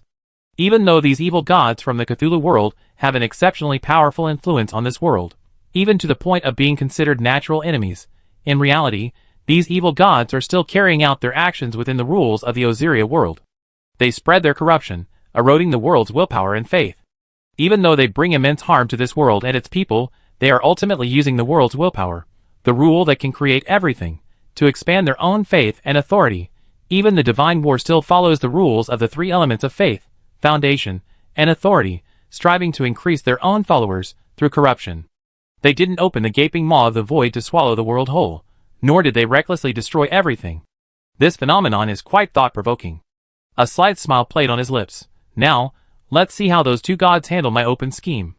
Chapter 862. MOU believe that, apart from milk teeth, the dictionary of all other Cthulhu gods contained only cannot and not unwilling. Just as Elder Luo said, human laws, interests, and emotions were meaningless to these ancient and vast evil gods. In the vast and boundless universe, their very existence transcended human comprehension. The rationality, logic, and purposes created by humans for a particular era were like the sound of ants at their feet to them. What? You never heard the sound of ants? That's right, the evil gods disdained listening to human voices. Their mere existence could potentially harm a world. In fact, harm did occur to this world, but strangely, the harm was caused by the very rules of this world itself. The uncontrolled willpower used to create all things in the world combined with the information flow emitted by the evil gods, creating countless twisted and indescribable monsters, altering the composition of existing life in this world, and producing deadly pollution. But even though this newly born world is already scarred, there has never been an instance of the evil gods intentionally or unintentionally using their power to destroy any part of this world. Miltooth and Shub arrived with obvious purposes stemming from their own plundering instincts. The neutral bubble's behavior, though incomprehensible, is indeed in line with its style. As for Kelp, whose sleep is frequently disturbed by adventurers, he is diligently casting buffs today. For these evil gods, who only act according to their own whims and instincts, obtaining what they want in the easiest and most effortless way should be their first choice. But no one did this.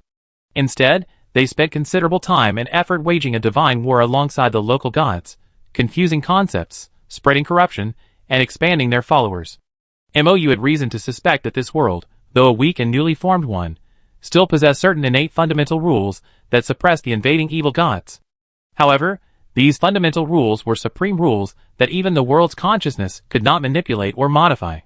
All life forms entering this world, even the illusions and projections of the evil gods, would be suppressed by these supreme rules. But as long as these rules were followed, even if the rules were used to harm the world or the world's consciousness itself, the loser would have no choice but to accept defeat. This was not MOU's wild speculation. As the future god of order, he could sense the existence of certain rules at a higher level, but with his current level and strength, he could not decipher them. MOU had no way of knowing who formulated these supreme rules, where they came from, or what they specifically stipulated. He could only feel their suppression of his bloodline as a god of the same lineage, and their vast and boundless power. This power didn't originate from Leah, nor did it seem to arise from this world. It seemed to linger between different times and spaces, at the intersection of universes. Perhaps there are even more advanced beings beyond this world, but that's not something MOU needs to consider right now. Clearly, while the evil gods don't have to abide by rules set by humans, they still must abide by certain cosmic rules.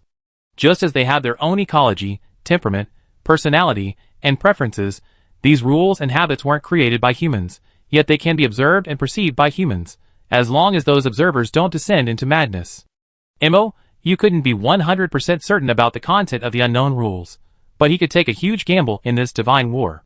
He bet that even the evil gods would have to abide by the rules of this world's divine war, and wouldn't act recklessly.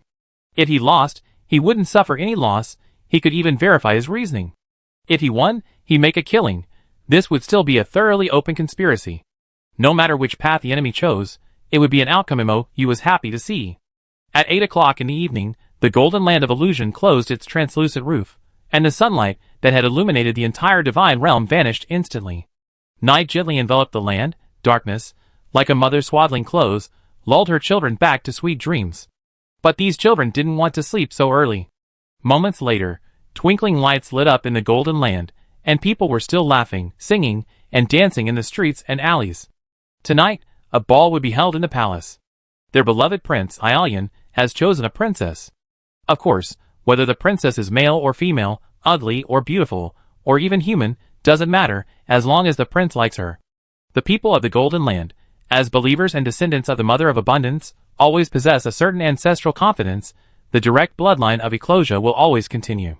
The royal family probably also wants the people to share in the royal joy. Tonight's ball requires no invitations, has no barriers, and anyone can swagger into the palace tonight to participate in this ball and dance with the prince and princess. In MOU's eyes, this is a complete trap. The real Aelian obediently followed MOU's arrangements. He offered no resistance, no hesitation, and no ulterior motives, staying obediently in his shantytown. He even followed MOU's instructions, helping the elderly residents with limited mobility hang lamps, and even his chubby dog was adorned with colorful flower wreaths by the elderly. MOU, meanwhile, changed his attire and appearance, blending into the crowd and entering the palace. This palace was probably the most out-of-character, OOC, place in the entire Golden Land. Aside from the superficial resemblance to the real Golden Land's Tower District on the outside, the interior was practically another world entirely. Marble, high domes, stained glass, opulent and extravagantly luxurious, it was exactly the style favored by the high-ranking members of the Church of Light. It wasn't exactly the same as the real Golden Land's Tower District, but rather completely unrelated. Any god of light who had ever visited the Golden Land could never have imagined such a scene. It has to be said, heterochromatic eyes are surprisingly easy to spot. I wonder if this is a persona heterochromatic has deliberately created, or if he truly possesses such a singular aesthetic. Our understanding of heterochromatic eyes is still far too limited, and he himself is a seasoned con artist, constantly playing a certain persona. This makes it difficult for us to distinguish which is the fake heterochromatic, and which is the real heterochromatic. Chapter 863. MOU was a seasoned office worker with a keen eye for people, but the God of Light remained an unsolvable problem for him. Fortunately, his current scheme wasn't targeting the God of Light, but rather the prince he had chosen as his target. It wasn't that he had any prejudice against the prince. It's just that the prince's identity made him far too easy to manipulate. This role, seemingly the simplest to play, actually harbored the greatest inherent flaw. It can only be said that, in the grand scheme of things, all sides in the divine war were equal. Tonight, MOU was dressed no differently from the most ordinary farmer in the Golden Land, using an extremely ordinary face. He could blend into a crowd and easily be spotted 3 times over, a true NPC among NPCs. When he entered the palace's ballroom, both gods merely glanced at him briefly, paying him no attention whatsoever. The ballroom was packed with people, yet clearly divided. The half near the entrance was the commoner's dance floor, while the half near the throne and main table was the domain of royalty and nobility. The main table was arranged horizontally, like the teacher's table at Hogwarts. In the center sat a true NPC version of Ray, with an NPC version of Elena to his right, and a baby-toothed version of Aelian to his left. Next to them was the light god version of Princess MOU. These 2 gods were still diligently playing their roles, but in MOU's eyes, the character biographies they had received or wrote themselves were clearly off. The light god, needless to say, was fully performing the role of the somewhat socially awkward and shy, reclusive great wizard MOU, a perfectly timed, slightly stiff smile on his face. Anyone who saw this could instantly picture the princess's utter embarrassment at having to attend a ball to meet the prince's parents. But this wasn't the reclusive grand mage MOU, who had spent centuries holed up in his mage tower studying magic and neglecting interpersonal relationships. Instead, it was MOU, a seasoned office worker, a game planner, who had been ravaged by the society of the original world for over a decade, including his experience of working part-time to earn tuition since high school. This old office worker showed no appreciation for the God of Light's passionate performance. Instead, he secretly grinned mockingly. That's it? That's it. The target of the disguise was completely wrong. It has to be said, MOU's existence is the biggest bug. The God of Light's mistake was understandable. After all, no one on the enemy side knew that the Grand Mage had secretly switched places, and his performance was still quite convincing. The deviation in Milk Teeth's portrayal seems to stem from a cognitive issue. Every gesture and movement exudes a domineering CEO aura, a dark and calculating presence, occasionally punctuated by a wicked, crooked smile or indulgent, domineering grin, a very natural performance, like milled teeth, but definitely not like Aelion. To exaggerate to a level players can understand, it's like Alono suddenly becoming a dehumanized Sephiroth. Both are silver-haired characters, but they're completely different styles. Of course, this analogy isn't to say Aelion actually resembles Alono or Sephiroth. It's unclear whether Milk Teeth's interpretation of Aelion's character is flawed, or if the creators simply enjoy this interpretation. In any case, he shines like a searchlight in the night sky, blatantly proclaiming, "I have a problem." Aside from the two gods, everyone else dutifully played their roles. The actions and speech of the royal guards, nobles, and farmers were consistent with their clothing, showing no abnormalities. They didn't seem controlled by heterochromia or baby teeth, but rather by some kind of program, operating with their own logic, occasionally uttering repetitive, fixed lines. To a seasoned game designer, these behaviors were extremely familiar, practically NPC characters from a single-player game. MOU's conjecture became increasingly clear. In this war of gods, some kind of rule or neutral entity controlled the entire situation. It was the true referee. Could it be a virtual or real authority, or world consciousness, or some more abstract and advanced rule system? However, it didn't matter what it was. It could simply be considered a computer player controlling the rules of this war of gods and participating in the battle. Therefore, this war of gods was actually a battle between three players, one cheat, and one CPU character. MOU, without any psychological burden, categorized himself as a cheater character. I need to be more careful and discreet. I can't break the rules and get eliminated by this unknown computer system. The rules I can guess at right now are: actions must conform to the character setting and logic, i.e., not OC, out of character. Of course, how strict this OOC standard is remains to be seen. MOU's gaze shifted to Lei and Elena. As acquaintances from the real world, they were the best reference points and subjects of observation. In appearance, Rei and Elena are virtually indistinguishable from the real Rei and Elena, a remarkably accurate recreation of their appearances 400 years ago. However, their personalities are completely different. These two mannequins consistently display a serious demeanor, embodying the stereotypical image of a strict father and loving mother from a fairy tale. This contrasts sharply with the actually goofy Rei and the reliable, but somewhat eccentric and naive Elena. Such a stark difference in personality suggests that these NPCs were not created by the world's consciousness or Lia. It's highly likely that the creator lacks access to collective consciousness and historical information, and their images were generated purely from imagination. In other words, they were likely constructed from the imagination of the God of Light, along with this instance's setting, and subsequently taken over and controlled by a virtual or real authority, or some kind of rule-based entity. In other words, their actions don't need to perfectly mirror their real-world counterparts. They must conform to their identities as king and queen. Identity is the key word in this instance. At this moment, Lei, seated on his throne, raised his wine glass and tapped it lightly with his fork. "Thank you all for gathering here today to celebrate my beloved son, the future monarch of the Golden Land, Aelion. Today, he has found his princess consort." Miltooth and Heterochromia rose to their feet in greeting, while Lei launched into a long, rambling speech, finally declaring, "I declare. The ball is now open." At his command, almost everyone looked to their partners, choosing their own. MOU's smile slowly froze. Goodness, is it mandatory to participate in a team at this ball? Chapter 864. MOU didn't risk bringing Aelion along.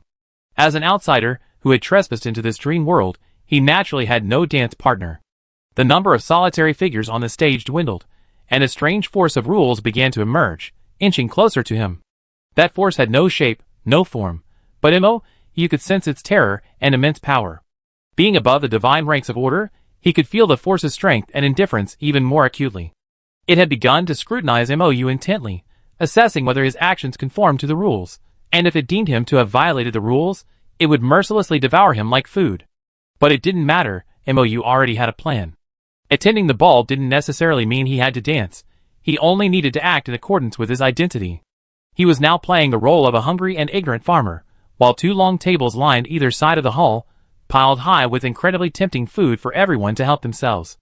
Without a second's hesitation, he headed straight for the buffet table on the left side of the lobby, picked up a clean, empty plate, and began to utilize his years of honed buffet hunting skills, quickly targeting the most expensive and delicious items.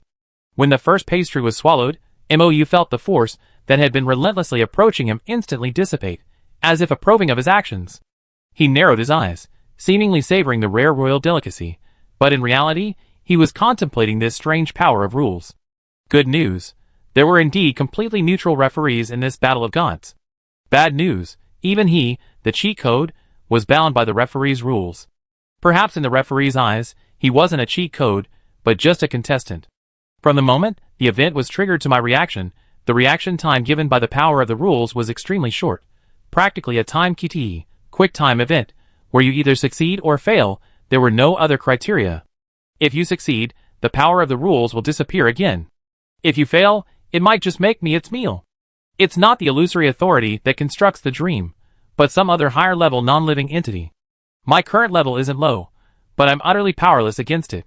It's not a difference in numbers or strength, but a suppression of status. In this light, milk teeth and heterochromia are likely also suppressed by it. Its judgment seems to be based on logical reasoning. As long as it conforms to logic, it passes the judgment, but this judgment standard is highly subjective, and it seems to be an AI-like system. Therefore, whether the logic can be understood and accepted by it becomes crucial. Occasionally, there would be papers where the answer was correctly derived through some strange calculation, but was marked wrong because the teacher couldn't understand it. In that case, the previous deductions and plans could finally be put to use.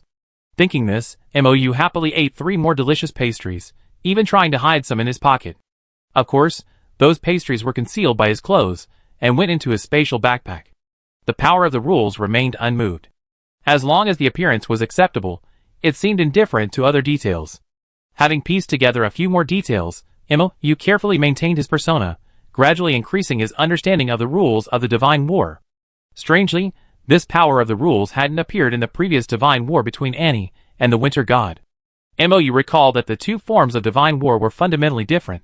The battle between Annie and the Winter God was a direct physical clash, a win-or-lose situation, requiring no referee to determine the victor.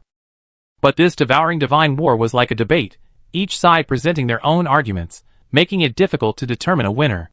That's why judges and arbitrators are needed in reality, while in Divine Wars, this power of the rules acts as the referee. Wait. Mou stared at the bite-sized steak sandwich in his hand. This power of rules seemed unable to read the participant's consciousness. In other words, its judgment was based entirely on appearances? No, the current clues weren't enough to support such a judgment. To put it more accurately, the participant's outward behavior would become part of the basis for the power of rules judgment. Mou was playing the role of a hungry farmer who was only unusually interested in the free food in the palace, while the others had already begun their dance. The first dance was led by the milk-toothed prince and the heterochromatic-eyed princess, and under their guidance, everyone, from royalty to commoners, danced on the dance floor. After the first dance, more and more people joined the buffet. Mou's behavior blended into the crowd, making him seem even more unremarkable. Speaking of which, judging by the time, it should be starting soon. As Mou thought this, he heard screams and the clash of weapons outside the ballroom. A group of fully armed bandits stormed in, the leader bearing a mouthful of yellow teeth. "Yo, your highness, we heard today is your joyous occasion, so we come to offer our congratulations." The power of the rules didn't react. The bandits' behavior perfectly matched their personas. Miltooth was somewhat surprised. He first looked down at the God of Light, who was dancing with him, and seeing the God of Light's equally astonished expression, he glanced around before turning his gaze back to the bandits. Mou had maintained his persona as an ignorant farmer since the bandits stormed in, feigning fear and hiding in the crowd, while simultaneously grabbing 2 plates of delicate sandwiches and pastries. A cowardly, terrified yet gluttonous character, even with a slight penchant for bargains, this persona was naturally accepted and acknowledged by those around him. "Who are you?" Nyarlathotep had only considered this illusion a fairy tale to lure Aelion out of his cave, without carefully studying the entire setting of the illusion. Now, seeing the bandits who suddenly appeared, he was completely lost. He repeatedly glanced at the God of Light, who was still holding his hand in a dancing pose, his suspicion of this con artist reaching its peak. After all, the setting of this illusion was created by the God of Light, so it was always right to suspect his adversary with a long history of controversies. But the God of Light was equally bewildered. He didn't know there was such a history outside the Golden Land, nor did he expect that the authority that constructed the illusion could read history from fragments of world consciousness to complete the illusion setting, and he had no idea what these bandits' purpose was in rushing in. Chapter 865.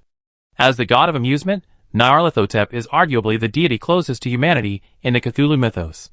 He often disguises himself as a human, traversing human society, sowing discord, instigating deception, mocking and ridiculing the arrogant and ignorant. He is also one of the few Cthulhu gods possessing a degree of rationality that can be understood by humans. However, this closeness doesn't mean humans hold any significance for Nyarlathotep. In truth, this amusement seeker treats humans merely as toys for amusement, essentially remaining ants at his feet. And he is nothing more than a bored individual poking at an anthill with a twig. What's the point of caring about the history of ants? The god of light is no better off. While he was human before becoming a god, this identity held little special meaning or memorable past for him. In his eyes, the difficult existence of a weak human was perhaps a shameful thing. To Nyarlathotep and the god of light, the history of the Golden Land was merely the past of ants, unworthy of any divine attention. They had no interest in understanding or inquiring. In this respect, these two gods were less perceptive than even the average gamer. But for Mou, this history had been repeatedly brought up by Lay during their leisurely meals as a testament to his father's past achievements, to the point that he was tired of hearing it. While it's said that a hero doesn't dwell on past glories, Mou at this moment only wanted to give his father-in-law a thumbs up. Well done, Lay. The banditry in the Golden City wasn't simply a matter of bandits robbing merchants, it also involved internal strife. Ray's grandfather, Izadno, was a strict yet passionate ruler. He governed with an iron fist and harsh laws, investing heavily in the training and research of wolf riders and demon wolves, making the Golden City incredibly powerful. However, it was precisely in this era that Izadno's ruthless rule and chaotic harem sowed the seeds of future troubles. Queen Flandra of Izadno died in childbirth after giving birth to only one child, Ray's father, Ray Plant. This premature direct descendant was physically weak and was never favored by Izadno. But this eldest son was still recognized as the heir of the Golden City. Izadno's attitude towards his sons greatly influenced the situation within the Golden City. The collateral branches of the royal family grew stronger with the rise of the wolf tamers, terrorizing the people of the Golden Land and oppressing them. The sickly crown prince, bedridden for years, accomplished nothing except marrying a princess early on, and had no energy left to govern the country. Ecadno's governing strategy was a ruthless approach, prioritizing the stability of royal power over fairness and justice. Whenever trouble arose, he would simply appease the situation from the perspective of royal authority. Even if he couldn't solve the problem, he could eliminate those who raised it, even if they were innocent victims. This ruthless king, instead of upholding justice, protected his illegitimate sons, who then wreaked havoc and expanded their power. The future king, frail and sickly, had no idea how long he would live. It was under these circumstances that the bandits of the Golden Land emerged. These bandits were mostly villagers who had fled from the Golden Country. Some were released by the guards out of pity, others were dealt with for raising questions, and still others had offended the corrupt collateral relatives and were forced to flee overnight. Only a very few were truly inherently greedy bandits. These bandits were originally from the Golden Country, so they were not subject to its restrictions and could come and go freely. Many of them were superhumans, and their actions mostly targeted the royal family and official caravans. However, they weren't all Robin Hood-like figures. Occasionally, they would raid the Golden Country to plunder the people. After hearing Lay's account, Mou felt that these people were like a version of the Lianshan heroes from the Golden Country of Osiria. However, compared to the Lianshan heroes, they were more like a rabble, unable to overthrow the rule of Eclosia, and frequently causing trouble for the law-abiding, honest villagers. One group of villagers supported the bandits' plundering and rebellion, while another group suffered greatly from the repeated raids and riots, gradually splitting the hearts of the people of Golden Land into two factions. Ray was called the Hero King not because of his extraordinary fighting prowess, but because he possessed not only exceptional strength, but also a true sense of heroism. In Ray's 18th year, his grandfather, Ecadno, finally passed away peacefully, ending his more than 100-year-long ruthless reign. The frail crown prince hastily ascended the throne, and Rayland, too, only lasted 3 years before tragically dying of illness. Whether Pedro was involved in this is now impossible to verify. Upon ascending the throne, Rayland inherited a mess left by his father and grandfather. During his brief 3-year reign, Rayland changed nothing. He was bedridden for most of the year, coughing for hours after speaking a single sentence. Maintaining the facade of prosperity in Golden Country was already a struggle. The undercurrents of unrest were far beyond the new king's capabilities. The dying king gave the collateral branches an opportunity. They stirred and plotted rebellion, plunging Golden Country into chaos, while bandits took advantage of the situation. The young Rayland, however, remained fearless, shouldering all the responsibility. He not only ruthlessly punished the collateral branches, who had wreaked havoc in Golden Country for decades, but also led troops to suppress the bandits. Ray didn't simply kill the bandits by force, he defeated and captured their leader, Tristan Handstrom, and after 3 days of conversation with him, released him unharmed. Then, within a month, he resolved all the injustices the bandits had suffered. The true perpetrators of the rebellion were punished, and the fabricated charges against innocent people were dropped. Within months, Ray's heroic reputation spread throughout the streets of Golden City. Some time later, Tristan Handstrom entered Golden City with all his men, laid down their weapons, knelt outside the Cube Tower, and surrendered. Ray didn't pursue the responsibility of the vast majority of the bandits, who hadn't harmed civilians. He only dealt with the truly wicked among them. Tristan Handstrom even became Ray's personal guard. By the way, this Tristan Handstrom was the grandfather of the gatekeeper, Bilo. Strangely, in the midst of this turmoil caused by the collateral branches, Pedra seemed completely detached, even righteously defending the direct line. This seemingly righteous act earned him Ray's trust, allowing him to not only remain unscathed until the end, but also become the regent of the Golden City when Ray went on his journey. Chapter 866. Now, within the dream world, the NPC version of the bandit leader, Tristan Handstrom, was clearly not subdued by the NPC version of Ray. He stormed into the ball with his men, instantly taking control of all the commoners and nobles dancing on the dance floor, holding swords to their necks and threatening the royal family. I am Tristan Handstrom, the middle-aged bandit leader, sporting a thick beard, declared with a powerful voice, his sword pointed directly at Aelian. In this dream world timeline, there were no deaths of Ray and Elena, nor the nearly 300-year gap in Aelian's entry into the Church of Light.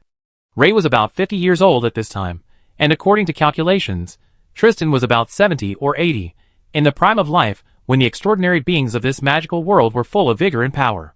MOU has now figured out the rules of judgment within the dream world.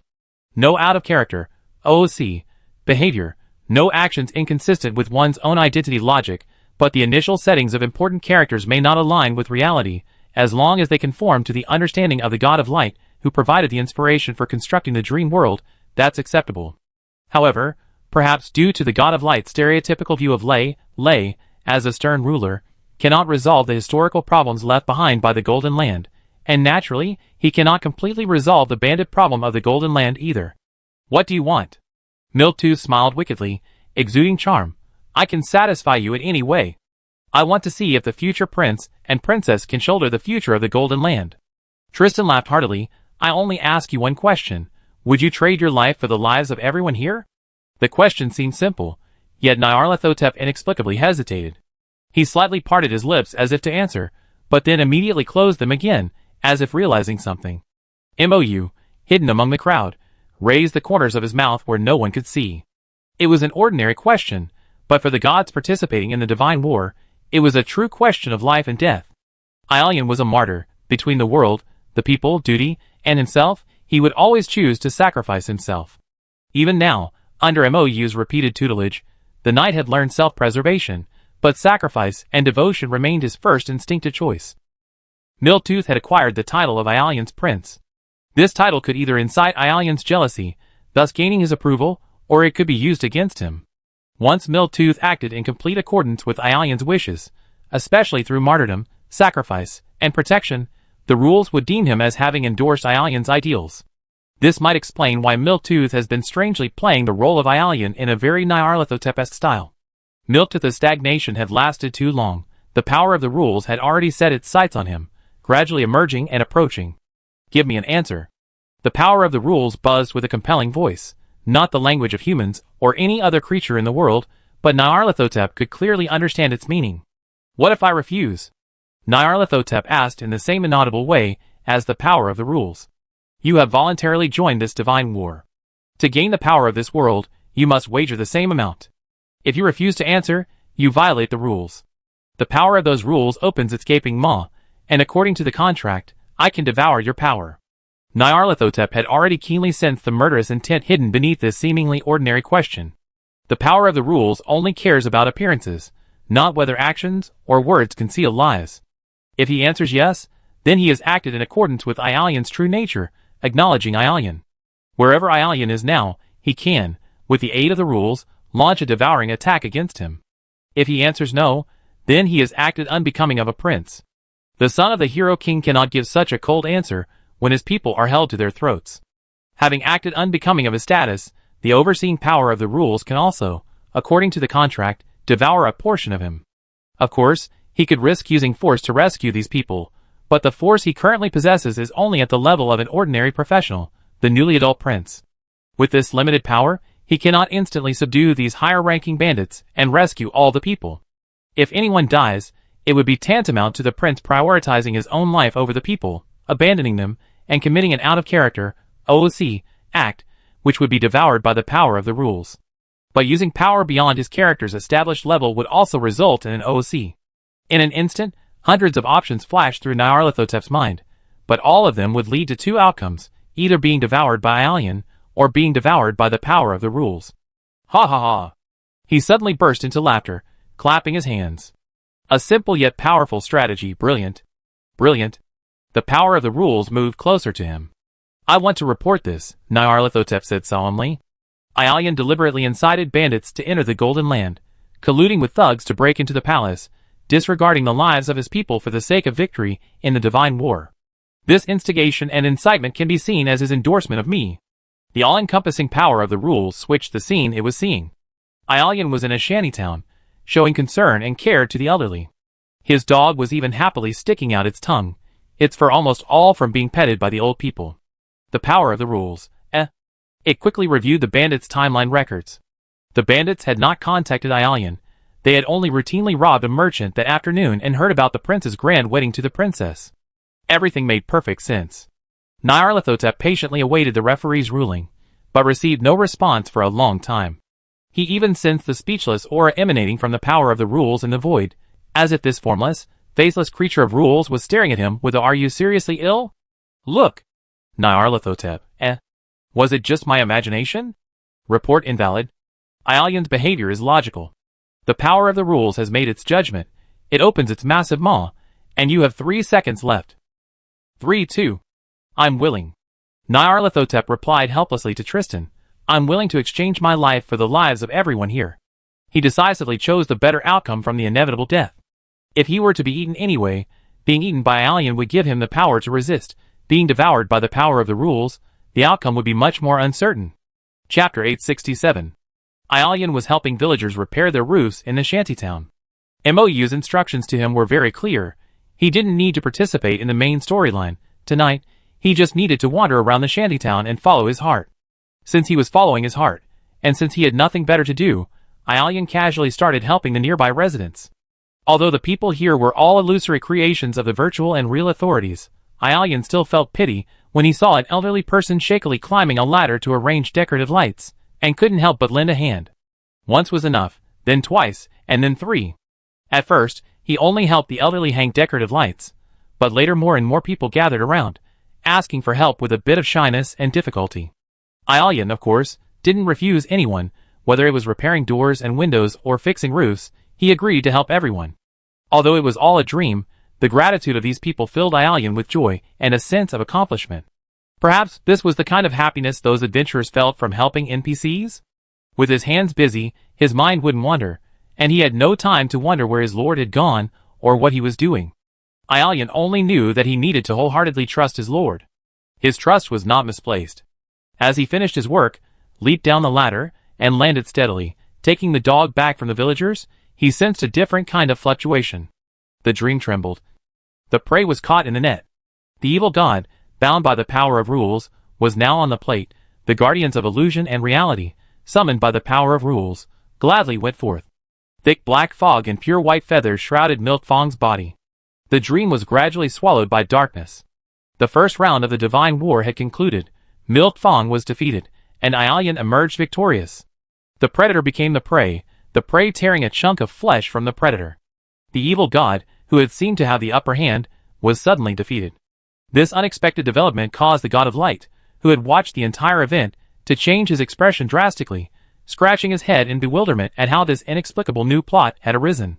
MOU, who had also witnessed the entire event, smiled silently, concealing his accomplishment. The plot had always been there, but no one explored it, no one noticed it.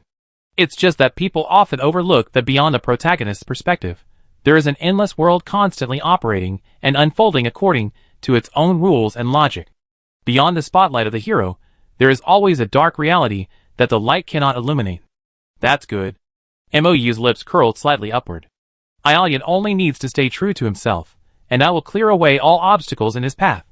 The hero already carries enough burdens on his shoulders. There's no need for him to endure further trivial moral scrutiny. In this dreamlike world, the inhabitants of Golden Land are all fictional NPCs. As long as they aren't living people, MOU feels no qualms about manipulating their lives. For a seasoned game planner and veteran player, slaughtering an entire village of NPCs and stuffing them into his inventory just to improve the game's frame rate is a basic, routine operation. Furthermore, MOU didn't openly and honestly join forces with the bandits. He simply took Aelian's wallet in the afternoon, bought a rickety cart and some goods at the market, and strolled around Golden Land disguised as a merchant. As expected, the bandits outside Golden Village were rampant. MOU, after taking a long detour, disguised himself as a merchant returning home. He was immediately surrounded at the village's entrance. Feigning panic, he shouted and begged for mercy, conveying crucial information to the bandits. The prince has chosen a princess consort. A ball will be held tonight, and these are important goods for the royal ball. He repeatedly fueled the flames, emphasizing the prince's exceptional character, a good man, a hero willing to sacrifice his life for ordinary people, who wouldn't stand idly by while merchants were robbed by bandits, and that these were royal supplies, not to be stolen. After repeating this several times, the bandits were provoked. They hastily decided to storm the palace that night, determined to see for themselves whether this prince was truly willing to risk his life for the people. MOU was bound and imprisoned in the mountain stronghold cellar. Minutes later, he managed to escape using the blades hidden inside his combat dummy. With that, all preparations were complete. All that remained was for tonight's show to begin. A pebble placed perfectly in a river can alter its course and create a whirlpool. The merchant, played by MOU, was naturally that extra pebble. However, the merchant's appearance was not unexpected. The bandits plundered daily.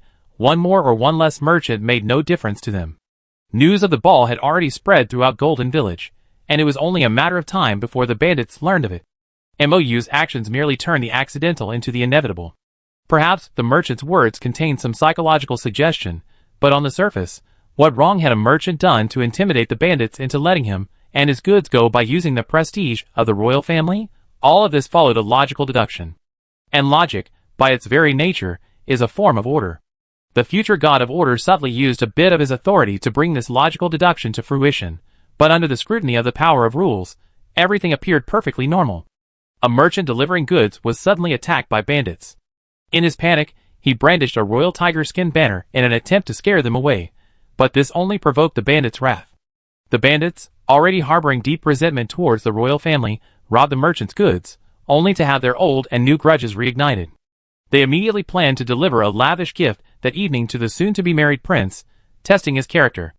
The bandits' precise questions surprised MOU, but even with their slightly erratic actions, MOU, present at the scene, was able to adapt and steer everything back on track. Unexpectedly, without him even needing to lift a finger, everything was resolved smoothly. No one colluded, everyone acted according to their own nature, everything conforming to their characters and logical deductions. Aelian, the target of Nyarlathotep's accusations, was simply doing social work, completely uninvolved in the main storyline involving princes and empresses. However, Nyarlathotep was led to a fatal crossroads by that seemingly innocuous question. To the left was to betray his character and be devoured by the power of the rules. To the right was to endorse Aelian and be consumed by him. Turned back? The power of the rules had already blocked his path. This was a calculated move, altering the environment and conditions so that whatever choice one made would lead to an inevitable outcome. Nyarlathotep sighed and chose Aelian as his opponent. The power of the rules scoffed, binding the evil god and placing him on the table. The duel between Aelian and Nyarlathotep was about to begin. Chapter 868. MOU blinked, and it took him a while to adjust to the dim environment before him. He realized he had exited the illusionary dream and the celestial sphere, and was now standing perfectly within the secret chamber of the Golden Land Temple. Meanwhile, a part of Aelian's avatar, that adorable little illusory tentacle, was crawling out of MOU's shadow, laboriously climbing onto his feet, and slowly making its way up his body. MOU, He deftly scooped up the little tentacle, cradling it in his palm. How's the divine war going? How did I get out? The little tentacle twisted and turned, laboriously conveying the message all is well in coded language. But MOU's question was a bit complicated, and the little tentacle, despite its twisting and turning, couldn't form a complete sentence. Suddenly, several tentacles split off from beneath it, coiling and twisting, contorting itself into the shape of someone typing on a computer, even solemnly adjusting a non-existent monocle. MOU burst out laughing, understanding Aelian's meaning, and teleported back to the mage tower with the little tentacle. Back in the familiar study, the little tentacle hopped off MOU's alchemical puppet and jumped to the magical laptop, expertly turning it on, opening Notepad, and starting to type away. MOU watched Aelian's little tentacle's performance with amusement. He had taught Aelian how to use the laptop before, even having Laia create an input method for the Osirian continent's language on it, but he never expected his knight to be so intelligent, able to operate it so easily even with a phantom tentacle. So cute, the adorable little tentacles, using all their might, finally finished typing a long letter before crawling wearily off the keyboard and sprawling out on the table. MOU then smiled and leaned closer to the screen to carefully read the text the little tentacles had typed. Dear Lord, I am fine. Thanks to you, I successfully devoured a small portion of milk teeth. Although the process was still somewhat thrilling, the constraints of the God War rules meant that even I could successfully tear a piece of flesh from the evil god. But I regret to inform you that with my current abilities, one victory is not enough for me to completely devour this powerful otherworldly god. Even if it's just a projection of him. The opportunity brought by one victory can only allow me to consume a small portion of him. Perhaps this is a good thing for me. This slow, insidious erosion allows me to digest the evil god's power more safely, preventing him from eroding me in return. Your previous conjecture was correct. A special power of rules exists within the devouring god war, capable of restoring the corrupting power of evil gods into a complex and vast flow of information. Fortunately, during my time with you, I have learned to face all the unknowns of the world with a broad mind. As you said, the more stubborn a person is, the more easily they are corrupted and eroded by that information. However, by recognizing one's own insignificance in the universe and maintaining a sense of awe and thirst for knowledge towards the vast unknown world, one can significantly reduce the pollution brought by that knowledge. Under the overwhelming impact of that information, I truly felt some dizziness and fear, but I also gained some understanding of knowledge beyond this world. In that deity's perception, worlds are like fruits growing from trees, each a self-contained world, connected by energy channels like branches. Leah's spatial authority can open these energy channels, allowing her to travel among the world fruits along these branches. You too originated from one of these special fruits, meaning that after everything settles, if you miss your homeland, you can indeed successfully return through those branch paths. If that day truly comes, I pray that you will take me with you to your homeland. Between the energy channels flows a shared power of rules, originating from the power of the tree. The tree is clearly a metaphor, not a gigantic, woody life form growing in the universe. I don't know what the tree represents. Perhaps it is a higher being. It is this power of rules that governs the devouring god war, becoming its arbiter, and also assisting me in devouring the flesh and blood of the evil god. But it possesses no human consciousness or preferences, nor any bias. It simply operates according to the rules set by the tree, much like the program you described. The evil gods also originated from a fruit on the tree. They are no more powerful than us, merely intruders. There is still much knowledge I have not yet digested, but I believe that the information I have gathered might be a significant asset in your strategic moves. After digesting and understanding this knowledge, I will possess resistance to contamination. Similar or identical knowledge will be unable to corrupt me. I suspect these are precisely the means by which heterochromatic eyes seeks to devour the evil god. The first round of the divine war has ended. Milk Fong is injured, and I haven't fully digested the power of the devoured energy. Therefore, the power of the rules determines that we both need time to recuperate, and the next round of the divine war will not begin for the time being. I have a premonition that the next round of the divine war might be orchestrated by Milk Fong's illusion. When the next round of the divine war begins, my phantom will send you a coded message. I wish you all the best, and please give my regards to my parents, assuring them of their well-being. Your loyal Aelian, I see, indeed very useful intelligence. MOU hadn't expected Aelian to gain so much information after successfully eating a few baby teeth, and immediately smiled broadly. Truly worthy of being my reliable knight. However, the description tree is hard not to think of Yggdrasil, the world tree from Norse mythology. Norse mythology, as the inspiration for various large-scale Western IPs, has seen the concept of the world tree appear repeatedly in various forms in literature and games, even being modified to reflect current trends. MOU was very familiar with it, and had even borrowed its name in previous game versions. Thinking about it this way, the previous version's title was somewhat of a lucky accident. Norse mythology is a legend formed by the Scandinavian people after observing the world. Even today, who can say for sure whether it's an ancient person's true description of realms beyond the world? After all, human technology has only just begun to enter the universe, and we haven't yet broken through the limitations of time and space to step outside the world. Ancient legends and myths are always full of dreamlike metaphors. Who can say whether those are simply imaginations, or whether people, facing phenomena they couldn't understand, used their only understanding to describe them with some deviation? Chapter 869. Throughout history, myths circulating among various peoples and regions of the original world often share striking similarities. For example, there are catastrophic floods that engulf everything, giant serpents and giants, and humans created from clay. In an era of limited transportation and communication, the fact that civilizations at opposite ends of the world shared similar legends makes it difficult not to wonder if certain phenomena observed by all civilizations simultaneously truly occurred in that ancient time. Perhaps myths are not merely human imagination, they could also be observational records of undeveloped humans. The giant tree might just be a metaphor, not actually a real plant, but rather a branching energy channel connecting countless parallel worlds of different dimensions. Each world is encased in a barrier, thus resembling a complete fruit. There are also compatibility and affinity between worlds, whether similar, mutually reinforcing, or mutually restraining. These world fruits may be vastly different, but the fundamental power constituting them might be universal, which is why a powerful being in one world might attempt to erode another. MOU recalled the lucid dream he had during the beast tide, a silver giant tree made of energy, countless suspended stars. That might be the world tree and its world fruits. Perhaps that dream was a hint sent to me by the goddess of fate, who knew everything from the bubble. Besides the information about the world above, the intelligence provided by Aalion contained two other important pieces of information.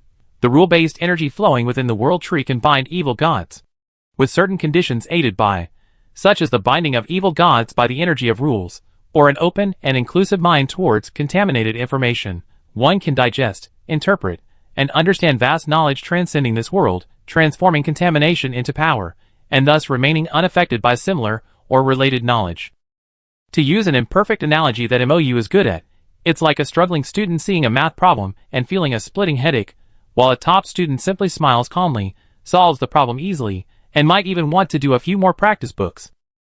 In this light, the God of Light's plan to devour power beyond this world and become the supreme being above it isn't some absurd and presumptuous notion. MOU stroked his chin. Although it's fraught with difficulties from an operational perspective, theoretically speaking, it does have a possibility of success. And that possibility isn't small. If fate has subtly sent hints before, then this information might prove extremely useful in the future. But fate is a strange thing, whether you know it, it's hinted at, or you don't know it, it can all have a wondrous influence on the future. Oh well, let nature take its course. The Lord shrugged and switched back to his own body. He carefully stored away the cyber-alchemical puppet, which would still be useful in the next divine war.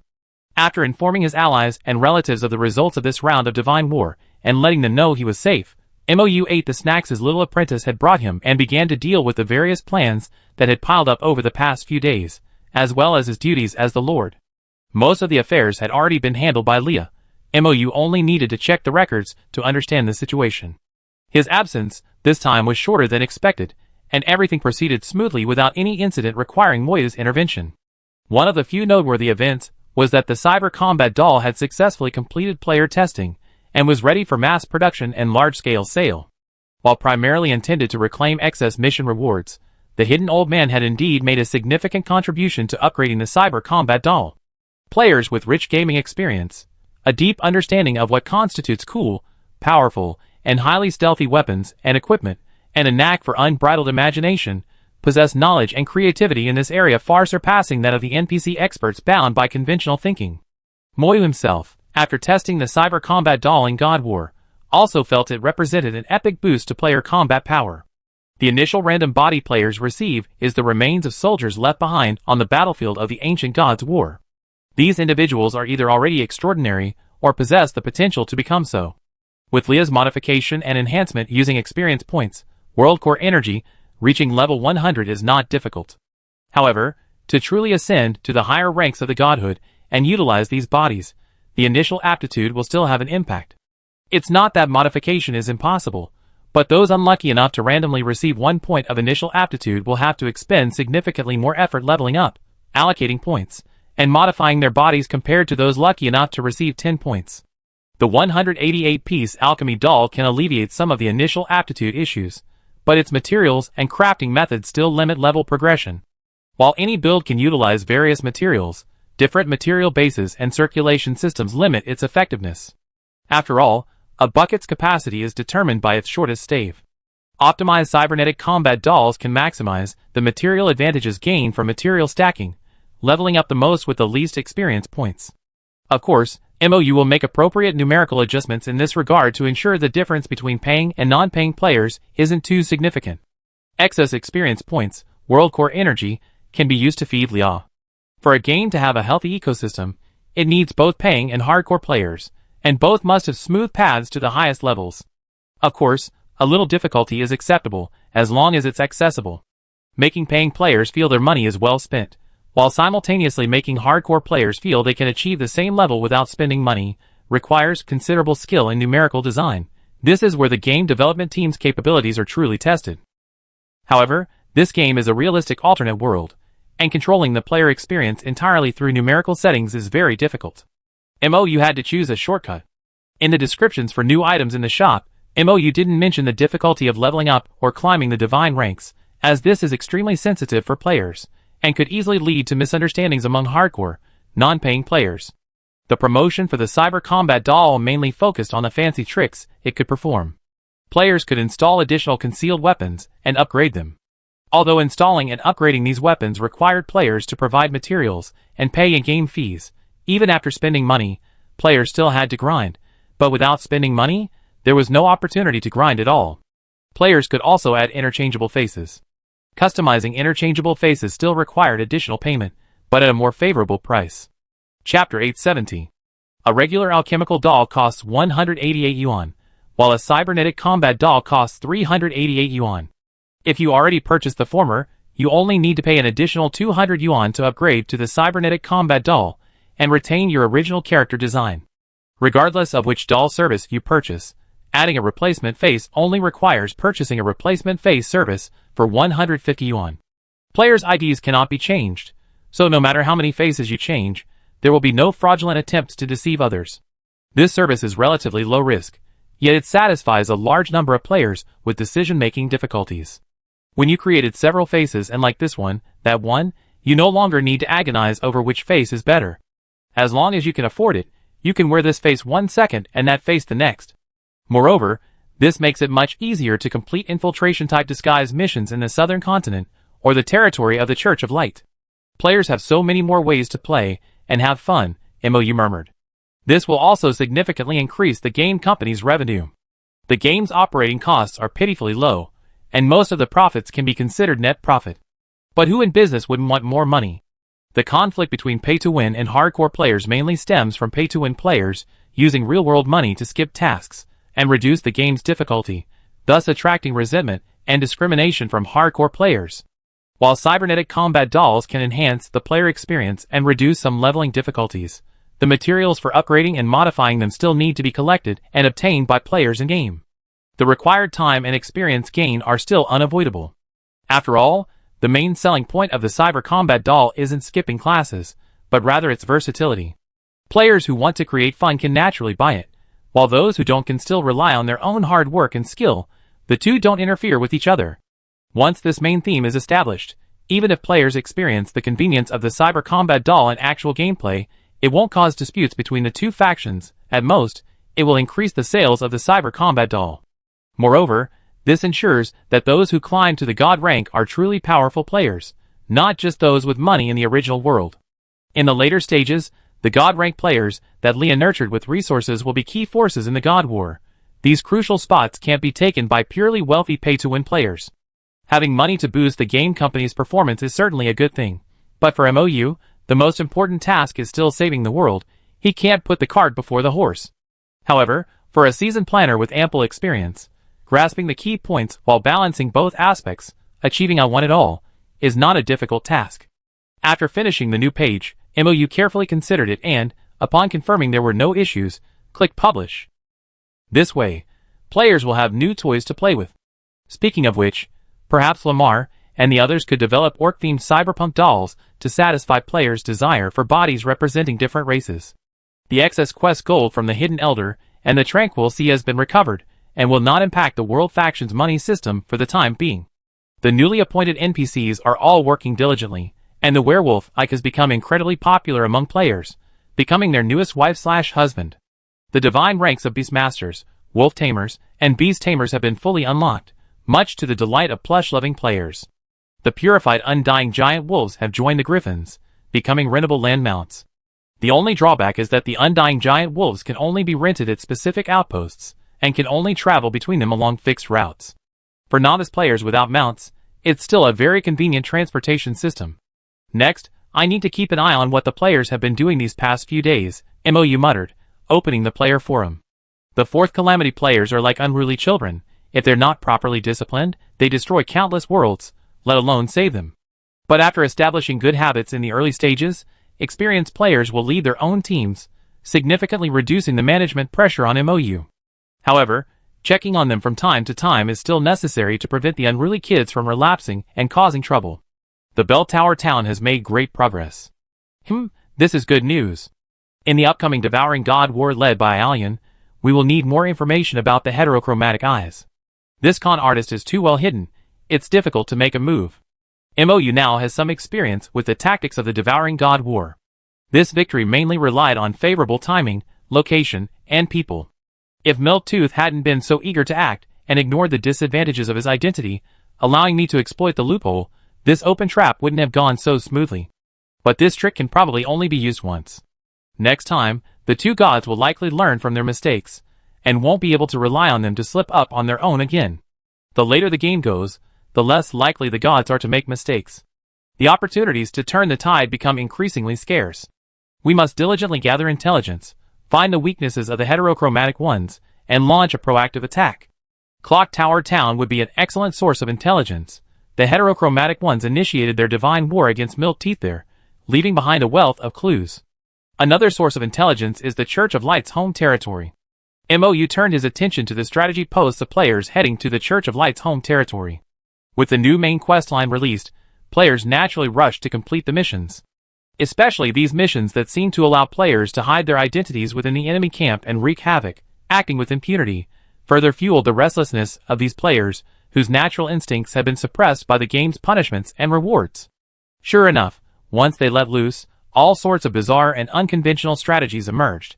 There's the serving the people team, earnestly advancing westward by doing good deeds. There's the eccentric succubus group, comprised of plush toy enthusiasts, bald strongmen, cross-dressers, and cosmetic item collectors. There's the Green Pine Sanatorium group, primarily focused on sightseeing, occasionally hosting flash mob concerts to connect with friends through song and dance. And there's even a lone traveling baker who focuses on everyday food. And these are just the players who post guides or game logs on the forums. The number of players who don't post guides, but silently work is even greater. Truly, everyone's using their unique talents. Simply letting these players wander aimlessly in the enemy camp is a bit of a waste. It's time to issue some quests to guide their gameplay. Chapter 871. The cat at the front desk of Wushan Ju was dressed in merchant's attire bought from Lazul City, indistinguishable from the merchants, who regularly traveled to the territory of the Church of Light. She rode her magical flying motorcycle, humming an off-key song, speeding along the winding coastline. To conserve rune durability and energy, she didn't activate the flying motorcycle's flight function, instead enjoying the scenery, as if she were touring by bicycle in her original world, only using the flight function to overcome obstacles that were difficult to traverse directly. Speaking of which, I never tried taking a spontaneous trip along the coastline on a motorcycle before. And I don't need to book hotels or plan itineraries in advance. I can go wherever I want, and I don't have to drag around lots of luggage. Everything can be put in my system inventory. This kind of travel is just too wonderful. The sea in this world was also beautiful. Because there wasn't much industrial pollution, the deep blue water shimmered and sparkled dazzlingly under the sunlight. The waves crashed against the cliffs, their roar mingling with the cool rumble of motorcycles, creating a pleasant sound. The cat at the Wushan residence reception desk loved this leisurely journey. In this slow-paced, fantastical world, the journey itself was a pleasure. The pitch-black map gradually lit up as they moved forward, the cool sea breeze dispelling the heat of the sun and the anxieties of daily life. The anger and frustration from work were washed away by the sound of the waves. It felt as if both body and soul had been cleansed. The terrain of this area was also peculiar. Towering cliffs stretched below the turbulent sea, while above lay a flat plain, much like the famous White Cliffs of England. The flat, rocky ground atop the cliff was sparsely covered with vegetation. Even without paved roads, her custom-made flying motorcycle, with its thickened, widened tires and enhanced shock absorption, allowed her to ride comfortably. If all else failed, she could always fly. The population of the world of Osiria wasn't large, a fact that wasn't surprising to the cat-like figure at the Wushanju front desk. After all, what game is teeming with NPCs? Even with today's advanced AI technology in the gaming industry, which allows for the random generation of NPC appearances using facial templates drawn by the development team, each additional NPC significantly increases the game's computational load. In the simplest terms, these NPCs represent the development team spending money. However, recently, perhaps due to an increase in game players and higher profits for game companies, the investment in production has also increased considerably. The number of NPCs in Amnu City has steadily increased as the main storyline progresses, and even the villages and cities on the new map near the Church of Light have become denser. Leaving Lawzel, the cat at Wushanju's front desk had already passed 2 small villages belonging to the Church of Light. Perhaps because the development team had prepared a strategy route focusing on commerce and daily life for this new main storyline, these villages had a considerable number of NPCs. One village alone had more people than the entire AMT County during the closed beta. The natural conditions around the Church of Light were also much better than in AMT County, with numerous rivers and streams originating from the central mountains. Where there is water, there are people, trees, and animals. Although these trees were all crooked and grotesque, possessing their own consciousness as carnivorous magical plants, they would occasionally extend their vines and drag people away when they weren't looking. The animals were mostly corrupted magical beasts. While the Church of Light possessed the ability to purify, they were reluctant to use it, even charging their own followers before purifying them, let alone using it on wild magical plants and beasts. As observed by the cat at the front desk of Wushanju, despite the fact that the ecology and resources of this half of the western continent were much richer than those of the eastern continent, the people lived in a state of salamus, neither fully fed nor starving. The cat at the front desk of Wushanju had inquired with merchants drinking in the taverns in Lawzel City. Commerce wasn't particularly developed in the Church of Light's territory, but because the church relied heavily on merchants for imports and transportation, their attitude towards merchants wasn't too bad, provided that the merchants learned to cultivate good relations with the bishops of each region along their trade routes. Once money and benefits are given, and people are fed, the church will turn a blind eye and ease up on things even without direct support. However, if a merchant is stubborn and inflexible, refusing to cooperate and going against the church, then sorry, but if the church wants to make an example of someone, the disobedient merchant will be the first to be targeted. After paying enough money, the merchant's own beliefs and what they sell become irrelevant. At most, they have to pay a nominal tax to the church. However, with proper bribery, a discount on the tax isn't impossible. After hearing this information, the cat at the front desk of Wushanju had a plan. As an adventurer, she didn't want to foolishly pay money to the enemy camp for convenience. But the advantage of gathering intelligence was that the merchants revealed a wealth of information. Based on this information, she could devise a way to evade the Church of Light and secretly run her bread business. The Church of Light's territory uses only holy coins. Powerless and vulnerable people are forbidden from using other currencies for trade. Trading merchants either use holy coins or directly barter for goods they want to resell in other regions. The cat at Wushanju's front desk planned to primarily conduct business through barter. As for holy coins, she only needed enough to get by, lest they become worthless after the Church of Light collapsed following the completion of the mission. Upon arriving at the first village, she was still somewhat unfamiliar with the place. She first pretended to be a passing traveler, wandering around for a while to get a feel for the village before setting up a small table at the village entrance, furthest from the church, and taking out the fresh, warm bread from her backpack to sell. Unexpectedly, before she could even call out a few times, the villagers, drawn by the aroma, nearly knocked her stall down. Thank goodness for the system backpack. Became the only thought occupying her mind at that moment. As soon as the fragrant bread was put into her backpack, the villagers, whose eyes had been gleaming with greed, regained some of their senses. After discovering they couldn't steal any, couldn't fight back, and the bread was quite cheap, the villagers went home to get their barter goods and holy coins, then obediently lined up to buy bread. Before coming here, the cat at Wushan Ju's front desk was preoccupied with whether the bread would suit the tastes of the Church of Light members. After arriving, she realized she had worried unnecessarily. Chapter 872. The era in which this game is set is somewhat similar to medieval Europe, at least in terms of food. The staple foods were mainly black bread and wheat porridge. Due to the abundance of magical beasts and the scarcity of animals and magical plants, meat and vegetables were considered quite expensive outside of AMT County. The black bread of this era was not very palatable, mainly due to problems with the raw materials and processing. The yield of wheat was not high, and its protein content was insufficient. When ground into flour, it was often mixed with bran, sand, sawdust, and many unscrupulous merchants would even deliberately adulterate it. The wheat sold by the elves was naturally without problems. The elves' main goal was not to make money, but to ensure the survival of more people, so the price of grain remained consistently low for many years. However, the wheat still needed to be ground into flour before it could be used, and not every household had a mill. A village or town was considered fortunate to have even one mill. The adulteration usually occurred at the milling stage. The milling process of this era was extremely simple and crude. Wheat wasn't hulled or removed, it was simply poured into the millstone. The resulting flour was coarse, hard, and large-grained, and its weight was strangely less than half, far exceeding normal losses. To conceal their embezzlement, millers would adulterate the finished product with impurities. Excess bran fragments and straw scraps were one thing, but sand was an excellent way to increase the weight. This stuff was everywhere and cost-free. The unscrupulousness of this practice lay not only in shortchanging customers, but also in deliberately inflating the weight, forcing people to spend time and effort sifting the flour several times to remove the impurities. Some families, unable to spare the manpower, simply used this flour to make bread or bought bread from others after selling the flour. The impurities at least added weight. So it's a game of mutual deception, where people only care about the weight, not the quality, as long as it doesn't kill them. Complain? There's only one shop in the village, a complete monopoly. Where to complain? Let alone protesting that the bread is full of impurities. The shop owner just laughs and says, "You're the one who sold me this impure flour." Well, neither side is innocent. The village bakery buys flour full of impurities, and bakes bread full of impurities. After all, if they didn't, the cost would be too high.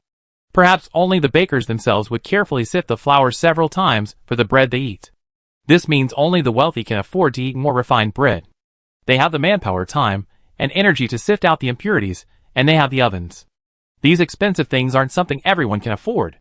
Besides the poor quality of the ingredients, the high impurities, and the low protein content, the most crucial step in bread making, fermentation, is also a major challenge in this era. Although the working people here had discovered that fermented bread tasted better, they hadn't fully mastered the art of fermentation, let alone isolated and preserved yeast. That was something only alchemists could accomplish. But why would high-ranking alchemists concern themselves with such a trivial matter as making bread? So, people relied entirely on the heavens for their bread fermentation. If the temperature was right one day, the yeast would naturally develop, and the bread would taste better. If the temperature suddenly dropped the next day, it wouldn't ferment, and would just be a lump of uncooked dough. As for over-fermentation leading to sourness, and the risk of accidentally breeding deadly bacteria that could wipe out the entire family, those were common occurrences. That's why they say there are so few people in this world. Anyone who's ever worked out knows how awful whole wheat bread is. And this is already a very refined, modern version of whole wheat bread. Imagine a lump of unleavened bread, full of impurities, every bite like grit, rough on the throat and teeth. It's more like a weapon than food. The soft, fluffy, golden cloud-like toast sold by the cat at Wushan Ju's front desk instantly shattered all the villagers' perceptions and wildest fantasies about bread. The aroma and color alone were enough to make you feel how delicious it was. However, due to inexperience, her sales in the first two villages were nothing short of a disaster. Aside from the bread itself selling exceptionally well and receiving high praise for its taste, the entire purchasing process and experience was an extremely painful and chaotic hellish scene for both seller and buyer. If she hadn't leveled up her character before her trip, she wouldn't have been able to control the hungry, unruly villagers. It is evident that as long as humanity is not bound by rules, and as long as there is no equal reverence and cherishing of life, regardless of the world, technological advancement, peace, or war, even the smallest disputes can lead to devastating disasters. Having learned from experience, The cat at the front desk of Wishanja rode her flying motorcycle, and stopped at what she considered the most beautiful bay view she had ever seen. In this desolate place, on the cliff edge by the setting sun, she pulled out her mobile bakery cart. After setting up the bakery, she stretched, took a few deep breaths of the fresh sea breeze, and snapped a series of photos, screenshots, of her bakery and the stunning seascape against the still setting sun. Then, she rolled up her sleeves, put on an apron, and went into the bakery cart to begin making bread. Before setting off, she had planned to set up her bakery truck in the village and sell her bread there. Looking back, she was glad she hadn't done something so foolish. Villages under the Church of Light possessed a strange mix of unity and xenophobia. When faced with something wonderful that suddenly appeared, their first reaction was to seize it by force. If this weren't a game, and if she weren't already a level 100 plus adventurer, the cat at Wushanju's front desk would never have dared to set foot on this land. These village thugs unexpectedly reminded her of the isolated mountain villages in her original world, where women and children were collectively trafficked. Fortunately, this was a magical world within a game. After she revealed her combat abilities, those unruly villagers immediately cowered. Bad places breed bad people, she sighed. The Church of Light itself has done countless evils, only caring about exploitation and not education. Like father, like son.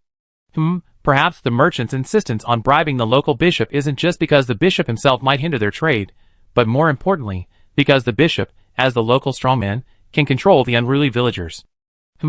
So it seems these villagers are actually obstacles set up by the developers for players who want to trade. TSK, this game is so realistic.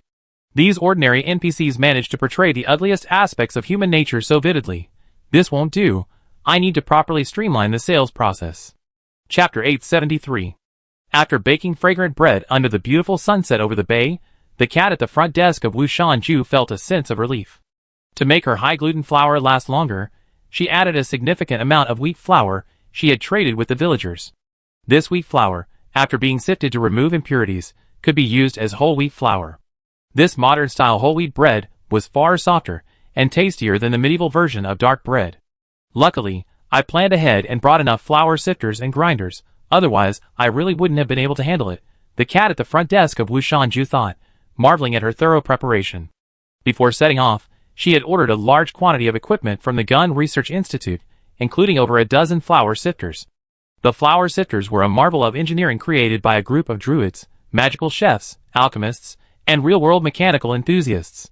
Their principle was to use high-frequency vibrations to force the flour through layers of sieves with different mesh sizes, ultimately filtering out impurities and coarse particles, turning it into fine powder. The tightly cast body effectively prevents dust leakage during startup, and each filter can be easily removed for convenient emptying of impurities when shutting down. The earliest generation was a hand-cranked version, but now it has been updated with a pollution power supply system. Simply insert a sealing bottle or sealing sphere to operate, which is extremely convenient for druids. These top players are really getting more and more amazing.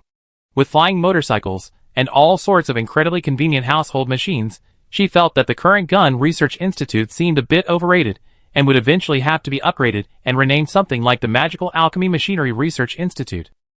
The freshly baked bread was stored in her spatial backpack while still hot, ensuring it would be freshly baked again the next time she took it out, and could be stored for as long as she wanted. The wheat and flour she had obtained were also processed properly by various machines. She sorted them and put them into her backpack, opened the food cart door, and summoned her contracted beast. To make obtaining milk easier, the cat at the front desk of Wushanju had contracted a cow-shaped magical beast.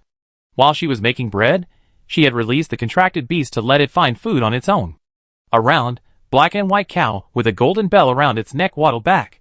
The cat at the front desk of Wushanju skillfully purified and milked the cow, then made half of the milk into cheese, and boiled and sterilized the other half, storing it in her backpack for later use. I still have plenty of sugar and salt, but I need to remember to replenish the eggs. I see if I can find any avian magical beast eggs along the way. After finishing everything, she put everything into her backpack and rode her motorcycle to the next village. As she arrived at the village, night had fallen, and smoke rose from every chimney. Humming a song, she took out several pots of moonflowers for light, set up a small table at the village entrance, and put up a sign. The sign displayed in large characters the method for buying bread, a result of her careful consideration and improvement. Wandering bread stall. Barter for bread. 1 pound of bread equals 5 holy coins. Accepts equivalent value of wheat, flour, calculated by weight after on-site filtration, monster eggs, and magical items. Please queue in an orderly manner. Ask the shopkeeper if you have any questions. According to the local prices, a pound of black bread is worth about 2 holy coins. Her bread is delicious. Charging a little more isn't unreasonable, is it? Behind the sign was a queue line marked by 2 ropes, and then the stalls. Behind the stall tables was a flour sifter. Moonlight lamps illuminated the area in front of the sign, and on the stalls. Only samples of bread, cut into small pieces, were displayed on the stalls, steaming hot and emitting an irresistible aroma. Villagers still on their way home were quickly drawn by the smell. Why is this bread so expensive? The villagers' first reaction upon seeing the sign was astonishment. But it smells so good. Someone eagerly approached, and the cat at Wushan Ju's front desk smiled and handed over a basket containing bite-sized pieces of bread. You can try some, but only 1 piece per person. If you like it, you can buy it. The villager, somewhat skeptical, picked up a piece and popped it into his mouth. His eyes lit up immediately. Delicious. I never eaten such soft bread. It's like a cloud, and it has a rich wheat aroma. He hurriedly pulled out his holy coins. I want one. Sorry, I don't accept holy coins, said the cat at the front desk of Wushan Ju. I only accept barter. Wheat, flour, eggs, milk, sugar, and magical items. I accept everything. Oh, you're one of those wandering merchants. The villager realized such merchants were quite common. Do you buy crystal mines? Yes. The cat at the front desk of Wushan Ju asked uncertainly. Let me see it. She didn't know what crystal mines were, but she had a system and an appraisal skill. The villager pulled a 7-colored crystal from his pocket.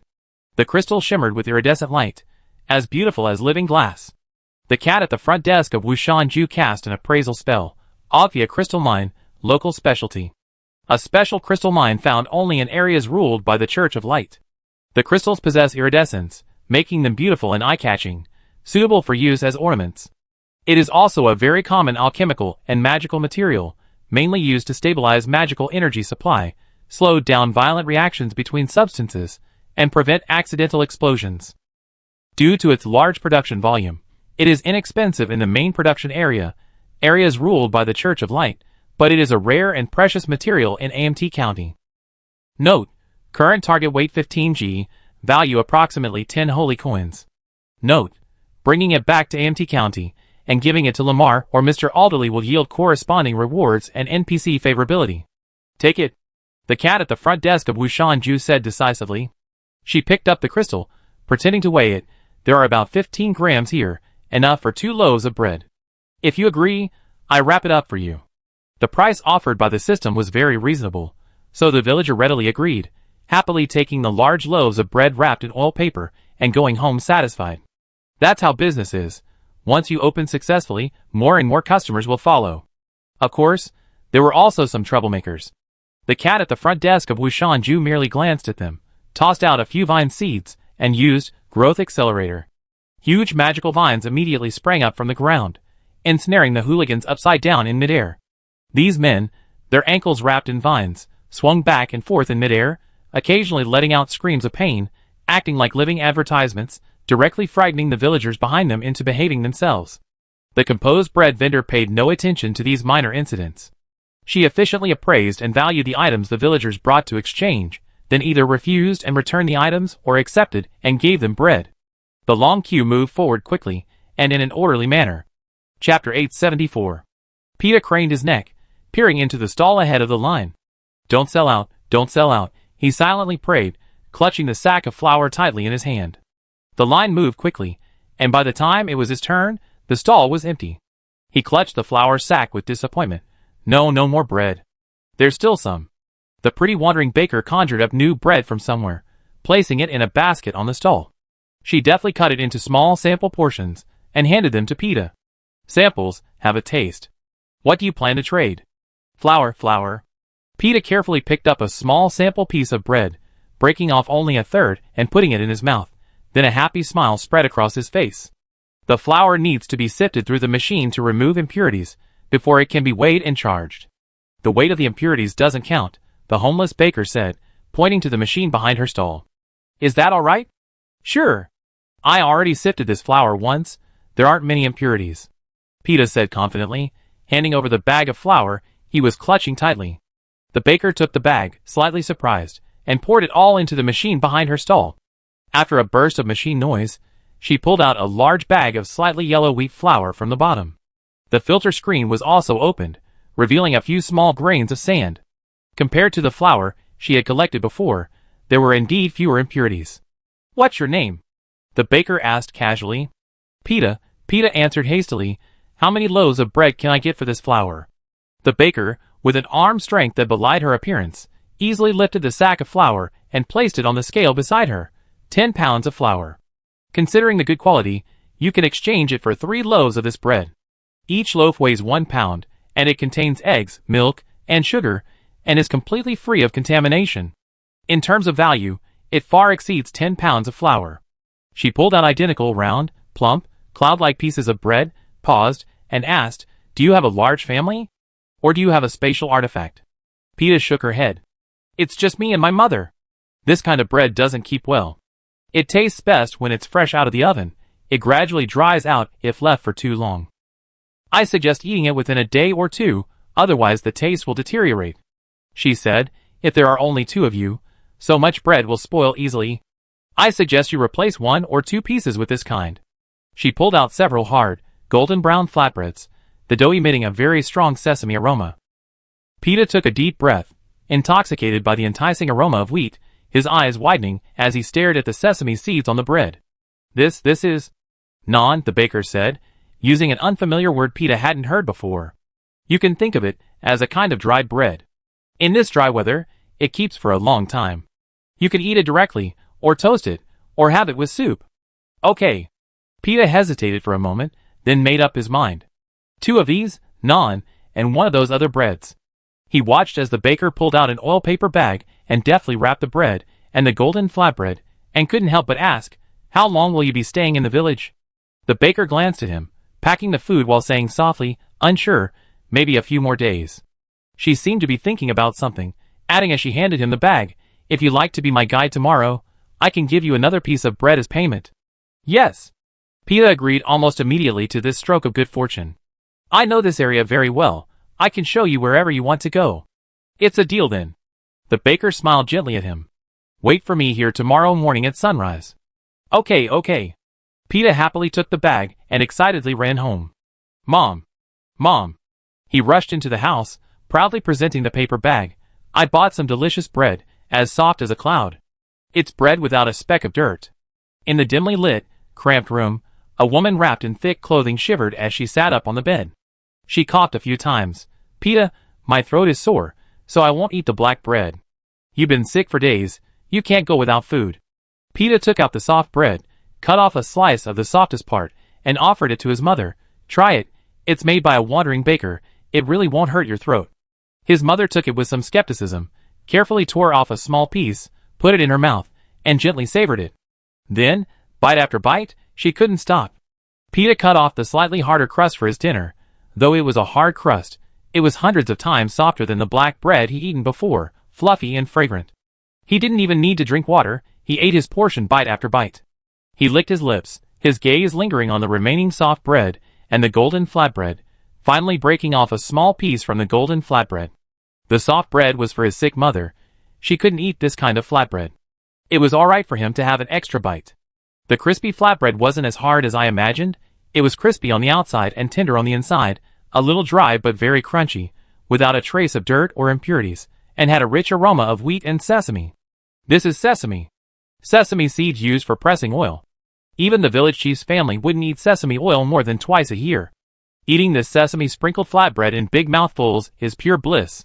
His mother, unusually, finished a large slice of bread, sighed contentedly, and leaned against the wall behind the bed.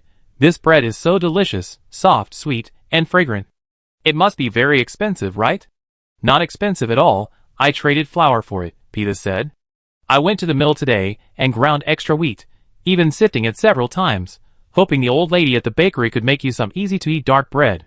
I never expected to run into the traveling baker who came to the village like this.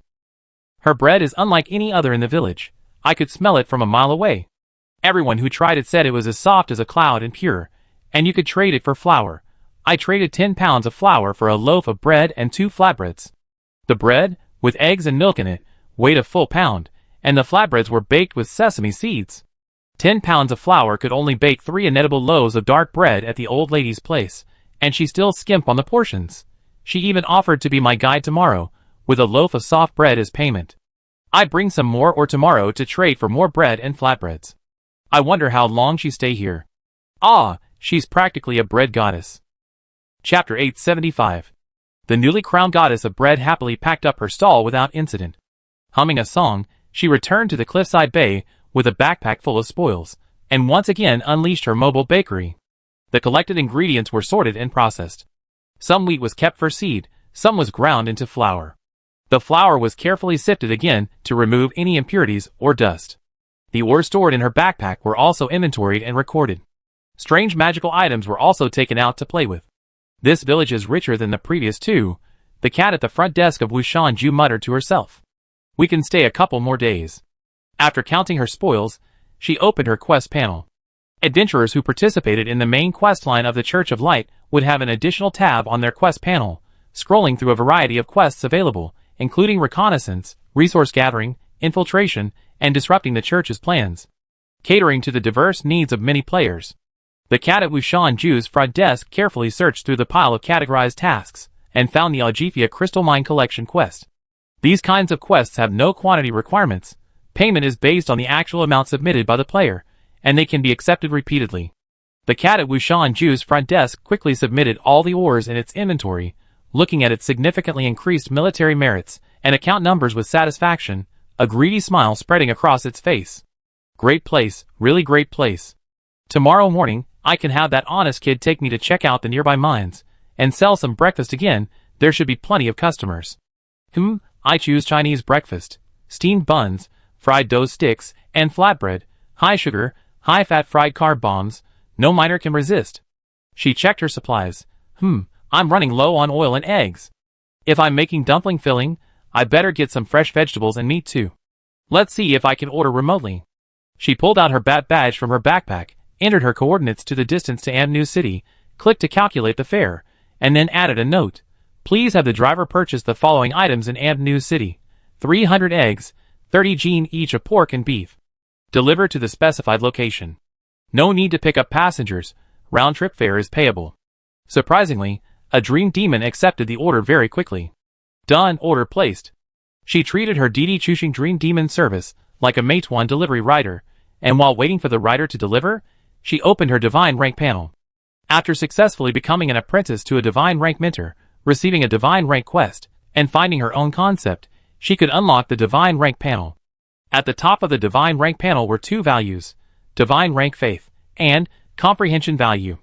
Divine faith refers to the NPC faith a player gains when using their concepts, while comprehension refers to the understanding a player gains when using concepts. In her understanding, this is roughly similar to skill proficiency. Both comprehension and divine faith increase at a very slow rate during player actions, and this slow rate varies depending on the player's actions. Repeating the same task results in a slower increase, while performing new tasks results in a faster increase. One night of selling goods caused her previously stagnant stats to jump forward slightly. Even though it was only a small jump, the cat at Wushan Ju's front desk was already very happy. Climbing the god rank isn't easy. This much progress is already quite impressive. Upon entering the god rank, the player's original experience bar disappears, replaced by God rank faith. A player can only level up once each bar of God rank faith is full. Once comprehension value is full, the player can use their own concepts as a foundation to comprehend and develop new skills. These skills must pass system testing and be approved by a mentor, learned, before becoming official game skills. Each time a new skill is developed, comprehension value is reset. If a skill created by the player unfortunately overlaps with someone else's, and that person has already successfully registered the skill, then only half of the comprehension value is needed to learn the other person's skill. Overall, it's a pretty interesting gameplay mechanic, so it's understandable that the progress bar is slow to increase. Good things always require more effort to obtain. This time, she embarked on a long journey alone to advance the main storyline, also for the purpose of leveling up and developing skills. She had already envisioned her future form, a round, chubby Siamese cat standing upright, wearing a chef's hat and a little apron, a rolling pin in its paws. Her signature skill would be to sweep across the entire scene with a giant rolling pin, crushing all rivals. Anyone she didn't like, she crushed into dumpling wrappers. Hee. The cat at the Wushanju reception desk, lost in her beautiful daydreams, let out a chilling laugh under the silent night sky. Hello. The delivery succubus, who had just stopped making bubbles, heard the eerie laughter and shivered involuntarily. Your goods have been delivered. Ah! Great. The cat at the front desk of Wushanju rushed out of the bakery cart, took the goods from the Dream Demon Deliverman's bubble cart, and then spotted a gift box among a pile of eggs, vegetables, and meat. Huh, what's this gift box? Oh, that's a little gift from Lady Ophelia. She said thank you for opening up new business for Dream Demon Delivery. We be adding our purchasing service to our daily delivery service, so feel free to place your orders. The nightmare guy's heart-shaped tail swayed merrily behind him. If the goods are confirmed to be correct, I'd be going now. Your payment has been deducted. Please give me a 5-star review if it's convenient. Okay. She hadn't expected her sudden inspiration to unlock a new game feature. This game design was amazing, but thinking about it carefully, this feature was probably already prepared by the development team, just waiting for players to trigger it as an Easter egg. After all, even the gifts were prepared. She put all the goods into her system inventory, carried the gift box back to the bakery, and excitedly took out her scissors to open the box. What will I get? I'm so excited. Nightmare horn, item type, protective equipment, accessory, can be hidden when worn. Description: nightmares shed their horns twice a year. The shed horns are excellent materials for protective equipment, capable of resisting malicious attacks on the mental and spiritual levels. Wearing this horn will provide comprehensive mental and spiritual protection, and can withstand one instant death curse attack per day. Nightmare's aura can be turned on or off manually. Nightmare's aura emits the unique fluctuations of a nightmare demon, disguising the wearer as a nightmare demon, a great item for concealing one's identity. Note: it is recommended to hide this accessory when wearing it in the Church of Light region. Wow! This is really a great item, and it looks so good. The purple, curved nightmare horn was wrapped in bronze metal, creating a wearable headband. Purple gemstone ornaments hung from the tips of the horns, somewhat like gemstone tassels dangling from a hair ornament. She tried it on, and found that the headband automatically disappeared once it was on her head, leaving only the nightmare horn. It looked very nice. A hide accessory switch appeared on the panel. She clicked it, and sure enough, the nightmare horn disappeared as well. This thing is really useful.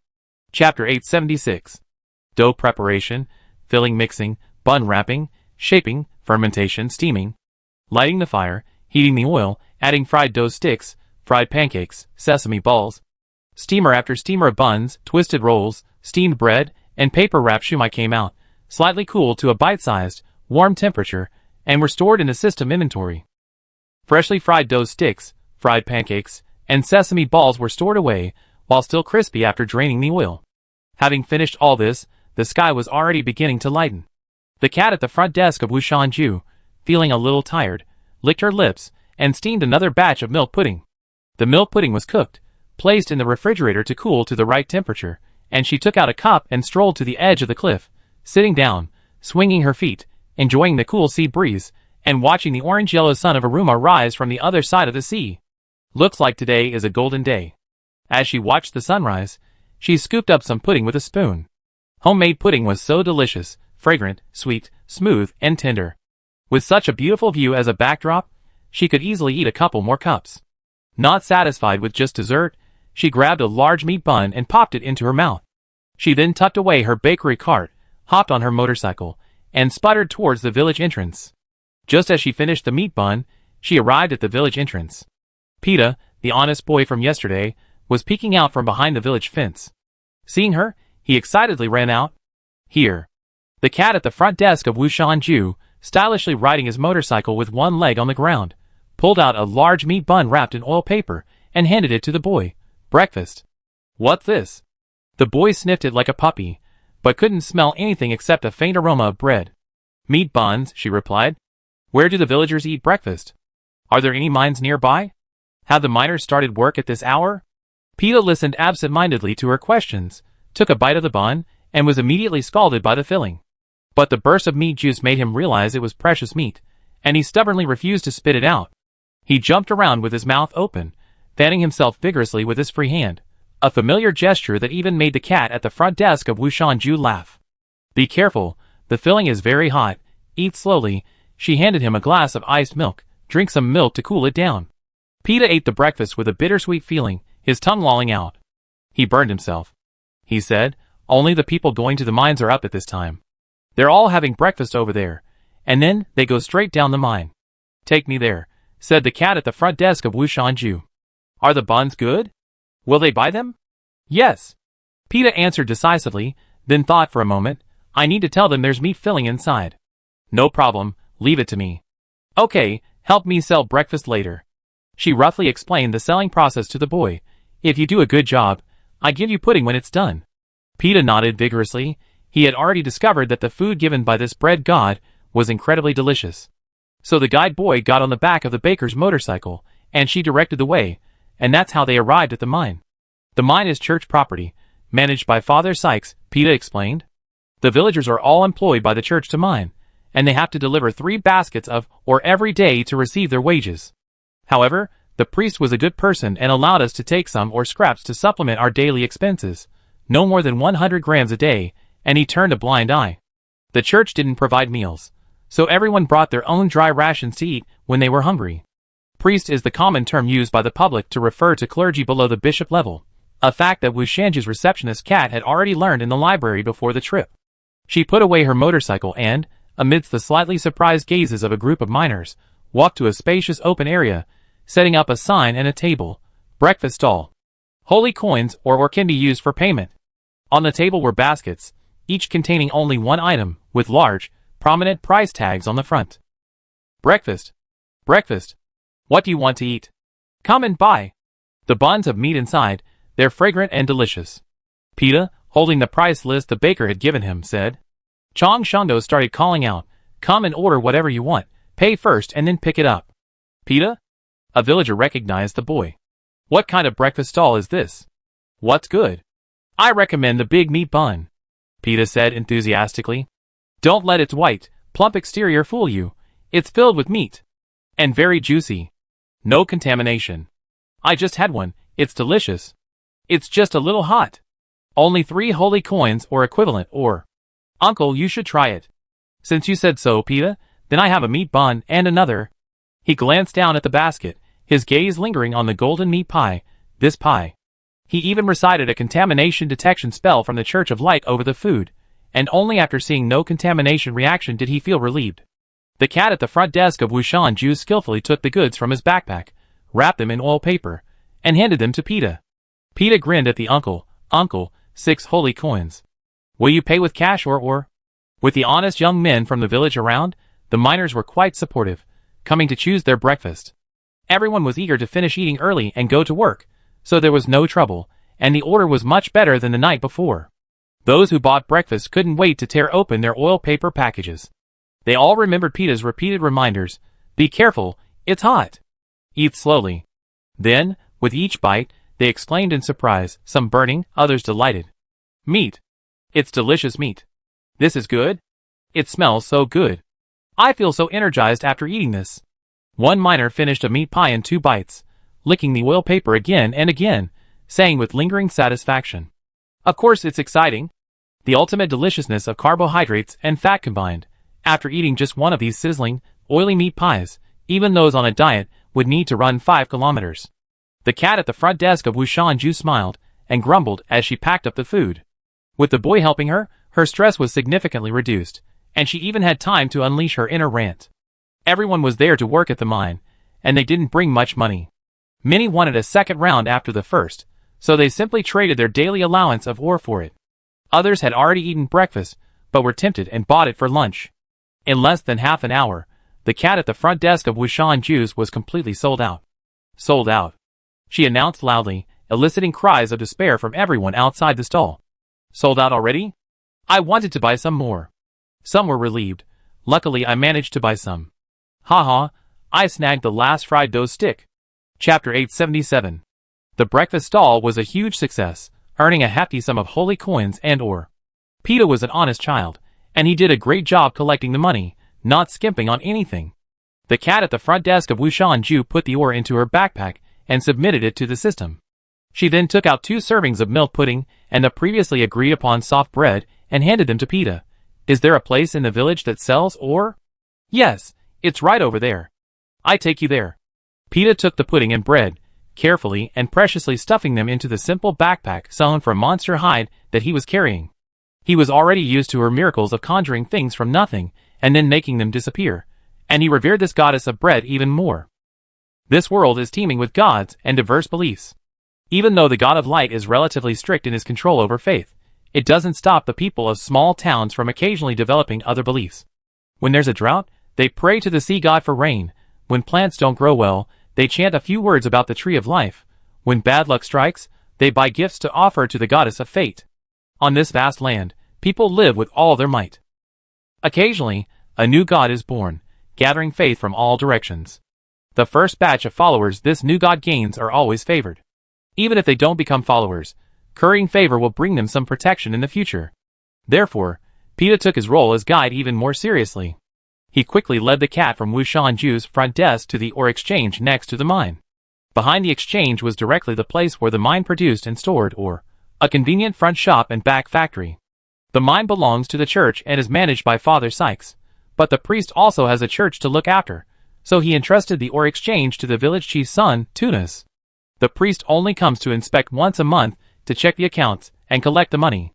Our village isn't on the main trade routes of large caravans. Only a few scattered itinerant merchants come, so business isn't very good. If no itinerant merchants come and the ore can't be sold, Tunas will organize the strongest young men in the village to transport the ore to surrounding towns for sale. On the way, Peta whispered to the cat at the front desk of Wushanju, "Just say you're a traveling merchant buying ore."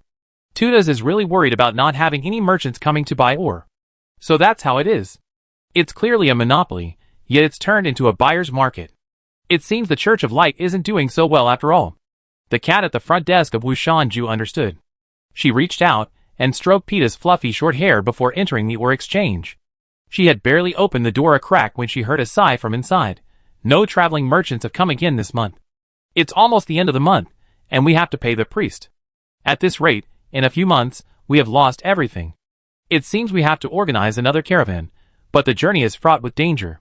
Last time, 3 young men died and 8 were injured, which was a huge blow to the village. Another voice said, "Hire superhumans as guards?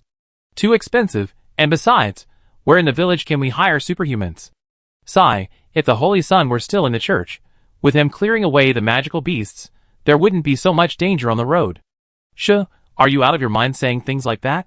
Is this part of the plot?" A glint flashed in the cat-like eyes of the receptionist at Wushanju. After waiting a short while and hearing no new conversation, she pushed open the door and entered. "Welcome. Welcome." The 2 exchange employees chatting behind the counter jumped up abruptly, hurriedly greeting her. Unfamiliar faces.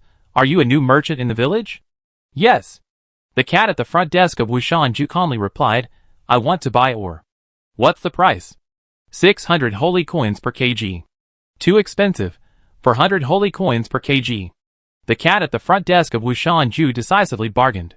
"Hiss." The other party gasped. "Too low, 500. "But how much do you want?" "I won't sell if the quantity is small." "Don't worry." The cat at the front desk of Wushanju revealed a confident smile. She tossed out a stack of holy coins. "Give me the goods at this price first. I check the quality first. If the quality is acceptable, I continue buying." The 2 exchanged glances, but it wasn't uncommon for merchants to want to inspect the goods first, especially first-time buyers, who were always somewhat picky. This girl was clearly a powerful superhuman, with an astonishing aura, and the power behind her must be considerable. The 2 quickly assessed the situation and immediately beamed. "Great. We go get the goods right away. Don't worry, the quality is guaranteed." One counted the money, while the other retrieved the goods, and soon they pushed out a box of shimmering rainbow-colored crystal ore from the back warehouse. The cat at the front desk of Wushanju used an appraisal spell to confirm the weight and value were correct. She then skillfully put it into her backpack, opened the quest submission window, selected holy coins as the reward currency, and submitted. The crystal ore instantly disappeared from her backpack, and a stack of holy coins appeared as a reward. The cat at the front desk of Wushanju's smile grew even brighter. The crystal ore she had bought at a low price would be rewarded with 1.5 times its fair value by the system after submitting the quest. The extra amount could be considered the adventurer's labor cost. She bartered her way through the city, accumulating only a small amount of holy coins. However, the holy coins she had acquired at the start, combined with the money she had just earned from selling breakfast, served as her initial capital for this scheme. Thankfully, she could freely choose the currency issued by the system, allowing her to use the system's money to buy things for the system. She nodded, then pulled out the stack of holy coins the system had just issued from her backpack and tossed them onto the counter. Continue. The two anxious exchange employees were instantly overjoyed. One counted the money, the other took the goods. This process repeated itself. Although the two were very curious about why this strange female merchant took money little by little and goods in batches, the amount she took out each time increased, and they quickly stopped caring about the details. Rich people always have their quirks. As long as the goods sell, who cares about anything else? The ore in the warehouse is all sold out. The exchange employee pushed out the last box of ore. This batch isn't enough to cover your payment. Would you like us to refund the excess amount based on the actual weight, or wait a couple of days for the ore? Let's refund you first. The cat at the front desk of Wushanju was worried about things getting complicated. If I'm still in the village in a few days, I come back to buy more. Okay. The two employees calculated the bill, returned the goods and excess holy coins to the cat at the front desk of Wushanju, their formulaic smiles becoming more genuine. Take care, come again next time. This time, the cat at the front desk of Wushanju changed the reward coins back to adventure coins, and her account saw a large sum of money and military merits added to her account. She thoroughly enjoyed this freebie-making scheme, even feeling a little unsatisfied, and left happily. Peta, who was waiting outside, had already finished a cup of pudding, and was still licking the milk stains from her lips, savoring the pudding's sweetness. Seeing her come out, Peta immediately stood up. Where to next? Let's go for a walk in the village. The cat at the front desk of Wushanju checked the time. There were still several hours before her log-off time, but it was time to find her log-off point in advance. Chapter 878. Peta led her directly home. Please come in. Please come in. He opened the door, and respectfully greeted the cat at the front desk of Wushanju. The house is small, please forgive me. Then he called out to the house, Mother. Mother! I'm back, and the god of bread has come too. The god of bread? The cat at the front desk of Wushanju blinked. Did all the villagers here see her like that? Ahem. The emaciated woman on the bed, draped in heavy clothes, poked her head out. Peta, why did you bring this? Straight home. She quickly struggled to sit up, roughly smoothing her hair, and gave the cat at the front desk of Wushanju an awkward smile. Look at this child, so ignorant. The cat at the front desk of Wushanju didn't seem to care. She was a game NPC, triggering events was normal. Her gaze flickered to the health bar above Peta's mother's head. This was an NPC, but her health bar was green, and it wasn't full, only half full. This generally means it's treatable. She cast an appraisal spell. Peta's mother, infected by lung flukes, invading her lungs. Long-term malnutrition, poor resistance, weak constitution, and sensitive to cold. A healing spell can be used to kill the worms and cure her. As a druid and a holy chef, she easily cast a healing spell, fully restoring her health, and then purifying both her and Peta. Peta's mother choked, coughing up a clump of bloody, dead worms. The two NPCs gasped instantly. Mother? Peta exclaimed, seeing her previously haggard mother suddenly radiant, her body, which had been hunched over from the cold, straightened up slightly. My body, it doesn't hurt anymore. She took a deep breath, her breathing becoming much smoother, and her cough stopped. My throat doesn't hurt either. This is a miracle, my god. You really are the god of bread? The two exclaimed in shock. The cat at the front desk of Wushanju.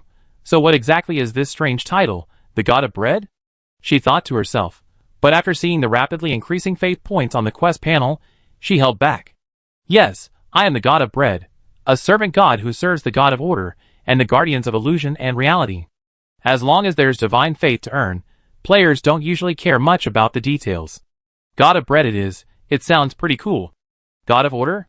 Guardians of illusion and reality? Peta and his mother both looked bewildered. Clearly, the author Xianyu's guardians of illusion and reality hadn't yet spread in this region. The cat at Wushanju's front desk pulled a book, The Guardian of Illusion and Reality, from its backpack and handed it to Peta. Peta glanced at the book blankly. I can't read. Then it was handed to his mother. His mother, clearly literate, flipped through a few pages and exclaimed with emotion, Lord Ialian? The guardian of illusion and reality is Lord Ialian. The former Holy Son indeed held considerable renown in the areas ruled by the Church of Light. truly worthy of being the player's undisputed wife. The cat at Wushanju's front desk thought with satisfaction. That lord once cleansed the area around the village of monsters, Peta's mother said, patting her chest as she drifted into distant memories. During that time, the area around the village was the safest place. Even transporting or to other cities wasn't a problem. We weren't afraid of being eaten by monsters. Everyone enjoyed several years of peace. We all still remember the Holy Son's kindness. A few days ago, we heard he apostasied, and the whole village was shocked. Old cough. Lord Ialian has been persecuted by the church, and his apostasy was out of necessity. The cat at the front desk of Wushanju unhesitatingly smeared the Church of Light. He was saved by our God of Order, and became a follower and servant of the God of Order. I see. This seems not so bad. Perhaps because her long-term illness had been cured by the cat at the front desk of Wushanju. This mother, who had been given a new life, calmly accepted these unorthodox ideas. The miracles you and the God of Order have performed are truly magnificent. Great. My illness has plagued me for years. Even Father Sykes couldn't help. Yet you cured me with just a wave of your hand. A mere trifle. Nothing to boast about.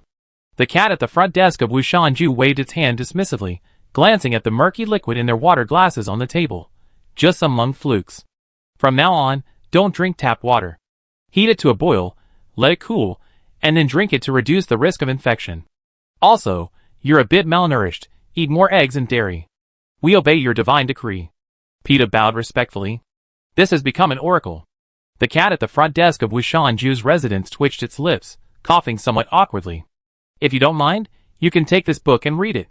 Perhaps you receive the protection of the guardians of illusion and reality. But be careful not to be discovered. She stood up. All right, I should go now. Cough, I'm leaving. Will you come again? Peta asked somewhat anxiously. If you leave, will we no longer be able to eat such delicious bread? The cat at the front desk of Wushanju scratched her face.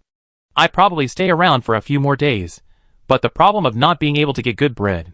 She thought for a moment, and looked at Peta. Is there a bakery in the village? Yes, but Aunt Dorita's black bread at the bakery is dry and hard. Even with the finely sifted flour we bring, it's not very good, Peta said. So would you like to learn how to make bread? The cat at the front desk of Wushanju asked. Yes. Peta's little face lit up immediately. But can I really do it? Yes, the cat at the front desk of Wushanju said confidently. Although because of the lack of ingredients and experience, it won't taste as good as mine, it will still be much more palatable than that black bread that can be used as a weapon. She calculated the time. Okay. Wait for me at the village entrance around this time the day after tomorrow. Okay. Peta agreed excitedly. She then taught Peta how to better preserve bread and naan, and the importance of washing hands before meals and after using the toilet, common knowledge not yet widely known in this world. She patted Peta's head and said, Then I take my leave. Take good care of your mother. Yes. Peta watched the goddess of bread walk out the door, then couldn't help but run a few steps to the outside, watching her figure disappear at the village entrance. What a great god of bread. He rubbed his teary eyes, moved, and thought to himself, not only is the bread so delicious, but it also saved my mother. From now on, I am a follower of the god of bread. I just don't know where the god's church is, or what it's called. He remembered the god's flying motorcycle. Could it be the flying bread cult? Meanwhile, the cat at the front desk of Wushanju, who had run to the deserted mountain forest, carefully packed all its important equipment into its backpack, took out a pollution ball, gulped down a large mouthful, transformed into an adorable little octopus, and used all 8 tentacles to dig a hole at the base of a large tree. It skillfully crawled inside, used its tentacles to dig around in the surrounding soil, and buried itself almost completely. Safe. Log off. Chapter 879. While a newly minted god of bread, and the flying bread cult, whose very existence she was unaware of, inexplicably recruited their first devout follower, near a satellite city of the Church of Light, far away, players employing a succubus-based strategy suffered a crushing defeat. Help! There's a pervert! A woman's wailing cry echoed through the sky, instantly drawing the attention of everyone nearby. No, I'm not a pervert. I just wanted to ask for directions. A burly, bald man, shirtless, waved his hands frantically, but his imposing presence ignored his explanations. The woman opposite him cried even louder. Hearing the cries for help, nearby residents and patrolling guards of the Church of Light gathered around. No, run! Seeing the situation turning against them, a group of players immediately fled, the burly man quickly following. The prisoner escaped. Chase him. The guards and the courageous residents chased the burly man around a corner, only to find it was a narrow alley with no exit. A dead end. But where's the prisoner? Where did he go? A bald, camouflage-patterned octopus with protective markings slithered past their feet, then was snatched up by a small, white and black striped cat that looked like a tiger. The cat leaped over the wall a few times and disappeared into the night. A complete failure. The succubus players finally shook off their pursuers and regrouped in their temporary underground flower market. The white tiger, shrunk into a cat by the Beastmaster's secret technique, returned to Don't Touch My Bell Cat's side and spat out the bald octopus with disgust. The druid and the team purified the bald man into human form. Feng Qi struggled with his words for a while, scratching his cheek, and said tactfully, I think the conservative residents of the Church of Light in this era can't understand your trendy fetishes. Let alone the conservative, devout followers of the Church of Light. Even he himself was somewhat confused. What's trendy about it? What's perverted about it? The bald man looked pained, as if incomprehensible to ordinary people, bending his arms and straining to flex his muscles. Look at my meticulously sculpted muscles. These bulging biceps. These full pectoral muscles. These hard abs. He struck the classic bodybuilder pose and flashed a standard, 8-toothed, dazzling smile, like a bodybuilder in a competition. The onlookers, It just feels even more perverted/unbearable to look at. This group was Feng Qi and the succubus player team he had recruited. After repeated discussions, the group finally decided to head to Pitzroll, a satellite city in the southeast. This city, near the coast, was a relatively open and large metropolis. Because they chose a direct route across the central mountain range without stopping, they arrived earlier than the other adventurers. Pitzroll, this magical 3D city, is an architectural marvel. It is built between a dry canyon, like a giant beehive wedged in a V-shaped gorge. The dark district below fills the canyon, while the light district above expands outwards, centered around a steel bridge spanning the canyon. Huge steel pillars support the light district above, becoming the most common sight in the eyes of the dark district's inhabitants. This fantastical architectural style left players speechless, wondering if the development team had too much budget for modeling and simply wasted it. There was so much open space nearby, yet they chose to build a gigantic cyberpunk steel city in this most bizarre location. But despite the complaints, no player dislikes the strange and fantastical maps and buildings in a game, even flying cities. The more bizarre, the more fun. These are wonders you never see in real life. Isn't this what they pay for in games to see? The light district of Pitzroll is the residence of the church's high-ranking officials and the wealthy, heavily guarded at every entrance. Below, in the shadows of the light district, the dark district is loosely managed, teeming with the poor, vagrants, mercenaries, and thugs. At the bottom of the canyon lies a bustling red light district, shrouded in the shadows of the upper city's buildings, never seeing the light of day, yet always brightly lit. On this street, money can buy anything. The people living here are ruthless individuals, who will stop at nothing to survive. Human lives, flesh, potions, treasures, they do all kinds of business, take on all kinds of jobs. The only rule is the survival of the fittest. You're constantly being double-crossed. Therefore, if you want to do business here, you have to be extremely careful. The players participating in the Charm Flow are a group of eccentric characters. Their bizarre style makes them stand out from the upper class in the light district, but in the dark district, they're like a drop of water in the ocean, causing no ripples. On their way into the city, they encountered 3 different attacks set by local tyrants. But to the skilled and daring adventurers, these once powerful local bosses and their henchmen were nothing more than a bunch of professional thugs. The adventurers' world was simple. If the name on someone's forehead changed from green to red, they were a fightable enemy. No need for much thought, just draw your weapon and attack. Players who chose the succubus build possessed a strong sense of adventure and a remarkably advanced aesthetic sense and quirks, naturally giving them the confidence to escape discrimination and contempt unscathed. The first wave of attackers was swiftly dispatched before they could even finish their boasts, not even having time to scream or groan. This led to the second wave of attackers, bewildered, continuing their advance, only to be quickly wiped out as well. When the third wave of attackers also vanished, the local bosses who had sent their henchmen to watch the unscathed adventurers from the shadows nearly popped their eyes out. This group of oddballs had bizarre appearances. Some were stunningly beautiful and utterly serious, while others were clearly perverts. Some were handsome and enigmatic, while others were mischievous, playful, and even had cats. Except for one muscular freak, they all looked delicate and frail, but in reality, each one was a formidable fighter. Just who were these strange people? The local gang leaders were completely baffled, but their long experience living in this dark district told them that when they couldn't defeat a powerful adversary, their only options were to lie low and admit defeat. Therefore, the third-rank gang leader quickly changed his strategy, opening his doors with a smile and treating these oddballs as honored guests. Chapter 880. The Succubus build players, inexplicably welcomed and received by an NPC, assumed they had triggered a story quest and settled in comfortably, continuing to research and refine their Succubus build strategies and tactics. The local leader, rank 3rd, who decisively accepted them, was named Irid, a half-human, half-demon hybrid. Although this unfortunate, discriminated against half-human, half-demon bloodline brought Irid much hardship, it also brought many conveniences.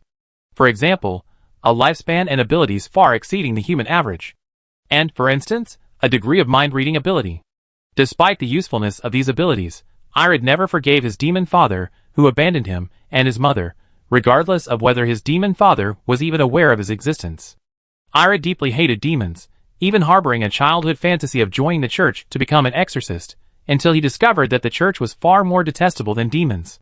After suffering several devastating blows to his worldview and outlook on life, this disheartened half-blood arrived in the dark district of Pitzroll. There, relying on his bloodline abilities and sealed artifacts acquired during his adventures, he recruited followers and gradually rose to become the third most powerful local figure. He concealed his demonic bloodline.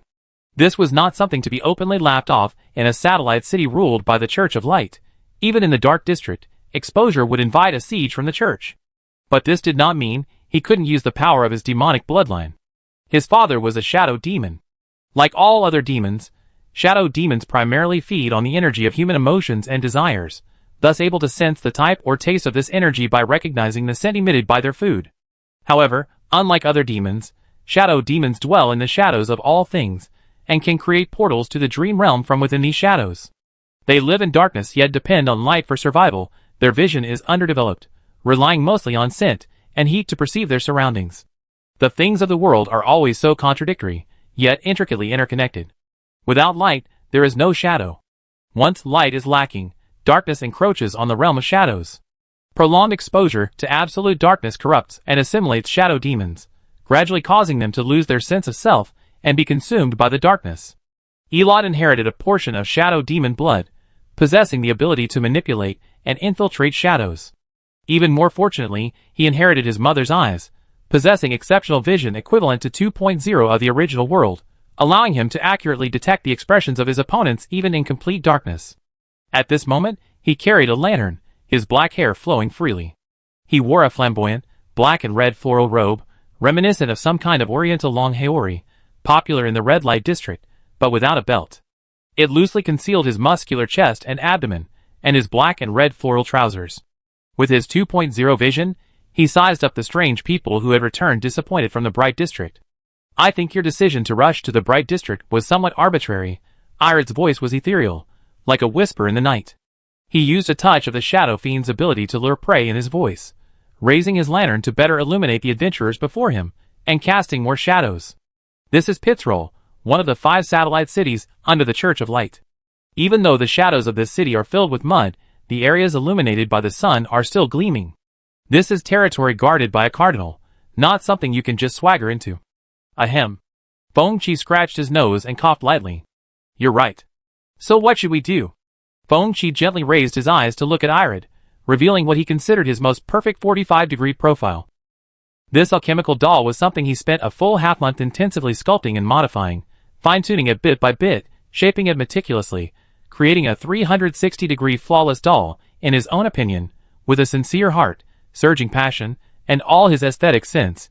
He even meticulously studied himself in the mirror to see which angle looked best. Although every angle was perfect, there are still differences in level between perfection. He even created his own seductive style, figuring out what kind of smile is most alluring. Although charm is an invisible hidden stat, Feng-Chi was confident that his charm was extremely high. Irid was indeed stunned for a moment. He was even a little dazed, forgetting his carefully prepared speech, and stammered, Anyway, what are you here for? To advance the main quest. Feng-Chi answered in his mind, but he couldn't directly say such advanced words to the NPCs. They wouldn't understand anyway. And since they hadn't triggered the main quest yet, they had no idea where to go or what to do. Seeing Eiler's reaction, Feng Qi knew his charm had succeeded even without a system notification. He didn't find the lack of a notification unusual. The forum veterans had mentioned that any gameplay involving Fate/tabletop role-playing involved a hidden dice roll. When triggered, only players with high perception could hear the roll, others couldn't. His perception was low, only 3 points, so not hearing the roll was normal. Although Feng Qi was the team leader, frankly, he had no idea how to progress through the main storyline. He only knew he wanted to play a charm-based strategy, so he formed a team and traveled all this way.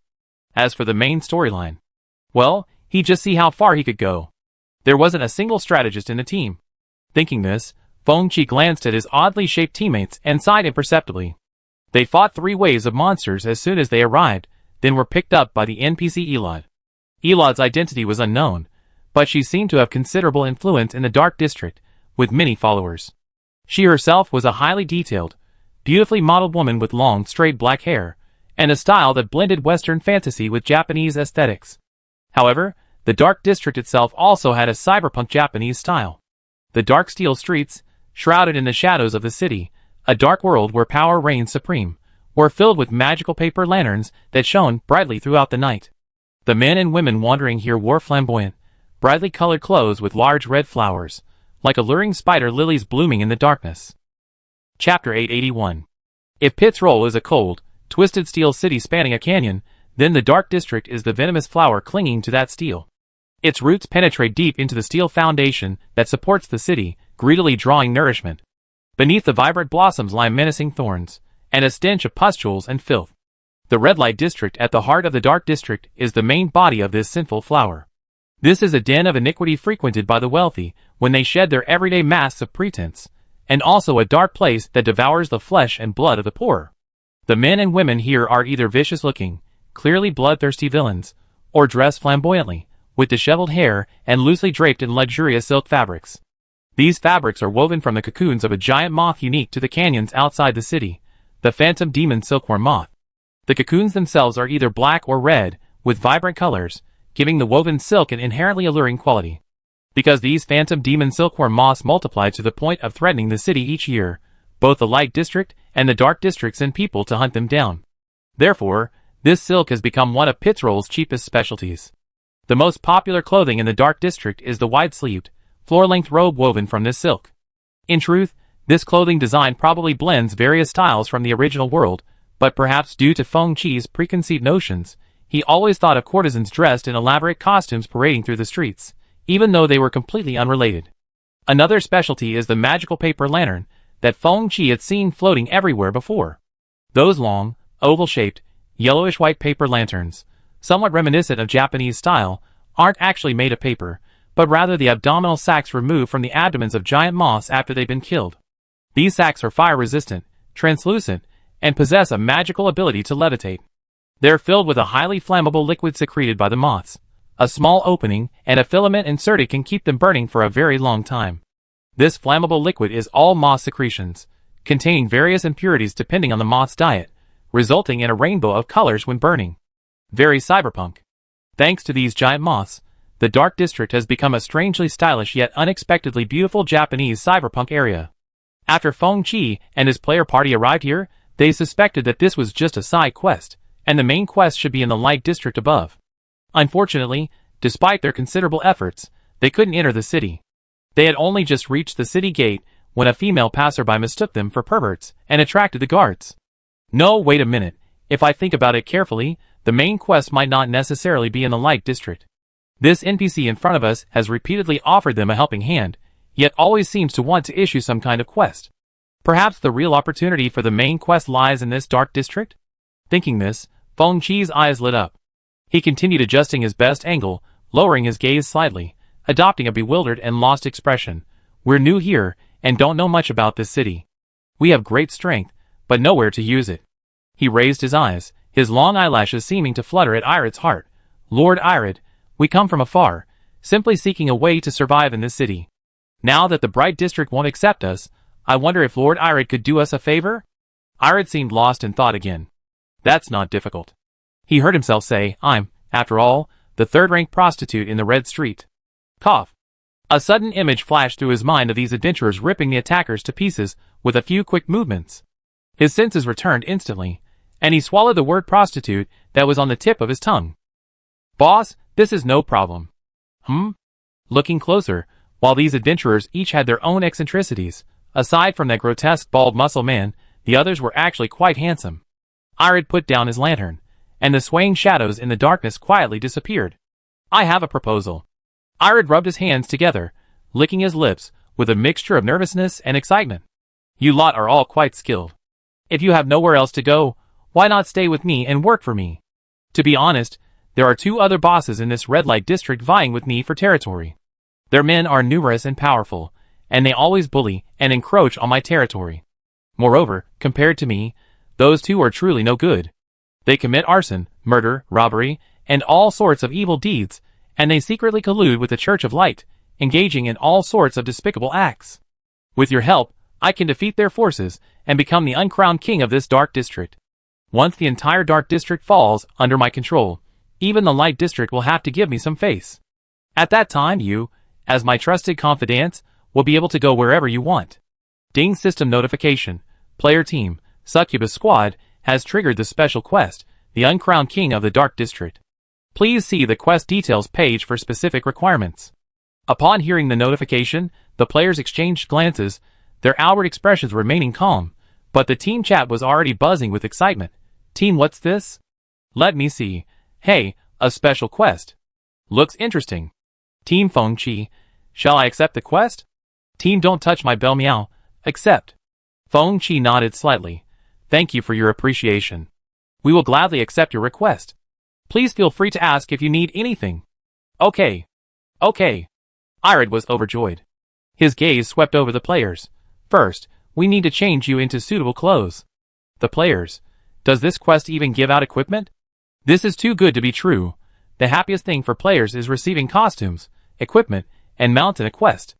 They happily followed Irid out of the house, through the dark corridor, and into another shop. The shop was filled with fabrics identical to the ones Alode wore, their patterns intricate, and each one exquisitely beautiful, dazzling the eye. Feng Chi stepped out of the shop and peeked at the sign, Dream Butterfly Clothing. When he returned, he overheard Alode describing the garment. This is a unique garment from the Dark City's red light district, the Heavenly Silkworm Demon Robe, woven from the silk of the illusionary demon silkworm moth. It's tough, durable, fireproof, waterproof, and easy to clean. Furthermore, because the wings of the illusionary demon silkworm moth possess a hallucinogenic scale powder, it's rumored that wearing this garment enhances one's allure. Chapter 882. Upon hearing this, Feng Chi habitually cast an appraisal spell on the Heavenly Silkworm Demon Robe that Irid was holding and explaining. Heavenly Silkworm Demon Robe. Special effect costume. A distinctive garment from the Flower Street in the Dark District of Patrol. Made using silk from the cocoons of the magical beast, the Heavenly Silkworm Moth, it will be stained with some scales of the Heavenly Silkworm Moth during the manufacturing process. Charm plus 30. Goodness, this is equipment specifically for the charm build. To achieve a better wearing effect, Master Kappa in the shop will tailor-make one for you. You can also choose the fabric pattern you want. All expenses will be paid by me, so you don't need to worry, Irid said. So generous. This NPC is such a good person. The players looked at Irid as if he were a great patron radiating holy light. However, the more enticing the quest rewards, the higher the difficulty of the quest itself. A fact the Succubus Squad players generally understood. Sure enough, after the trembling old tailor, Kappa, finished taking everyone's measurements, Irid, carrying his lantern, led the player squad through the winding, dark alleys behind the shop to his hidden abode, opening a hidden door. At his signal, the players filed in. It was a room dug underground, reinforced with steel, appearing very sturdy and impervious to eavesdropping. A round table stood in the center of the room, surrounded by a circle of chairs. Irid placed his lantern in the center of the round table, instantly casting the shadows of everyone onto the steel-plated walls. Please, everyone, have a seat. Irid took the first seat facing the door, spreading his hands and smiling as he greeted the players. Feng Chi hesitated, looking at the lantern with a conflicted expression. He mentally weighed the impact of the lighting on his appearance, ultimately choosing to sit opposite Irid. The lantern wasn't like the giant moth-shaped paper lantern hanging outside. It was an old-fashioned English kerosene lamp, looking ordinary, and the appraisal results showed nothing unusual, just a regular oil lamp. But Feng Qi felt something was off about the NPC's constant presence with the lamp. Moreover, the flame flickered, casting eerily swaying and dancing shadows, giving him a creepy feeling. Feng Qi wasn't afraid, he just felt that this NPC might be hiding some secret storyline. He thoughtfully stroked his chin, then suddenly smiled sweetly at Irid. Caught off guard by the bright smile, Elod was momentarily stunned, like a naive college student caught the eye of a campus beauty, completely lacking the imposing presence of the third-rank boss of the underground red light district. He seemed to realize his lapse, cleared his throat, composed himself, and began to recount the power structure of the red light district. Elod was an outsider. Before he arrived, the red light district was controlled by two equally powerful factions, with many scattered superhumans struggling to survive amidst their oppression. Among these two factions, the wealthiest and most heavily armed was a bloated, gluttonous, and lecherous man known as the Butcher, Olaf Johns. This man was utterly vulgar, lacking in intelligence and extremely lecherous. He possessed only brute strength, yet his extreme obedience caught the eye of the upper echelons of the Church of Light, who supported him to become the most powerful figure in the Dark District. So, this Olaf is from the Church of Light? Feng Qi sensed a hint of the main plot. Exactly. Speaking of this man, Irid's face showed disgust. Years ago, this canyon was a major route for magical beasts. To the north was a magical beast canyon, rife with pollution, frequently triggering beast tides. During these tides, hordes of magical beasts would flood the canyon like a tidal wave, rushing south. Originally, there was a large city to the southwest. To protect it, the Church of Light built a magical beast dam across the canyon, the Iron Fortress Patrol. Back then, the city didn't have an upper or lower level. People lived in the upper light district, and below was simply the bottom of the canyon where magical beasts bred.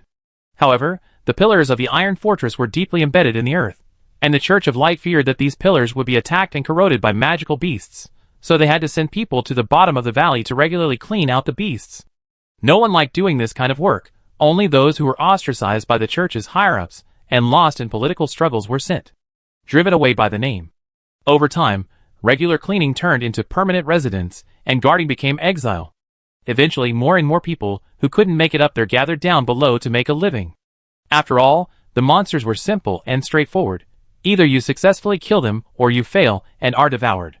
There weren't as many complex power struggles or backstabbing incidents. As time went on, the number of monsters decreased, and the area became more popular. Gradually, it transformed from a garrison outpost into a dark city where the sun never shines. The garrison commander, Delinta Chesner, who was originally sent to guard the area, became its leader.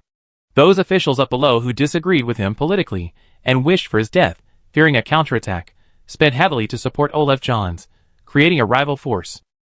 With this financial and material support, it's incredibly ironic that Olaf, who only knows how to mindlessly wield two battle axes, has become the ruler of this dark city. In other words, the most powerful force is Olaf Johns, supported by the Church of Light, and the second most powerful is Delinta Chesner, the garrison commander, who was driven out by the Church of Light due to political differences, the true founder of this dark city. Feng Qi concluded, since he's an old general who could kill monsters and gather people from nothing to build a city, Delinta sounds like a good person, doesn't he? Irid nodded, then shook his head. Delinta Chesner was indeed a respectable person, but he recently passed away due to old injuries and old age. The current second most powerful force is in the hands of his son, Grant Chesner. Grant Chesner is Delinta's youngest son, whom Delinta dotes on immensely. Delinta himself might be a staunch ascetic, but Grant Chesner was merely a spoiled playboy. Their current power, which still rivals Olaf's, relies entirely on the support of Delinta's former loyal followers. These followers were all soldiers who fought alongside Delinta in the past, devout believers who shared his political views and ascetic doctrines, but were marginalized by the higher-ups. They were now increasingly resentful of Grant. Grant was gradually losing popular support. Chapter 883. The three major powers of the Dark City each controlled different lifelines of this dark city. Grant Chesner inherited his father's power and remains responsible for the city's defenses. These regular troops are the backbone of the defense against magical beasts. Olaf Johns, with the support of the Church of Light, controls most of the food and holy water supply channels. Holy water is a unique product of the Church of Light. It is said to be the essence condensed from the purifying power of the yellow sun Alma. Drinking holy water or using it to cleanse contaminated objects can have a purifying effect. The purification effect depends not only on the concentration of the holy water, but also on the person and object being purified. According to the Church of Light, the more devout the believer, the better the purification effect. However, Feng Qi believes this is merely a rhetoric used by the Church of Light to deceive its followers. In reality, referring to the Druids' purification spells, the effectiveness of purification should be related to the degree of contamination suffered by the patient. The heavier the pollution, the harder it is to eradicate.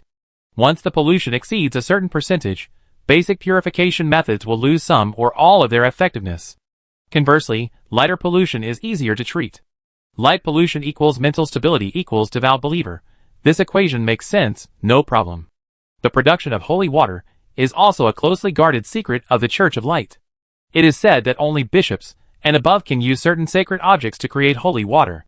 This is also a blind spot in Elod's knowledge. Besides purifying pollution, holy water also has a certain burning effect on demons. Moreover, demons are an extreme race that is either immune to pollution or annihilated upon contamination, so they don't need holy water for purification. As a half-shadow demon, Elod had no need for holy water. He would occasionally obtain some to purify his men. The monster meat they brought back also needed to be soaked in holy water to remove contamination before consumption. The food sold by Olaf mainly consisted of rice and black bread, but the people of the Dark City didn't rely entirely on these foods. Ever since Delenta was defeated in factional infighting and sent to fight the monsters, their garrison's food supplies had been frequently delayed for various reasons. These soldiers had long since learned to distinguish, cook, and eat monster meat with the least contamination. While contamination could be fatal, its corrosive effects were slower than starvation. Although the Chesner family's forces were opposed to the butcher Olaf, they weren't mortal enemies. They occasionally engaged in clandestine deals. Chesner would exchange monster materials, meat, and city defenses for holy water, rice, and weapons from Olaf. Why would Olaf make a deal with Chesna? The bald, muscular man with the ID muscles are the best scratched his bald head, puzzled. If it were me, I'd just cut off their food and holy water, kill Chesna and his family, right? Irid smiled. When the prey is all gone, even the most loyal hound will end up on the dinner table. If the Chesna family is wiped out, the higher-ups won't worry about them retaliating with deep resentment. Then Olaf will have no reason to exist. Knowing too many secrets of the Church of Light, he become the next target of the Church of Light. No matter how foolish and obedient Olaf might be, he doesn't want to become dog meat on the dinner table. But as long as he maintains the current situation, he can continue to receive supplies from the Church of Light, comfortably remaining as uncrowned king. Grant Chesner, on the other hand, has to sacrifice the lives of his men to protect the Dark City. This is easy to calculate. The power dynamics are incredibly complex. The blonde, red-eyed, only loving Fluffy murmured. The Chesner family is the legitimate garrison of the Dark City, but due to political differences, they are ostracized and targeted by the higher-ups of the Church of Light. The Olaf faction, trained by the Church of Light to deal with Chesner, fears losing their jobs if they do all the work, so they not only slack off, but also frequently exchange information with their rivals. Understanding the intricate relationship between these two factions, the adventurers all looked up at Irid, their eyes gleaming with curiosity. I am an outsider, Irid said frankly. I took over and protected some smaller factions suppressed by these two sides, unifying them and strengthening them. This is, of course, a rosy way of putting it. Elod's main businesses are twofold. Openly, he's a madam. Secretly, he's an assassin, and occasionally, he acts as an intermediary, selling intelligence. The shadow demon can lurk in the shadows to gather information. He's never short of intelligence. Compared to the other two sides, Elod used the simplest language to describe his own side. In short, he takes on any job as long as it doesn't cross his bottom line. He's absorbed many small factions, supporting scattered mercenaries, while most of the courtesans, prostitutes, and courtesans of the red light district have pledged allegiance to him.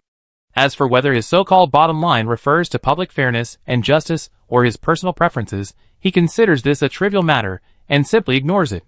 The adventurers didn't seem to care much about these details, except for the most exquisitely handsome one, who cast a slightly probing glance at him. We should be able to help you, the most exquisitely handsome adventurer said. We have druids who can purify. Their purification effect should be better than the holy water of the Church of Light. This was completely unexpected information for Irid. According to his plan, these adventurers would be doing well enough if they could act as his flower girls/flower boys, performing infiltration and assassination tasks for him. He hadn't expected such capable individuals.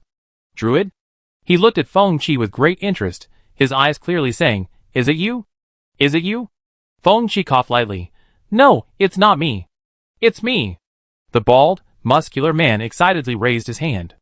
Irid looked at him, then, as if something had stung his eyes, raised his hand to cover them, rubbing them painfully. Bald, muscular man, Seriously? Is my character creation really that bad? This cost 188 yuan to create. The other players covered their mouths and chuckled.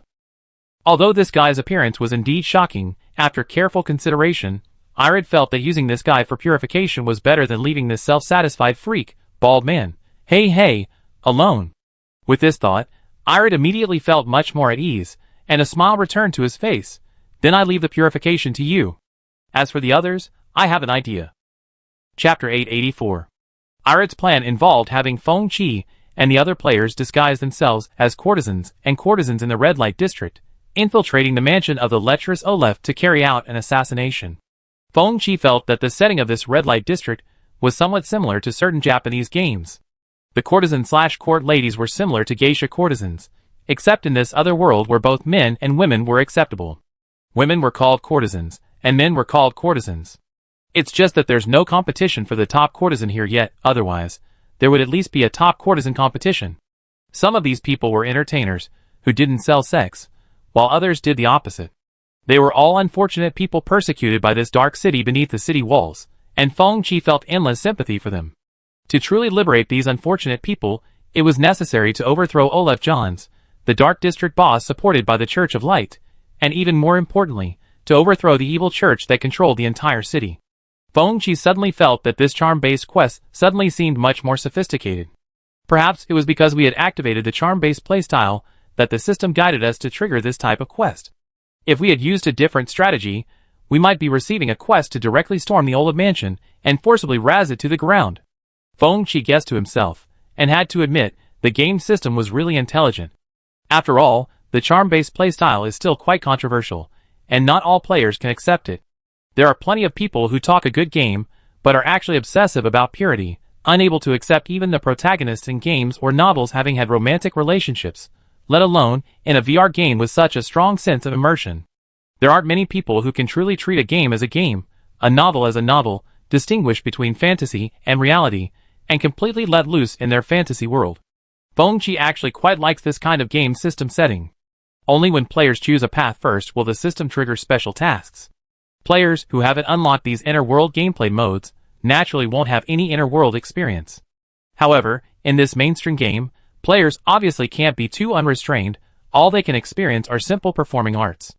The game's quest page also prominently reminds players to protect themselves, and in necessary situations, they don't need to follow NPC instructions, they can directly use brute force to complete the level. It's quite thoughtful.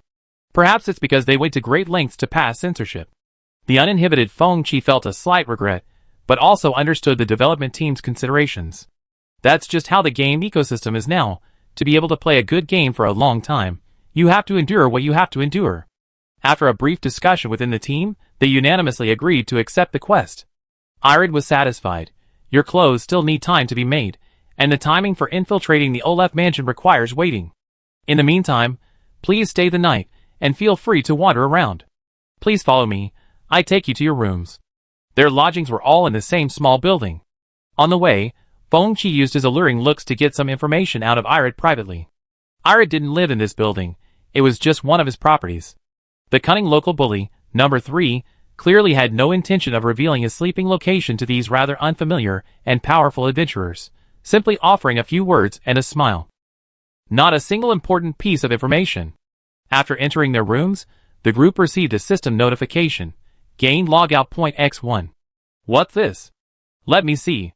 They carefully opened the quest panel and frowned, sensing something was amiss. Party, what's this? Let me see. Hey, the system didn't say this was a safe logout point. Even the quest panel says, players must take precautions before logging off to avoid financial loss and personal danger. This Elod might not be as reliable as he seems. Party, don't touch my bell, meow. I also think he's suspicious. Is he trying to use us and then double-cross us? Party, win prayer. Everyone, be careful. When logging off, those who need to transform into octopuses should do so. As for the muscle man, I think you should be safe. Team muscles are the best. No, wait. Captain, didn't you just subtly and naturally belittle my appearance? Team Fengqi, confused.jpg. Smiling.jpg, it was getting late. They locked their room doors and windows and prepared to log off. Fengqi wasn't in a hurry. He was using an alchemical puppet, which allowed him to store his body in a spatial sphere when logging off.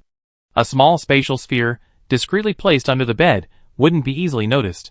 He walked to the window, gently opened it, and peered out through the crack. His room faced the passageway outside. Irid, having left the house, was now walking along the passageway carrying his lantern. His shadow, illuminated by the lantern, stretched longer and longer. It really defies the laws of physics, Fengqi muttered. Is it a bug in the lighting setup, or... Before he could decide what were meant, he saw Irid, as if sensing something, turning glance in his direction, a slightly fake, formulaic smile on his lips. Fengqi took a small step back, disappearing into the darkness of the room, his gaze still fixed on the figure illuminated only by the lantern's light through the somewhat dirty and blurry windowpane. Irid continued to gaze in his direction, standing there for a full half-minute before turning and continuing forward. From Fengqi's current angle, he couldn't see the expression on Irid's face, but he felt that this NPC probably harbored deeper, more complex secrets. Perhaps, from the very beginning, Irid had never been charmed by him. I'm increasingly feeling that this team is lacking a strategist, Fengqi thought with a headache. Should I recruit another high IQ player? But that would require an alchemy scroll to bring them here. Oh well, let's just take it one step at a time. Sigh, even playing as succubus requires using your brain. He thought for a moment, but that NPC is quite handsome. Fengqi locked the doors and windows again, took out a spatial orb from his backpack, carefully placed it under the bed, then opened the system menu and logged off. Several hours later, several shadows seeped into the room through the cracks in the door. The NPC Irid, who had supposedly left, returned, but strangely, none of the locked rooms contained any adventurers. Where did all these people go? Irid was completely baffled. Chapter 885. The players are collecting more and more strange faiths. MOU sighed, looking at the data extracted by Lia from the back end. With the opening of the God rank gameplay after reaching LV100, players have progressed from initial confusion about the concept to gradually developing their own unique playstyles. Especially with the release of the main storyline related to the Church of Light, these four scourges have been like wild beasts unleashed, causing all sorts of trouble on enemy territory. God of bread, God of snacks, God of fanfiction. MOU didn't even know when this God of Order had acquired so many bizarre followers. However, this way, we can reclaim a lot of faith power and God rank authority. MOU's right hand gripped the mouse, scrolling through the report exported by Lia, while his free left hand teased the illusory image of Ialian. In the destined divine descent in the Golden Land, Ialian deliberately detonated its own Dharma form to consume the excess power of Milk Fang and Heterochromia, a move that could be described as a Pyrrhic victory. The illusory Dharma form also suffered some damage, but overall, it was a trade of 1 for 2, with the benefits outweighing the drawbacks.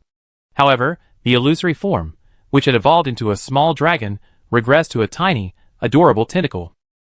But after Ialian consumed some of Milk Fang's flesh, the little tentacle evolved again, transforming back into a chubby, chibi-style illusory dragon. Perhaps because Ialian consumed too much flesh, it even seemed to have excess energy, exhibiting slight indigestion for the past few days.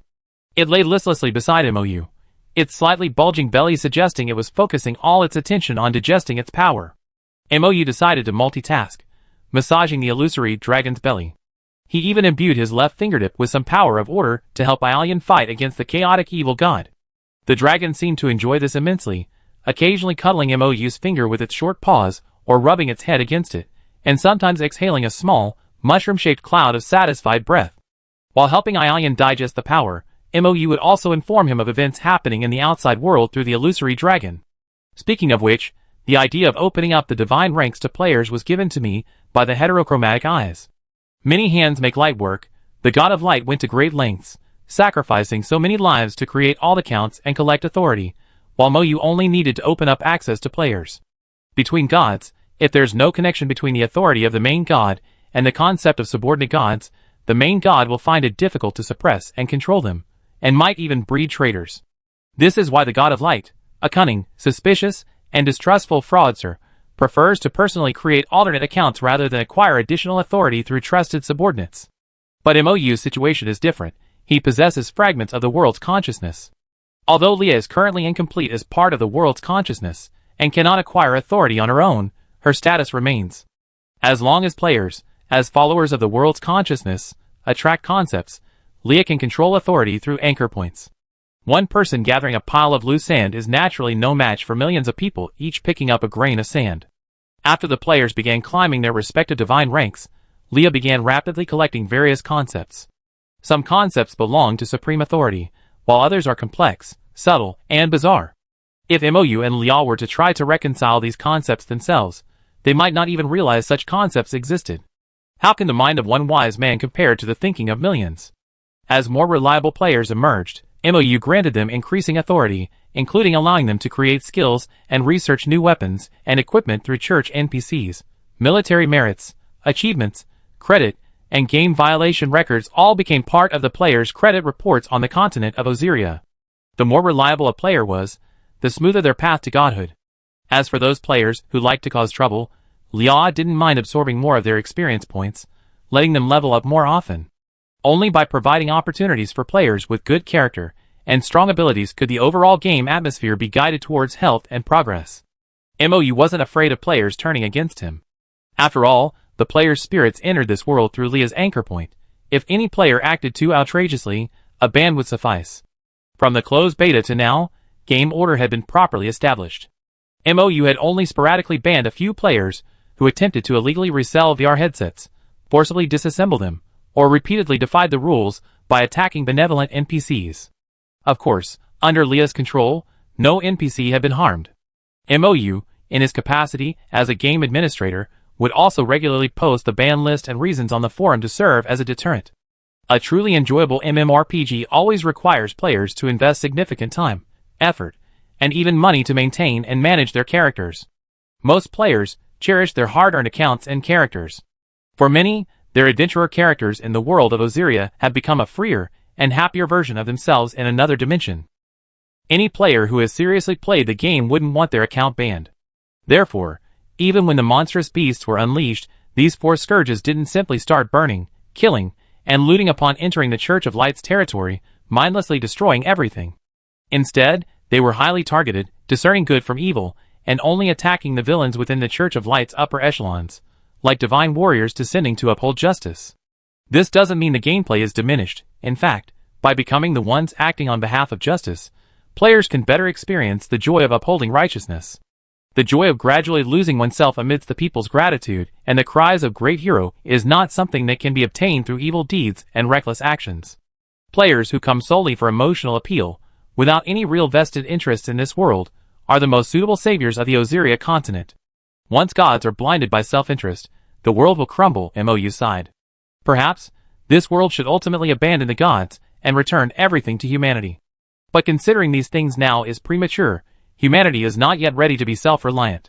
Before attempting to change the existing order, at least the world must be rebuilt to the point where it can function independently. Chapter 886. In the dim woods, a tentacle emerged from the soil, brushing away the dirt. A round, octopus had poked its head out of a hole. The cat at the front desk of Wushanju, who had just logged back in, quickly shook off the dirt, then, after determining its direction, used the cover of night to move its tentacles, half swimming and half gliding, towards the Church of Light in the village. Before logging off, she had Peta guide her through the village. Now, she only needed to follow the system map back. The night was deep, and the entire village was fast asleep. No one noticed a small octopus ball slipping through a gap in the fence into the village, then using its suckers to climb up the church wall and onto the windowsill. A tentacle inserted itself between the windows, creating a small crack. The boneless, soft-bodied octopus, like a snotty snot ball, slid into the church and splashed into the holy water pool. Glug glug. An octopus ball sank to the bottom. Plop. A living person surfaced. This thing is quite effective. The cat at the front desk of Wushanju scooped up a handful of water, and found it quite clear. Since he was already soaking in, he might as well take a bath. Sorry to keep you waiting. Peta, who was waiting at the village entrance, suddenly stood up upon hearing this. He looked at the suddenly appearing god of bread, and was instantly stunned by the divine light emanating from him. In just one day, the god of bread has gained such powerful strength. Ah, such dazzling light. It's almost comparable to the holy water pool that Father Sykes at the church only allows everyone to admire once a year. Seeing Peta's shocked expression, the cat at the front desk of Wushanju belatedly glanced at himself. His skin, washed with holy water, was fair and glowing, indeed a bit dazzling. She thought for a moment, then took a cloak from her backpack and put it on. Will that make you feel better? She asked Peeta. Huh? Peeta hesitated for a moment, then nodded blankly. Okay, a little better. That's good then. The cat at the front desk of Wushanju put on its hood. Take me to your bakery first. Okay. Peeta led the way, explaining to the cat at the front desk of Wushanju in detail the village's food sources and the bakery's business model. The village's food sources were originally very simple. Bread came from the bakery. Vegetables were either grown in small quantities themselves or purchased from the church. Meat came from birds and animals raised by the church, as well as the meat of magical beasts hunted by hunters and purified with holy water. As for seasonings like sugar, salt, and pepper, the church and traveling merchants both sold them. The bakery and the village mill were both run by Father Sykes's relatives, so they were essentially church properties. In previous years, the wheat sold by the elves was directly transported to churches in various regions for resale, a business entirely monopolized by the churches. However, since the Holy Son's apostasy, the relationship between the elves and the churches has gradually deteriorated. The elves no longer transport grain to the churches, instead selling it at the village entrance. This year, the number of traveling merchants selling grain has increased, and the variety of goods has also expanded. In addition to wheat and rice, nuts, meat, and vegetables are also appearing occasionally, all of which have been purified. However, the prices remain high, and few can afford them. Father Sykes turns a blind eye, not hindering the traveling merchants, but simply charging them a small toll. Through Peeta's narration, the cat at the front desk of Wushanju begins to gradually understand. The people of this world mostly eat roughly made, dry, baked bread. This is partly because it's easy to preserve, and partly because, unlike the ancient East where every household in the original world grows grains, rice and flour are not so readily available. Although the land is mostly wasteland, pollution makes growing anything difficult. Each year, the Church of Light only sells the nearly contaminated holy water at a discount to the people for washing their bodies and purifying their fields when it's about to spoil. This small amount of purified land is used to grow fast-growing vegetables. The shorter the growing season of the plant, the less likely it is to mutate. Even so, the amount of holy water sold at a discount each year is small, and even at a discounted price, not everyone can afford to spend that money on a single vegetable. Most villagers choose to work at the village mine, using their earnings to buy rice and other food from the church or traveling merchants. While rice, vegetables, and meat can be cooked at home, wheat still needs to be ground into flour at the village's only mill. What was brought back was a version weighed down with impurities.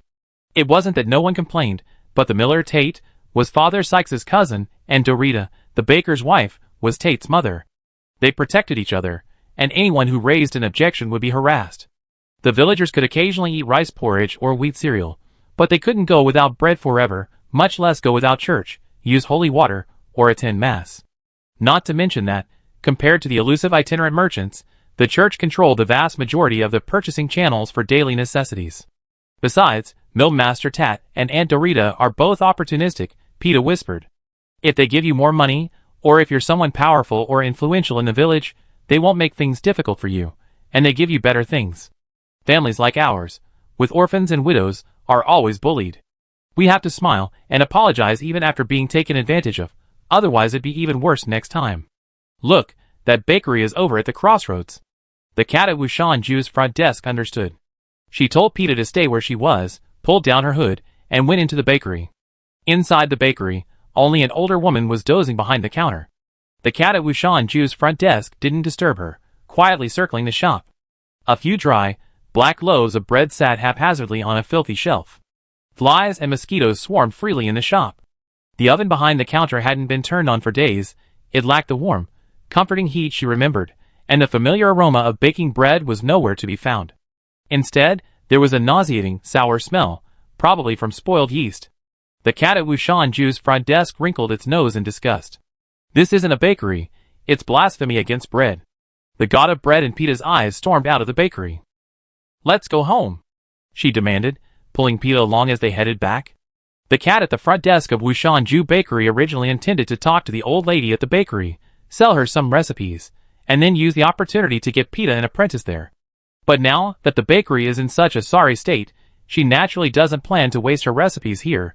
She can't let these lackeys of the Church of Light take advantage of her. If she can't make bread, She can at least teach Peta how to make steamed buns, right? Chapter 887. While both East and West have a wheat-based food culture, there are significant differences. Ancient East culture excelled in agriculture, with rice and flour in every household. Food culture was paramount. The saying food is the first necessity of the people held true. Even a simple steamed bun could be prepared in countless variations. For Northerners, making wheat-based foods is almost a racial skill flowing in their blood. Leaving aside ancient times, even today's elderly can skillfully roll out dumpling wrappers, make steamed buns, or bake flatbreads. But for Westerners, who are less particular, what they eat is less important. As long as it's palatable, it's fine. Compared to the East, where every household possesses exquisite culinary skills, the West had a more nascent stage of food industrialization. Land, grain mills, and ovens mostly belonged to local lords. People couldn't bake bread themselves and had to buy or receive rations periodically. The ability to store bread for a long time became the most important quality standard. Whether it's edible or tastes good is secondary. As long as it doesn't spoil easily, it doesn't matter if it's as hard and solid as a brick, capable of killing someone with a single blow. When eating, cut off a piece to make a thick soup and dip it in milk. At worst, it turned into a mushy mush, but it's still edible. As for whether the bread contains sand or bran, that entirely depends on the Lord's conscience. Initially, food resources were controlled by a certain class. Later, people became accustomed to this lifestyle of casually eating each meal, where not knowing how to cook didn't matter. Bread, vegetables, bacon, dairy products, and beans. A little cooking and preparation is all it takes to make a meal, and it's also suitable for preparing in advance and taking on long journeys. Not having to spend too much time preparing food each day allows people to focus more on their work. Those involved in food production, on the other hand, dedicate themselves to researching how to preserve pre-cooked meals. This explains why Western supermarkets are filled with canned chicken soup, canned tomatoes, and frozen beans, foods that keep for a long time and are easy to eat. A 5-minute white meal, while low in oil and fat, may lack flavor and happiness, but isn't it time-saving?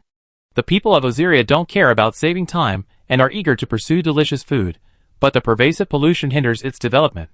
The land cannot grow normal plants, and animals cannot eat it. Whoever masters the ability to purify possesses everything. The cat at the front desk of Wushanju keenly sensed that the restrictions on food resources and cooking tools were likely a means for the Church of Light to control the populace. So, as a force hostile to the Church of Light, breaking their control and monopoly over food should be her main mission. Father Sykes didn't restrict the merchant's actions too much. The cat at the front desk of Wushanju thought this might be because of the priest's greed, or perhaps because he didn't want to push the villagers to their limits. Kind people often choose to endure oppression, but once pushed to the limit, it's a situation of either erupting in silence or perishing in silence, a complete rebellion. How could the priest possibly fight against an entire village mob with his power alone? But the miller and the bakery owner were selective in their approach, avoiding conflict with those they couldn't afford to provoke, and the villagers' conflicts didn't escalate. By focusing on the big picture and letting go of the small ones, their rule can last much longer. Having figured out the strategy, the cat at the front desk of Wushanju looked at Peta. How many people are usually bullied by the miller and Mrs. Dorita, and who are at odds with them and the priest? Are you familiar with them? Quite a few, I know them all. Peta answered enthusiastically, though puzzled. Select trustworthy people from among them. Those who are discreet, reliable, and honest. It would be even better if they are skillful with their hands, the cat at the front desk instructed. Ask them if they want to learn how to make a new kind of pasta. It doesn't require an oven, all you need is a pot and water. If they want to learn, have them gather at the cliff over the small bay outside the village. Peta's mouth dropped open in surprise. I go right now. The cat at the front desk returned to the cliff over the small bay, once again pulled out his portable bakery, and then took out 2 long tables and a square table from his backpack, choosing suitable spots and setting them up. After she finished, Peta arrived with a small group of people, about a dozen in total, men, women, and children of all ages. How come there's a building like this here? When I went fishing yesterday, this thing wasn't here. Sure, this person might really be, as Peta said, the goddess of bread. This is her divine realm. I see. The cat at the front desk of Wushanju. You guys really know how to think. But this is good, saving her the trouble of explaining herself. So she simply corrected their misunderstanding. Not the goddess of bread, but the goddess of pastries. These words officially revealed her identity, and the eyes of those who looked at her were filled with awe. I am a servant of the god of order, and the guardian of illusion and reality, the goddess of pastry, the cat at the front desk of Wushanju declared without hesitation, brandishing her tiger-skin banner. I have seen the crops that the elves have painstakingly cultivated being mixed with sand by wicked people, preventing them from enjoying their food. This evil deed infuriates me. You do not need to worship me, nor do you need to change your faith. I only wish to teach you how to make delicious food from flour, so that you will no longer suffer from dry, hard bread mixed with sand. These words moved those who had previously hesitated. I will teach you how to make pasta using only flour, water, and salt, said the cat at the front desk of Wushanju. These pasta dishes can be boiled or steamed. No kiln or oven is needed. As long as you are willing to learn, you can learn. We are willing to learn. A shout rang out from the crowd. With one person taking the lead, the others who had hesitated followed suit. Those who want to learn, find a seat at the long table. The receptionist at Wushanju walked to the small square table at the head of the table, watching the people scramble to find their places. Today I be teaching how to make 3 kinds of food: noodles, dumplings, and steamed buns. The first 2 don't require fermentation, you only need flour, salt, and water. Steamed buns do require fermentation, and I also teach you how to make natural yeast and sourdough. She took out a bag of flour collected from the village and a sieve. This is the flour everyone uses daily. You need to sift out the dirt and impurities before you can eat it. Bran itself is edible, although the texture isn't great, but it's quite nutritious. If it's just mixed with bran, it's fine not to remove it. Chapter 888. The cat at the front desk of Wushanju began her meticulous, hands-on teaching. She not only taught them how to make noodles, but also meticulously imparted knowledge such as washing hands and faces beforehand, boiling water before drinking, and thoroughly cleaning and sterilizing the work surface. While other players were preaching in the game, she was teaching in the countryside with rigorous methods, even teaching courses from the New Oriental Culinary School. Fortunately, when she hired help at her bakery, the cat at the front desk of Wushanju had already taught NPCs how to make bread, so teaching cooking was now second nature to her. The art of baking lies in mastering the quantities and proportions. Once you understand the water absorption of flour and fix the amount of water added, the rest can be left to time and science. The cat at the front desk of Wushanju taught these people the simplest method: hand-rolled noodles. Flour and salt are mixed with water to form clumps, kneaded into a dough, and left to rest. This process is repeated once more to improve the texture and chewiness of the noodles. The dough is rolled out into a thin sheet using a thick wooden stick, sprinkled with flour to prevent sticking, folded several times, and then cut into sections. After shaking them apart, more flour is sprinkled on top to prevent sticking, and the hand-pulled noodles are ready. While the dough was resting, she had the apprentices learn how to make dumpling wrappers, prepare natural yeast, and make sourdough starter. Once they finished learning these, while everyone was hungry and their minds were full, she lit a fire on the stove in the mobile bakery to boil water and cook the noodles. The apprentices made quite a few noodles. The cat at the front desk of Wushanju made several common sauces, while she herself only used the simplest water and salt for seasoning. Various flavors of noodles were served in small bowls on a long table, and people were given 2 small twigs by the gods. These are called chopsticks. The cat at the front desk of Wushanju demonstrated, wielding the chopsticks with unparalleled skill. The apprentices, however, clumsily circled the chopsticks with strange hand gestures, as if their cerebellum hadn't fully developed, struggling to pick up noodles with one hand and catch them in the small bowl with the other. Because of this strange divine filter, none of the apprentices complained about how difficult these things were to learn, nor did any of them question, why use 2 twigs to eat noodles? In their minds, everything taught by the gods, even a strange god they had never heard of, like the god of noodles, was correct. If anything seemed a little off, it must be something wrong with them. They carefully and meticulously used their chopsticks to scoop the noodles into their small bowls.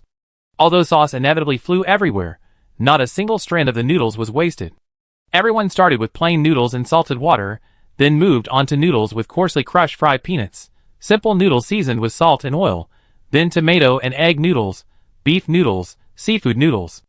Everyone ate with gusto and restraint, and everyone ate with satisfaction.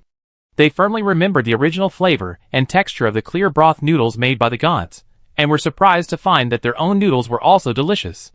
Although some people's noodles were a little softer and more mushy, some were a little firmer and more chewy, and some were even a little sticky and mushy, but none of them tasted as good as dry, hard black bread. Moreover, observant people have noticed that this benevolent deity, despite possessing numerous methods and materials, only uses those readily available to demonstrate the seasoning of noodle soup and the preparation of various gravy recipes.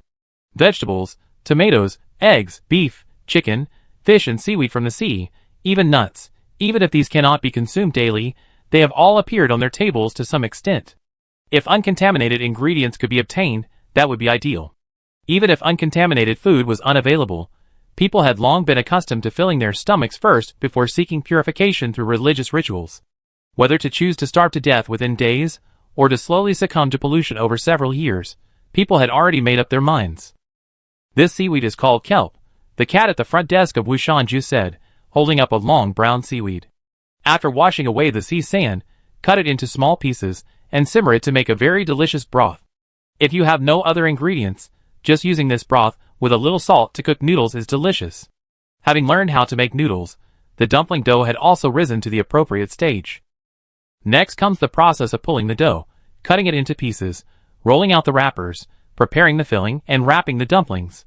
Making dumplings requires much more skill than making hand-pulled noodles, but since these people are making them for themselves, there's no need to be too particular. A little ugliness doesn't matter, even if it turns into dumpling wrappers and meat/vegetable soup, it won't affect the taste. Dumplings, with their combination of dough, meat, and vegetables, are a nutritionally balanced food. They can be boiled, fried, or even taken as a lunchbox by miners to eat cold in the mines. The cat at the front desk of Wushanju thinks it's perfect for these villagers to learn. The old dough and yeast starter need time to develop, and during this time she will remain in the village, giving these people plenty of time to practice making dumpling wrappers. This time, the dumplings didn't turn out as well as the noodles. Many villagers sighed, holding the dumpling wrappers and meat/vegetable soup. But the gods merely comforted them, assigning them the task of cultivating a starter and a sourdough, telling them to return the next day to learn how to make steamed buns. The starter is a natural yeast liquid cultivated in a sterilized, dry, and oil-free glass jar using water and flour. The sourdough is dough made using traditional Chinese methods. The starter needs to be cultivated for 7 days, while both require daily feeding of the yeast with fresh flour and water, and must be kept in a dark, warm place. After the lesson, the apprentices muttered the key points they needed to memorize, then took their glass jars and sourdough home. Some even packed up the leftover dumplings to share with their families. This is like keeping pets, Peta said admiringly, running to the cat at the Wushanju reception desk with his glass jar. A bit like it. The cat at the front desk of Wushanju teased him, but these little pets will be added to bread and steamed buns later. They're the secret to making bread and steamed buns delicious. But don't worry, these yeasts don't have their own consciousness or soul, it's okay to eat them. Wow! Peta exclaimed again, your knowledge is truly vast. Can I be your priestess? The cat at the front desk of Wushanju tilted her head and thought for a moment. She had only just begun her ascent to the divine level, and even if these believers prayed, she wouldn't be able to receive their prayers. Wait until you're a little older, but I can teach you more. Want some pudding? Yes. Chapter 889. The cat at the front desk of Wushanju stayed for almost a week, teaching the villagers various food preparation methods. Peta learned the most, and was the most diligent. The only slightly awkward thing was that this child always made making pastries, and dessert seemed like a missionary effort. But perhaps it was precisely because of the divine filter that the teaching progressed exceptionally smoothly. No one argued, no one pointed fingers, no one pretended to know what they were talking about, and insisted on giving unsolicited advice. Although the apprentices were indeed somewhat clumsy and inexperienced, the cat at the front desk of Wushanju still taught happily. A good attitude and a willingness to listen and learn are sometimes more important than knowledge and intelligence themselves. After most of the apprentices had basically mastered the method of making steamed buns, the cat at the front desk of Wushanju bid them farewell and prepared to go to the next city. She secretly left Peta 2 very simple pieces of machinery, both early research products of the Songlin boss, a grinder and a sifter that could be operated by hand cranks and gears. With these, your lives will be a little easier, she said to Peta. But you must also be careful and keep a low profile. Many times, treasures and knowledge are both gifts and disasters. Never underestimate the greed and malice of others. Whether or not to use these machines, and whether or not to let others know you possess them, is a decision you must make yourself. Having power and allies is essential to protecting your wealth, but be careful, those who betray you are often those closest to you. Peta nodded, seemingly understanding, as if she had taken her words to heart. I might come back in a while. The cat at the front desk of Wushanju rode her flying motorcycle. I hope everything will be better then. I definitely won't let you down. Peta sniffed, rubbing his eyes sadly. The cat at the front desk of Wushanju rubbed his head, opened the task panel, and settled the village's tasks. Besides the scattered resource tasks, she had also triggered a God rank quest, pastry teaching, when she decided to teach the villagers how to make pastries. Now these apprentices had essentially graduated, and the system rewarded her with a large amount of God rank faith, comprehension points, and 3 attribute points that she could allocate herself. The cat at the front desk of Wushanju was very satisfied with this trip. After saying goodbye to Peta, she thought for a moment and added all 3 extra attribute points to Constitution. As a pastry chef, how could she not have some strength? Carrying flour and kneading dough are all physically demanding tasks. I wonder what stories and adventures await me in the next village or city. Sigh, the Church of Light is so short of supplies. Forget ingredients, even common seasonings are scarce. The cat at the front desk of Wushanju sighed deeply as she rode her motorcycle. Her sigh was carried away by the sea breeze, scattering across the winding, endless coastline. Similar to the cat at the front desk of Wushanju, Black Cat Sleepless of the Serve the People team, as one of the first players to find a Saint Chef God-level mentor, had long since found his own concept. Local delicacies.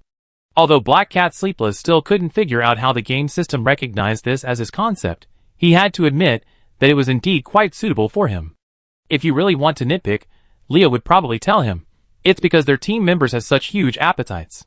Fried chicken, stinky tofu, grilled cold noodles, grilled sweet potato noodles, grilled gluten, durian pastries, everything that's trending online, their team members have ordered from him.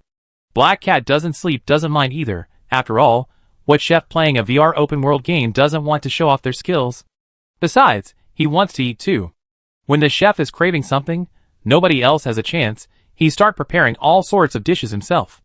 It's just that he joined the game late. Otherwise, with a professional chef like him from New Oriental, the food festival competition would have been a breeze for the winning traveler. This serious chef is still resentful about not being able to participate in the food festival competition during the closed beta. But now, this chef, who has gone deep behind enemy lines with the team, has also discovered the problem of the Church of Light lacking seasonings. The culinary culture of the continent of Osiria is underdeveloped. Besides the scarcity of ingredients due to pollution and human-caused disasters, there's another fatal problem: a lack of seasonings. The most common varieties on the continent, besides the basics of sugar, salt, pepper, and chili, are cumin, Sichuan peppercorns, sesame seeds, basil, and rosemary brought by traveling merchants from the south. Strangely, however, the new city of Ant has soy sauce, perhaps a mercy from the developers. Even the vinegar here is red wine vinegar. After the players, especially the druids, arrived, these druids discovered more usable seasonings from the elven seed inventory: scallions, ginger, garlic, star anise, cinnamon, cloves, fennel seeds, nutmeg. Even if they can't concoct 13 spice powder for the time being, 5 spice powder can still manage. After rice and soybeans were cultivated, players brewed rice vinegar, rice wine, and created fermented bean paste, miso, fermented bean curd, and lao gan ma chili sauce. With seasonings, cooks could truly unleash their skills. Otherwise, even the most skilled cook couldn't cook without ingredients. As a beta tester, Black Cat Never Sleeping had already contributed significantly to the prosperity of AMT County when he entered the game. Therefore, having spent so much time watering and playing on his own people's lands, he hadn't realized how scarce seasonings were. But after crossing the central mountains to reach the territory of the Church of Light, the further west they went, the more amiss things became. The Serve the People team split into 3 groups: a group of cooks, a group of alchemists, and a group of merchants. The 3 groups were not far apart, maintaining a respectful distance, pretending to be occasional travelers who bumped into each other, seemingly unrelated, but actually looking out for each other. This was both to prevent the entire team from attracting attention due to its large number, and to prevent being wiped out by the Church of Light. Black Cat Doesn't Sleep naturally led the chef's team, while the captain, Abyss Below, disguised himself as a traveling merchant. The reliable healer, who couldn't heal himself, led the alchemists in donning the distinctive clothing of Onasil City, posing as alchemists from Onasil. Now, all alchemists possess alchemist licenses issued by Rama, who has regained his Grandmaster status. These licenses can be compared with the handbooks regularly printed and sent by the Alchemist Guild, making them arguably the most reliable form of identity verification. Although the Church of Light has fallen out with the Magic Federation, the Cunning Alchemist Guild maintains neutrality, conducting business amicably with both sides. Compared to the wandering chefs selling novelties and the upright, unassuming merchants, the alchemist team is probably the least likely to cause trouble. Chapter 890. The Serve the People team, relying on their superior skills and daring, and with each member possessing 2 bodies, set off directly from Ant New City, traveling westward in a straight line, traversing the central mountain range towards the territory of the Church of Light. They disregarded routes and obstacles, traversing mountains and rivers with unbridled arrogance. Besides the daily necessities for travel and camping, they didn't buy or carry much extra, reserving backpack slots for collecting resources encountered along the way. Since their white tiger shells were left in the commercial district of Ant New City, they could switch accounts at any time and buy any supplies as needed. Because they were traveling in a straight line, without many stops along the way, and with the assistance of flying motorcycles and adorable armored vehicles, their travel speed was probably the fastest among all players. They had now penetrated deep into the heart of the Church of Light's territory, and were almost at the holy city of Ruerlanda. The further they advanced into the central part of the western continent, the more strictly controlled the Church of Light became. Solo players are manageable, they're small targets with many tricks up their sleeves, always finding loopholes in defenses. If all else fails, they can transform into tiny octopuses and roam the shadows and sewers of the city. However, groups of 3 or more are subject to strict scrutiny by the Church of Light. Merchants, in particular, must be checked at checkpoints when passing through towns, presenting merchant passes issued by the Church of Light, and having their numbers verified before being allowed passage. Their merchant passes in the Abyss were obtained by Amr Roselle through several connections, from merchants who regularly traded in Church of Light territory. After his father, Mustafa, was inexplicably sacrificed as cannon fodder for the Church of Light, this young but exceptionally intelligent traveling merchant lord sought an opportunity to seek justice from the church. Meanwhile, the courageous and resourceful Amr knew his own limitations. He understood that he and his group of merchants alone could not challenge the behemoth that was the Church of Light. But this didn't mean he wouldn't curry favor with the Lord of AMT County and the adventurers. Upon learning that the adventurers were heading towards the Church of Light's territory, Amr quickly made connections with these groups, providing them with free trade passes. The divine intervention of Ialian was no secret among the well-informed traveling merchants. Amr knew that Lord Moya had already launched a full-scale war against the Church of Light, and helping the adventurers now was tantamount to avenging his own family. Amr would not miss this opportunity. Not only that, the cautious Amr was also worried that the Church of Light already knew about his father's relationship with the Lord. If he personally handled the travel permits, it might attract the church's attention. So, he went through several intermediaries, finding a completely unrelated force to help him obtain the permits. However, these permits were made according to the Church of Light's usual merchant practices, and a caravan could only accommodate a maximum of 16 people. The other adventurers in the team had to find another way. The Alchemists group only needed to show their professional licenses issued by the Alchemists Guild to pass the inspection. Black Cat, through his connections with Fire Dragon Yin Chun, spent a large sum of money at the Church of Light in Lawsville City to obtain travel permits for himself and his fellow chefs under the guise of a sacred chef's training.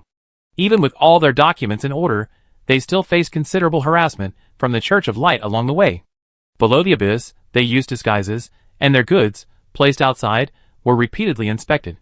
The sacks were nearly punctured to pieces by the guards' spears. Fortunately, their ostensible goods were coal, so they weren't afraid of such rough treatment. At first, those below the Abyss stubbornly resisted the guards, but later they learned to bribe them, and get through quickly with a smile. As for choosing coal as their goods, it was on Amr's advice. Actually, if we're talking about the most scarce commodity for the Church of Light right now, it's definitely food. But currently, only the elves are willing to sell food. The Church of Light is still searching everywhere for the thieves who stole a large amount of their tax revenue and goods in the southern continent. Selling food now would attract the Church of Light's attention. That's what Amr told the Abyss at the time. Comparatively, coal would be a better choice. When the winter god Friels launched the Divine War, although the western continent didn't fall into an endless night, it still suffered several blizzards, depleting a large amount of its coal reserves. Meanwhile, the Magic Federation, which is quite rich in coal resources. After Lencel severed diplomatic ties, import channels decreased, making coal under the Church of Light's control significantly more expensive.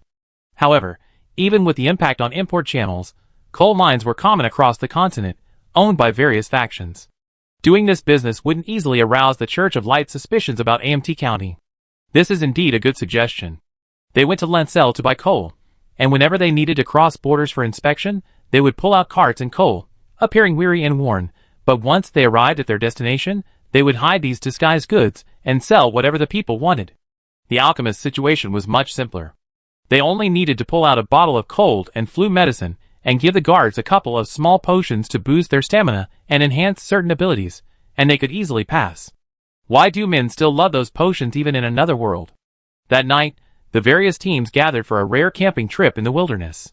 The alchemist, who had mastered the mind control technique, couldn't help but complain, "Just give them one of those little potions, and they let us through immediately." Abyss beneath and Healer in the help both coughed lightly. Black Cat Never Sleeps had no intention of joining the conversation. He anxiously counted his seasonings. "We're out of seasonings again. I have to go back and restock next time I log on." "Didn't you just buy some?" Heartbreaker sensed something was off. "Are you using seasonings that fast?" "We need them for our own meals. I need them to sell snacks. Not to mention the boss always gives them away as poverty alleviation supplies to the villagers." Black Cat Never Sleeps said quietly, "Of course we use them up quickly." Cough. Abyss below coughed heavily. "But seeing that they have nothing to eat except boiled bread and dried bread, it's really pitiful. Even if we want to help them improve their diet, we don't know where to start because we don't have any seasonings." Chapter 891. As a behemoth occupying half the world, the Church of Light possessed abundant natural resources.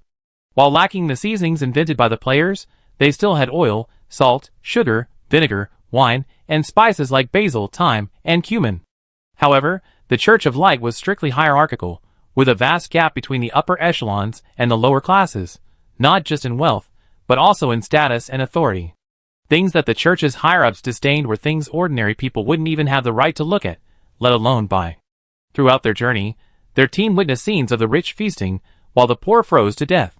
Deep within the abyss, they were repeatedly moved by compassion, giving almost everything they could to these impoverished NPCs.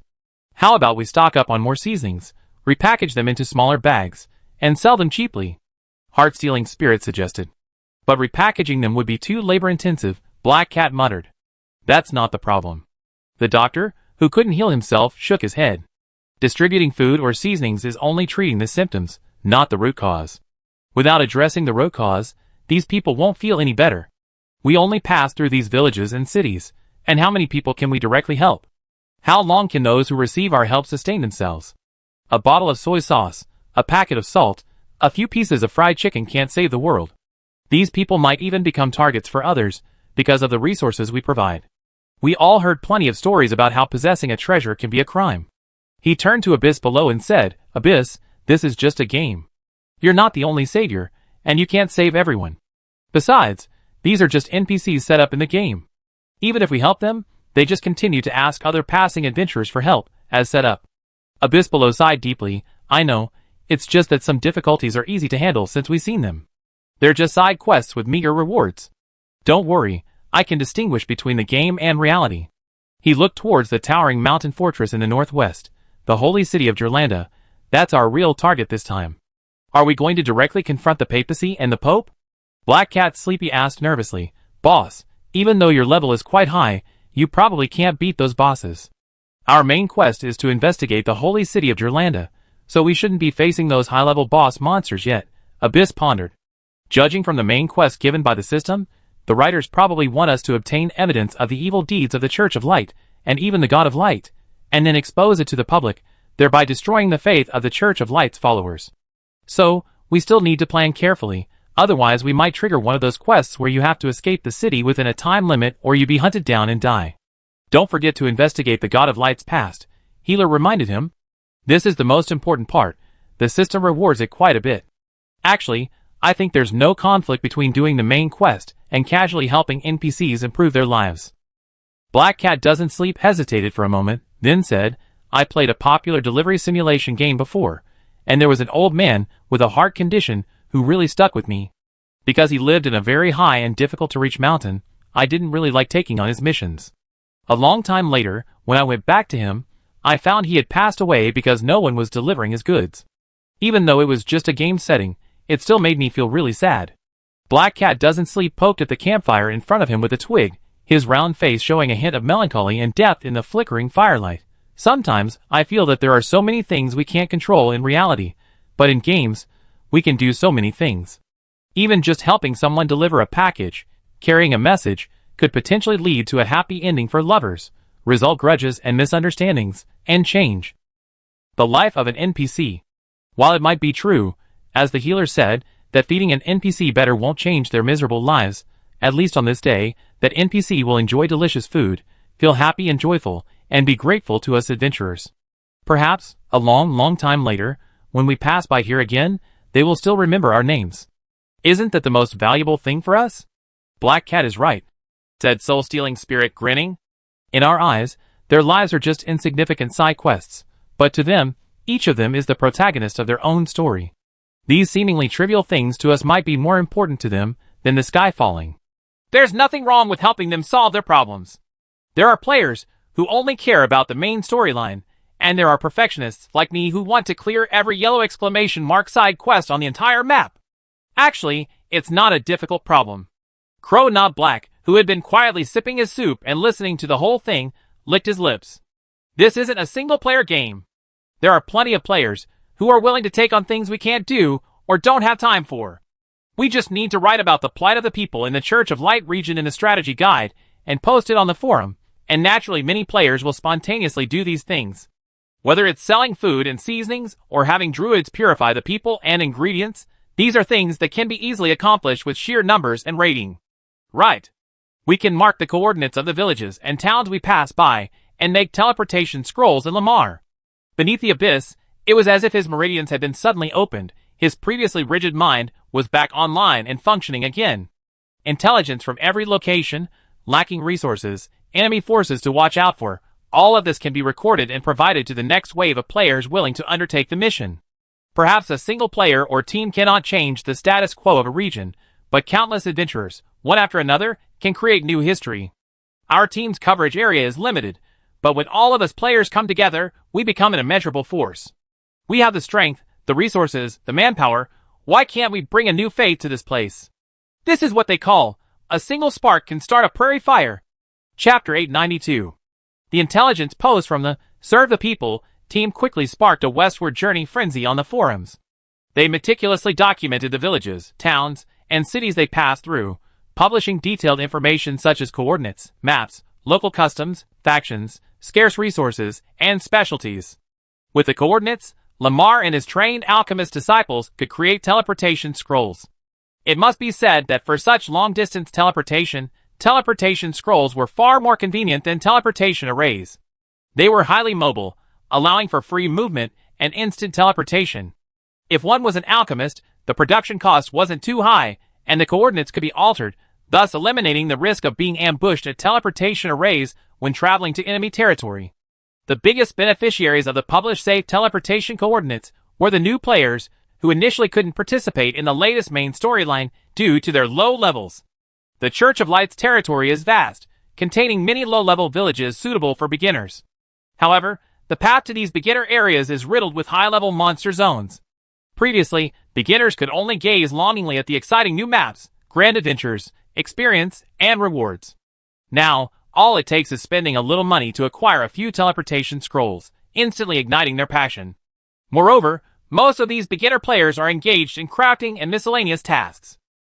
After all, in the early stages, beginner adventurers have poor physical abilities and insufficient combat strength, so they can only earn experience points for leveling up and military merits to exchange for more privileges by completing crafting quests or running errands for NPCs, such as plastering walls. But doing too many infrastructure tasks can get boring, and besides, how can infrastructure tasks compare to earning military merits by progressing through the main storyline in new maps? Suddenly, a large number of players flocked to the Alchemy Research Institute to register as alchemists. Their requests quite simple. They just needed to learn refining, brewing spices, making teleportation scrolls, and passing the lowest level professional license exam. Grandmaster Lamar was somewhat speechless about this. He wouldn't waste his time personally teaching these pragmatic apprentices, instead dumping them all on the alchemists sent from outside Onasil City for further training. The players didn't object.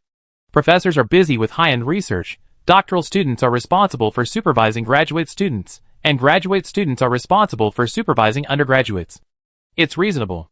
Judging from the guides provided by the frontline veterans fighting in the Church of Light's territory, almost everyone mentioned the hardships faced by ordinary believers at the bottom of the Church of Light. Poor food, lack of spices and ingredients, and a lack of purification services. The novice druids rubbed their hands together excitedly. Hee hee, lacking purification? Isn't this a sure way to gain merit? Purifying, while spreading the word, won't we spread the fame of our God of world consciousness, order guardians of illusion and reality to the very core of the Church of Light's followers? The novice sorcerers were brimming with enthusiasm. Poor food and lack of ingredients? Brothers, let's go clear out some land and sell food. It's easy to go from frugality to extravagance, but hard to go back. Once they get used to the delicacies, how could they bear to go back to eating those sour, smelly, and hard black breads? Hee hee, won't they have to abandon their faith in the God of Light and the God of Order then? The novice alchemists, They were too busy to waste time talking, and one by one they teleported to the coast of Lozelle City to extract salt from the seawater and monosodium glutamate, MSG, from seaweed. To improve their lives, having salt and MSG is good enough.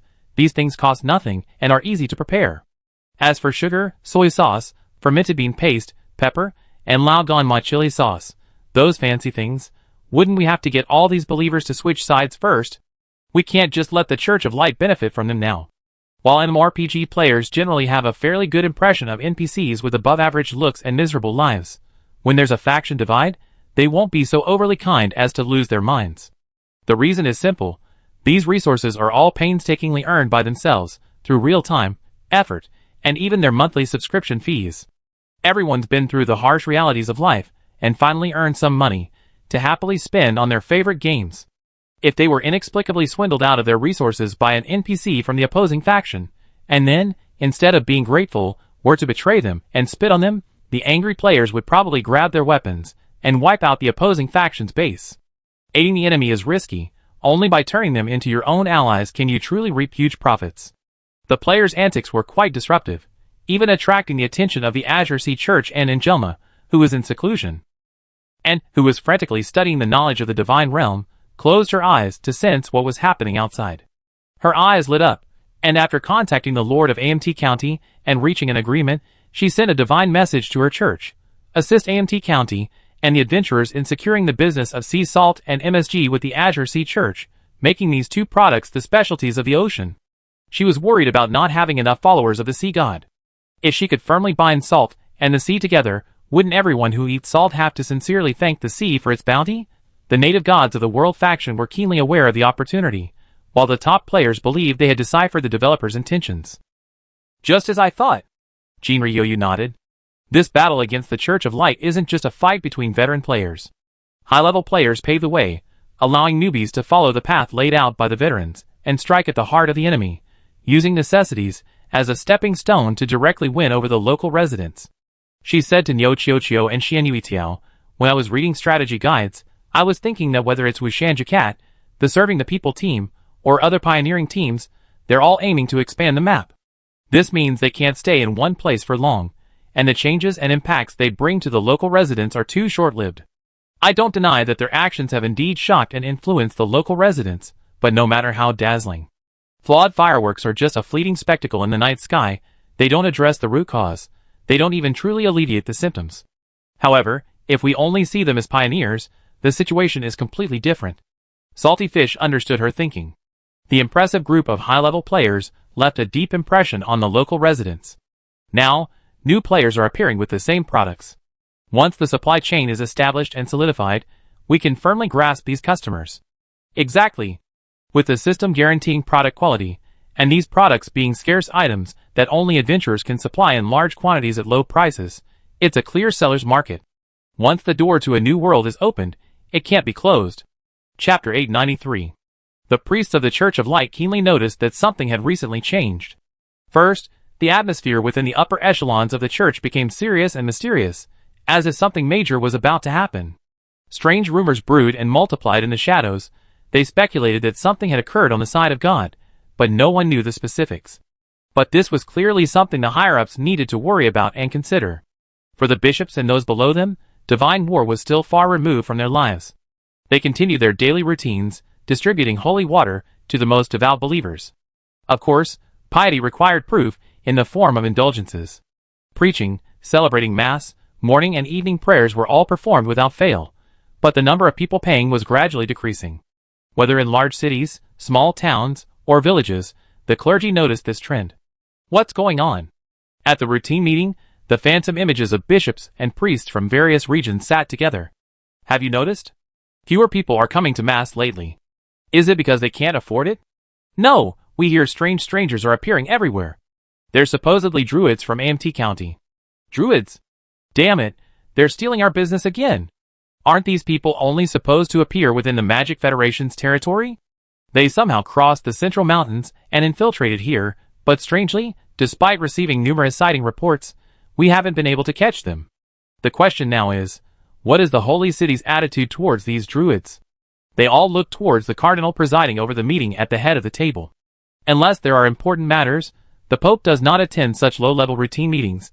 These are usually chaired by cardinals on a rotating basis. Today's meeting was chaired by Cardinal Leto Bresley, a strikingly handsome young man with blonde hair and blue eyes. He had slightly upturned cat-like eyes and a baby face that was far too youthful for his actual age, with a touch of baby fat. Ahem, Cardinal Leto Bresley cleared his throat. The Vatican has taken note of what you have said. His Holiness the Pope's decision is to arrest and execute every one of these self-proclaimed druids, without mercy. The crowd cheered, some surprised, others whispered amongst themselves, and after a long pause, a bishop spoke tremulously. But druids are from the Magic Federation. Does this mean we must wage war against the Magic Federation? Who said these heretics are from the Magic Federation? Cardinal Leto, a scornful smile on his face, retorted, these are nothing but heretics of dubious origin. Without any identification or permits, they infiltrate church territory, deceiving believers with sweet talk, casting unknown spells upon them, causing them to avoid Mass and holy arts. Isn't this the modus operandi of fanatical cultists? The deceived populace, without genuine and effective purification, blindly believe the fanatics' nonsense and sorcery, ultimately becoming corrupted and increasingly insane. In this world today, only the evil god and his fanatics benefit. I see. Truly worthy of Cardinal Leto, brilliant. Brilliant indeed. If the Magic Federation remains silent, that's one thing, but if that woman Saloria stands up for these druids, then it naturally proves that the Magic Federation has sided with the evil god. Cardinal Leto's grin widened further. Then we can have a legitimate reason to denounce the Magic Federation. Brilliant. Truly brilliant. The bishops below followed this line of thought. If the Magic Federation doesn't stand up for those druids, then killing them is fine. But so many druids with strange powers must be extremely important assets to the Magic Federation. Can they really swallow this insult? If they can't, we can claim them as followers of the evil god, and then the whole world will be on our side. This will be the best opportunity to reclaim the Eastern continent in one fell swoop. Exactly. When the gods return from the divine war, and see us reclaim the Eastern continent, and annihilate the Magic Federation in one fell swoop, they will surely be overjoyed. By the way, our targets are only those druids who can be purified. We shouldn't provoke those with legitimate passes, the Azure Sea Church, the Alchemist Association, and the People of Destiny. The situation with the gods is unclear right now, so we shouldn't make enemies everywhere. Yes. Yes. We naturally understand that. The subordinates hurriedly replied. Leto Bresley nodded in satisfaction. Then, the next topic. After the meeting, the phantom images of clergymen in the main hall of Pitt's Roll Cathedral disappeared one by one. Cardinal Leto Bresley let out a long breath, changed his upright posture, and leaned lazily against the high-backed chair at the head of the hall. What a nuisance, muttered the youngest of the cardinals. These old fogies, they always push these routine meetings onto me. He stretched lazily, yawning leisurely, when suddenly a trusted aide stumbled in, shouting, something terrible has happened. Cardinal Leto. Something terrible has happened. Leto was startled and accidentally bit his tongue, the pain instantly bringing tears to his eyes. He covered his mouth for a while before slurring, his tongue still stiff. What the hell? Speak up. Who's in trouble? That guy we've been supporting in the Dark City. Oliver Johns. He is dead. The aide, fearing another scolding, forced himself to finish quickly. Leto, who was casting a healing spell on his tongue, widened his cat-like eyes instantly. Who did this? He frowned, slamming his hand on the table. Dare to touch someone I support on my turf? Who has the guts? Even though that Fatso isn't a good person, you have to consider the owner before beating a dog. In the entire Dark District, who doesn't know that Fatso works for me? He glared at his confidant. Speak. Have you caught the culprit yet? No. The confidant stammered, swallowing hard, hesitatingly. The murderer isn't human. It's a follower of an evil god. Or rather, some kind of demonic beast sent by the evil god. What the hell? Leto was completely bewildered. How is this related to an evil god again? An evil god on my territory? Are you kidding me? Olive died in his own mansion, strangled by an unusually thick snake tail, and pierced through the heart by a spider leg. The confidant said, being able to control 2 or more demonic beasts, or a composite demonic beast possessing both a snake tail and spider legs, must be the work of an evil god. Chapter 894. Block the news. Leto's face was as black as the bottom of a pot.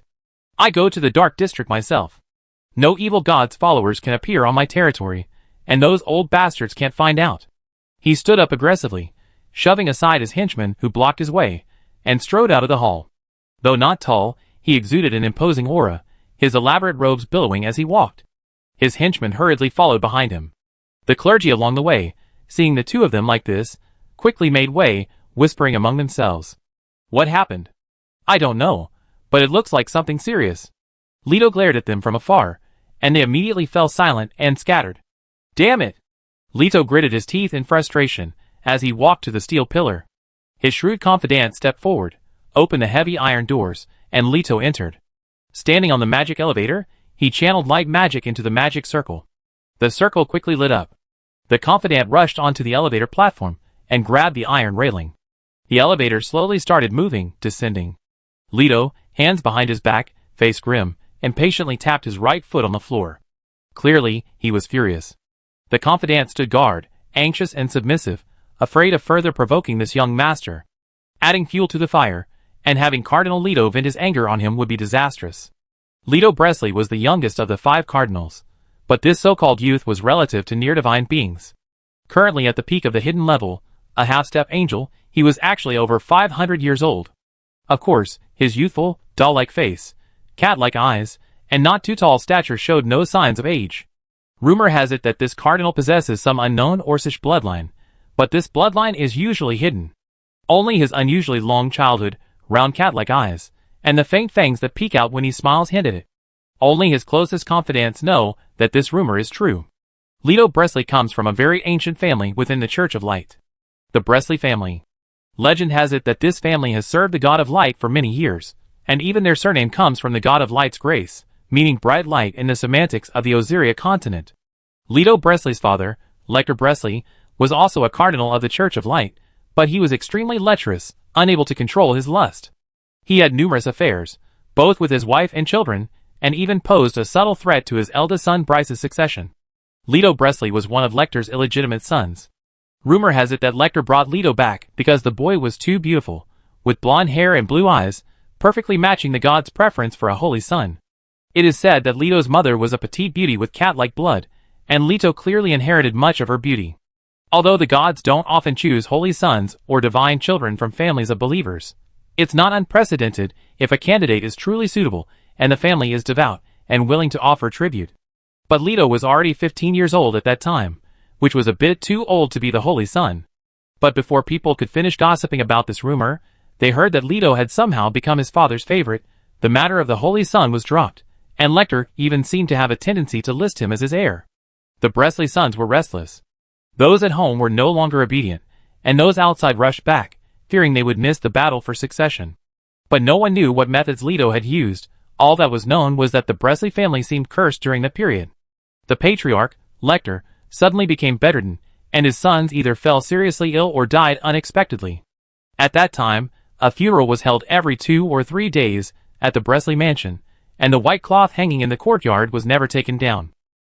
When Lecter Bresley's most favored eldest son, Bryce Bresley, then an inquisitor of the Inquisition, returned home weary from his journey, clad in gleaming silver armor, only he, his bedridden father, and his half-brother Leto remained alive in the vast Bresley family. The silver-armored inquisitor burst into the old mansion and met the smiling, cat-eyed boy. Everyone held their breath, eager to witness the gossip surrounding the Bresley family, to see how the youngest inquisitor in the history of the Inquisition would protect his father and family from his ruthless brother. Unexpectedly, Bryce simply reached out and ruffled the soft, golden hair of the cat-eyed boy, nodding gently. Well done, the silver-armored inquisitor whispered in the boy's ear. The next day, Lecter, bedridden, finally passed away.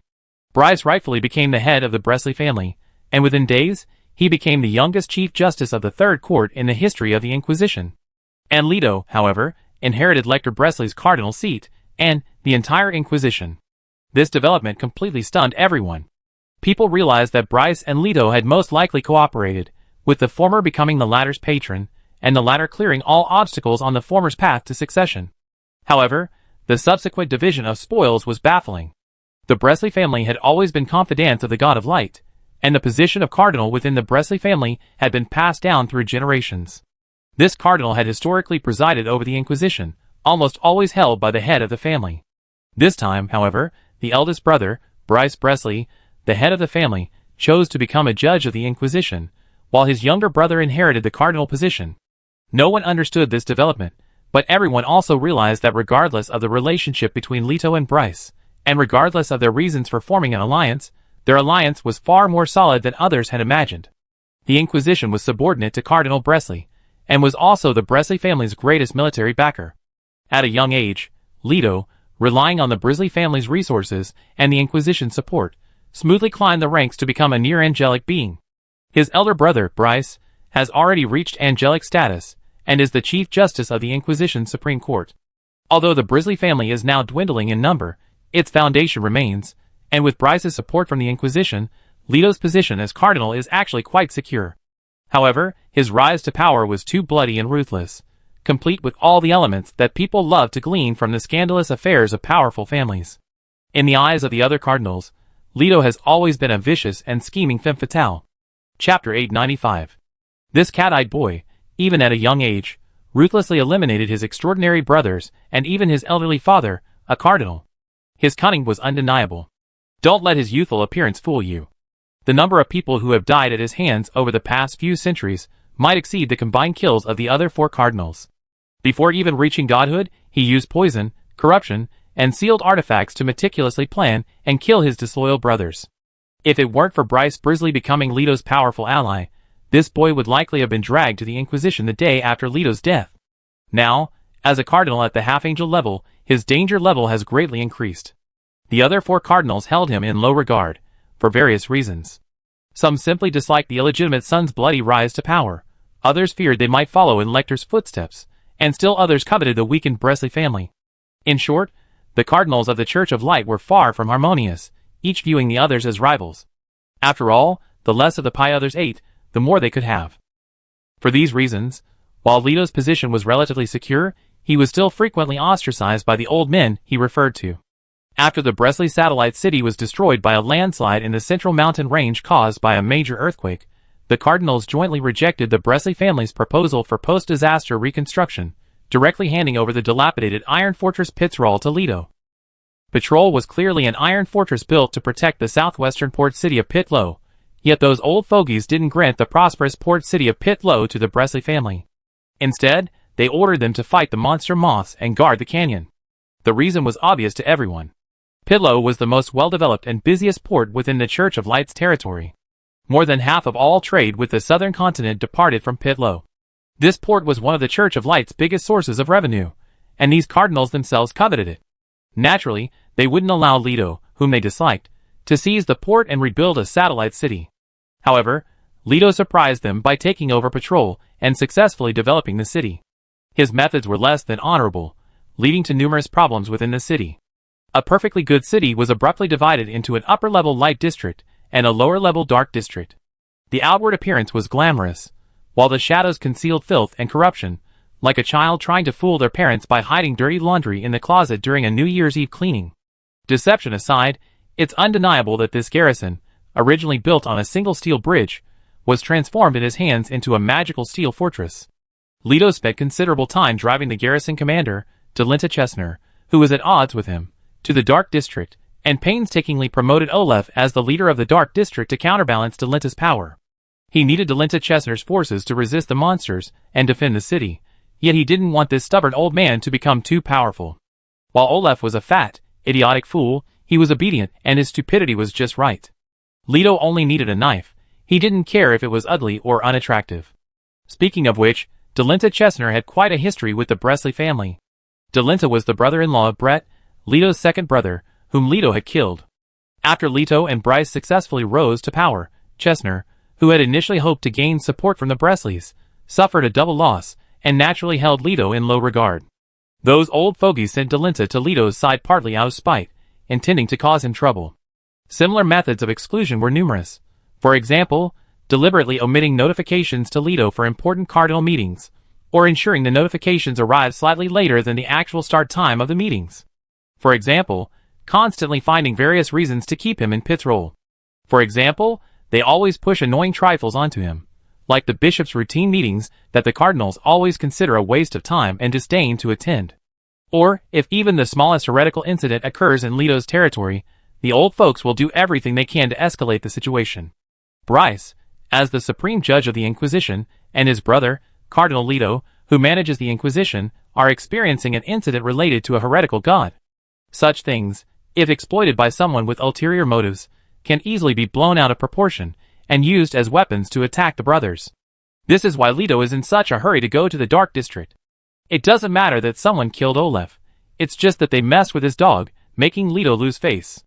Leto may be angry, but ultimately, he won't care too much about such things. The problem is that the perpetrators might be followers of an evil god, which changes everything. Leto stormed out of the elevator and, led by his confidant, headed straight for the crime scene. Olaf was dead in his own house. This house was located at the deepest part of Red Street, perched on a slope on the side of a canyon, overlooking the entire winding Red Street at the bottom of the valley. This location was impervious to flooding, and even received a sliver of sunlight during the day, making it arguably the best spot in the Dark District. That useless piece of trash. Leto gritted his teeth. He's good for nothing, all his brains are used for bullying. His confidant pulled out a key and unlocked the door he had locked. Leto stepped inside, his nose twitching as he took a deep breath. In an instant, the pungent smells of perfume, the stench of decaying corpses, the stench of blood mingled with the sour odor of various drinks and foods, and the foul, polluted scent of the evil god flooded his sensitive nostrils. Among these, there was even a faint, strangely pleasant, and inexplicably familiar aroma. Leto, with his cat beastman blood, widened his cat-like eyes instantly, then sneezed violently several times. Damn it! Where did this catnip come from? Why is this filthy stuff here? Achoo! Although the cat beastmen unanimously denied any blood connection to ordinary cats, it was undeniable that cat beastmen, white tiger beastmen, and felines alike were all susceptible to the effects of catnip. Cardinal Leto Bresley's first attempt at investigation has ended in utter failure. Chapter 896. This operation was a resounding success. Irid beamed, enthusiastically filling the wine glasses of the adventurers before him. The alluring adventurers, led by Feng Qi, had already thoroughly washed themselves in the hot spring bath provided by Irid. Not only had they removed all makeup, perfumes, and odors, but Irid had even taken away and burned their operational clothing. The adventurers had a slight complaint, but after Irid promised to craft them a more perfect heavenly silk demon robe with better materials, they stopped complaining. They're so easy to appease, Irid thought. This assassination wasn't without its hiccups. The beast tamer. Don't touch my Belle Meow, who had accidentally spilled her last bottle of catnip during the operation, had now washed herself thoroughly, even giving her white tiger, which had rolled around in the catnip, a good scrub. Fortunately, the white tiger, having ingested an excessive amount of catnip, was exceptionally obedient after being transformed into a kitten using her beast-taming secret technique. Its eyes were glazed, and it lay sprawled like a soft cat pancake, purring softly, completely at her mercy. The tamer, having taken the opportunity to pet her fluffy pet, was quite satisfied. The evidence had been completely destroyed, and all the enemies who knew the truth were already lying 6 feet underground. Overall quite satisfied, Elod raised her glass. Then, let's toast to our victory. Knock, knock, knock. Suddenly, there was a heavy knocking on the door. Elod's expression changed slightly. It's the Church of Light. But they don't seem to be here to arrest us, more like a plea for help? Irid stood motionless, yet seemed to have eyes outside the door, taking in everything. Please, everyone, pretend to be pleasure-seeking guests and courtesans. I go outside and see what's going on. Okay. Feng Qi nodded. Seeing Irid hurry towards the door, he said to the rest of the group, everyone, pay attention, the next part of the story is about to begin. Yes. Feng Qi rummaged around the room, finding a brand new Moro robe in Irid's wardrobe. He draped it over himself, casually loosened his hair, took a spider lily from a vase, and pinned it in his hair. Finally, he took out cosmetics from his backpack, quickly applied some blush and lipstick, looked in the mirror, and nodded in satisfaction. This persona is so well crafted, with just a little glamorous makeup, He can convincingly portray the aura of a courtesan.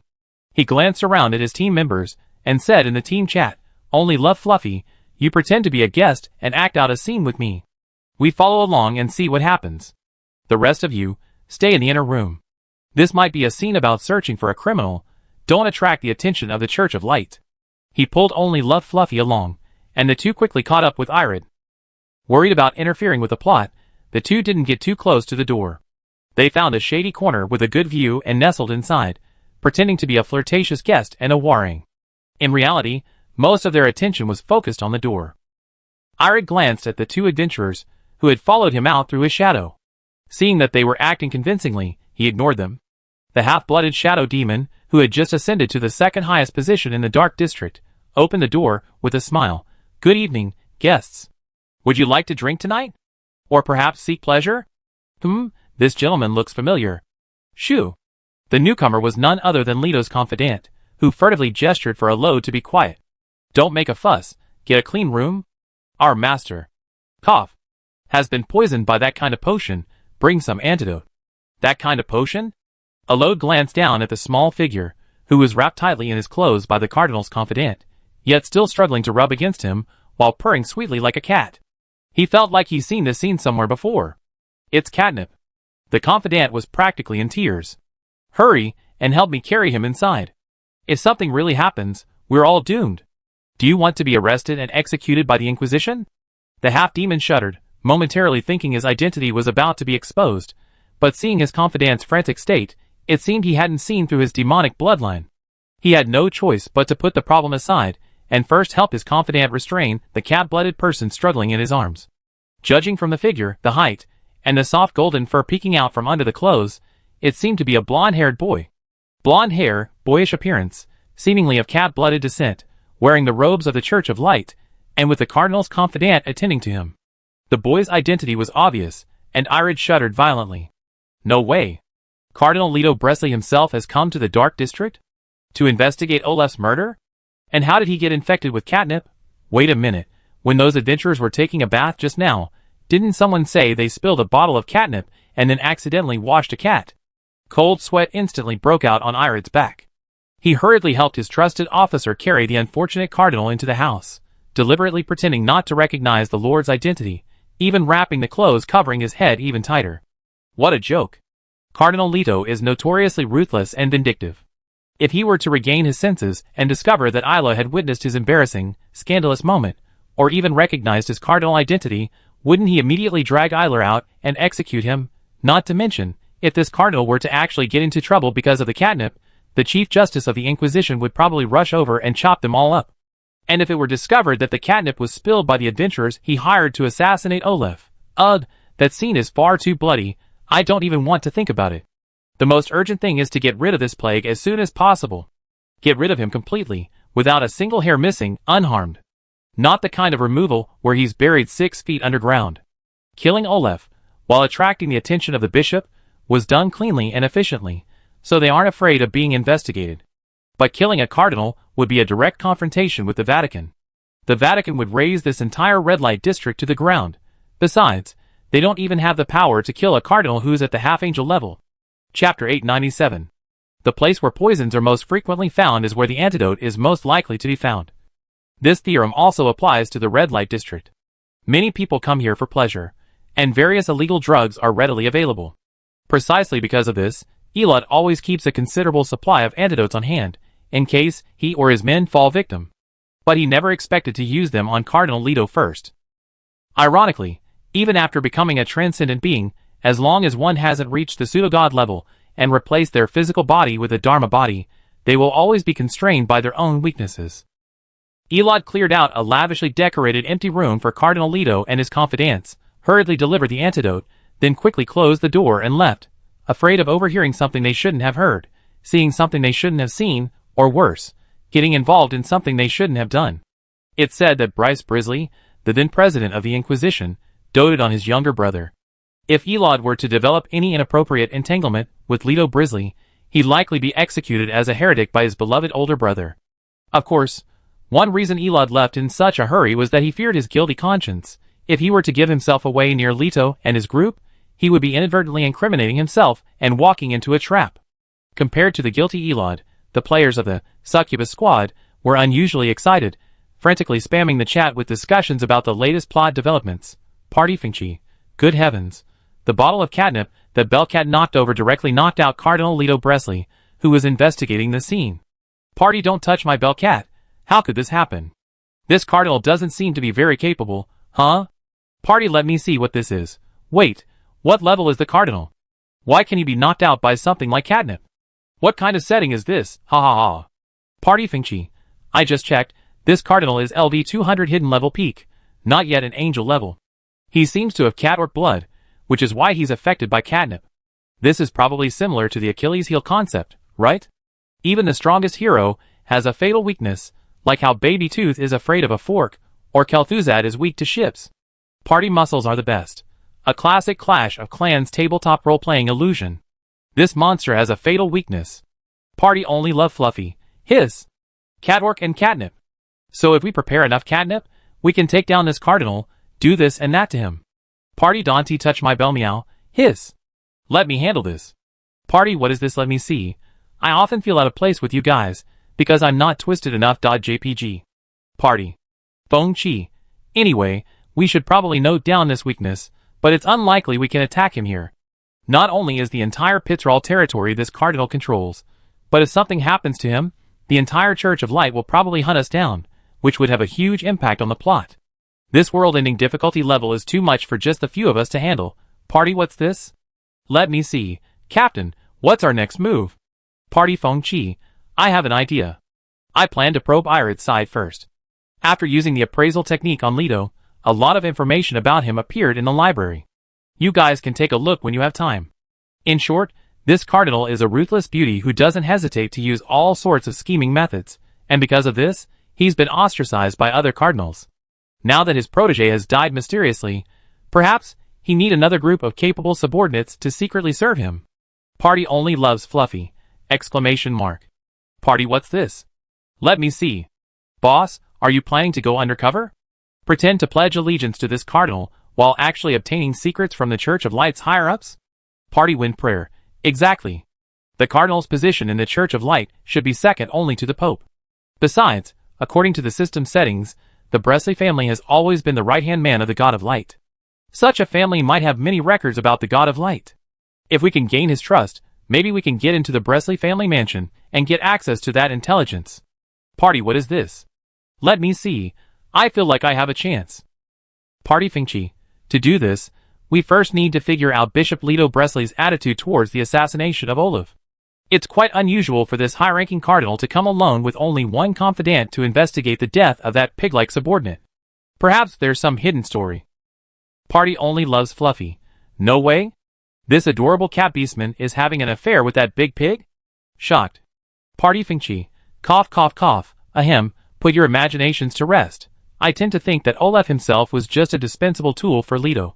The real problem might lie in our methods of assassinating him.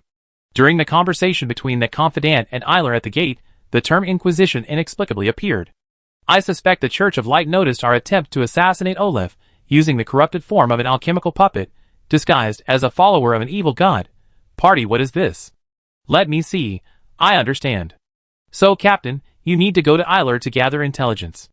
I think we should use this time to review our previous assassination attempt again, to see if there are any traces or evidence that need to be erased. If we're going to take the undercover route, we first need to. The evil god's followers completely distanced themselves from the assassination of Olaf. Party wind prayer. That's right. As newcomers who have just entered the city, we're easily suspected. Moreover, after Olaf's death, Ald's rise to power makes us even more suspicious. For the time being, Bell Meow, don't use anything containing catnip, lest you arouse the bishop's suspicion. Party, don't touch my Bell Meow. Understood. Party muscles are the best. Thinking about it this way, although there's no evidence, in terms of motive and timing, we are indeed very suspicious. Should we shift the blame and find some scapegoats to be the murderers? Party only love Fluffy. It feels like we turned the charm-based strategy into a deduction game, and the kind where we're the murderers hiding from the detectives? It's actually quite exciting. Party, don't touch my Bell Meow. Wait a minute, isn't this a murder mystery game? Chapter 898. Leto Bresley rolled over on the soft bed, stretching like a cat. Slept so well. I feel so refreshed. No wait, this isn't my bed, where am I? After a moment of stunned silence, Cardinal Leto was suddenly overwhelmed by a flood of memories that had vanished the previous night. The dead Olaf, the evil god's familiar, catnip, him rubbing against his confidant with such adoration. Ah! How could such an embarrassing thing happen? Leto's mournful cry pierced through the heavy doorway, echoing throughout the entire Irid mansion. Outside the door, Irid and his aged-looking confidant exchanged glances. Irid, listening to the continuous sounds of things breaking coming from inside, hesitated for a long time before finally speaking. Shouldn't we go in and serve the master? No, it's better to leave him alone for now. The confidant, already middle-aged, suddenly looked 10 years older. After all, it was just an antidote. Nothing irreversible happened. Once he's over his embarrassment, this matter should be considered closed. You had it pretty tough, haven't you? Irid looked at his confidant. A hint of sympathy flickered in his eyes. You reimburse me for the things I damaged, right? The confidant sighed softly, offering an awkward yet polite smile. Put it on your tab, sir. Irid immediately withdrew his sympathetic gaze. He rather pitied himself for losing money than these guys trying to renege on their debts. Sure enough, an hour later, Leto Bresley finally summoned his confidant into the room. When he emerged, he had changed into an inconspicuous set of mercenary clothing and was wearing a gas mask. As he and his confidant were about to leave, they were stopped by Irid, who smiled and said, Esteemed guest, please settle the bill for the antidote, lodging, and furniture. Leto looked at him through the metal frame of his heavy gas mask. Don't you recognize me? No. Irid lied without changing his expression, smiling. Anyone who pays is my guest, and to me, all guests have the same face I don't recognize. Leto nodded, pulled a wad of holy coins from his pocket, and stuffed it into Irid's pocket. Keep the change, and keep your mouth shut. Irid happily began counting the money, while the adventurers chatted in the channel. Party, don't touch my bell, meow. What's going on? What's going on? Why did the boss go to the trouble of stopping the bishop? Party win prayer. I guess Irid is either reluctant to part with the money, or he's using this action to curry favor with Leto. Party muscles are the best. Showing goodwill? Why is taking money considered showing goodwill?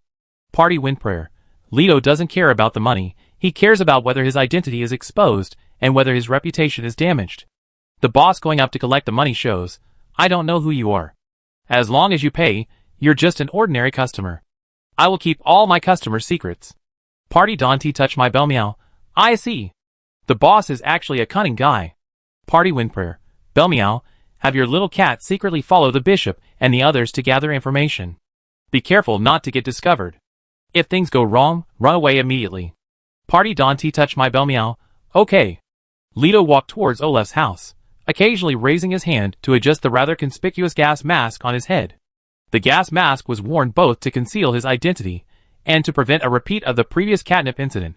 However, the bulky device on his head, which blocked most of his vision, hearing, and sense of smell, made Leto, who always relied on his exceptional eyesight and sense of smell, extremely uncomfortable.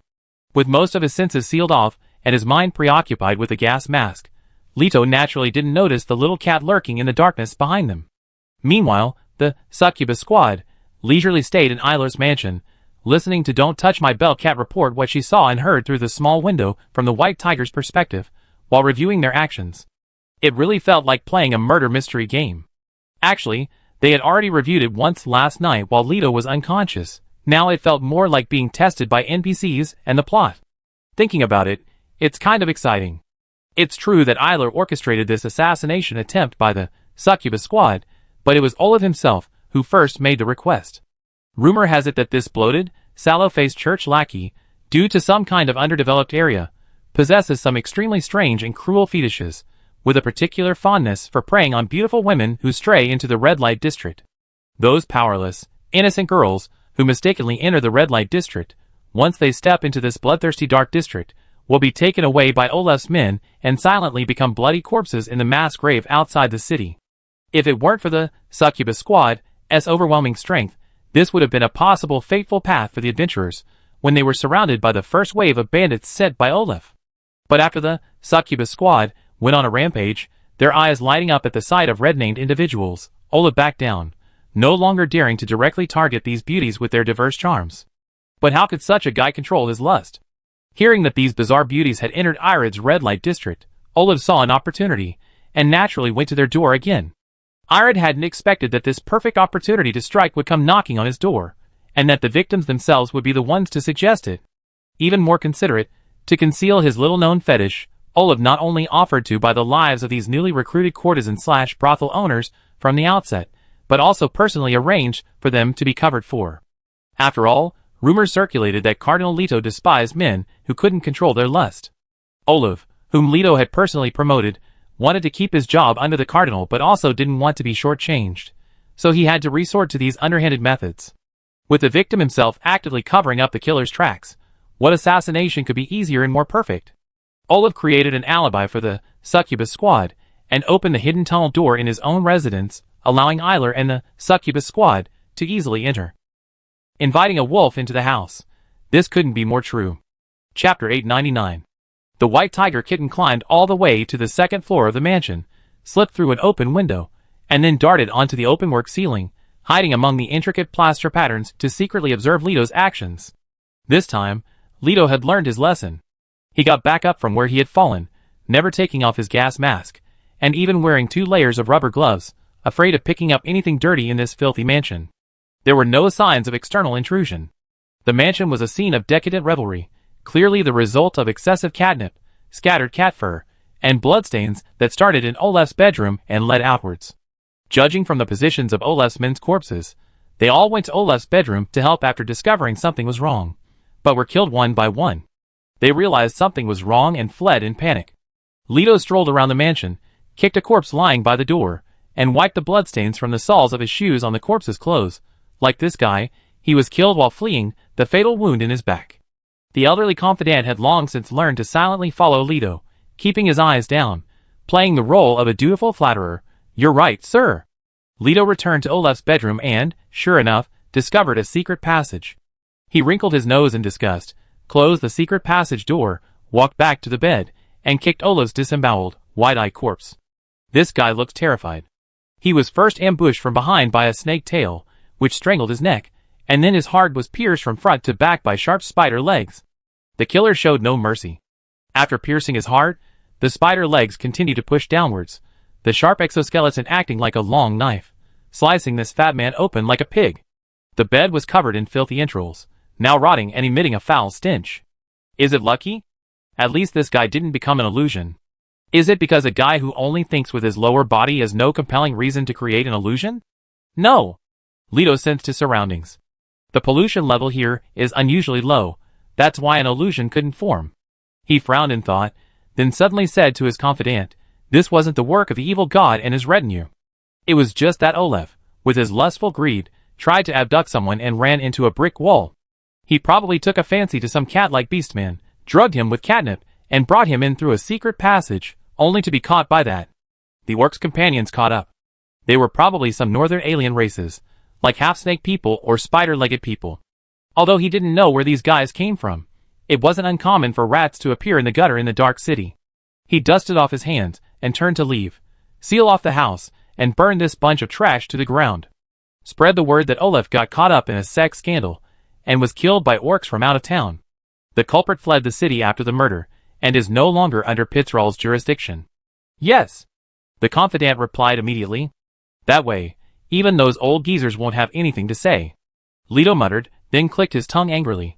That wretched Olaf, what a filthy bastard. Now I have to rebuild my forces to fight the Chestnut family again. What a hassle. He suddenly stopped, tilted his head, and asked the confidant, what was that boss's name? My lord, that's Ired, the madam and intelligence dealer of the red light district. He's a libertine, but his reputation is decent. Before Olaf died, he rose to the third highest position in the district. Leto thought for a moment. That man, he seems more pleasing to the eye than Olaf. Here's what we do. Go talk to him. If he's willing to surrender, choose him. Ugh, I can't stand this filthy place for another second. Let's go back upstairs. Prepare the holy water bath for me. I want to take a bath. Ah, it went so smoothly. Don't touch my bellcat watched the whole thing, controlling the little white tiger to slip out of the mansion, watching its confidant expertly pour oil, set it on fire, and then, without looking back, respectfully escort Cardinal Leto onto the elevator to the bright district. It went much more smoothly than I expected. In fact, it seems that the cardinal didn't even seem interested in investigating the truth, Feng Qi pondered. His focus wasn't on who the real culprit was, but rather whether the culprit was an evil god or a follower of an evil god. Although we killed Olaf and his men using the transformed alchemical puppets after drinking the contaminated liquid, because we had Muscle Man purify the mansion, the actual concentration of contamination in the mansion was lower than normal, which doesn't fit the description of an evil god/follower of an evil god. The characteristics of the crime. I have a feeling this cardinal is even more eager to close this case than we are. I scratched my head, looking at what this was. It's like a working person who gets a sudden emergency 5 minutes before leaving work and has to rush through it in 5 minutes to leave on time. Don't touch my bell, Meow pondered this part of the story. I feel that Cardinal Leto also seems to dislike people with chaotic private lives. I think his aversion doesn't seem to stem from doctrine or faith, but rather from his past life experiences. Perhaps this cardinal has quite a few backstories worth exploring. This also explains why Olaf was so careful to conceal our entry into the mansion. That old man wanted to kill us without leaving a trace, but we just happened to outwit him and kill us instead. The muscular guy excitedly chimed in. Wei Ai wiped the suspicious liquid from her mouth. Kitty boy. My new wife has appeared. The plot here seems to be getting more and more interesting, Feng Qi said with amusement. A red light district owner with strange powers, both righteous and evil. A cardinal who is perfunctory, whitewashes the situation, and has a dark and mysterious past. Beneath the glamorous satellite city lies a murky dark district, a two-faced city full of two-faced people. I'm liking this place more and more. Back in the cathedral in the bright district, Leto, having carefully washed himself with holy water, sat in front of the dressing table in a loose bathrobe, meticulously arranging every strand of his hair in the correct position. He flashed a bright smile at himself in the mirror, checking his reflection from left to right to make sure it was perfect, before finally activating the mirror, a magical artifact. Big brother. Bryce's tired face appeared in the mirror. His once meticulously groomed platinum blonde hair was now slightly frizzy and dull, his thin, unsmiling lips pressed tightly together, as if he had encountered some problem. Facing his younger brother, he rarely managed to smile. Leto, is everything alright? I heard there's been some heresy going on over there. It's not heresy, it's just that Olaf, whom I was supporting, got caught philandering and was taken care of. I taken care of it. Leto scrutinized his older brother's dark circles. Brother, you look very tired. Bryce rubbed his temples and sighed deeply. These past few days, there have been a few little missionary rats in town, appearing and disappearing mysteriously, very difficult to catch. The most suspicious thing is, even after successfully killing them, their bodies disappear after a while, and then they come back to life. This description sounds very heretical. Do you need my help? Leto asked. No. Bryce was about to answer when he was interrupted by the noise outside. He could only take a deep breath. There's trouble again. I have to go deal with it first. We can talk later. Chapter 900. Bryce Bresley, the Supreme Chief Justice of the Inquisition, was always synonymous with reliability in the holy city of Jurlanda. He was the youngest Chief Justice in history, possessing extraordinary combat prowess. He had always been responsible for safeguarding the holy city of Jurlanda. The Inquisitors he led were all exceptionally skilled in combat, forming an absolute armed force to uphold the authority of the papacy and eliminate dissidents, a sharp sword in the hands of the Pope and the God of Light. In the eyes of the papacy's high command, the Inquisition was their protector, while in the eyes of ordinary believers, the name of the Inquisition inspired fear. The Inquisition wielded immense power. Although they were managed by cardinals, the Chief Justice had the authority to directly meet with the Pope and frequently receive divine pronouncements or secret orders from the Pope. The sword in their hands was invincible. The Church of Light possesses 3 major armed forces, which, according to its canon, represent heaven, earth, and man. The Holy Sons, managed by the Holy Sword Knights, and the Traveling Orders, represent man. These Holy Sons are both vessels chosen and nurtured by God, and expendable resources for the Church to combat corruption and enhance its reputation. They are all orphans, raised with the grace and mercy of God and the Church, and naturally must serve the Church, waging war to dispel illusions and eliminate demonic beasts, tempering themselves in blood and fire to better serve God, while simultaneously earning the Church faith and prestige. The Knights of Light, stationed at the Holy Palace, are the Pope's personal guard, never leaving his side, serving as his intimate bodyguards, the solid and unyielding earth itself. These Knights of Light are all descendants of high-ranking members of the Church. Their families are all renowned and wealthy within the Church, possessing power, influence, or astonishing wealth, or a combination of these. These interests bind them firmly to the Pope's chariot, their fortunes are intertwined, their fates are intertwined.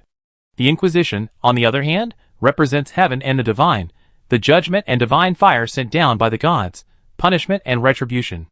The inquisitors of the Inquisition mostly come from families trusted by the God of Light, with the occasional extremely devout fanatic. Bryce cannot guarantee that everyone in the Inquisition is a devout believer. He himself is not particularly religious, but he is certain that the Inquisition members are absolutely loyal to him and the God of Light. Although Bryce's rise to power was somewhat controversial, over the past few centuries, he has thoroughly managed the Inquisition, eliminating dissidents and cultivating loyal followers, making the entire Inquisition a unified entity. Over the years, as the Church of Light's influence expanded and its doctrines became deeply ingrained in people's minds, the Inquisitors gradually retreated to the background.